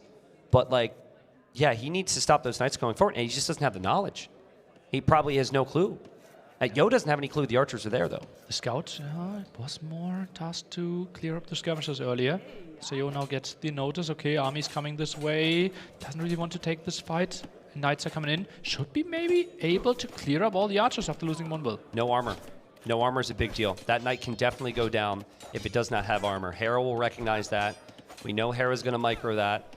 And yeah, only one archer goes down. This is not a good trade if you trade one archer for a knight. He could try again. There's some weak archers in the group. He'll hope to hit them and save the weak knight. That's well played from Yo. And builds a monastery could be the next step there, trying to get some of the relics, heal up the knight. And oh, that's a nice raid, and that's why you wanted to see the walls. Yeah, Hera might need a small wall. Great job from Yo there. And that's crazy. I wasn't expecting those knights to be there just yet. It felt like he was really focusing on the defense, but he chose just the perfect amount to defend and also got the pressure on the front. Yeah, it felt like one to the back, one to the front was his approach. I mean, I know Hera's up 2-0. I know he hasn't lost a game yet this tournament, but I just got to say, Yo's playing incredible. Probably should have won the previous game, had a great opening here. He's in Castle Age, dropping the second TC now. Hera's still 30 seconds away. This is an amazing series. And I guess we said the same when Tato played up against Hera. It's like these games have been really, really close at times, but he just can't be killed. But in the end, it is 8-0 in maps in this tournament so far. Yep. Nice demo. Really nice demo. If Yo can just shift his fire over, he'll get the kill on the fishing ships as well. He's not realizing. Perfect. The fishing ship. Gets one. Second one. He was ready for the block. And oh, that's so good by Hera. Hallelujah. So yeah, that's so good. What did Yo say? He's really fast. He can basically do everything, right? Now monastery for Hera. Tries to deal with the knights that way. And Spearman help a little bit. And Hera has his own knight there. Has a second knight on the way as well. You would expect that Hera's going to back away. Oh, the unit froze. And there's a slight chance Yo can save that. We'll see. There's a unit coming from the top. Don't tell me he's blocking with the camel. With the knight there. That's a scout. Scouts are faster than knights. Kill it. Take the kill. Boink. There you go. Oh, that's so perfect. Hera feeling so much confidence at the moment. And he will eventually get the kill there. Tiny little quick walls. Saves the villager there. There's another villager. That villager can hop into the tower. That vill will be fine. And so Hera pushes most of these attacks away. Now, long term, which civilization do you prefer here? How long term? Let's say early imp. Persians. Okay. Mid imp. Persians. Late imp. Goth. Okay, thank you. I was going to say there's a lot of low elo players who are about to be really confused if you didn't say Goths there. I mean, Persian eco is probably the big reason behind that. But the issue I find for Persians is they're very one-sided. It's typically like anything on a horse. And so pikemen, huskarls, all those things could come in the future for the Goths. And things can get really dangerous there, especially on such a crazy map, right? It's so easy to just get random huskarls into these areas. And Yo's so good at playing long castle age, right? And that's why I love Goth so much. I think that might be the best civ to actually justify a massive castle age on it. Yep, get the castle up, research anarchy, and then just spam the huskarls and the pikes if you need them from your barracks. But Persians do have hand cannons, and so Hera will eventually know that hand cannon's the key here, I feel. I also think that just structure to your base and walls is so important. Hera's already kind of done that to funnel any attacks through. Yo's adding some of his own walls now as well, but Goths can't stonewall like Persians can. The area of Hera, relatively small though. Yeah, he has 2 gold spots in there, but we will have to fight for more. Let's take a look at the conversion here. Should be a conversion if you ask me. Wow. Wow, that's really unfortunate for Yo. And maybe this one will be a conversion, but Hera runs away. No body blocking. Now he goes back. He's doing that because he knows that he's faster than Yo, and it's going to be a pain for Yo to have to drop the relic. Yeah, he probably clicked like 3 villages, queued up some other stuff, built some houses, replaced some farms while hitting. Like, that annoyed me as a player who's maybe a little slower than Yo. That little action right there was actually so dirty. But yeah, talking, as you said, we don't have stone walls here as Goth. So it will be really tricky to really fortify this area. And that's why Yo is putting villagers on stone walls to get that castle up and secure that area. Yeah, what a fun series, man. What a fun series. This has been super special. Love the diversity and strategy we've seen. Love the fight from both. Obviously, game 1, I guess, was pretty quick, but this has been really fun. And I want to see more games, but that will not happen if Hera has his way. Hera goes for conversion, and Hera will not get the conversion there, so Yo gets some luck back on his side. And nice micro there from Yo, nice micro from Hera. They're pulling back the weak ones. And eventually, we're all going to have to go back. That's sick from both. How good are those two? Like, how did they not misclick one of the knights, you know? Yeah. I always pull back the full HP one. Yeah. And my other one dies. Then I get confused and the full HP one gets converted. Yeah, exactly. Yeah, and then that's enough to snowball the game, and then, you know, game's over. Yeah, and then I go into balanced Discord and complain about monks. Oh, come on now, don't. Never mind, I was about to name some players. I refuse to imply that anyone would be like that. I like the house walls from Yo. Yeah. And I am a little bit surprised to see he doesn't have more on stone. Yeah, because true. I thought, to your point, that he would want the castle right around now. Normally, in my mind, and I don't know if this is like accurate to any builds or flow of the game at all, 75 vills, you want 3 or 4 T seats, that's when you want your castle starting to go up, because that's when you can justify vill production and anarchy and the Huskarls. Oh, that's big. I think that's too many monks here. Yo, that's a very risky move. I mean, he needs a risk. He needs a risk, and he will lose his monks. Hera will lose his monks as well, but Hera has way more knights than Yo does. Did he need that risk, though? There was nothing really to fight for at this moment. All 5 relics are already being picked up. He's relatively walled at home. Maybe a raid could have been another option. Husbandry's not in either, so these knights are just going to be chased down. And Hera starting to really pick up here. This is Persian eco, so he should be feeling very comfortable. He's now got knights to fight with, and Yo will add more monks at home, and he's dropping barracks for pikemen. Hera killed 1 villager so far.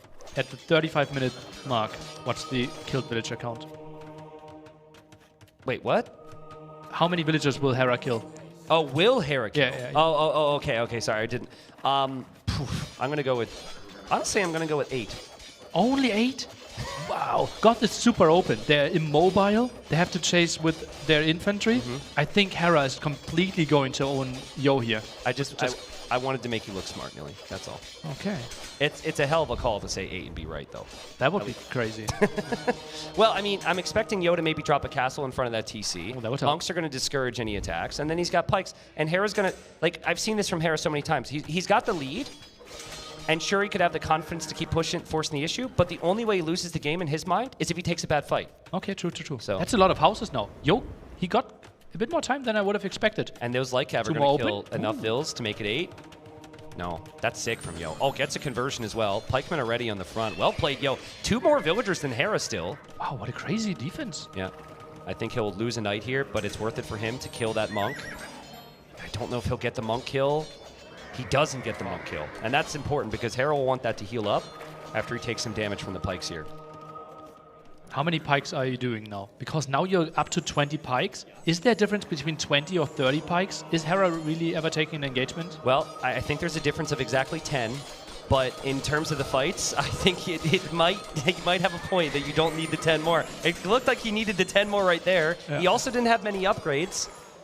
And so Hera's upgrades, he had +2 attack come in right near the tail end of that fight. That in combination with healing.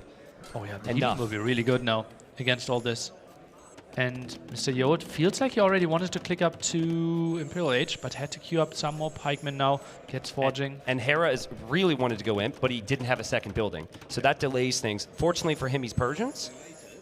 But yeah, like, Knight v Pike, It depends, but it's usually not a fight you want to be taking with the knights. But if you have like 3 monks with knights, the fact that you can convert the pikemen, which tank a lot of damage, the fact that you can heal up makes massive differences. Absolutely. And Yo, look at his resources. And look at the buildings that he needs to build to click up. Yep. He actually needs to have the siege workshop. But he's got a lot of pikes, dude. He's got a lot of pikes. It's so much easier to play right now. Yo's just like, whatever, who cares? Take my pikemen. Hera's taking this engagement. That's surprising to me. Well, here we go. It worked before. He had the healing before. He got some conversions before. But I think this fight is really good for Mr. Yo if you consider the cost of the units. Yo could just spam more. And Hera needs to wait for hand cannons. He still needs to wait 2 minutes. And Mr. Yo refuses to die, despite how frustrating it must have been to lose game number 2. And on the way to Imperial Age, and now can be full Halberdier. And then, as you said, Persians, they need to switch into either heavy Scorpions, not that great against Huskarls, so hand cannoneer might be the option. But look at the map control. Yeah. He's super far back, no control at the top. Mr. Yo might now be the one actually dictating the game pace. Yep, there's the ranges. So that's hand cannons, 100%. There's no way Hera's going to go archers against this. So Yo hasn't dropped his castle yet. I would love to see that now so we can get Anarchy. And with a little bit of vision, those outposts are going to help. He'll have a really strong idea of what Hera's long-term plan is if he doesn't already have one. Pikes to the defense here, and Yo, he's not getting pressured. There was one single villager killed in the last 5 minutes. Also, I'm pretty certain that Yo's forward building should give him vision on the switch. Yeah. Hera's tech switching right in front of him. So easy for Hera to forget about. But again, I'm going to say it. I don't want to jinx poor Yo because I'm pretty sure I said this like 3 or 4 times in the previous game. We could see Hera about to lose his first game of the tournament. Garrison now both at the top, and I have to say, I don't like this for Yo. Well, hold on. I know exactly why you're saying that. Tell me. It's because you need the castle for like production and whatnot. But if you just get the techs right away, then you don't really need castles with Goths. But you could have just built it way defensively. You need Elite Huskar, you need Anarchy. Yeah, that's a lot of techs. Yeah. Yep, that's true. Kind of want conscription as well. So that's like, you need at least like 2.5, 3 minutes of research, and you won't be able to build a trap. Yeah, the reason he'll do it is because of those golds. And Hera will need a lot of gold to make hand cannons long term. And he will eventually run out where he's at currently. It's about to be 50 pikemen for Yo on the map. Anarchy first. And look at, I'm pretty sure he already teched Elite Huskar in the castle behind. I think it's a pretty good guess. Bob. Yep. You don't see that every day. And he's already built some barracks on the side as well. Did he just trap all the pikemen here? Pikeman trap. Pikeman trap. Those pikes, well, nothing's killing them. So that's just a temporary stay. They're just in jail. And they'll be out in a week. And look at these barracks, man. Again, you got barracks coming up on the hill now. And Huskarls, the thing about them is they actually kill hand cannons very quickly. Hera's completely fallen apart. He's had to wait so long for hand cannon. He's just now making them. And Yo's at 145 vills. Yo has 4 relics. Yo has a castle on the gold. He's outposting the sides. Yeah. He's everywhere. Really nice setup for him. Obviously, it will be perfusion now, even faster production. Why is he not? Okay, now he's spamming the Huskarls, and he's getting all the upgrades. The big thing, though, it will be tough for Yo to have full map control, since he can't really wall, and Terra will have more mobility. This is going to sound crazy, but if Yo gets an opportunity by tossing away an army and making Hera hit and run, I actually want him to just swarm those archer ranges with like 10 Huskarls and drop a castle on them. The second a castle goes up there, Hera can't really hop out and the whole production's a waste. Oh yeah, so true. And castles are far away, right? Yep. Oh, Huskarls are jumping for the castle, for the trap. Oh, Hera can't stop that. His gunpowder will come out, that trebuchet goes down, that barracks is going to be so annoying, guys. So annoying. Yo can get up to 210 population with the Goths, by the way. No other civ can do that. And I'm seeing a lot of movement of red on the other side as well. Look at that mini-map. Maybe we can get a bit of zoom out there. How much stuff is happening in the middle. There's no wall. He's swarming. There's no wall. There's no wall whatsoever. It's still exposed. Mr. Yo just flying. The Huskarls will come in from all angles. Hera only 5 on gold, and look at that castle. Oh, God. That's desperate. I mean, I know he had an incredible comeback here once before. I don't have faith he can do it again against the Goths. He was in a worse spot against Tato and he won, but that's a massive spam and that's the power of God. His last pick, Mr. Yo special, after he went for laming, after both players opened to Militia, the swarm is starting. Mr. Yo just keeps coming. This consistency is so insane. Hera's still trying to fight, but his vills are just disappearing. He had like one villager lost this game. It's now 35. There's more infantry coming through. And finally, Hera loses the game, and Mr. Yo continues to play like a beast. Oh man, and he is happy, and he felt like, good that I won this one. I did not want to go to bed after game number 2. Think about this.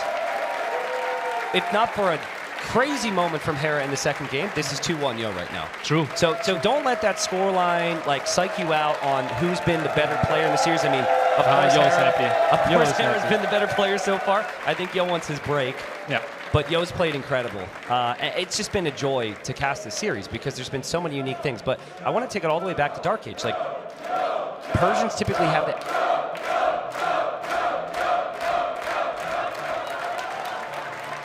Okay, actually, I don't want to talk about Dark Age for a second. I just had a thought. Okay, so you know how like elite players in like sports or whatever always perform better away when all the fans are cheering for the other guy, right? Like, do you think that can affect esports as well, right? Where like you finally lose your first game and then everyone's pumped for Yo. No, nothing wrong with that, right? You could be a fan of both, but everyone's cheering for Yo. Do you think Hera's sitting there like, woo, woo, woo? We need Gold Rush. Why is it WU though? I guess they couldn't get woo, woo, woo unless they made it WU. T90 rig me in for a beer. What type of beer? Come back to me with what type of beer.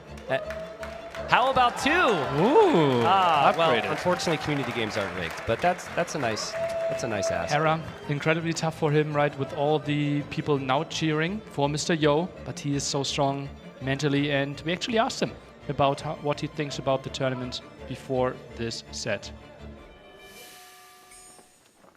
If you can talk to the devs directly, what's your most wanted feature? Yeah, so if I can talk to the devs, I would say that I'd love, I don't know if this is realistic, but I'd love for them to remake some of the social features within the game. I believe wholeheartedly in Age of Empires 2, and I think I love. So I've been to Hamburg once before for NEC 3, which is actually my first LAN 1v1 tournament, and so it's actually special to be coming back here. Because that was the first tournament where I actually, did anything relevant as far as results for Age of Empires, and it's my second time. Apologies, folks. We will hopefully get to that interview at some point, but unfortunately, some audio issues. Very insightful. Yeah, you already heard it.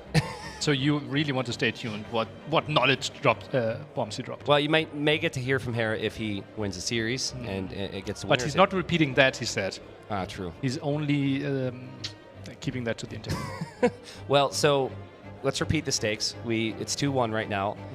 Hera just needs one more win to secure a spot in that final tomorrow. The difference between one more win is, like, if he were to lose the series now, would be he would have to play so much more Age of Empires to even get to the finals, which could be exhausting. And you could just lose on the way, right? Yeah. Later tonight, we have Lyri against the Viper. Crazy. Like the last 2 times they faced 4-3, 3-4. Incredible sets. Deep strategies, crazy micro, macro. And do you want to play against that winner tomorrow morning with like their confidence? Like you're coming out of a loss, they're coming out of a win. Yeah, true. Yeah, obviously that goes either way. But like, I was when the interview started, I had to take my headset off, go over to Nilly, and just say, both are playing so good right now. The level's just insane. I really wasn't sure if Yo could match Hera's level. And the energy that we've seen from him because he's looked so good. But like, they're very different style players. There's very big difference in like age, experience, speed. But it's been a perfect series so far. It feels like a series that should go to 5 games if life is fair. It would deserve 5 games. Yeah. By the way, something I absolutely love about you is like, we are talking for hours about Age of Empires. Suddenly we are off cam. T90 takes off his headphone and wants to talk more Age of Empires about me and what he feels about how exciting the games were. Well, I'm glad that you like that because all my friends and family and fiance, they might want me to shut up about Age of Empires after I talk about it all day. But yesterday, my girlfriend was here sitting with me, and I was watching the games, and she was like, "You really love Age of Empires." Right? you could see like a tear drop a bit, like. She's just now finding that out. And I told her, no, you are number one. Yeah. I've had people ask if I had to choose between, people in my life and Age of Empires, and I never answer that question. Because obviously be the people in my life, but yeah. Hopefully they're not watching. I wouldn't mind a draft scene again. Yeah, agreed. So Because we have a lot. We have 2 more maps. Enclosed and Land Madness. Oh boy. I'm a big Enclosed fan. Mr. Yolo is Enclosed. Yeah. Portuguese could be a good option there. Land Madness, we could go for Magyars, could go for Saracens. A bit of a wilder pick there for Hera, right? Mayans, we were a bit questioning the Meso picks right now, and Ethiopian, something that we have not seen before. Hera's 3 civilizations remaining are listed as Archer civs. Mm-hmm. Now, they can do other things in some cases, like the Vietnamese, but that's primarily Archer civs. It's not a lot of cap, which makes me then think, will Yo not go Saracens? Like, Yo likes to play Saracens. Mm-hmm, mm-hmm. He ended the game yesterday in Game 5 against the Viper by going for the Camels. That's 3 TC, 2 TC, 1 TC. 3 TC, good boom, 2 TC, medium boom, 1 TC, all in. I'm going to take your word for it. Yeah. I'm going to take your word for it. Thank you, guys. Thank you. But yeah, like, Yo, I think he plays Saracens if you want the potential of the Camels. And it's also nice to have the Archers. But I don't think you pick them primarily because of playing Archers. So it's kind of feeling like maybe Portuguese on Enclosed for Yo. And then Magyars on Land Madness? It's like, you want mobility on Land Madness. I only see Vietnamese play there. Okay, it says hand-drawn, by the way. Hand-drawn? Hand-drawn. No way. Well played. That's an amazing hippo. No way. That honestly might be better than your logo. Yeah. It's that good. Yeah. Yeah. You might need to just replace hire it. Yeah. That's sick. So, here's a thought as we have the stuff for a great amateur tournament. Take it away, Nili. Honestly, take it away. It's been super. We will cool. talk about that after the set a bit more. 77 people participating in a 1v1 amateur tournament, going over multiple days, like 3 admins, like constantly, basically not sleeping because so many people coming in with questions. 5 rounds of Swiss stage over 2 days, and now the big bracket. Just pathing there. Well, a funny story on that as we will get in. So a viewer of mine, his name is Lorhe, about 1600. Mm-hmm. And he's playing in this tournament.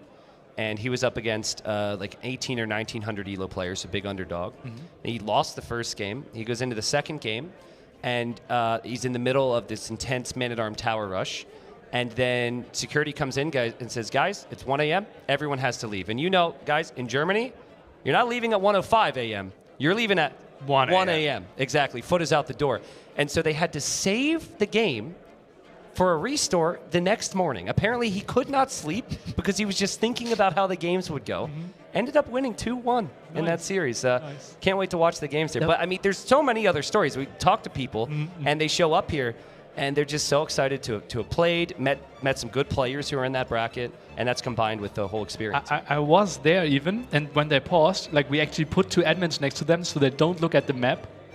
And they had to leave their PC, and because like you have like now it's haunting you for like 10 hours, so you can replay the game, right? I would not have slept either. Yeah, well, crazy. Well, it's been cool, and I mean, playing long hours as well because there's lots of games. Many of these players are in before we're even in here as casters, and at least I don't know exactly how the schedule looks now because a lot of games have been played, but games obviously were played very late as well. Yeah, typically like they arrive like 10, 11 a.m. in the morning, like playing 3-4 hours before we start our show, and then like 2 more hours there. And people are absolutely loving it. 1v1 event, 2v2 event, $10,000 AV4 event running as well. Really sick. Really sick, man. Yeah, we're lucky. I will update you on all that after the set. Perfect. Well, should be back in here. Looks like Yo's back, and it should be Hera's choice now. Any map in particular that you think is better for him here? Coast to Mountain isn't crossed off on the draft there, folks, but that's gone now. So it's literally just Hera's side, 2 of his home maps. If I think back on Arabia, I feel Land Madness is the way to go. Yeah. It's just like Hera looked so clean. I wouldn't even be surprised if he tries Ethiopian, Spear Archer opening, try to be annoying that way, mix in some scouts against potential skirmishes, and then the crossbow timing. Hera is so good at that. Yeah. And Yo, he is looking so shaky in game 1, and if he sees, okay, early timing attack is coming against me, he might crumble. All right, and he does go for Land Madness. Yo goes for his Magyars. Hera goes for the Mayans, which is not your typical pick. Typically, you're going to see more of a scout civilization, but Hera goes for the Mayans. Now, this tournament's a 9-villager start, and so unlike your standard start where the Mayans would immediately be pop-capped, that does help them a little bit more because they start with 1 extra vill than the opponent, so 10, and they don't have to immediately get Loom and delay a villager. So slightly higher chances for the Mayans compared to a standard tournament. Yeah, and a villager collects 20 resources per minute, right? So just imagine like him having 5 minutes of more working time, another 100 food or wood. Yeah, and I think the oftentimes the weakness for the Mayans is they're just later to feudal because due to starting with the extra vill, they have less food in the bank, so that helps them recover from that.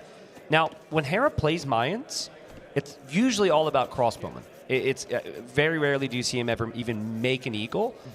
There's 2 differences of approaches. You can go. I've seen 2 different things. So this is going to sound contradictory to what I just said, but Archer Eagle, both at once, and to preemptively make the Eagles against skirms is an option. Or he typically likes to wall a lot and just mass those archers and really make the opponent guess. Because when you're walled, the opponent sometimes isn't really certain how much you're committing to feudal age, and you can surprise them. Sounds like Hera's typical Arabia approach. Land Madness, a bit trickier though, because as we all know, on the stone area, we can't wall. Therefore, small wall's not really an option if you want to protect your woodline at the same time. This could be the dream army composition of Finally, Eagle Archer. Is Yo going to push both of these? Every pro should be doing this, by the way, after the change. It's not very hard. Yeah, you could push in. Well, that one's going a little far. That deer might go back. I would maybe shoot it with the villager on the mill, unless it's going to stand by. And, oh, now we can shoot it. Shoot once. Shoot once. The aggro. And now we can push again. Yeah. Good job. So, you know the map Rocky Forest? Yes. TTL map. Yep. So, a player sent me a rec of going to the middle with 1 villager and a scout and like herding them almost and pushing in 8 deer at once. What? Yeah, because of the way the deer behavior is. You want to know the kicker? Tell me. It took so much focus that their TC was idle for 90 seconds. Okay. So that's thanks for the story, T90. So you get 8 deer, but you have no bills. But I mean, you got 8 deer. Arrive at the TC and no bills to shoot the deer. Anyways, probably scouts here for Yo. So like, what's the thought process though? Because like, anytime I'm playing Magyars, I feel like you've just got to do damage, but it feels like they know you're going scouts every time. It's so predictable. Yeah, but if you are doing it better, if you're doing it cheaper, if you're doing it stronger, it's not the worst thing. By the way, Hera scouting in completely wrong direction. Yeah. So we'll be quite surprised, and that means the scouts likely to already be in feudal age if they face each other. Actually, both going in the same direction. Yeah, and we had this happen in game number 1, where one of the players was feudal age faster and got a scout kill. If Yo sees that eagle. That's the question. Can we wall between that area? Oh, true. That's what our observer is asking himself. I would say no. It's so the way I describe this, it's not actually the rocks you can't build on. It's like the little pebbly stone area. Not the full rock. Kind of the road. It's the whatever that is. Old Roman road. Yeah. Say. Yeah. So I guess we've always said rock, and that's a bit confusing. So yeah, I think you probably can't wall across there. Look at the scouting of Hera. He's still pretty clueless. Now scouts in this direction. Does he continue there? And now Yo has to make a decision. Does he go top or bottom? And Yo is probably going to move around towards the north now. And Hera will see this. Hera will expect scouts, confirm scouts. And it is Eagle Archer. And, gold. The typical play is to go skirmishers with your scouts. But if there's eagles in the mix, this can get kind of tricky to micro. And I think if it becomes very micro-intensive, usually advantage for Hera. Yeah, usually for Hera, I think Scout Skirm is a bit easier, right? Because you have the mobility, you can control it a bit more, so it should be a tiny bit easier to control the armies. But we think Hera should be better when it comes to micro. But I think with this eco setup, it's really hard to get upgrades, right? Because you have so much more on gold, and you have so much less on food. So that's the big thing to keep in mind. Eventually, Hera's going to want upgrades. We'll see if he moves out with those archers at all. Yo sees those eagles, and the scouts will win the 1v1 fight there, and it's 2v2. So get some damage. That's not bad, but I think he backs away because he's concerned there will be a follow-up from Yo needs to rush the range. I think he just added 2 more farms. Uh-oh, that's a mistake. Oh, that's tricky. This could be the repeat of game 1. Well, hold on a second, though, because if you go skirms, it says not comfortable. What if you just go double down on scouts with armor real fast? Is that an option? Then the opponent technically just needs to build spearmen. Will Hera do it? This build is fully focused on archers and on eagles, so it comes down to if Hera senses that there's no range. Normally that range would be along the front, in my opinion, next to the stable, so he doesn't really have that knowledge right now. He might be skipping. He might actually be skipping the archer range. Look at that. Even more farms. Maybe take the fight here. Wood is really inefficient. He's going to have to take the fight because he doesn't. There's fletching on the archers, and he's not going to have wood otherwise. I think Hera will be somewhat comfortable with this if he can kill most of these scouts. Losing this army is fine. He's making a lot more. He'll wedge himself into the edge of the map. The villagers are there helping a little bit. The Magyar scouts have that forging upgrade, and Yo is going to clear the army.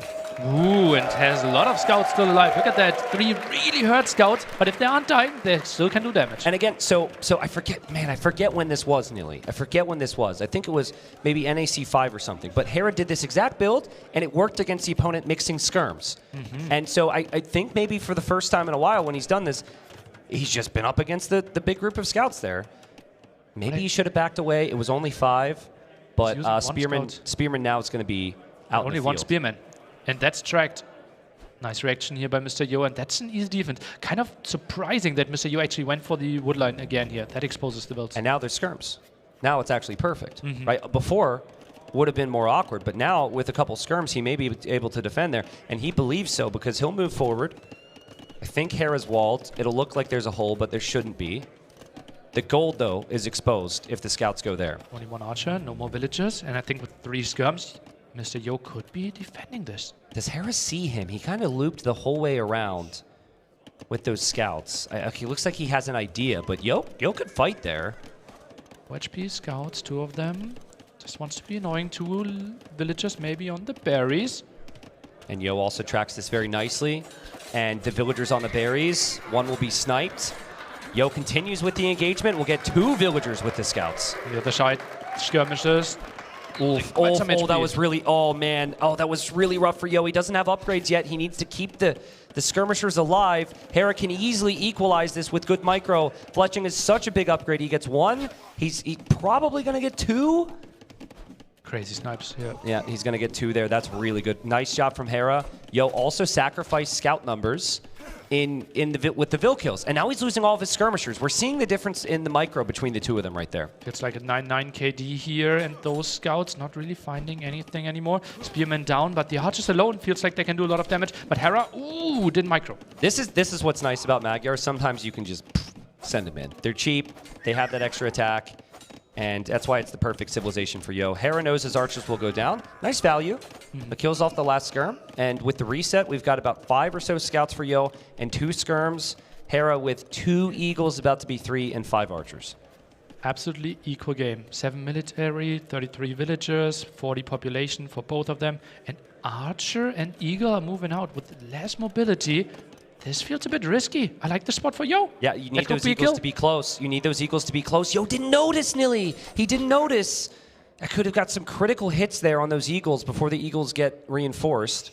Fletching now on the skirmishers. Armor coming in for the scouts. Mr. Yo is building up to his dream army composition. Hera, though, saving up. Look at that eco balance. Wow. He could click up, but it's kind of fragile, right? He's not investing as much into army as Yo is.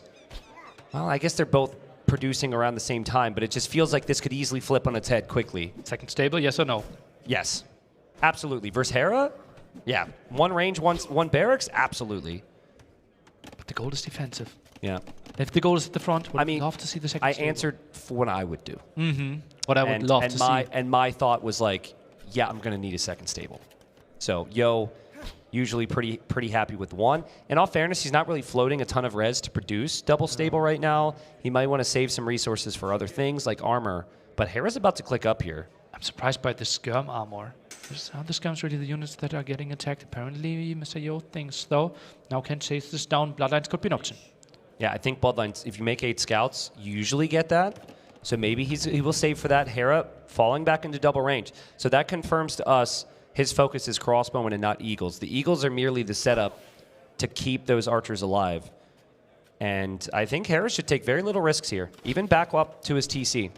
Then the armor on the skirms makes way more sense. Mr. Yo now trying to dive. Only 4 skirms at the front, though. 5. Really good micro from Hera there, dodging some of the skirm volleys, and falls right back to that TC. This is fine for him. This is absolutely fine. Good micro again there, just to dodge those skirmisher shots, and just the micro difference is so clear to me, and also lack of bloodlines really hurts here for those scouts. 3.5 scouts lost there without any answer against it. More skirmishes are being produced. Feels like Mr. Yo wants to get Castle Age as well, but the timing could be in Hera's favor. Yeah, Hera can actually win fights before he makes it to Castle Age. I thought that Yo needed to get good fights before Hera gets there. This could be a very, very quick game.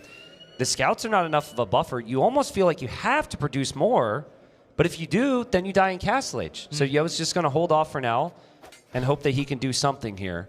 Just takes too much damage from those archers every time he tries to engage with those scouts. Maybe defensive tower needs to be produced, but still, Castle Age difference will be around 2.5 minutes. Yo killed 1 more Vil, still behind by like 700 or 800 resources collected, and KD pretty much even overall.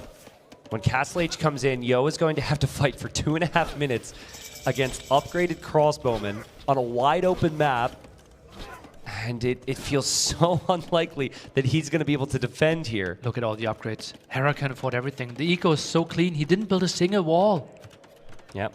Now tower needs to be rushed. Tower. This is okay for Mr. Yo. He doesn't mind playing 1 TC for quite some time with Mass Knights here. Yeah, you just can't lose the Vils. And ideally, your villagers are always working as well. So those farms, losing access to those is going to be a little awkward. The idle time, of course, of building and being inside the tower is awkward as well. Hera might just dive. He hasn't seen Castle Age come in yet. It's a little risky, but he feels like he has the lead, and he's just going to be underneath that tower. Now Yo can't take gold. And, oh man, this is so brutal for Yo. He'll want knights or skirms or anything. He just won't have anything left when he makes it to Castle Age. Look at Hera's dance. And the tower is getting low as well. Just imagine the villagers evacuating. Yeah, I think you've almost done your damage. Look how little respect Hera's giving that tower. He does lose units eventually, but I think it was a really smart play, Nilly. Even if he doesn't kill the villagers there, his opponent's eco is completely idle, and his is fine to produce more army. Yeah. So the wave's coming forward. Yeah, and now he arrives Castle Age with like 200 gold in the bank, still not collecting anything. He can't afford the knights. Yeah. I think Yo can maybe get elite skirm for 5 skirmishers, but Mr. Yo likely to go down here, which would mean Hera would move into the grand final tomorrow. Mr. Yo has played so well. I just wonder if he's thinking about that king in this moment. My I'm brain, not sure if you're thinking about the king. I'm thinking about the king in this moment, okay? Because this game wouldn't matter as much if that didn't happen. It's usually one game that can break a really competitive series. Maybe that will be the one. Yo is able to squeeze out a couple knights. Okay, knights great against the Eagles. There we A go. lot of upgrades. All right. Skirm no longer really a play, though, right? Yeah. You've lost most of them, so it's got to be knights. Already ballistics on those crossbows. Oh, and that's scouted. That's so big by Hera. Hera knows he's got to be on gold somewhere. He's got to be on gold somewhere. I mean, he's been off of gold for so long. How can you save those wills? Maybe send some to the left, send some to the bottom. Research wheelbarrow really fast, and then your vills will be slightly faster, and then you pray. Eagle is chasing this one down. Oh, regrouping there, helping out Mr. Yo. Yo needs +2 armor to have any chance against these crossbows. And that will take time.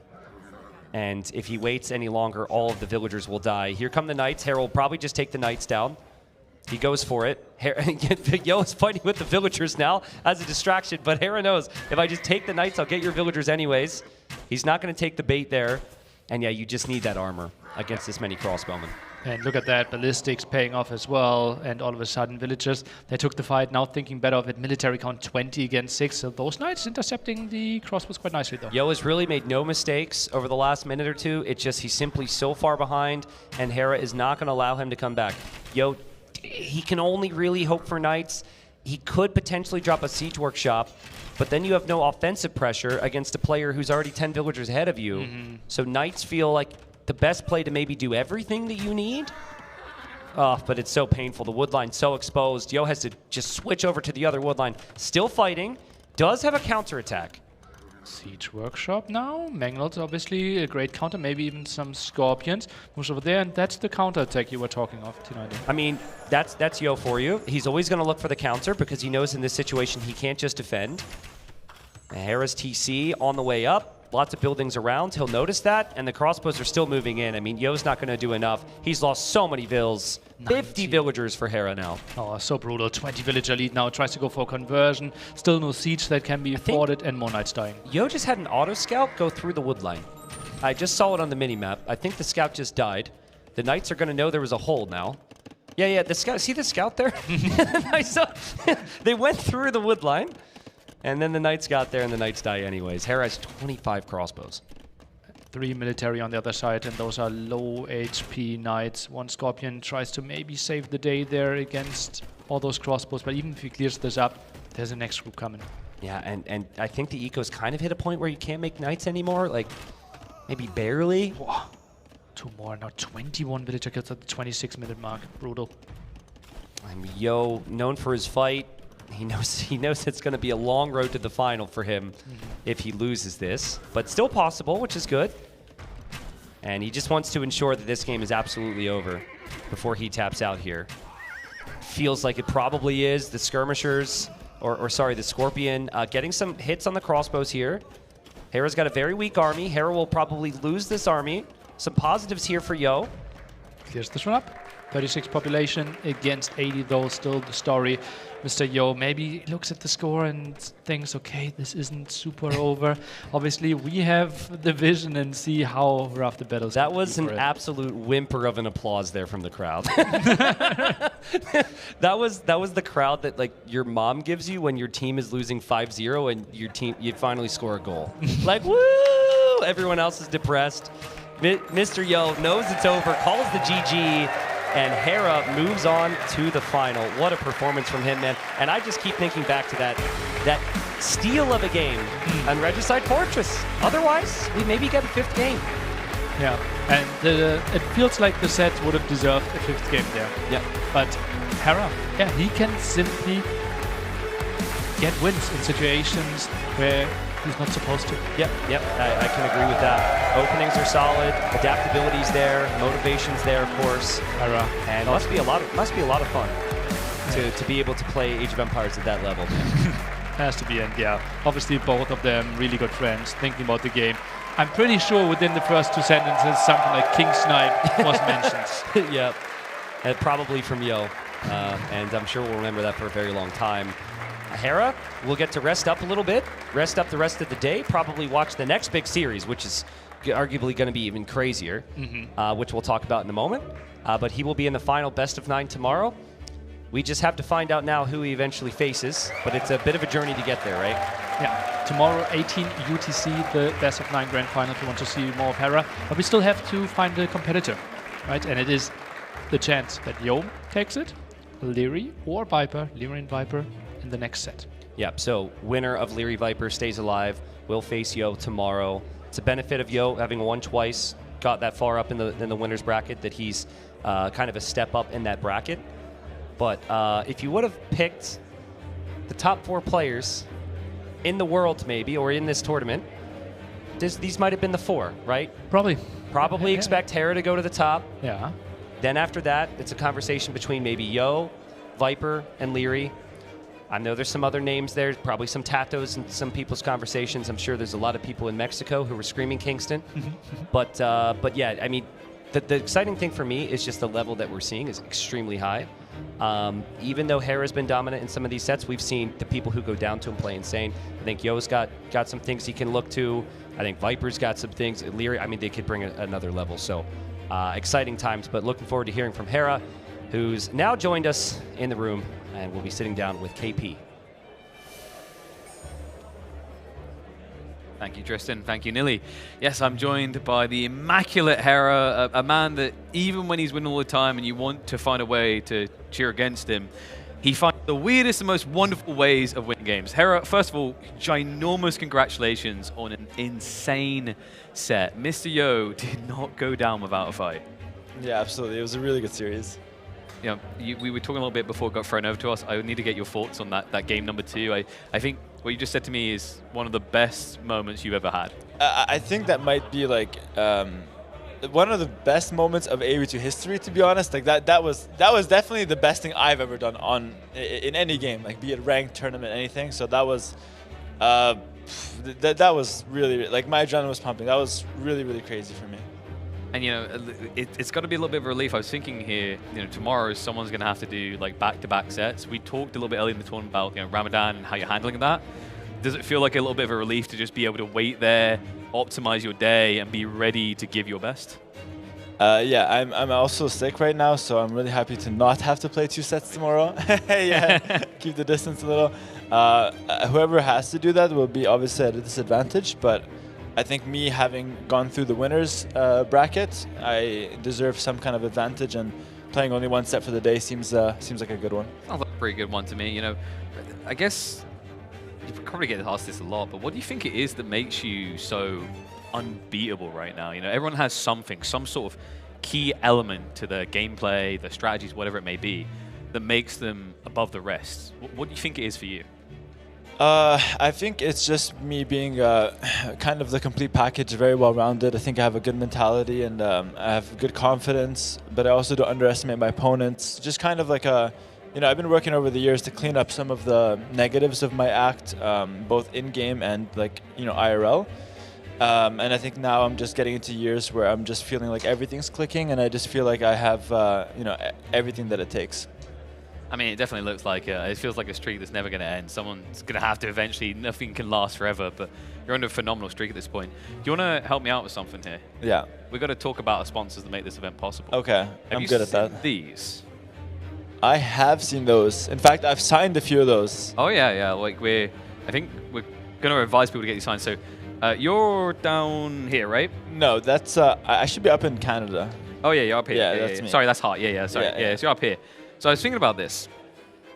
You let them know where you live, man. I know. They asked me specifically where in Canada. I could have lied, but I gave them a nice little hint. And now I'm traceable. I got a flag on the map. You know what would have made you untraceable? What's that? Surfshark. Are you serious? Yep. Oh my goodness. You could have been in a call with them. You could have been like, hey, yeah, guys, I'm calling in from Peru. Yeah, I'm in the neighborhood. I'm checking out Heart. We're having a good time. No one would have found you. Exactly. You would have been an enigma. Exactly. You didn't have that subscription. And this is why you should use... Which one? Surfshark. Surfshark VPN. And thank you to Surfshark for supporting our AV2 community. Yeah, and if you guys want to take advantage of them right now, they are offering 4 months extra, ! Surfshark to get that deal. It also is a great way for you to check in on the good TV shows you have back in the States right now. Yeah, absolutely. You can use the VPN to access different you know, Netflix areas, so you can get different shows, different movies, all the good stuff. And it's just a good way to stay secure and surf the internet without any sharks. Yeah, we don't advise swim with sharks, but if you're going to do it safe with them. But thank you. You were a pleasure for that piece. I'm going to take this away from you because this is mine. I'm sorry you can't have it. Okay. But you do get the incredible Jordan. Oh, I get to talk to Jordan now? Yeah. Oh my goodness. Do I go sit there or what's going on? No, we're going to switch like this. Ah. Yeah, it's a pleasure to be here with you. First time now. The first day I was a little bit too tired. Okay. And yeah, congratulations for an amazing series once again. Thank you. Hera, I would like to have a little bit of a deep dive regarding the game, so I hope you still have a little bit of energy. Of course. The first game we had Arabia, Mongols against Hindustanis. And there's not too much to talk about because there was a little bit of a stomp, right? You were kind of completely overwhelming. What I noticed, you had 2 archer ranges versus the one of his. Yeah. When do you decide to go for 2 archer ranges versus the one? That is an excellent question. To be fair, nailed it. Jordan nailed it. Awesome. To be fair, I did have the option to do both. Basically, the one range would come a little earlier, and it would be more for me playing cavalry. But in this matchup, I did not want to play cavalry because he was Hindustani with strong camel, so I wanted to end up on Expo, which is why I went for the 2 ranges. Okay, so with the 2 ranges, you kind of risk the later castle age timing. Yeah. But that's totally fine as long as you know you can dictate the game and have the map control, right? Yeah, exactly. I want to put pressure in feudal and then end up on Expos and not end up on knights or like have in that matchup specifically. Obviously, in other matchups, the other variation is possible. Okay, makes sense. Makes sense. Then I would like to jump into game number 2. For me personally, the best game in a long, long time, especially in this tournament for sure. Let's start with this little team here. I guess I don't have to ask you if that was planned. I don't think so. No. But I think after with the scout debating, that was planned, I suppose, right? Yeah, I kind of felt Yo a little greedy, and I wanted to punish that, so I kind of stopped the king a little bit, gave him a little taste of what killing a king would feel like. But then, of course, I had the castle ready, so that was... I'm surprised he fell for it, but I'm really happy it happened. He was just, look at his face, he was just smiling like, I was so close to get a win here. When the castle was hitting your king, how was your heart pressure? I was panicking. I was like, oh no, like I made fun of Yo in like the NAC 5 for losing his king. Me. I was making fun, yeah, there you go. I was making fun of MBL. I was like, let's not join the Hall of Fame of king losers. So I was really happy it didn't go down. Yeah, but it was a close one. And due to the map position, I guess, you being so close, you opted for the faster Imperial Age, you went for the push. What do you think was missing in your push that he was able to push you back there? Yeah, so I think I messed up my build order initially, so my boom was actually way worse than what I wanted. And so I just didn't feel like I had the follow-up that I needed. Also, it was kind of uncharted territory. I didn't prepare or plan this, so I was improvising. And I wasn't sure if I should go karambits, if I should switch to scrims earlier. I considered elephants, and nothing really felt like it was good enough. And I feel like karambits were okay, but his push was kind of unstoppable.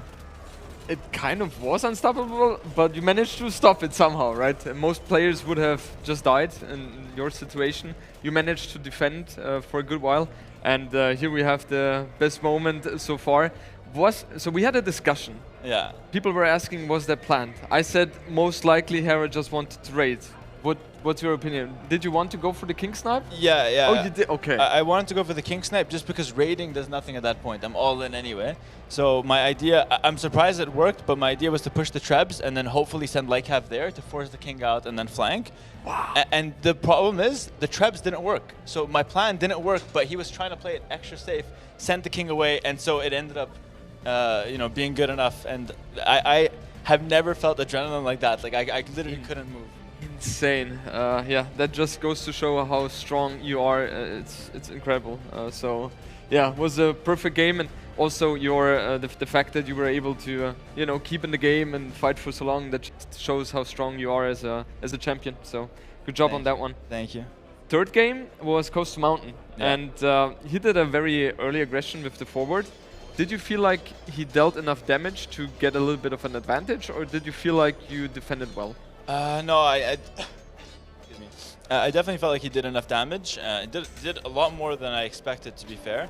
I thought I read the game well with the 2 militia that I did initially, but then I didn't expect the follow-up in feudal. And unfortunately, none of my traps really worked. That was a really nice play from him. But yeah, ended up taking way too much damage. I think I lost like 2-3 vills, and the position was really awkward.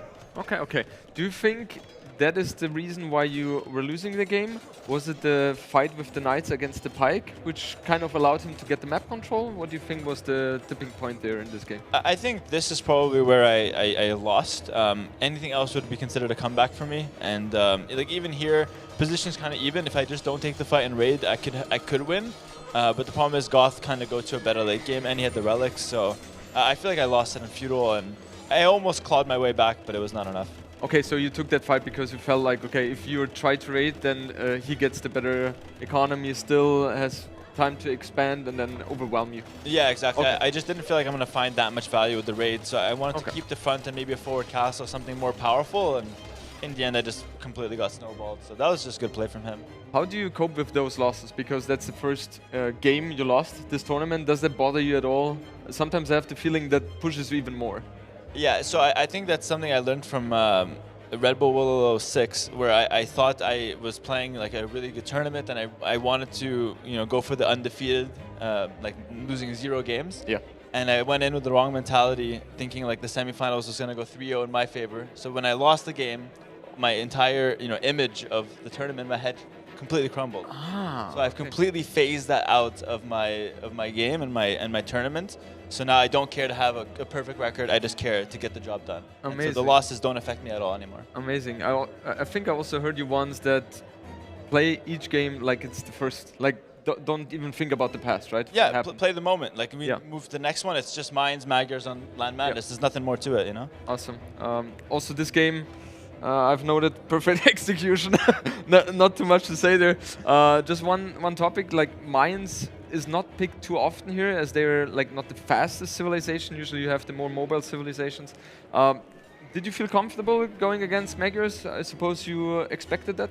Yeah, so Magyars would be what's considered to be like the best civ on the map, or at least the most played. But I honestly noticed a lot of weaknesses of the civ in practice and just over like the years, and I really feel like the meta has to shift on Land Madness. I don't think we're playing it correctly, and I think what I did with Mayans is more, is just stronger. Like I think if we can play this matchup like 10 times, and Mayans would win 9.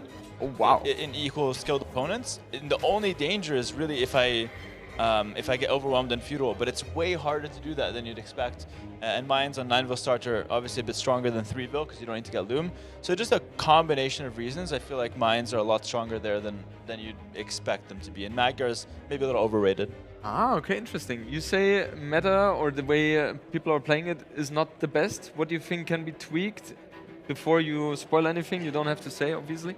Yeah, no, I don't mind talking about it just because I think like other pros, if they see a game like that, they kind of can jump to the same conclusions. But basically, just opening scouts with a civ that doesn't get an eco bonus is really abusable, and it's very predictable because then all I have to do is not take damage to the scouts, and I'm completely safe. So I feel like players have to recalibrate a little bit, maybe away from the scout rush, or do scouts with a civ that has an eco bonus that can do the skirm follow up. Because right now, like a strong archer civ just does not die to scouts early. Okay, because you also can wall and stuff like that, right? Yeah, absolutely. Okay, Hera, thank you so much for your input. I think you totally deserve the advantage tomorrow to only play one set. You deserve that one. And we will throw it over to Nili, who has a perfect update for us. The perfect update. Okay. Thank you, Jordan. Congratulations, Hera. So well deserved again, like how he's delivering set after set. Truly inspirational, I have to say. And yeah, what's also inspirational is what Being Esports is doing here. Because we obviously on the mainstream are watching Age of Empires 2 Pro event. More than $40,000 on the line, and that is even increasing with all your donations. Thank you so much for that. But you know, in the bracket, Leary versus Viper coming up next. They are setting themselves up. Mr. Yo waiting for tomorrow. Hera waiting for tomorrow evening. But we have more events. We actually have a $1,000 Age of Mythology event happening. And we are down to the final 2-player, Rappel, who was the #1 on the ladder multiple times, is waiting in the final against Husk. Super there, also organizer of like big $10,000 Age of Mythology tournament. So nice to see them having the final there. And then we have a 1v1 tournament, 77 participants overall. This is the top bracket with 16 players. As you can see, lots of big names in there.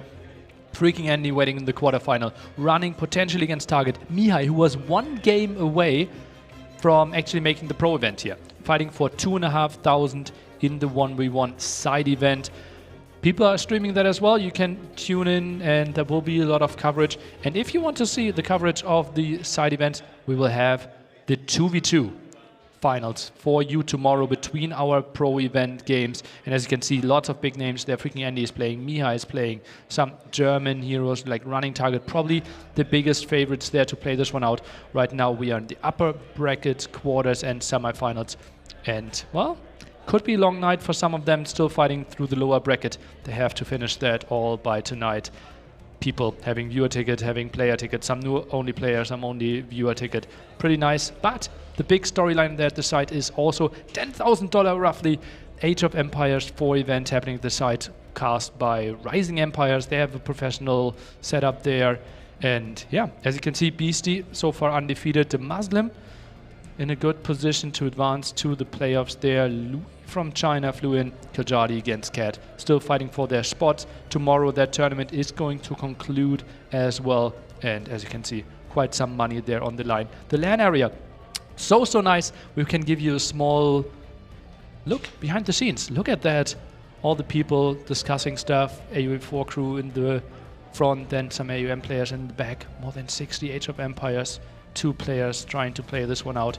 Obviously now, not every seat filled, simply because they were just all watching the pro event. It's beautiful here over in Hamburg, Germany, if you love Age of Empires. And it's going to be that for the rest of the evening with our upcoming set, Leary versus the Viper. Killer Pigeon will lead you in there. Thank you, Nili. It's always much beautifuler when he's involved in the broadcast. I am once again on the stage with Gideon from Being Esports. Gideon, not quite the full length we were looking for, but kind of interesting, right? Hera not impenetrable. I've kept saying that should have been a 2-2, of course, everybody knows that, but yeah, that happened. I basically saw the clip 10 times now with T90 saying, if that happens, my mind will break, and I guess it broke. Yeah, he's laying out back right now. He needs a little bit of a moment. But we have a little bit of an update, right? We've been seeing that tracker moving. You guys have been incredible. We've seen the extra money coming in to try and help cover these events and also increase the prize pool. But someone from the community reached out about something pretty cool, right? Exactly. We want to give a very special shout out to a person that I think many of you know, and if you don't know him, you've seen his work actually on site. I'm talking about a person named Chupta Burger, who has this very amazing project where he creates AoE related and also other game related merchandise, and he created some of these amazing outfits that you see running around here at the Garrison. And he actually provided us with a very nice gift to support the biggest contributor to our crowdfunding. He is actually in a project right now where he creates chess boards and chess pieces, AoE related, everything handmade, and looks really, really amazing. We can see it right now on the stream. And he actually contributed the first of these that he finished to the top supporting person of the Garrison. Oh, that's incredible. Look at those guys. Look, that's great, right? Oh my God, if I didn't have 2 kids at home, I'd actually get donating already to try and take that away from someone. That's fantastic. How do you get it? How do you get it? That is a really good question. So, well, if you do not end up being the top contributing person, and please, please, please, we always love to say this, only contribute if you have something to contribute. Otherwise, watch the games, have fun, enjoy your time. And if you don't, tell us if you don't, and then we're hopefully going to make it better. But if you want to get your hands on one of these, you actually can do so as well on the website Chupta Works. That is CHUPTA Works.com. He has a lot of amazing stuff. Give him a look, or his page a look, because you will like what he does. All right, Chupta Works, check him out. Big shout out to him for providing. Big shout out to everyone who's been supporting so far. A big shout out, round of applause for Gideon, once again, from Being Esports, for making this possible. And he's made some fun things possible. I saw you guys. I was inspired by that support for Yo. That's what I want to see carried through, okay? I have a mantra, a rule here. One more game every single time, because I think you guys want to have 5-game series, right? I'm sorry, I said you guys want 5-game series, right? All righty then. Well, that's very interesting because we still have one more series. Now, I'm going to tease you a little bit here. This one is an interesting one. I checked the stats on this. The last 3 times these two clashed, it went all the way to a deciding game.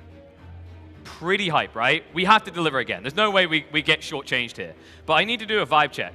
So obviously, everyone in the crowd is a Mr. Yo fan. Is everyone in the crowd? Yeah? How about Viper? Okay. Leary? Ooh, okay. So with that in mind, I think the Leary's won there. So it only feels right, especially when he's so close to home, to kick off the stage by bringing in Leary!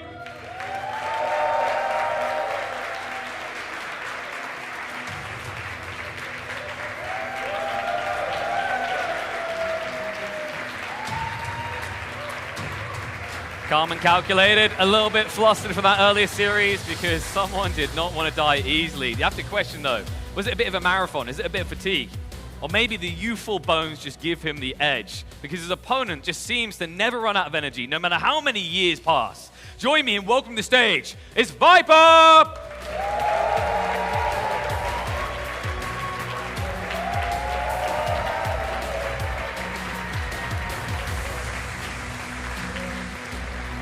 Always a pleasure to see these two on the stage and an interesting set ahead of us. I mentioned the last 3 times they matched up, it went all the way to a deciding game. But most interestingly, in the last 2 clashes, that was at NAC, where Leary was able to take the edge. Before that, we had to go back to Red Bull Wallow, where it was Viper cinching by in one of the most epic series of that tournament. This is a matchup that dictates the best. So let's head across to some of our best casters to make sure you're catered to correctly. Welcome back, everyone. This is our final set of the day, and what a way to finish things off here on Saturday in Hamburg. We have the Viper, who already played earlier in the day, versus Leary. This is going to be intense, Jordan. It usually goes to the final game. I'm expecting the final game here. Viper said he had plenty of energy coming in. I know Leary is always ready to go. Are you ready to go? I'm 100% ready to go, Dave. And, you know, Leary against Viper, we have seen that being the finals for a couple of times already in the past. And it's interesting that we see that in the top 4 now, right? So games have changed a little bit. The entire scene has changed a little bit. And, yeah, I'm going to think we will see at least 4 games here. Oh, we have a sign for the snake behind us. I'm sure there's a lot of Viper fans in here. Leary trying to get things done. I think consensus throughout most Age of Empires fans and most players is that these are number 2 and number 3 in the world. You can debate what order that is, but currently these 2 are at the very top of the Age of Empires competitive scene. Obviously, Hera, who just went through with an impressive display against Mr. Yo, would be sitting at that number 1 spot, but you can bet that both of these guys want to get back to the winner's side of the bracket, to the grand final, to face the monster that is Hera. So we've got our civs here for this matchup. We can see the bans. That's what we'll look at before we know what the maps are. So Georgian's banned by Leary. Roman's banned by Leary. He's probably never going to pick Romans, so I think that's a solid ban from him. And Viper, we know he loves the Scorpions. On the other side, we have Mongols and Chinese. Fantastic bans from Viper because those are 2 civs that really play towards Leary's style. Yeah, 100%. I mean, Leary with Mongols is just so dangerous with the timing attacks. His build orders are always perfect. I'm not sure if you caught it yesterday, Mr. Yo and Leary had a bet. They had 50 euros, I think, right? Exactly. It was about if Leary was able to go 18 pop-up without Loom with Cumans, and he managed to do it on the first try without idle Villager or idle TC time. And yeah, that just kind of shows that Leary is very good in those kind of situations, and Mongols is just, yeah, very dangerous if you're perfect with the setup. There goes the snake sign again. We got some Viper fans. I know there's a few Leary fans out there. He's not usually the crowd favorite, although everyone enjoys watching him play.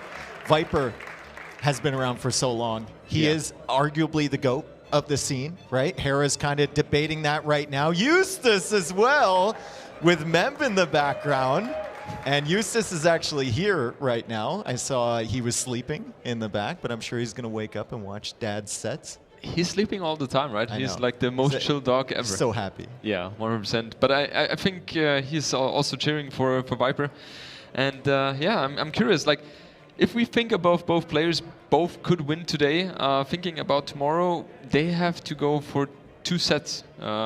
Maybe, right? So I think in terms of stamina, it should be a little bit better for Leary because he's a little bit younger than Viper. So yeah, maybe Leary can take the win today.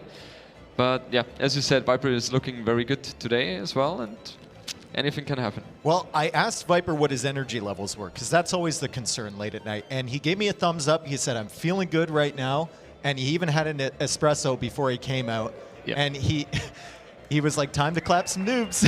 Yep. That's that the typical Viper That was the confidence. feel for Viper. By the way, anyone who's at the venue right now, if you're listening to me, we have a signing session with some pros outside, and I believe T90's also out there. So in between games, if you want to make your way over there to get signatures from the pros, I'm not sure anyone would want signatures from T90, but definitely from the pros. I think that would be a great time to do it. I know we're going to also have a little gathering after these games tonight, and we're going late tonight I think at this 3 a.m. venue. Yeah, Right? It's gonna be a good time, dude. Wow. Can you that's make my it? prime time. Yeah, Dave. okay. Come on. That's my prime time. No, that's your dream time. That's my dream time. Obviously, I will join because that's going to be a lot of fun. Yeah. And I think there are going to be a lot of people there, Dave. Yeah, I think so. This venue is packed.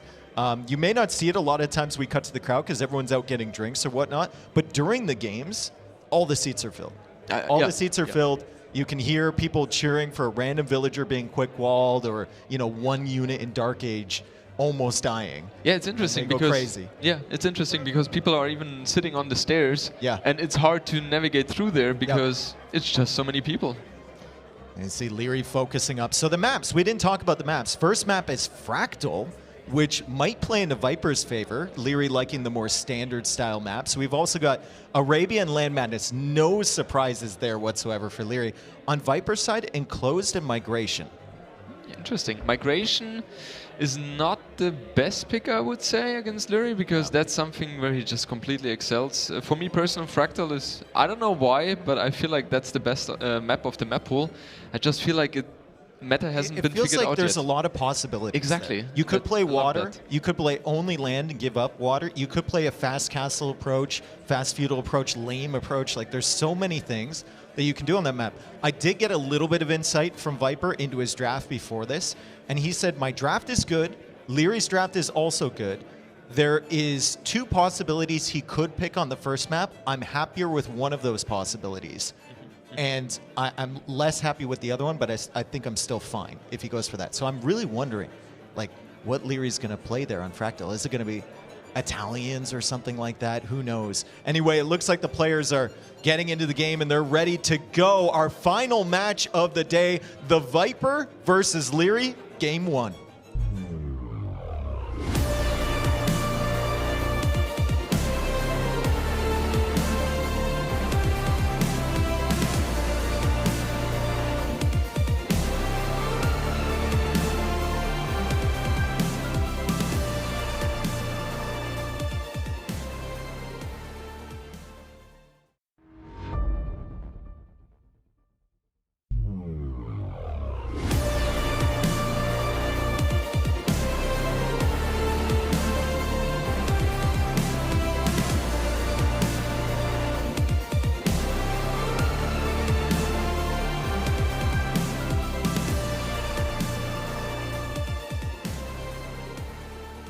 Welcome in, everyone. Crowd here in Hamburg and viewers around the world. We've got Game 1 of Leary versus the Viper. The loser goes home. The winner advances to play Mr. Yo tomorrow. And we have Fractal. So it's going to be Byzantines for Viper, and it will be Bengalis for Viper and Byzantines for Leary. Yeah, I'm not too surprised about the pick from Viper. Obviously, he's been in love with Bengalis for a long time already on this map. And he got this if he was wishing for. And Byzantines is considered to be one of the best civilizations on this map as well. It is it's tricky, right? The map itself is very tricky. And Byzantines in general shine a lot, especially on maps which are tricky. And I think Viper's goal here, we've seen it in the past in this tournament, and I think it's going to be the Ratha play for Viper, right? He's going to get a castle up. He's going to go for the Ratha. He feels very comfortable there.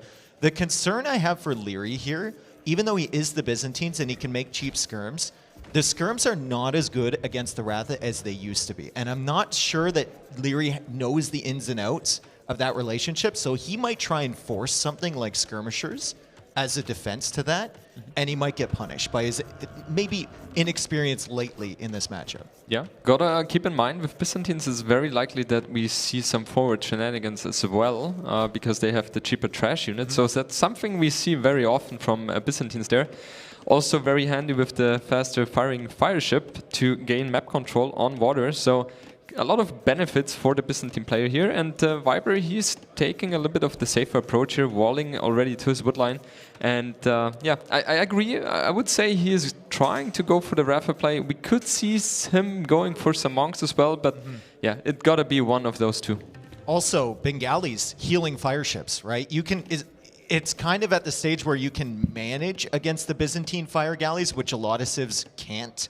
If you're playing Bengalis or Portuguese or something like that, you can kind of trade off a little bit, especially with Viper's attention to detail. So we'll see if he tries to pressure on water or if he just tries to go for, you know, that dock block on the top there, because I think one of the priorities from Leary is going to be to get into that fish from the Viper, and Leary is going forward with the dock right away, and he's also going forward over here. That's 4 villagers, Jordan. Yeah, that's the typical forward by the Byzantine player, and I personally like that a lot, right? You want to put on the aggression as much as possible.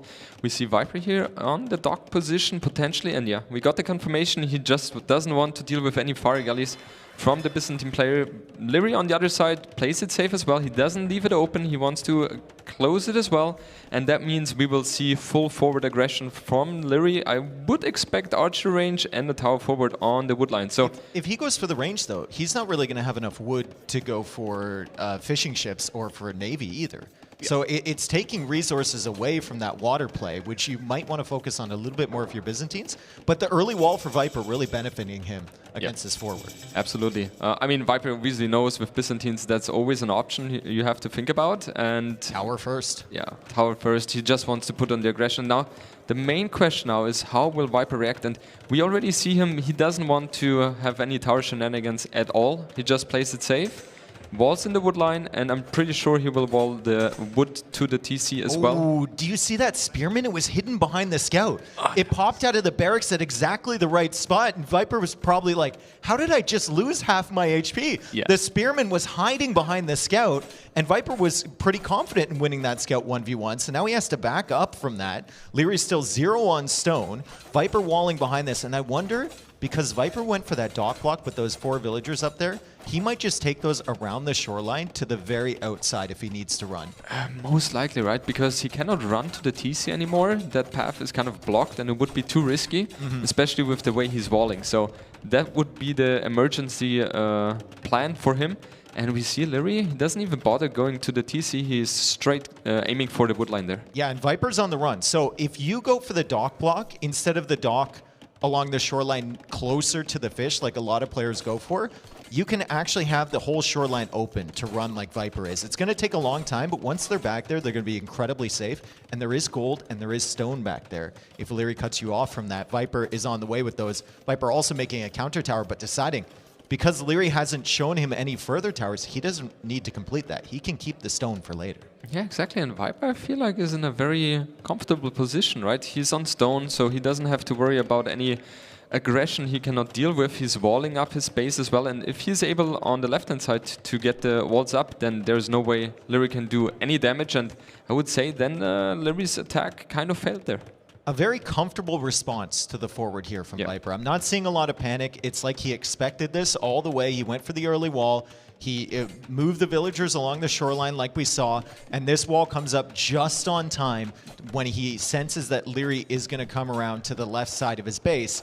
He still is making fishing ships as well. So Viper's going to have 3 fish in the queue, and Leary doesn't have the resources to go for those fires at least early, as Viper now goes for a defensive tower on his berries. Yeah, very interesting. So we will see 4 fishing boats for Leary, and in the meantime, Viper is booming on the fish very heavily. Those 5 villagers have finally caught up on their task, managed to get the gold there. It was a long walk there, but they managed. And well, she's doing it again. Okay, she's coming back, and Viper now waiting for the wood for mining camp, which he's going to build back there. So extremely safe gold now that he's gotten around to that side. Yeah, I'm just thinking about how Leary wants to approach it now. We can see on his food account, food count is already at 400 roughly. So it won't take him too much time to advance to the next stage. Pretty sure he will be a little bit faster there. And now the question is, how do you want to approach it, right? With Byzantines, you obviously have the fast Imperial Age cost. And that's something which is very, very beneficial on this map because it's so close, right? So that's something he will have in mind. We already saw him play as Malay, and he went for the 1TC fast in play as well. So I would not be surprised to see him doing that as well. Yeah, and he's going to have the fishing eco behind that because I don't think Viper's going to come forward and contest that. I think the approach is going to be something that takes advantage of the forward position you already have, right? It could be a siege workshop in Castle Age to keep the pressure. It could even be a castle if he wants to shift more villagers onto the stone. But like you said, that cheap Imperial Age for Byzantines, it should be massive here. Yeah, absolutely. Viper building the market now, also upgrading wheelbarrow, so his economy is running very smoothly. Managed to get 10 fishing boats out already with the 2 docks pumping out, and yeah, now it's all about who reaches Castle Age a little bit faster. 200 food advantage here for Liry, and the scout fight is going to be Does very Viper equal. turn around and take that? Obviously. You just... Obvious. Oh, man. Viper, he wanted the 50-50. He loses the 50-50. Liry still can't get in. Viper has a decent amount of stone in the bank, so the Ratha is definitely the player, and he's using the market a little bit. Wow. He is actually the first one up to Castle Age.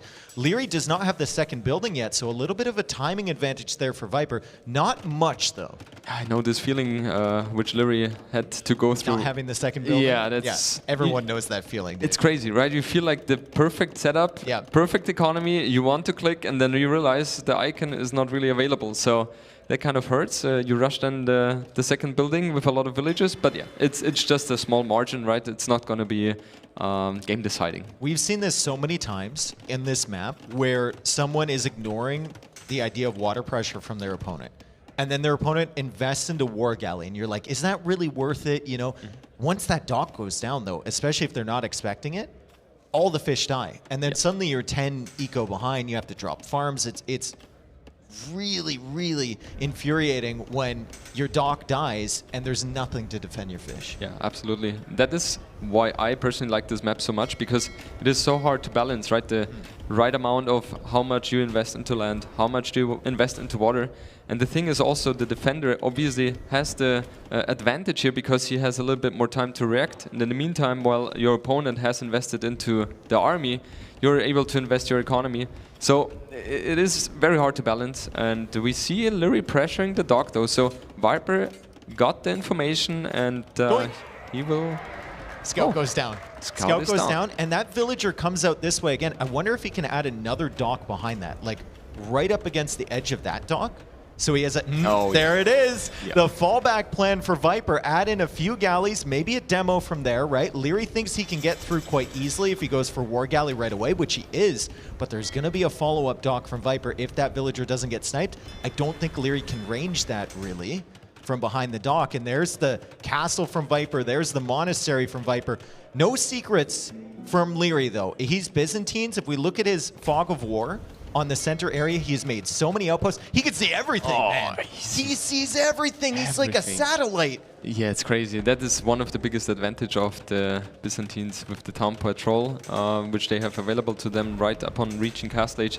And now with Viper, you obviously don't want to go into the fire galley fight against Byzantines. What he's doing is getting the galleys out and try to defend the dock from You know what he behind. could do over here? He could bring a monk along the shoreline. Yeah, we have seen and that. And sit it right there and just convert the fires. I think he will do so. He will try to get the map control with the Rafa and then support his water units with the monk.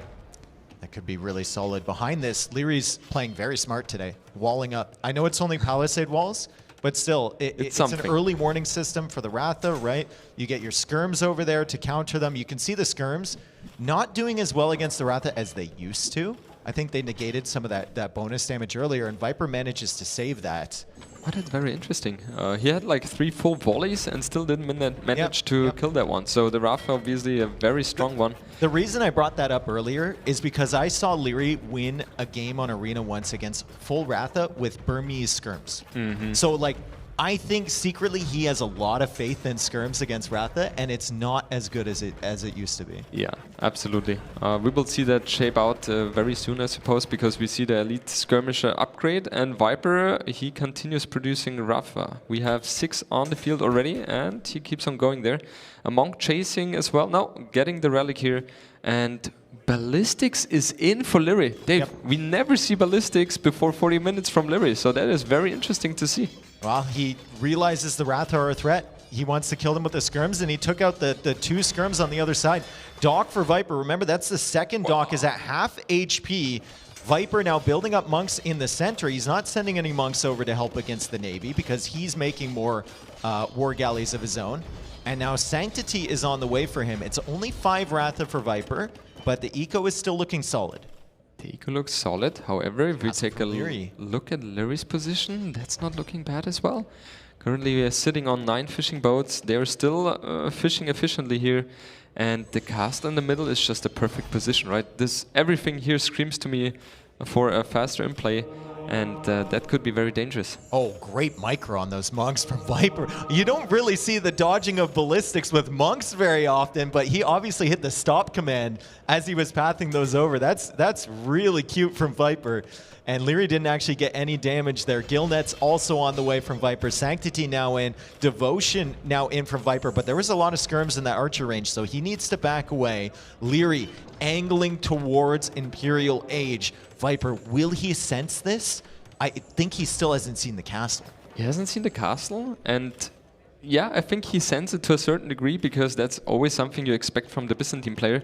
But I have to say, Leary was able to get so many skirms out, right? So he's having the map control. He doesn't really have to worry about anything. He's walled, so right now he definitely will favorize his position. Favorize? I knew it. When I had it in my mind, I was like, I'm waiting for some Jordanisms here. Okay, it only took me 23 minutes. Oh no.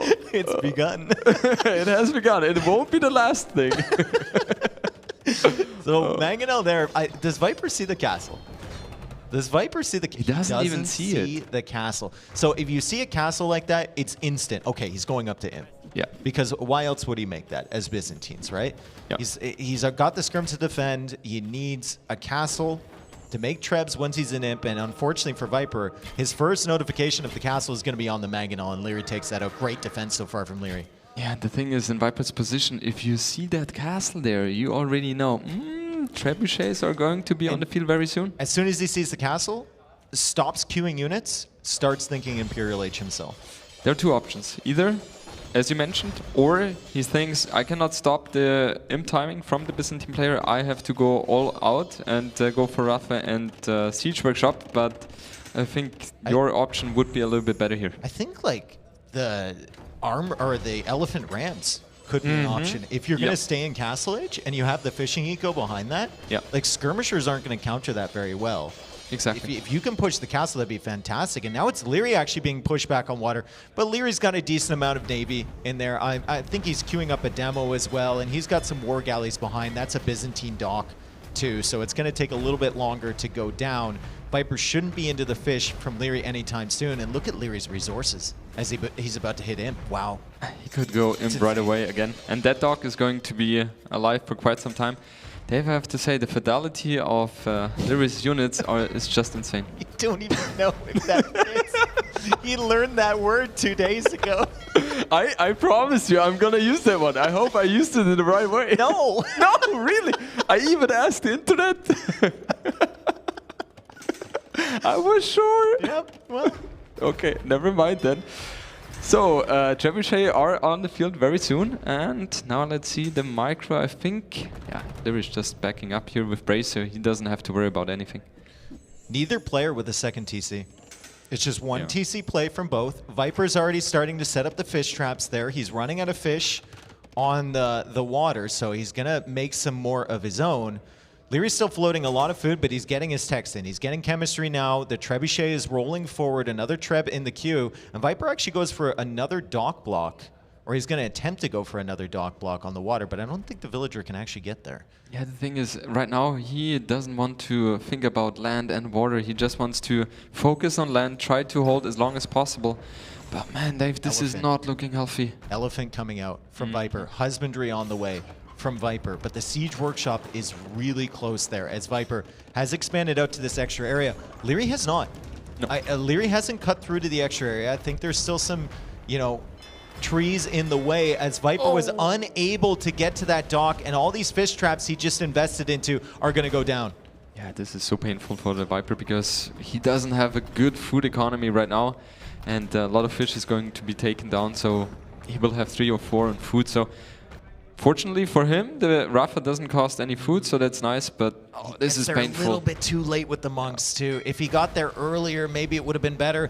I think he didn't realize that the villager couldn't get to that dock. It like pathed weird. He's diving in now with the Ratha. One last ditch attempt here to gain control of this game, but the skirmishers, even though they tank a big shot there, are enough to deal with the Ratha. The castle is there and the Trebs. They might go down, but I think at least one of those is going to survive. Yeah, it's just not working as well as Viper was hoping for, and he's forced to tab up. Leary was just too dominant here with the skirms and traps. I'm wondering if that's the civ that Viper didn't want Leary to go for. I'm wondering if that was it, right? Viper tried to manage it, but at the end of the day, I think the big thing was not spotting that castle when Leary built it. So Viper was just a minute or two late on realizing Leary was up to him. Yeah, yeah. Also interesting for me was that Leary didn't place the castle as aggressive as he could have, because he was able to kill the 3 Rafa on the south side, and he had the possibility to go for more forward castle, but he played it safe. He knows exactly, hey, I don't need to risk anything. I'm in a better position. I will have the timing in my favor, and yeah, worked out pretty well. There has never been, and there will never be, a blender giveaway. I have signed blenders in the past that people have brought. I've never given them away, and I never will. What is the thing of signing a blender? People just bring it, dude. they just bring you a blender? What's the weirdest thing you've ever signed? Oh, okay, I know something, but okay, never mind. Let's talk about blenders. Yeah. I think I've signed like 4 blenders. Was there something on your stream where people were talking about blenders? I don't even know how it started. Okay. Anyway, we're going to mix it up here for game 2. And it's going to go to one of Viper's home maps most likely, unless he wants to play the pick your opponent's home maps and have yours coming home, which he's done before. Viper has Migration. He has Enclosed. Leary is an extremely good player on both of those maps. Yeah, absolutely. So Persians we will see most likely on Migration as well, right? We saw it today by him already against the ACCM. And Arabia, Mayans, we saw a good performance by Hera with Mayans on Lamp Madness, which is very similar to Arabia. So yeah, we'll see. And on Viper's side, if we're going Enclosed, what are you looking at? Are you looking at Hindustanis? Are you looking at Saracens? Burgundians could be very tricky on Enclosed. Yeah, play the Mr. Yo style and just sit back and make Custilier. Yeah, that could be an option. Vietnamese is always a great pick for literally any map, so that could be an option as well. We have Malay, I don't see that. That would be very weird. Yeah, Hindustanis could be an option, so a lot of options here for the Viper. Do you think Viper would have been happy with Fractal as the first map? I think he would have. Viper, you're asking? Yeah. For sure. And it's like a pure preparation map. Yeah. And he felt like he had a good strategy, right? Yeah. He prepared a lot for that. And yeah, I'm sure he's surprised that he lost that game here. There's a Norwegian flag behind us. Just as that person rushed up, we get the view of Viper and Leary here. But there is some Norway support as well. And looks like we're going to go into game number 2 here. Leary up 1-0 over the Viper, and it's going to be Migration. Viper playing as Malay. Great Migration civ, really great on the timings, but also Italians for Leary. Exact same thing, great on the timings, great on Migration. Yeah, I personally prefer Italians, to be honest, because the advantage you have regarding the dock upgrades, they cost only 50%, right?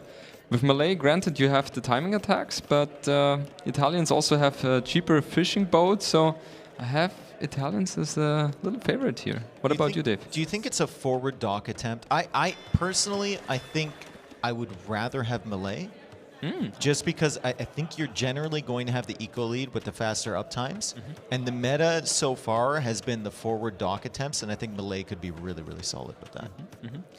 I think both of them will stay defensive in this matchup. I don't see neither of those civilizations. Well, I don't think you ever want to forward dock Malay.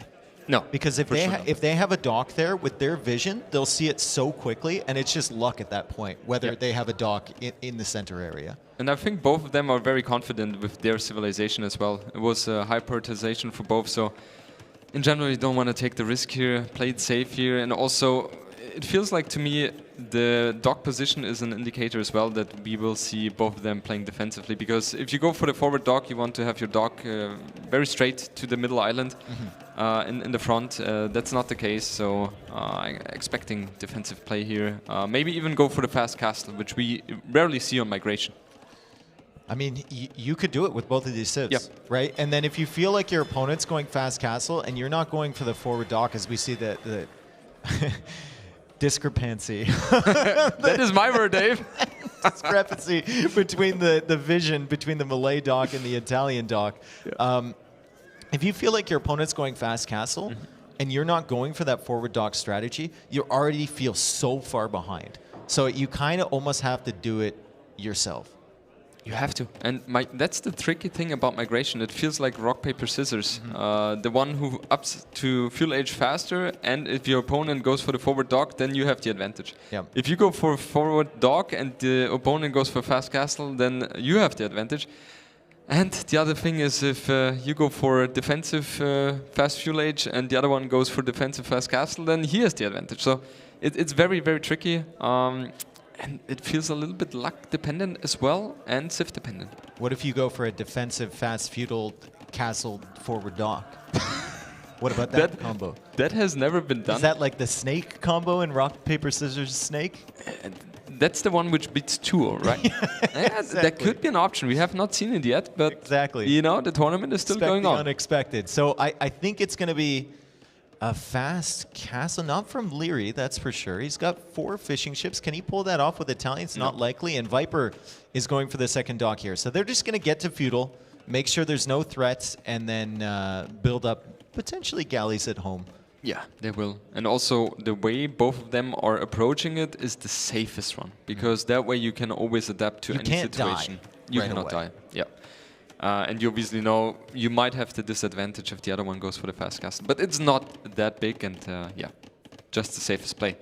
We see 4 villages on gold here by Leary. Viper on the other side has 3, so that is an indicator for both players going just for a galley play instead of the fire galleys. Why do you think it's 4 from Leary instead of 3? Because usually it's 3 if they're going to go galleys. Is he planning? I mean, he's adding 3 more fishing ships. He might just be planning like defensive galleys into a faster castle age. At which point he needs the extra villager for the gold to go up to castle. I think so. There could also be an option to buy food with selling 100 gold.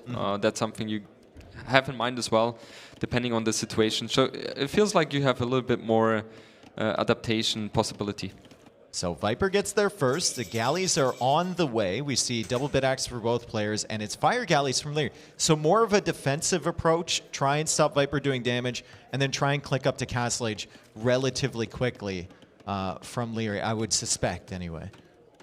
So we have 3rd dock from Viper, okay. Yeah, 3rd dock. Both players are kind of doing exactly the same thing. And now, for me, always the interesting part is how are they going to manage army production versus fishing boat production? 9 fishing boats for Leary. That will give him a boost over the 6 fishing boats of the Viper. So we will see how that is going to unfold very soon. Market is being placed here by Leary as well. So he's, you know, soon flirting with the idea of advancing to Castle Age. Yeah, and the 9 fishing ships, right? It was a big investment. It meant that he couldn't really go 3 dock galleys like Viper. And the fire galleys, at the end of the day, don't scale as well as the galleys. So Leary's just trying to keep Viper away from him at the moment before he clicks up to Castle Age. Yeah, interesting as well is if you see that, that is kind of an indicator that Leary doesn't really want to focus 100% on water. He wants to have the hybrid playstyle, fire galleys on the water with not too much micro and focus on the land. Most likely he will have some light cav there as well. And if you go for the galleys, you have to commit more onto the water because you have the strong unit, right? More micro-intensive, but also the stronger ones. You should be able to win water. The question is, how is he going to balance the land versus water play? So very, very fascinating. As soon as Viper saw the fire galleys, he queued up 3 more fish. Oh, yeah. He's like, that is not coming over to my side. That is a purely defensive play. He's going to try and micro down the fire galleys on both sides while repairing his galleys. So great unit management thus far from Viper. And now he's angling towards Castle Age as well. Leary's already clicked up here. Viper will get up at a similar time with Malay, but a great timing and a great build from Leary. I'd love to see the transport ship from him come out soon as well, so he can get that scout to the middle island first. Yeah, that's something we will see very soon, I suppose. And now the crucial upgrade for Viper with the fletching. With fletching, you're able to push back those fire galleys very, very comfortably. But he seems to be playing not so aggressive. So maybe he knows on both sides it's going to be a little bit more micro-intensive, and therefore he wants to set up his economy properly before engaging in any sort of shenanigans. So transport ship comes out from Leary. He is likely to go to the middle of the island. If you're in Viper's position and you suspect that Leary, like, you'll see his castle time, you suspect he's transported first, do you deliberately go to the side, or do you just land in the middle anyway? I would go to the side, because you should know that the middle will be challenged by Leary very, very hard. And we have seen him play Migration, I think, at least 2 times in this tournament already. And Dave, I have to tell you, he loves those mangonels. Yes, he does. Well, on every map. The Arabia game yesterday, right? 22. Leary is just evolved into a mangonel beast. Like, and he never brings it out until he's got 2 or 3, and you can do nothing about it. Like, as soon as you learn that the mangonels are there, you're already screwed. Yeah, exactly. Gotta keep in mind, though, the previous matches he played, Dravidians was involved as well. They don't have any monk techs which allow them to convert the siege, Yeah, so redemption. that's very helpful. Yep. So with Malay, that's a different story, obviously. Now War Galley upgrade is coming in 10 seconds, and once that is in, then those galleys will have to retreat here. Still no transport ship from Viper. Still no transport ship. So Leary got Loom. Leary transported the villagers over there. Leary's trying to block the galleys from Viper, but Viper squeezes his way through there, and he's going to retreat until he gets to Castle Age himself. Careening is an interesting upgrade for Leary. That makes these fires a lot more powerful against the galleys and eventually the war galleys from Viper. That's +1 armor on the fire ships, which is actually a big deal. It is a big deal. Usually we don't see it. However, with Italians, that's something you can get if you have the eco upgrade, or the proper eco, right? Because it's just half the cost. And we see, I would say, a bad engagement here for the Viper, exploding with the demo here, but there shouldn't be too many losses. I like the fact that Viper added the fire galleys in front of the galleys. So Leary is busy chasing those galleys, and the fire galleys are getting chip damage here on all of Leary's ships, and Viper's actually going to defend, except he's brought another army over to his docks, but it looks fine-ish as long as he can get some more fire galleys out there. He's waiting for the war galley upgrade to come through. Fish are running right through the fires. A couple of them are going to go down, but if Viper can clear this army of fire ships from Leary and have some galleys left over by the time war galley comes in, he should be fine. He should be fine, but for Leary, that is exactly what he wanted, right? He wants to put the aggression on water, as long as Viper doesn't have the proper technologies in. And still no transport. No transport. It's university instead. That's the thing. If you commit onto the war galleys compared to your opponent with the fire galleys, you know exactly that water has to be the main focus for you, because on land you're just not going to be able to challenge him there. And yeah, he will try to win the water, get the economy going with the water then, and will take some time to go for the land. But this is a dangerous navy for Viper. Yeah, exactly. Very dangerous. With ballistics, with a couple fires in front.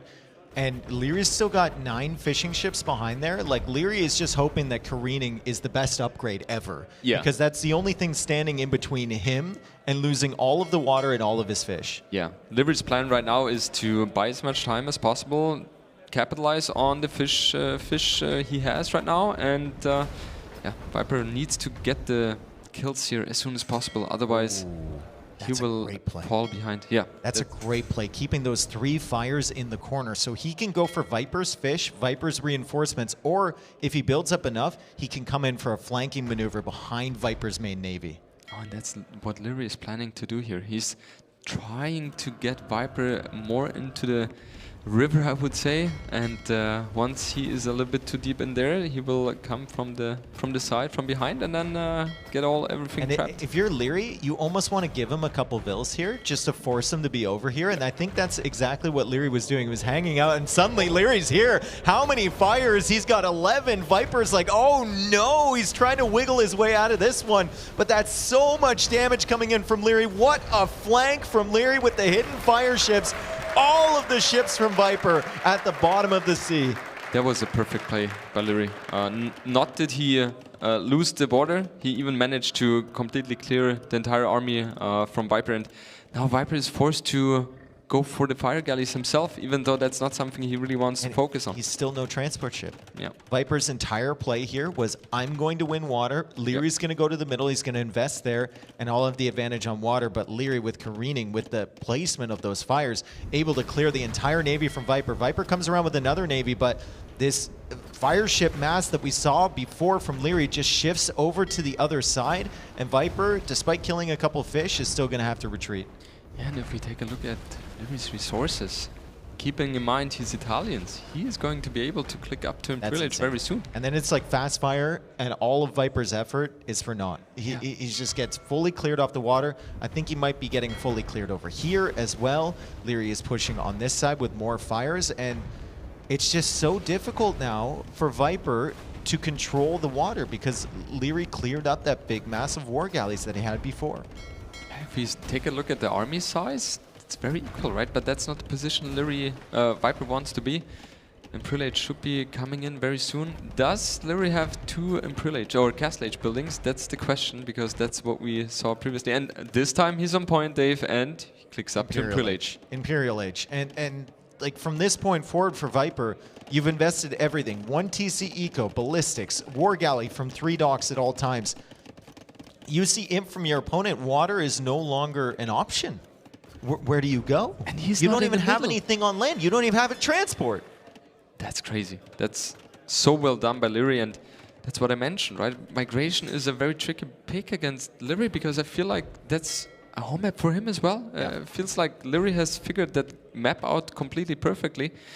And yeah, Viper is kind of scrambling to get an advantage here. Even gill nets from Viper, that seems a little out of place, especially seeing the Navy from Leary and the amount of fire ships that are coming in from weird angles.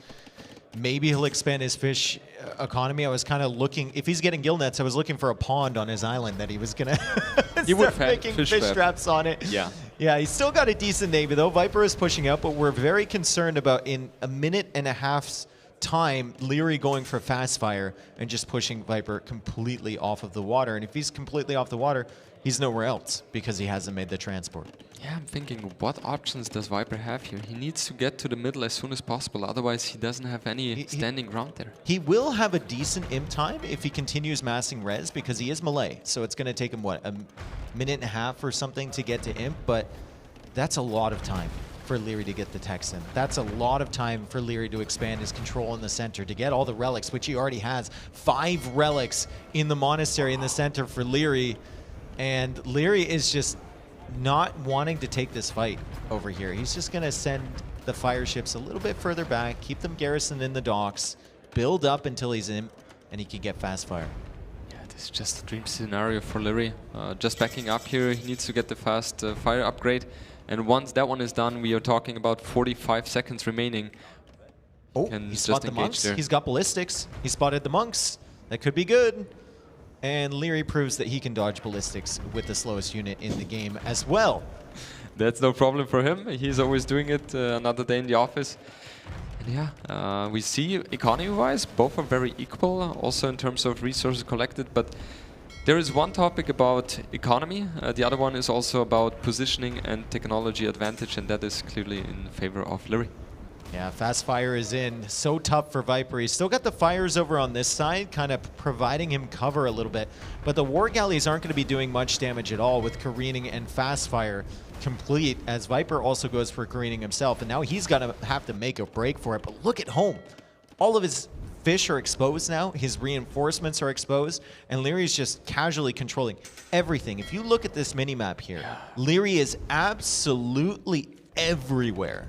kind of feels like Livery is playing against AI. He's expanding so well, has the control of 66, 70% free of the map. Yeah. Yeah, it's completely free real estate. It's insane. It's insane. And Viper is 3 seconds away. 13 war galleys.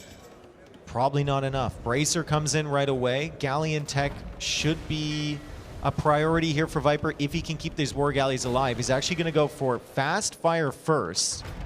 There's still a chance here for Viper. Like, there is a lot of water on this map. If you completely control water, you can do some dangerous things, but he's got to be running out of res on his home island. He still hasn't gone to the middle. He's got 1 gold pile left, stone pile, and a few trees, but 57 villagers on that little space. I think that's what he's basing his strategy on. Try to somehow win the water and survive with the resources. Look at the condos. They are ready, Dave.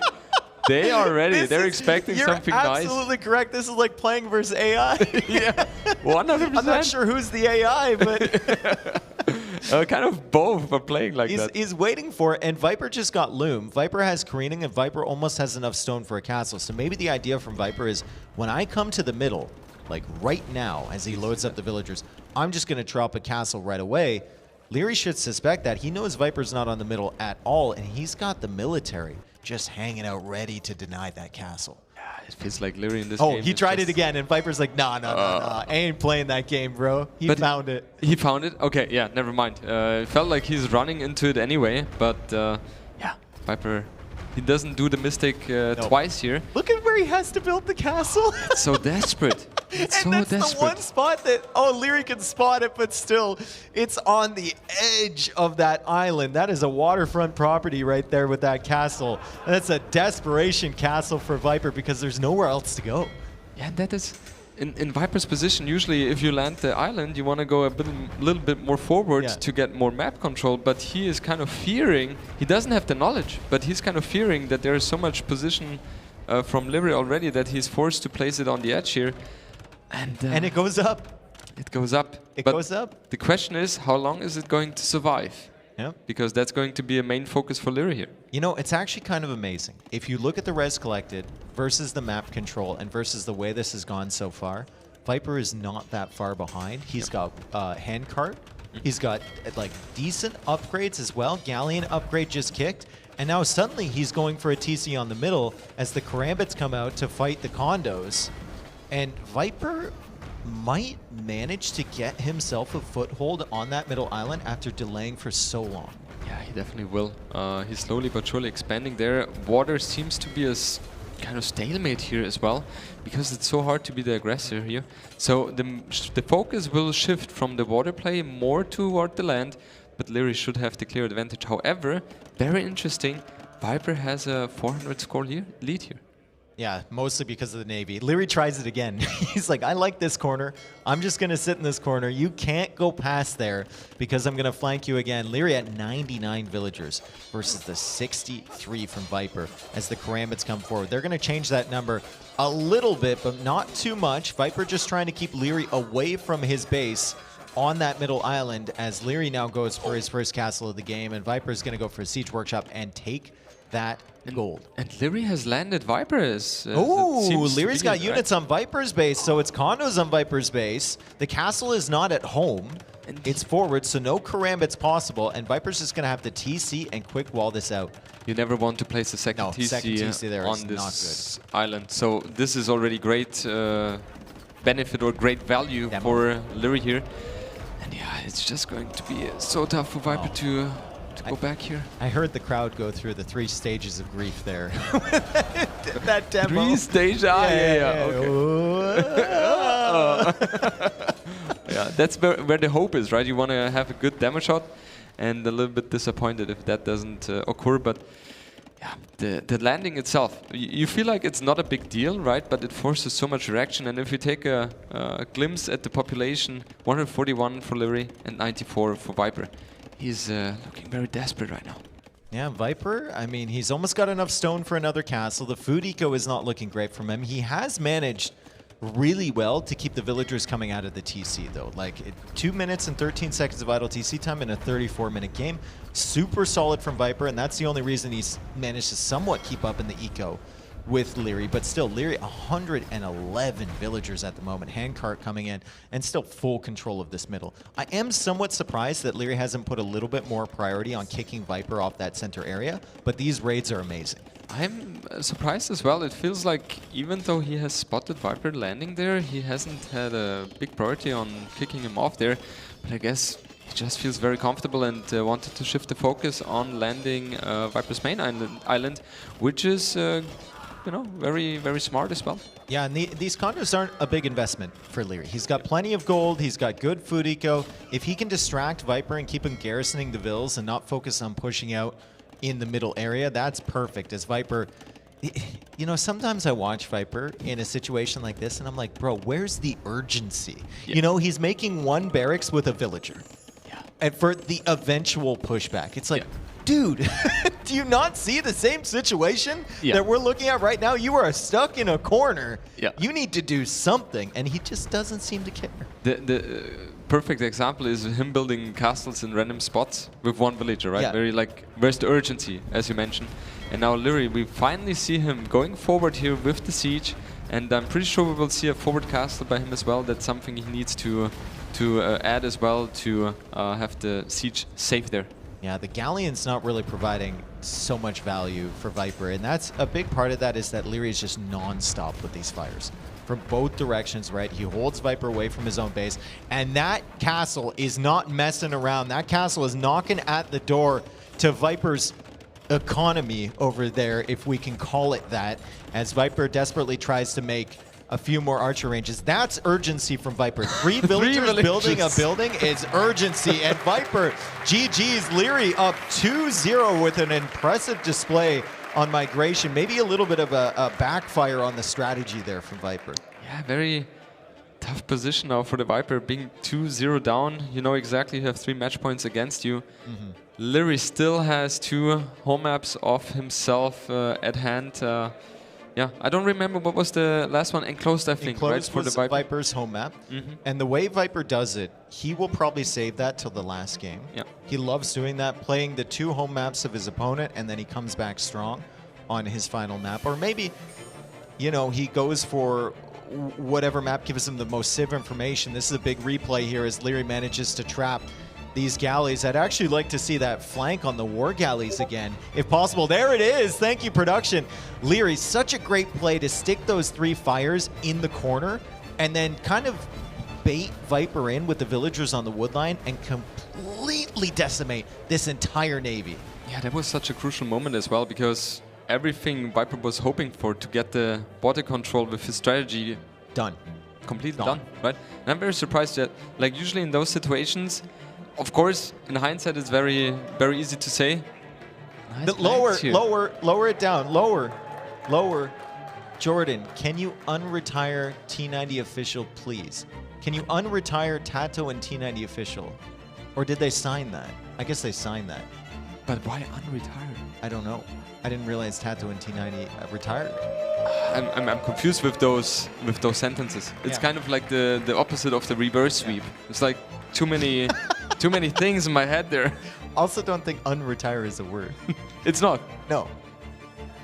But you wouldn't know that. No, for me, it totally makes sense. Pretty please. How can you refuse? I think you're coming back. He said please. He was so nice. I think the crowd is having a clear opinion on that. Who wants Jordan to come back? Anyone? They're getting more quiet, I feel. They're getting more quiet. They woke up. They woke up. There you go. How could you not? After seeing that reaction, it's hard to say no, right? It brings a tear to the eye. Yeah. That actually makes me feel a little emotional. Yeah, just for you, secondhand emotion. Yeah, That's absolutely. a good feeling. But it's amazing to see such a great reaction from so many people. So thank you so much for that, and guys, also thank you so much for being here for this special, amazing event here. And Viper now has a Sorry? Down 2-0. Down to 0, yeah, and has a very Cheers. big task in front of him. Yep. Very big task because we look at the maps here. Arabia, one of Leary's best maps, if not his best map. Land Madness, one of Leary's best maps, if not his best map. Enclosed, one of Leary's best maps, if not his best map. Now, I know Viper's an absolute demon on Enclosed. Like, he is incredible. It's an extremely technical map, and Viper does everything right and gets the timings right, but Leary does the same thing. And Leary's got a more aggressive a style to Enclosed as well, and I think that might catch Viper off guard. So Viper's going to have to really pick the next map very carefully. Yeah. If I'm not mistaken, Viper could have even the lead against Leary on Enclosed, so maybe that's something he wants to pick as well for next map, considering he wants to boost his... Never mind. Nope. Never like mind. I said, Viper likes to go for his opponent's home map. Right. If he finds himself down 2-0, which is a very, not so familiar situation for him most times, he likes to go for his opponent's map so he can have his coming home. Anyway, we got Leary playing as the Mayans, Viper playing as the Hindustanis. Now, I've seen this matchup many times before. I am of the opinion that if this gets past Castle Age, this is a really tough matchup for Mayans. Golems absolutely destroy anything that Mayans can do, but you have to get to that point. If you play into Golems on this matchup and you actually get there, very difficult to deal with if you're Mayans. There is no unit for the Mayans. The Mayans need like 60 elite plumed archers with castles to hide behind because the Golems will be coming. The Golems beat Eagles. They beat the Eagles? Like cost effectively, in big numbers, cost effectively. And there's hand cannons from Hindustani. So you go Golem hand cannon. Yeah. Okay. So that's a clear civ advantage then for... if you get there. For the Viper. Exactly. You have to get there. And that's going to be a bigger task here because with Mayans, they're just so smooth, especially with the 9 villager start. We saw Hera executing perfectly the Mayan play there. And Leary... he's kind of known to be a very aggressive player, so I would be surprised to see anything else from him. And I wonder how Viper is going to respond to... We will see archers, 100%. Will we see the Eagle edition as well by Leary? That's the question. Yeah, Leary, I mean, a lot of players have kind of shied away from that Eagle approach. We saw it a lot 2-3 years ago, right? You know, because you played against it so often. Yeah. And now it's more into the archer play, because they feel like the Eagles aren't getting the momentum that they need anymore, and it's more of a YOLO play to go for the Eagles. We saw Hera having the Eagle and Archer play though, right? So yeah, Leary and Hera are practicing a lot together as well, so I suppose we could see them here, even though they're not that common anymore. Okay, both players up to Feudal Age. With Viper, we will see Scouts. Anything else would surprise me. Yeah, Scouts are so adaptable. Yeah. Especially against Meso Civs, right? You can really manage what they're sending at you early because they don't have Scouts of their own. And, I mean, looking at Viper's map here, Jordan, it is very open on the front side, and that gold is definitely a target. I kind of love the fact that both players have a very forward gold there, But right? I think Leary's is more manageable with that one It is, yeah. Especially having the forest here in front, so you can kind of close in the walls here. Dave, what do you think Viper has to do in order to take a win here? Because the last 2 games didn't really go his way. Just hold. Just hold until you can get onto the stone, and somehow you got to secure that main gold at the front. You have a gold at the back, but the main gold is what this entire push from Leary, I believe, is going to focus around. So you would play defensively in that regard and try to survive until Castle Age to get the castle up and to get the Golem production going. Like I said, I have differing opinions on this Civ matchup because every time I've seen it, the Hindustanis absolutely destroy the Mayans if they get to Golems. But I know there's people in the back, pros included, that don't believe the same thing, right? Like T90 thinks that the Mayans are favored here. If you ask Yo, he will tell you that the Mayans should never win this matchup ever. Yeah. Because he will just play fast castle into Golem. He'll just wall up. Yeah. Fast castle Golem, he's like, they should never win. Kind of feels like he's playing Burgundians, right? Yeah, Try exactly. to get Costalier as soon as possible, and then that's just take a different it from approach to the game, right? And I don't think Viper can do that against Leary, as this dance is quite cute on the top. The Eagle says, hey man, come up here. I'm kind of surprised the Viper is not. The taking Scout came up there. here. Yeah, he came up and he showed who's boss here. Yeah, exactly. That was an easy snack for the Viper here. And you know, the Eagle is not as fast as the Scout here, so obviously he has a little bit of the advantage there. And we see the arch range for Larry adding a spear as well and securing his gold. Yeah, big walls from Viper all the way to the wood line once again. No urgency. No urgency. Huge wall early, and it's just like, I'll just let one villager. Like if MBO was making that wall, if he committed onto that wall, you'd see 6 vills building that immediately, right? But from Viper, he knows he can track this army with the scouts. He knows the timing of that army, and he's just going to slowly meander along those wall segments and get it complete. He's also going for the range in front of his gold, partially securing that area, but the timing here from Leary with the archers coming forward is really, really good. And you notice he's just ignoring the scouts completely. They might go to his base, but it's not going to pull back his main army. That will apply pressure to Viper and force Viper's reinforcements to stay at home. Yeah, the thing is, if you're the archer player in that regard, you want to put the focus on the scout player, try to make him or force him to play defensive. And you can usually do that if you have your economy quick walled as well, and just, you know, with the fletching timing, dictate the pace of the game. But it's hard to do because the scouts are the faster units, and we will see a little bit of micro shenanigan here. With the fletching, Viper is forced to go back here. God, he feels so exposed at the front side there. They got the gold, he's got the berries as well, and still a bunch of food left on those berries. As we're getting cheers, we don't know what it's for, but let's go, Jordan. Let's 3 skirms, man. 3 skirms, oh my. And 2 scouts. Yeah, that's... No, 5. Wow. Oh my Let's clap. God. Yeah, so that was insane. That was insane indeed. We see Larry playing it very safe, trying to get you know, all the walls around his base, which makes his left side the only entrance.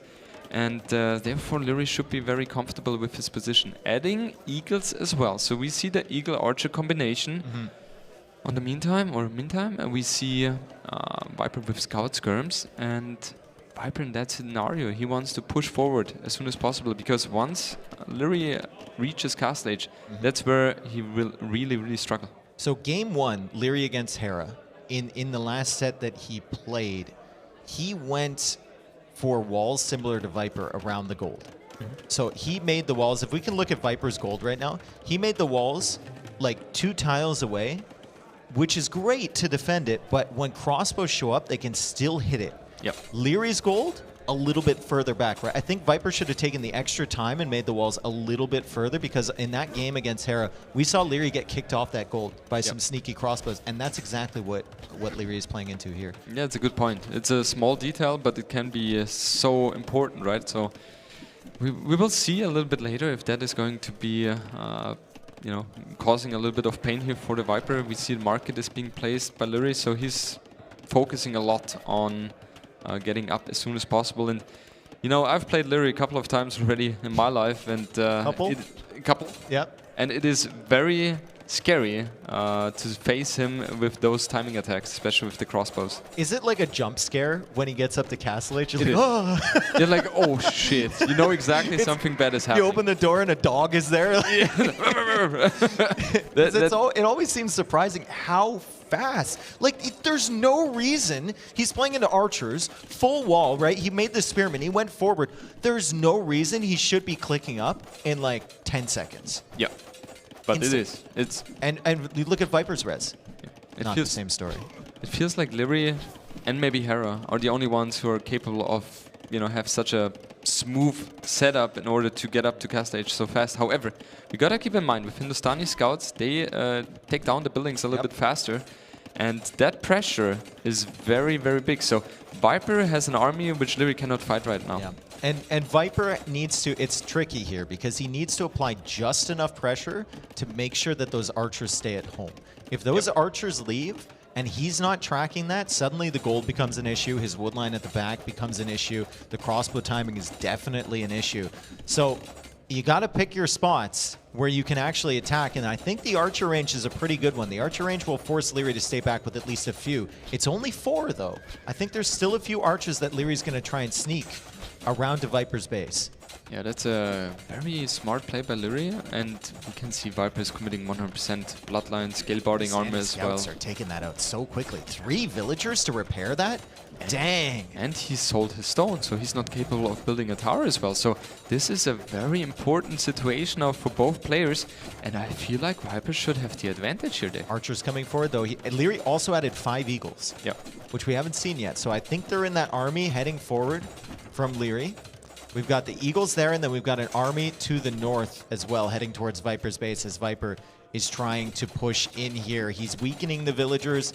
The archer range has lost a lot of HP, but it's still up as the Eagles looping around behind there. Once Leary gets to Castle Age, those Eagles are going to get a big buff. Hey, he got one. He managed to get one. Wow. Nice pickoff by Viper here. And is he able to deal damage before they reach Castle Age? No. A little bit of damage. The Eagles turn around now. I think the Scouts can still do decently against this, right? Viper's got the upgrades.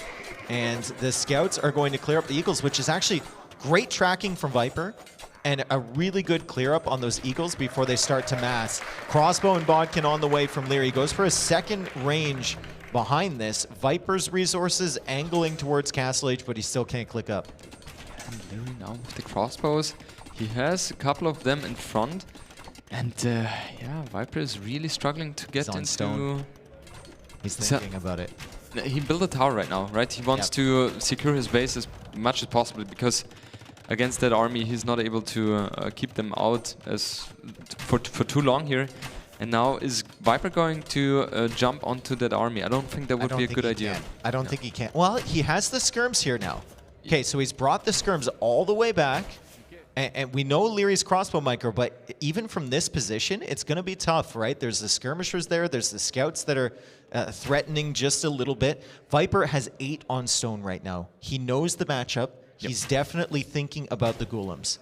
Yeah, that's a very smart play by Viper. And we will see both players dancing with each other here, but I still expect Viper to take the advantage here.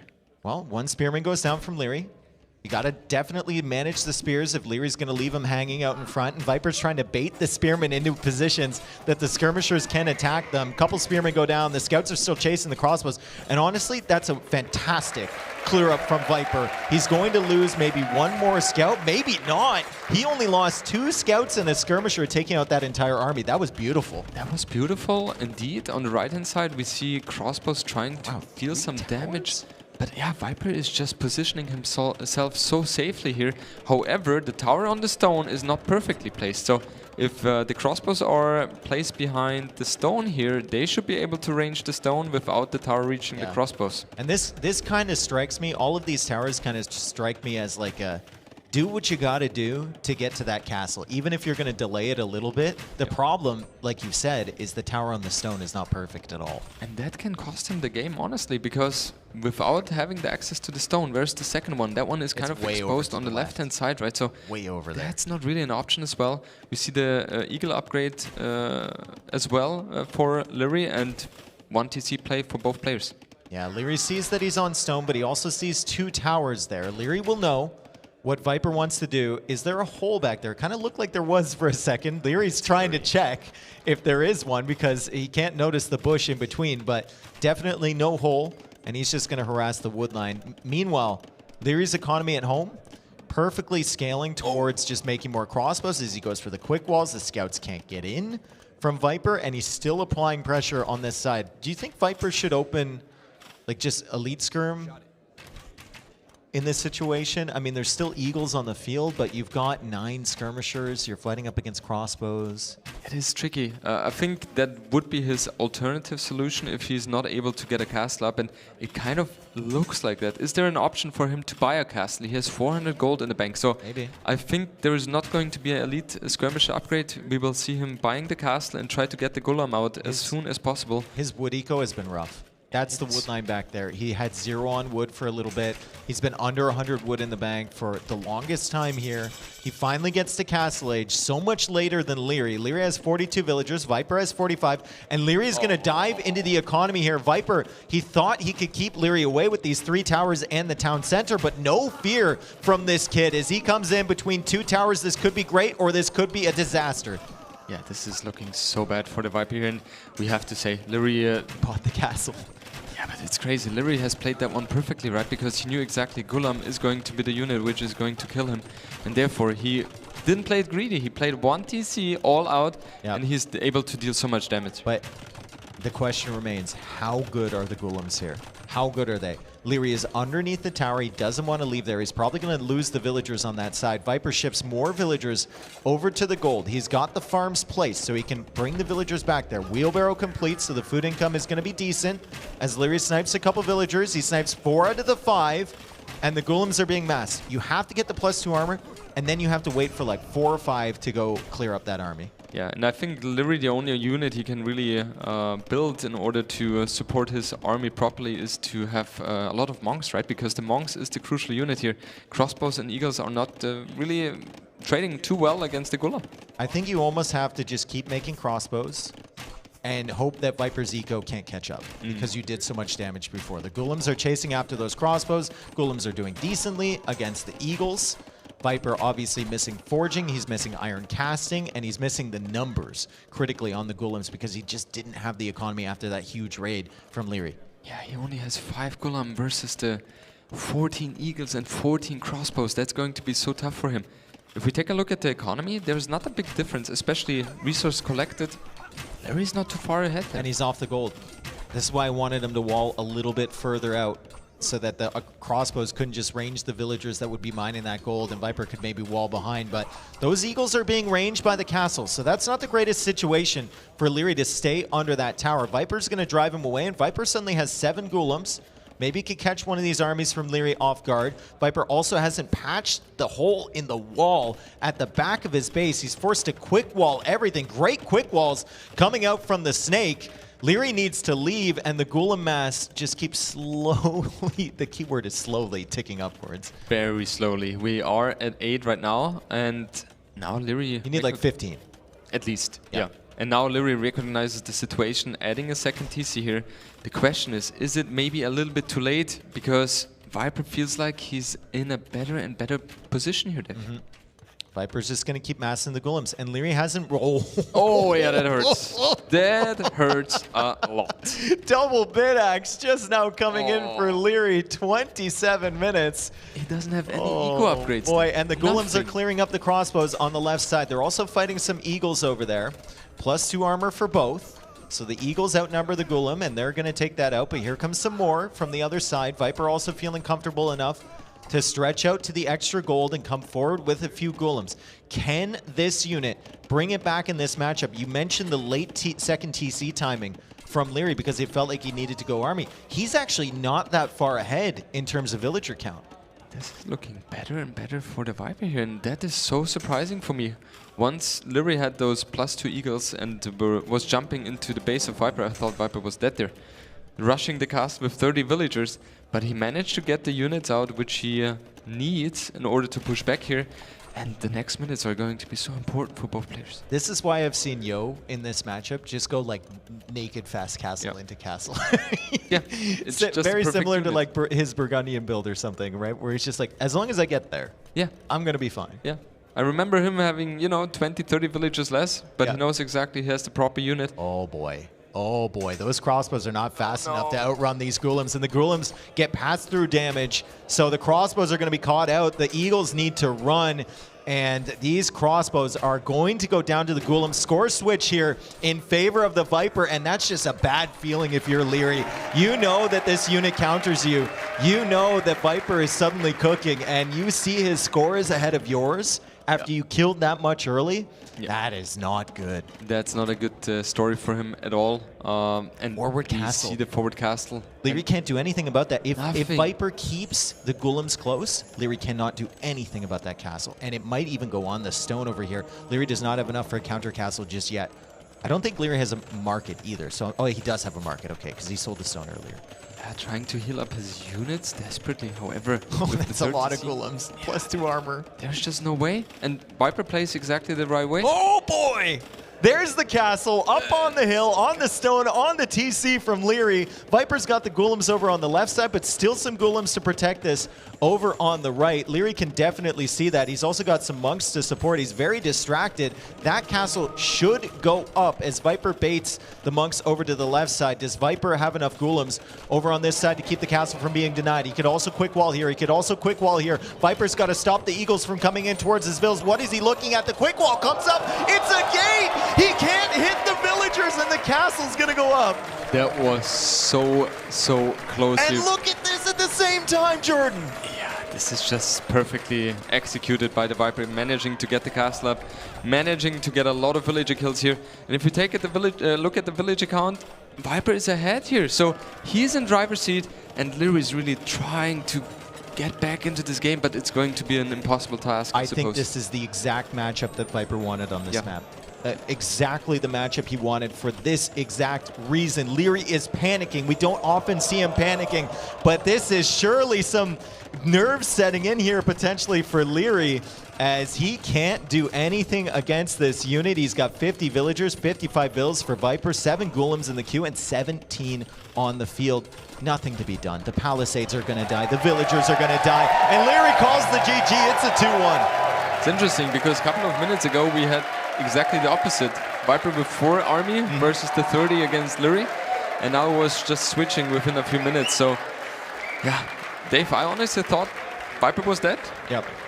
It's like, with all the eco being raided here by Leary's Eagles, it was just looking so desperately. But he kept his composure, and he managed to have strategically the better execution and managed to win the game. I'm so glad he proved me right there, because I've been saying for like 2 years that is straight up the worst Civ matchup in the game. Yeah. Now you have the advantage over T90 there. Now I've got it. Now he's going to pull up all his like 2K3 Rex and be like, this is where I lost. You know?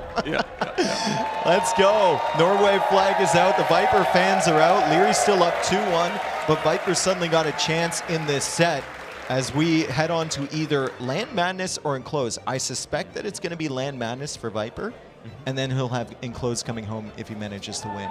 I mean, you were right previously as well, so I'm not going to question that anymore. So if we take a look at the civilizations for Land Madness. So Portuguese, we saw Leary playing in Portuguese on Enclosed a couple of times. No, it was Mr. Yo, but I think Portuguese still is a good option here for Enclosed, right? So on Land Madness, Portuguese could be good as well with the extra bushes, right? So I cannot really commit to a decision here.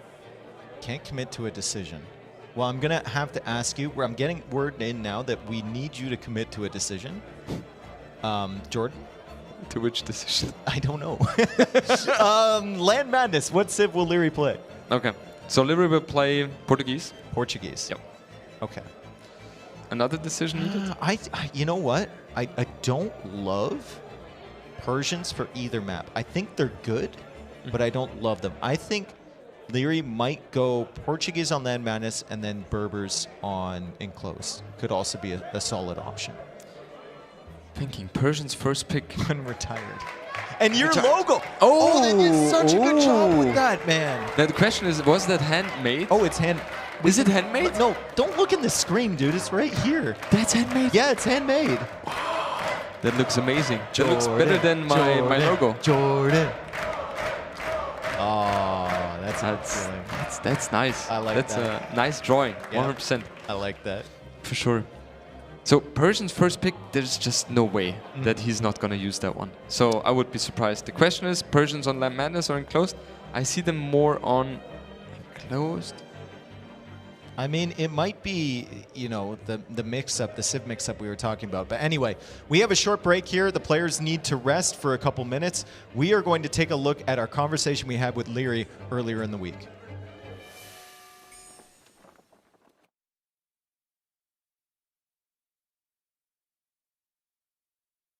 Conversation we had with Leary. Leary, Persians, your first pick. Are you really interested in leaving that unused? Yeah, it's a plan because my opponents always beat me with Persians, right? So I wanted to pick it right away. Okay. To get it out. Yeah. Then have the other civs for the maps I actually picked. Yeah. Okay. I think that might be the Civ discussion that I had with Viper earlier about which one he was going to pick, and he ended up picking Byzantines instead of Persians over on Fractal, and maybe Persians aren't going to be used. But anyway, we have our conversation we had with Leary earlier in the week. What is the difference for a player for LAN tournaments versus online? Walk us through that. You know, online it's very comfortable. You sit at home, you have your chair, you have your routine, you have your food maybe, you have your setup. It's everything chill, you know what to expect, you know what you're getting into. You're not that nervous, you're not that shaking, you know. Here we have different setup, different settings, different environment. The temperatures, even the temperature, you know. Some people say it's cold, you have to put a jacket on. Everything is different, so it's a new challenge. Then you have the people, the crowd. That's a different factor as well, and obviously ping issue as well. Here you're playing with no ping, so you can actually play the game perfectly. So all those things play a role, and you know, every single one of those details play into the game, and it affects each one of us differently. For this tournament, there was a little bit difference of seeding. What are your thoughts on that? I think it was, well, let me remember the seeding. I think 1 to 4 were the invited players who got through by qualifying or winning through tournaments. And I think those players got seeded by the order of how they won their events. So first who got qualified, or first seed is Hera, because he won the first tournament, which he could qualify. Second one was ACCM, I believe. I think at least. I think it was ACCM, then third Viper and fourth me. I mean, it doesn't really matter that much, but I don't necessarily agree with the order. I think it should more be like, okay, those 4 players have to be seed 1 to 4 because they performed the best the last couple of months. And then you have to seed those players accordingly to their performances in the last 4 months as well, rather than just the order of the tournaments they qualified through. How do you prepare for double elimination versus single elimination? I think the same way as for single. I think this is the first time we have double elimination. I love it, honestly. Because, you know, for all that you know, you could have 1 day off or something is off, a small detail, and you're out. And then you're just watching for the rest of the event. Here you have a double chance, and I think it's still very hype, especially if you're then playing a decider from loser bracket final or knockout stage. So I'm a big fan of double elimination stage. I'm happy to see it. I think the settings are very good as they are right now. The first couple of games, best of 5s. Then I think once we have knockout games, and I think winner bracket final and semi-final, if I'm not mistaken. We have best of 7s and final best of 9. I always think final should be something special. Should always be set apart from the other games. So it should always be higher from the best offs. And the rest, I believe, best of 5s and best of 7 mix is pretty good. Which opponent are you looking forward most to play against? To play against? I could choose 2 ways to answer this. I could either choose the challenging hard one, which would be Hera, because I still have a revenge to take. Or I could be like, actually Kingston, because it's the first time I play him in a LAN event. I don't think I've played him in the last couple of years. So we'll be in something new and something nice, so I'm looking forward. How do you beat Hera? Because he's been quite dominant of late. Yeah, you know, he's sitting next to me in the practice room, so, you know, maybe change some settings and he doesn't look. Don't tell him that though. Nah, I mean, you know, he's still human. He also cooks only with water like we do, so he still makes mistakes as well. More rare than us, but you know, there's still some ways. Do you have anything to say to like the community? The community. I mean, keep going. You guys are amazing. That's the only reason why we're here today. I remember back in the days we played HD, then I switched to Woobly when I was 14, 15, and ever since the community has been growing and growing and going strong. So the only reason we're here is because of you guys. So whatever you do, thanks for everything, and yeah, let's keep going. There's a book based on your life. Did you read it? If so, what do you think about it? Some people mentioned that. I haven't read through it all. I read like certain, some people told me about it, some verses. It's very interesting. I like it. I mean, who doesn't like to have a book written about themselves, right? It's like very specific, but I kind of feel proud and honored. Welcome back, everyone. We're about to head into game number 4. Viper getting a much-needed win. Leary still has a chance here to lose a game, and he's got one in hand, right? Viper, it's just end of the line if he loses this next map, and we talked about it earlier. Land Madness, Leary's very good. Enclosed, Leary's very good. It's an uphill climb all the way for Viper. I mean, Viper, as you mentioned earlier, he's not really used being in the position of having 3 match points against him. So It's a tough task, and especially against Leary, he's a very cold closer. And we see both of them very focused. I'm pretty sure we will jump into game number 4 very, very soon. Yeah, it looks like they're in already. So Viper with his gamer face on, Leary always just looks so calm, doesn't he, when he's playing? You never see a reaction of this guy, except for maybe occasionally he gets a little bit frustrated when he doesn't micro something correctly. Yeah, and we saw something special today as well with the petards. Ah, true, yes. That's where we saw some reaction from him as well. All right, so we're going to Land Madness, so my suspicion was correct, where Viper wants to go to the home maps from Leary, so he has his own coming home. And I think Leary felt pressure here to go for his first civilization pick in the Persians, and we find ourselves in not the greatest matchup for the Persians ever against the Saracens of the Viper. I think this is, favored towards Viper. If we are thinking about late imp, there's no way Persians have any No, they chance. can't. They No have to chance. kill early. Yeah. And even in Castle Age, you're thinking about those options. Those camels are so strong nowadays for the Saracens. Yeah, I think what Leary's options have to be is to be super aggressive in Fuel Age and have the Scout Archer combination, right? And take it from there. Viper, however, with Saracens, you have so many tools with the market in order to get a little bit of an advantage early on. So, what is that wood line from Leary? Holy! Looks amazing. That's a continent. That's amazing. That will last for next 2 hours. Oh my goodness! I wonder if that's like, we had an instance earlier where it was, adminry because they had a huge wood line, but the other player only had one. Yeah. Right. Like yeah. Viper's got 3. Viper's got like roughly the same amount of wood in those 3 that Leary has in that one. Yeah. But yeah, we'll get you information on that. I don't think it's going to be too unfair. It's just a really nice map from Leary. It's kind of part of the game as well, and it's not like any resources is bugged as well. So exactly. Both players can play properly here. Leary's got a fantastic base if he wants the full wall to the edge, though. Oh, true. And I think Viper actually doesn't have a bad one if he wants the full wall either. Will be a little bit tougher for him, right? He kind of has to wall onto the TC then, I suppose, right? Or how are you imagining it, Dave? Or he's Saracens. I'm imagining like 15 markets along the one side, it right? would be around 1,000 wood. Yeah. So that could be an option. And that's the thing what I love about market as well from the Saracens, right? Just 75 wood. That's really nice. I feel like people don't use it enough as a wall. Yeah, I agree. It's crazy strong. Yeah. Absolutely, especially in Fuel Age, right? If you have palisade walls and the other opponent is applying the pressure on you, you can just build a market behind it and you're safe forever. Yep. So Feudal Age on the way for both. We've got 3 seconds of idle TC for Viper, so there's the difference right now. He spent a little bit of time pushing in the near, now he's going out to scout. They're on opposite sides of the map, so they'll likely find each other quite quickly as Viper makes the barracks in front of the berries. He's going to try and secure that area. Leary doesn't even pause. Yep. He just is like, I'm going up, whatever, and he sips his water in the middle of the game. He doesn't care. Most players would have paused Yes. here, right? But he's just like, yeah, whatever. Nothing important is going to be happening now anyway. We see 10 on wood for him, so most likely scout opening very standard for both players. No one is in gold, so anything else would be surprising. And the scouts make sense here. Mobile unit, get information very easily of what your opponent is doing. And we see the early walls coming for both players. God, it's just so good nowadays, the scout timing in these high-level games.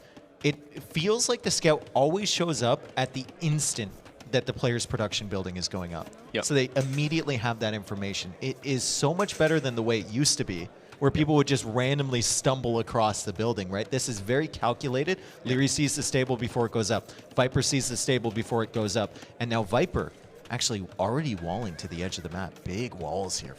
These are kind of the walls you were thinking about, Dave. So Viper and you are definitely aligned here in terms of, saving up your base here. Also hairline soon. Hairline, yeah. Viper's working toward that for sure. He's in a good direction. And regarding the scout timing, it's also way harder on Land Madness, right? Because on Arabia, for example, it's easier to realize where your opponent is, and on Land Madness, it's a little bit different because the resources are more scattered. All right, great job here from Viper to realize that the map is very wallable, and I think Leary, has he spotted the palisade walls yet? Because that'll give him a lot of information. He hasn't. He will likely see it over here. Right now, to his eyes, it appears that Viper is going to be playing open, maybe stable into archers or something like that. But if Viper, if he sees the walls, he might identify Viper is just going to drop the market and try and go up to Castle Age a little bit faster. Yeah, that's also a very smart play by the Viper. He doesn't even show the balls, right? That's something he likes to do occasionally. And if Leary would see those balls, then he would have also the higher urgency here. But now he gets a little bit more information getting into the woodline, but I don't think he's going to be able to cause any havoc here. No, the scouts are chasing after. Viper's still trying to wall on the other side, and this tells Leary exactly what he needs to know. He saw the palisade wall at the top. He sees the palisade wall over here. He's not even going to try for that villager, I think, because he knows Viper will just quick wall that. That's the reputation helping Viper as Leary gets doinked by the spearman a little bit, and he needs to retreat. He needs to retreat, of course. Archer range up for him, so he's applying the pressure as we mentioned earlier. However, is he going to be able to be in time here to cause some damage, because Viper is about to close up the ball here. Yeah, but I mean, with the archer ranges there, with the only gold from Viper being over on this side and the berries over here, that was a nice little snipe on the scout from Viper as the archers finally show up. No spearmen for Leary to accompany this. I'm wondering where his spearmen are. Maybe that's the red dot that's joining all of this stuff, but spearmen could be really helpful. Otherwise, the scouts can just dive on that archer and that skirmisher, and there goes the spearman right there from Leary. Exactly, and we see more scouts in production for the Viper as well. So he's forced to build a tower here. We see an engagement on the hill here. I think it should be a little bit better for Leary, but Viper is buying himself some time here. Yeah, nice snipe with the spearman. The tower is going up. I think Viper bought himself enough time to complete that. He's trying to pull the spearman from Leary out of position so he can snipe the archers, but the tower is complete, and Viper also has the market. So Viper, we might see him start to sell res soon, maybe start to angle towards Castle Age.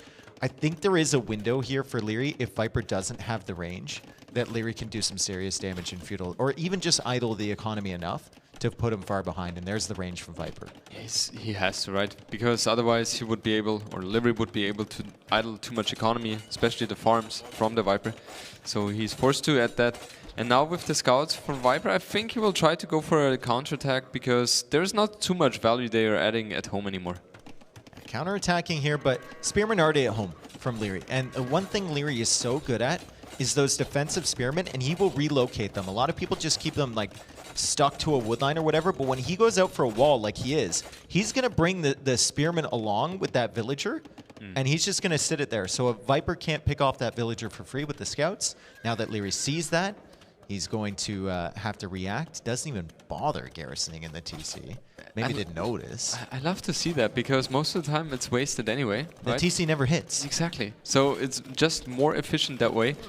And we see those scouts on the top here, maybe able to pick off that villager. Viper pulled the Spearman out of position. 4 scouts after that. Leary's Spearman is chasing, and Leary does get the hit. And the villager continues to wall towards the edge of the map. Meanwhile, Viper with some skirmishers, and they're protected by the TC. So the range army from Leary, not too big of a threat. Viper still hasn't used that market, but it is a possibility at some stage if he feels like he's secure at home and he doesn't need to produce any more military. I also find it very interesting that Leary doesn't feel like he wants to defend his base with the scouts, right? That would be a little bit safer, but that's not really his playstyle. He wants to put on the aggression. He wants to keep the range units at Viper's base as well. Yeah, 100%. Wants to keep those at home, because if they come forward, Viper can snipe the Spearman, then you're idled. Like at this rate, it's Viper. You're keeping the front of his eco open. Yeah. Now the question for Viper would be, what is he transitioning into? Most likely will just try to be a fast castle, right? Yeah. You want to get the camels out as soon as possible with the extra HP for the Saracens. And the Persians are going to struggle a lot. We don't see... Okay, yeah, never mind. Leary adding the archers here. Will we see a quick ball here? Nope. I like what he did there. Just, no, I'm not even bothering. I'll try to fight back, and that's the way to go there. The typical Leary approach, he'll micro until he realizes it's useless, and then he just gives up. He doesn't even try. His Viper comes in for another villager snipe on the woodline. Lost a scout, but takes out the villager. Might take out a second villager as well. Great job from Leary to reposition that guy behind, and the Spearman comes up behind this too. Viper loses all of the scouts trying to snipe those villagers, and Leary clicking up to Castle Age significantly faster than the Saracen player. Viper just now hitting the market. He's going to go for a second range. So is this a Cav Archer approach from him, or is this just into crossbows? Is it skirmisher? Like, what is the idea here for Viper? I'm taking a look right now at his production. He has 1 archer in the queue. Usually he should have 2. Okay, never mind. So it looks like he wants to go for the crossbow play, which should be fine for Leary here, because he has way more archers himself, 10 on the field right now, and he will be able, with the timing advantage he has, to put a lot of aggression here. And now top is going to be housed by the Viper. However, the tower is not perfectly placed, so that one can be ranged, or the gold can be ranged from the potential crossbows. But looks like Leary is heading to the south side of Viper space. That tower's kind of hidden behind the archer range, like visually. Yeah. You might actually forget that's there at some point and try and come in there, but it doesn't really defend the gold all that well as Viper tries to micro down these archers. The timing here for Leary is going to be insane. He will have crossbow and bodkin, and Viper will still be 50 seconds away from the Castle Age. So he needs to abandon the entire front side of his base. Leary is so good at this, Jordan. He is so patient with his archers. So many people would want to click around and look for villagers, but Leary says, okay, I've got a great position here. I might lose my army. I'd rather just take out the farms. Yeah, it's just perfect play, right? That way he gets the biggest amount of damage he can get. And also, University has been built by him as well, so Ballistics is going to be a prioritization for him, and that's very interesting to see, Dave, as well, because Leary is known to be the guy who delays Ballistics the most. University coming up for Viper. He's playing into crossbows as well, but Leary has more crossbows currently. Now, the crossbows from the Saracens do have the bonus against buildings, so I think they're going to be a little bit better if the counterattack comes from Viper. But in terms of crossbow v crossbow fights, completely even at this stage, right? And Leary's even going to have the armor advantage he's getting right now. For sure. Ballistics still not in. There's a lack of gold for Leary. Viper will be a little bit faster here. But Dave, I would never be comfortable in microing against Leary. Yeah, but you know, Viper doesn't show it very often, but I've said that a lot in the past. Like, he's got an ego. He does. He does. And that's what made him the best in the world for a very long time. He believes that he can go toe-to-toe with anyone in any facet of the game. And even against Leary, we've seen it many times before. The micro battles between them have been epic. Yeah. We see a very crucial upgrade here for Viper. If he manages to get the Elite Skirms upgrade. Oh, and then he can just defend with these and push out with the crossbows. Saracen crossbows against the walls from Leary. Did Leary house wall behind all of his palisades? I don't think so. On the top, it should be available. Yeah. We don't see any armor upgrade on the skirms, though. And that can backfire really, really quick here. Yeah. Ballistics is in for the skirms, but look at this from Leary. He's dancing. He's dancing in the middle of Viper's economy. He's just pushing in towards these skirms. He's identified there's no armor on those skirms, and now he's in on the woodline, and Viper is charging this with villagers. He's going to lose some of them. He's waiting for his skirms to show up. Leary is there. He's trying to body block with the vills so they can take out the crossbows with the skirms. Otherwise, Leary's just going to micro everything down. And that is the biggest difference, right? Having the armor upgrade, at least the first one, you need to have it in order for the skirms to, be able to be okay against the crossbows. But man, he's killing so many villagers here. The value from these crossbows. You see 16 kills on that crossbow army. We can see the dead ones as well. So that's the amount of kills that Leary got with that raid, as Leary now goes for a second TC, goes for the Siege Workshop. 51 vills for Leary. He's taking into the cavalry armor, so maybe some knights coming out here. 40 villagers for Viper as he adds the second TC himself. Still only 12 crossbows, 17 crossbows for Leary. And Leary's looking very dominant right now. Siege Workshop has been added as well, so we will see a Mangonel coming as well very, very soon. Those crossbows, they have to retreat, otherwise they were going to be completely wrecked here by Leary's army. Just missing that first armor. I think if he has that first armor, the crossbows never push in. Well, it's Leary, so they might still, but he doesn't feel the same confidence, and he can't get to the woodline, and Viper can mass a few more skirms. Instead, Viper just loses that army as the dancing continues on this side. Both players with ballistics here. The Deer kind of blocking Viper a little bit on that side, but both of them decide to retreat. Leary retreating because he has Knights on the way. He's got a Mangonel on the way and a fantastic eco behind this. Yeah, the most important upgrade for the Knights is going to be scale barding armor. Otherwise, he's not going to be able to engage against Viper's army. And yeah, I understand it, you know? They blocked him before.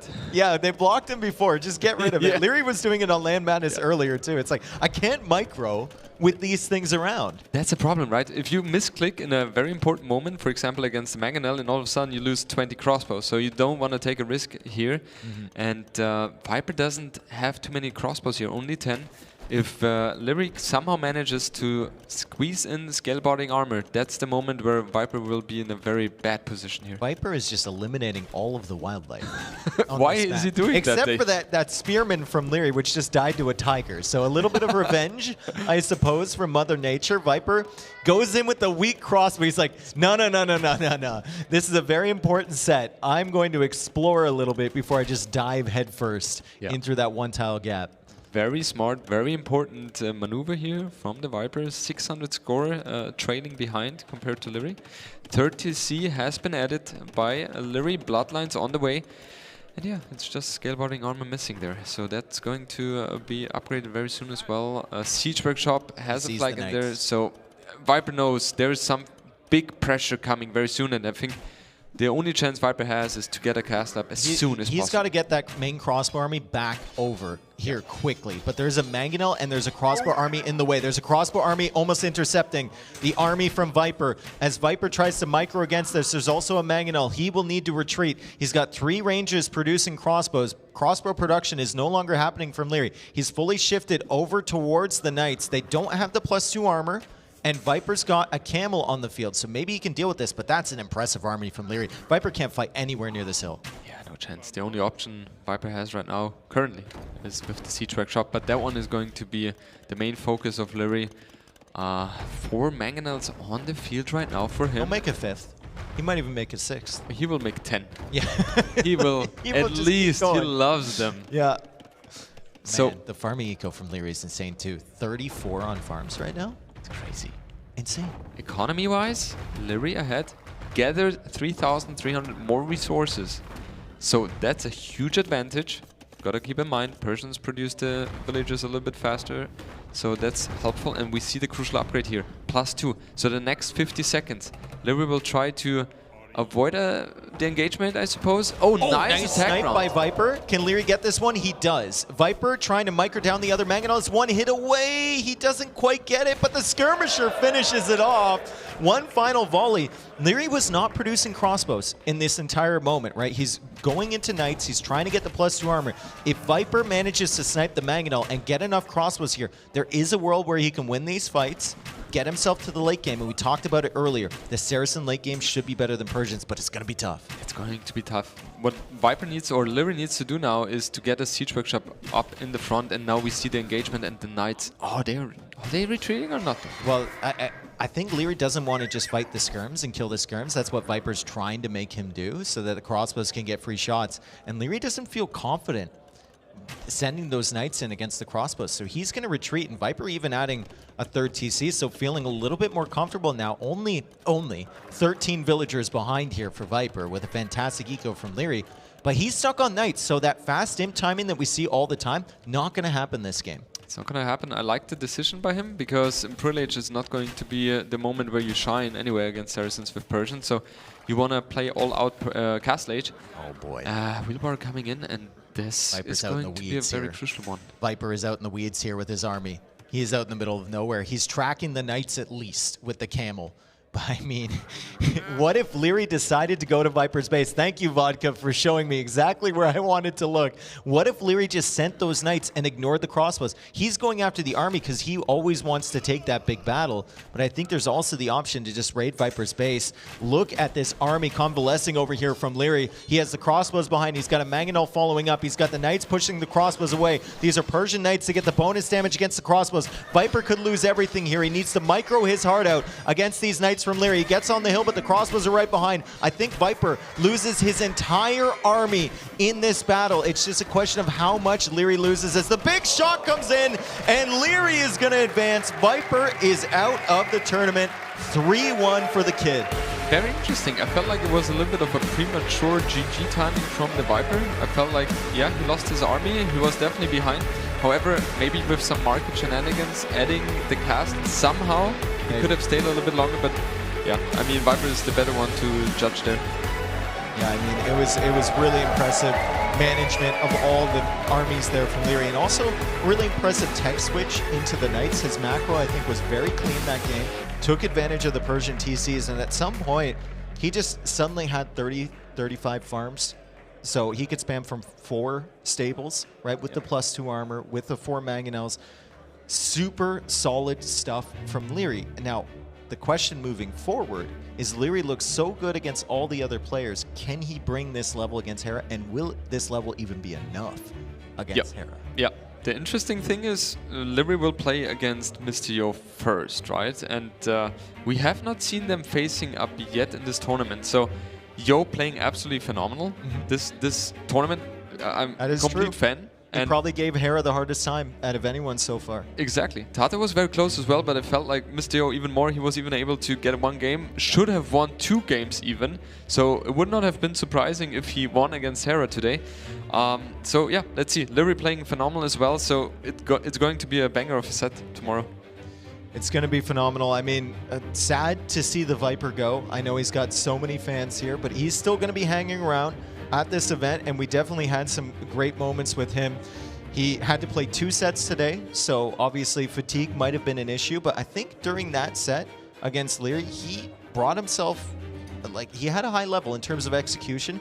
It was just some of the strategies maybe falling behind, right? The Malay strategy really sticks out on migration. You're not going to go to the middle at all. You're just going to play water. Does that ever work against Leary? Exactly. And migration, again, I will have a talk to him. Don't pick migration against Leary. I know obviously Viper feels very confident in that, but feels like Leary has the biggest winning percentage on migration after Hera there. And also the fractal game, right? Like Viper didn't identify that Leary was going up to imp that fast. He was a little bit late denying the Navy from coming in and killing his fish, and I think he reacted really well to the initial pressure, but then he misread some moments in the game. It wasn't necessarily the execution, it was just some of the timing, some of the strategy, and some of the tactics involved, all going in Leary's favor. Yeah, that's also interesting. Leary is kind of known to be the fast imp guy.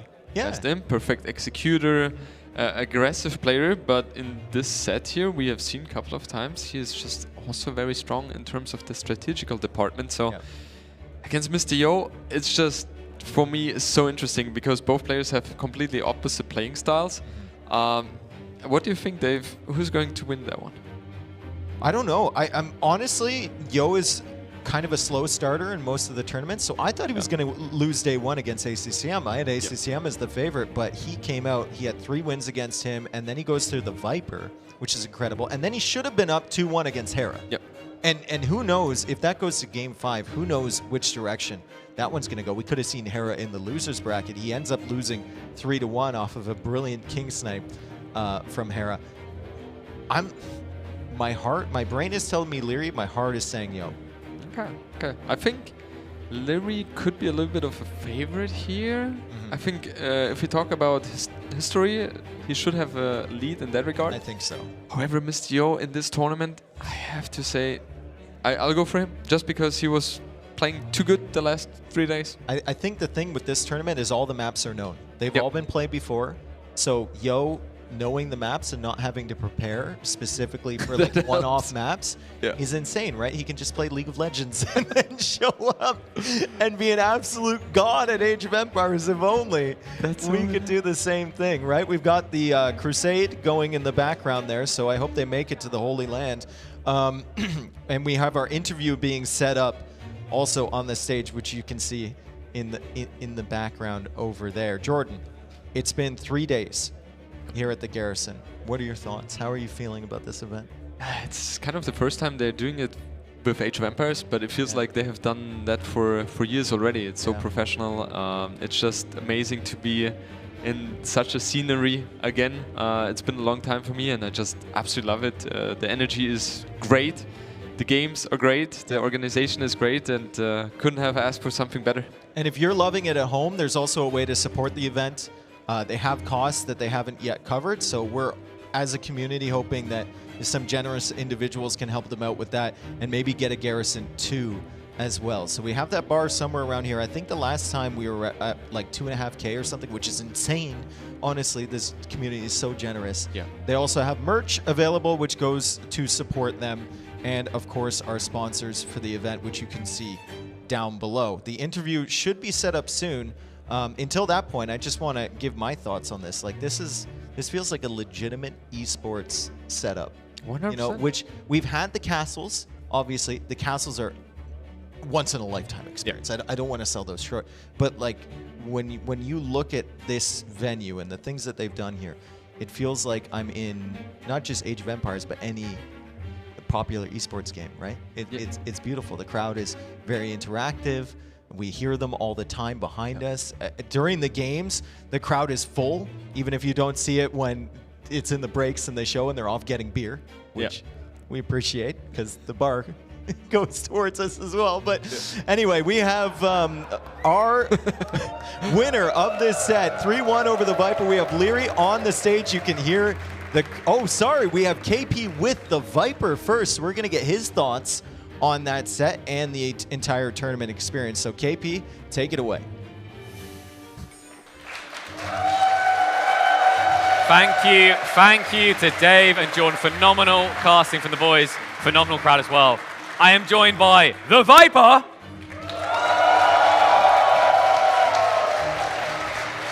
I think that says it all, mate. Like, no matter how many years pass, yeah, you're too loud, aren't they? You were saying? Gotta get you here, mate.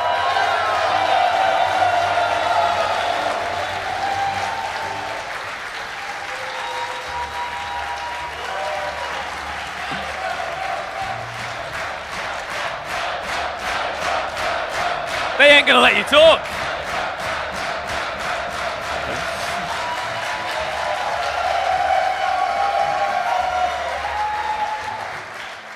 They don't realize that you're tired and want to go to bed. They're gonna keep this up all night. Yeah, don't tell them. But mate, we got to talk about this set. I mean, commiserations first of all. You know, it's never easy losing, but we talked a little bit in your winners interviews across the last few days. The competition is tight. Even when the scores don't look at whether it's 3-1, 3-0, you know, we're always seeing these games that feel like they've got that moment of turnaround. Was there a moment in this series where you felt like this is the day, this is going to be me? Or did you feel like Leary was just turning up almost too rejuvenated?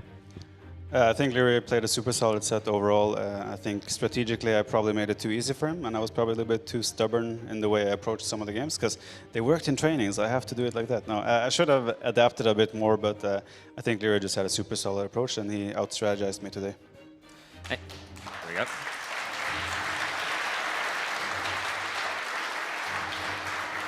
Win or lose, it must always be heartwarming just how many people turn up for you. You know, when I went around and asked people, you were like the most common one to come up outside of everyone saying it's just going to be Hera. You know, what do you have to say to the fans there? Because I feel like it doesn't matter, even if, like, similar to Hera's doing it now, if we saw you win like 20 events in a row, I feel like people would still be cheering for you. I mean, I've had quite a lot of support over the years, and I couldn't be more thankful for how many people always show up and cheer for not only me, but everyone here, right? Every LAN event is an amazing experience because of people like we have right here, and everyone watching at home as well. So yeah, I'm honored and blessed to have so much support.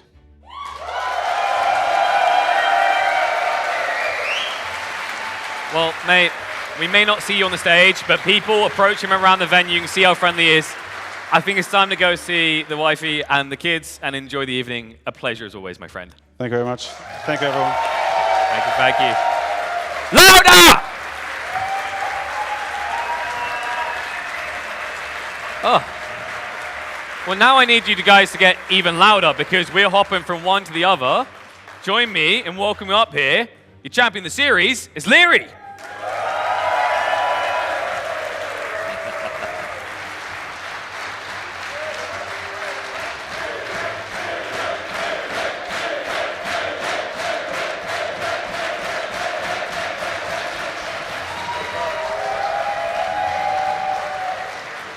I think they know the bar's almost open. I think so as well. That's why they're clapping. there's plenty of partying to come, and for good reason. You should be partying as well. I mean, let's talk a little bit about this matchup against Viper, because the interesting thing, I said at the start of the series, every time you guys meet, it goes all the way. What felt different this time around? I think I had a pretty good draft. Games were pretty straightforward. Still, every match could have gone either way, I felt like. Especially the migration game. I thought the game was over in Castle Age. And then suddenly he always has score lead and he was still ahead. I have no clue how. I felt like I didn't do a single mistake, played perfect, and somehow he's leading. So it was a bit confusing, but in the end it turned out well. Well, how are you handling like the overall flow of things here? Because it's been a long day. We were just talking a little bit over there about how kind of tiring it is, and it almost feels like anyone here, if you just show a little bit of fatigue, a little bit of not 100%, they're gonna wipe you.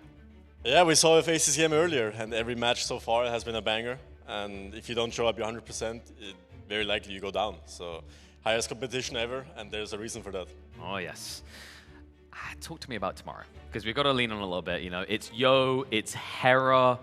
What are you taking forward from that Hera series? What have you been looking and seeing for Yo? Like, how are you feeling confident-wise going into the final day? I'm gonna pick Fortress against Yo. See if he can protect his king better this time.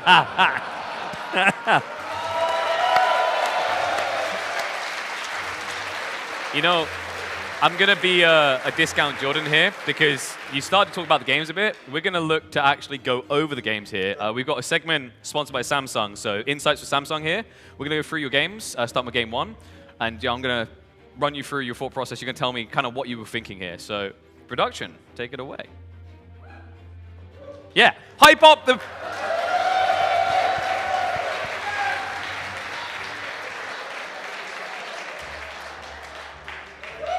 There we go. Okay, so we're hopping straight into game 2 here. This must have been the most morale-boosting moment of the series. That's when I thought the game was over, but somehow he came back, I guess. Game wasn't over back then, so I mean, looking at the stats, it seems somewhat even. But yeah, those choke points, that's why I prefer to go fire ships over galleys. And talk to me about the thought process approaching the center, because I thought this was phenomenal. The way you spread your units out, it felt like you had completely starved him off of the map once we got to the central island. Yeah, that's the advantage. You have fire ships, right? Fighting on one spot won't get you far. He can just hit and run forever. But if you trap him like that, there's not really much he can do, especially because the water is still very wide for migration, so there's always a trap to do. Yeah, I mean, this is. I think this might have been the most claustrophobic a player looks so far in migration. We hop into Arabia here. Like, everyone loves the opening micro there. Sick little grab by him. You comment on the couch. I always talk about your losses. We kind of have to talk about this, but I'm going to get you to talk about it instead. So run me through what you were thinking as this game kind of approached, because it felt like you kind of got countered in the mid game. Did it kind of just feel over from that point? Yeah, I knew once he gets to Gulam, it's going to be almost impossible. But I felt like I got myself into a pretty good spot. And, I mean, looking at the stats here, I still have decent army, I still have a few villagers less, but he's not castle-aged. I definitely felt like I could have done some things better and won the game as well. But then again, he played it well with the towers, and, well, we saw what happened in the last couple 2 minutes. Yeah, I mean, this is the point where I think, like, you're probably feeling quite confident, right? I mean, 2 to 27. Overall, like, what was going through your mind at this moment before we got to the counter pick? Was it kind of like, okay, cruise mode, play it safe, or were you looking for kind of a double down opportunity? This game looks over, actually. Yeah? What did I do? We're about to find out, mate. I guess. You're here to tell me what happened. I mean, I get a little bit ahead, but the thing is, army doesn't really matter once he gets those surrounds, and I can never be on the map again. Yeah, that's the nail on. That's the finisher move. That's pretty much perfect play, and his quick walls. Nothing to add there, and the raids at my TC. That's ended it. And then this one must have been the jolt to the system, right? Because I feel like I'm not saying you cruise in game 1-2, but the confidence kind of goes, oh, okay, this is just gonna be a 3-0 sweep. What did you do to reset going into the final game? I knew the last matchup was going to be a hard one, like the Hindustani Mayan one. This one, I had the edge. Why can't I back through there? But yeah, I mean, I have the better Civ. I just have to hold. He has less resources to work with. I have more villas, more resources, so if I don't mess up, then yeah, should be... Did you kind of scout that back tree line? You're like, oh god, I'm in heaven here. Yeah, that's when I knew, okay, this game is mine. If I don't mess up now, then this is it. I mean, I can't fault the clean gameplay here, right? Like, I think the interesting thing here, we heard it from the commentators, the idea that Viper was maybe holding something back for game number 5 because he's known to do that, playing your maps first. You know, was this someone you were expecting going to the series? Did he catch you off guard at all throughout any of these games with that element of his gameplay? I didn't want to go into game 5, especially on enclosed. Viper is known for his late game, and the matchup could have gone either way as well, so it was pretty much a 50-50, so I knew I had to close this one out. Yeah, worked out. Well, I think that kind of covers it. We can see the killing blow here, just a sick cleanup. And, you know, thinking about the competition here, you know, we've been talking a little bit about how tight it is, how close it is. Is there anything that you've had to adapt between like days here? Because, you know, usually it feels like once you're in a tournament, you're locked in. There's not much ability to completely flip the strategies. Have you found a need to do that day to day? I think you always have to adapt from player to player, from draft to draft, from map to map, from stage to stage, every game, and it never ends. So, final question: are you going to hang around for a little bit? Here tonight? Just a little bit. A little bit. There we go. Because folks, you need to get his signature. Maybe tip him a drink, because he needs to get some sleep. It's a long day tomorrow. I thought today was already long with ACCM and now Viper, and tomorrow I potentially have Hera as well after you, so... And 16 games? Well, gonna be record times. Gonna be records. I'm looking forward to it. We might have to lock the door and not let anyone out. But once again, a round of applause for Leary, your victor of the series. All right, thank you, thank you. Come on.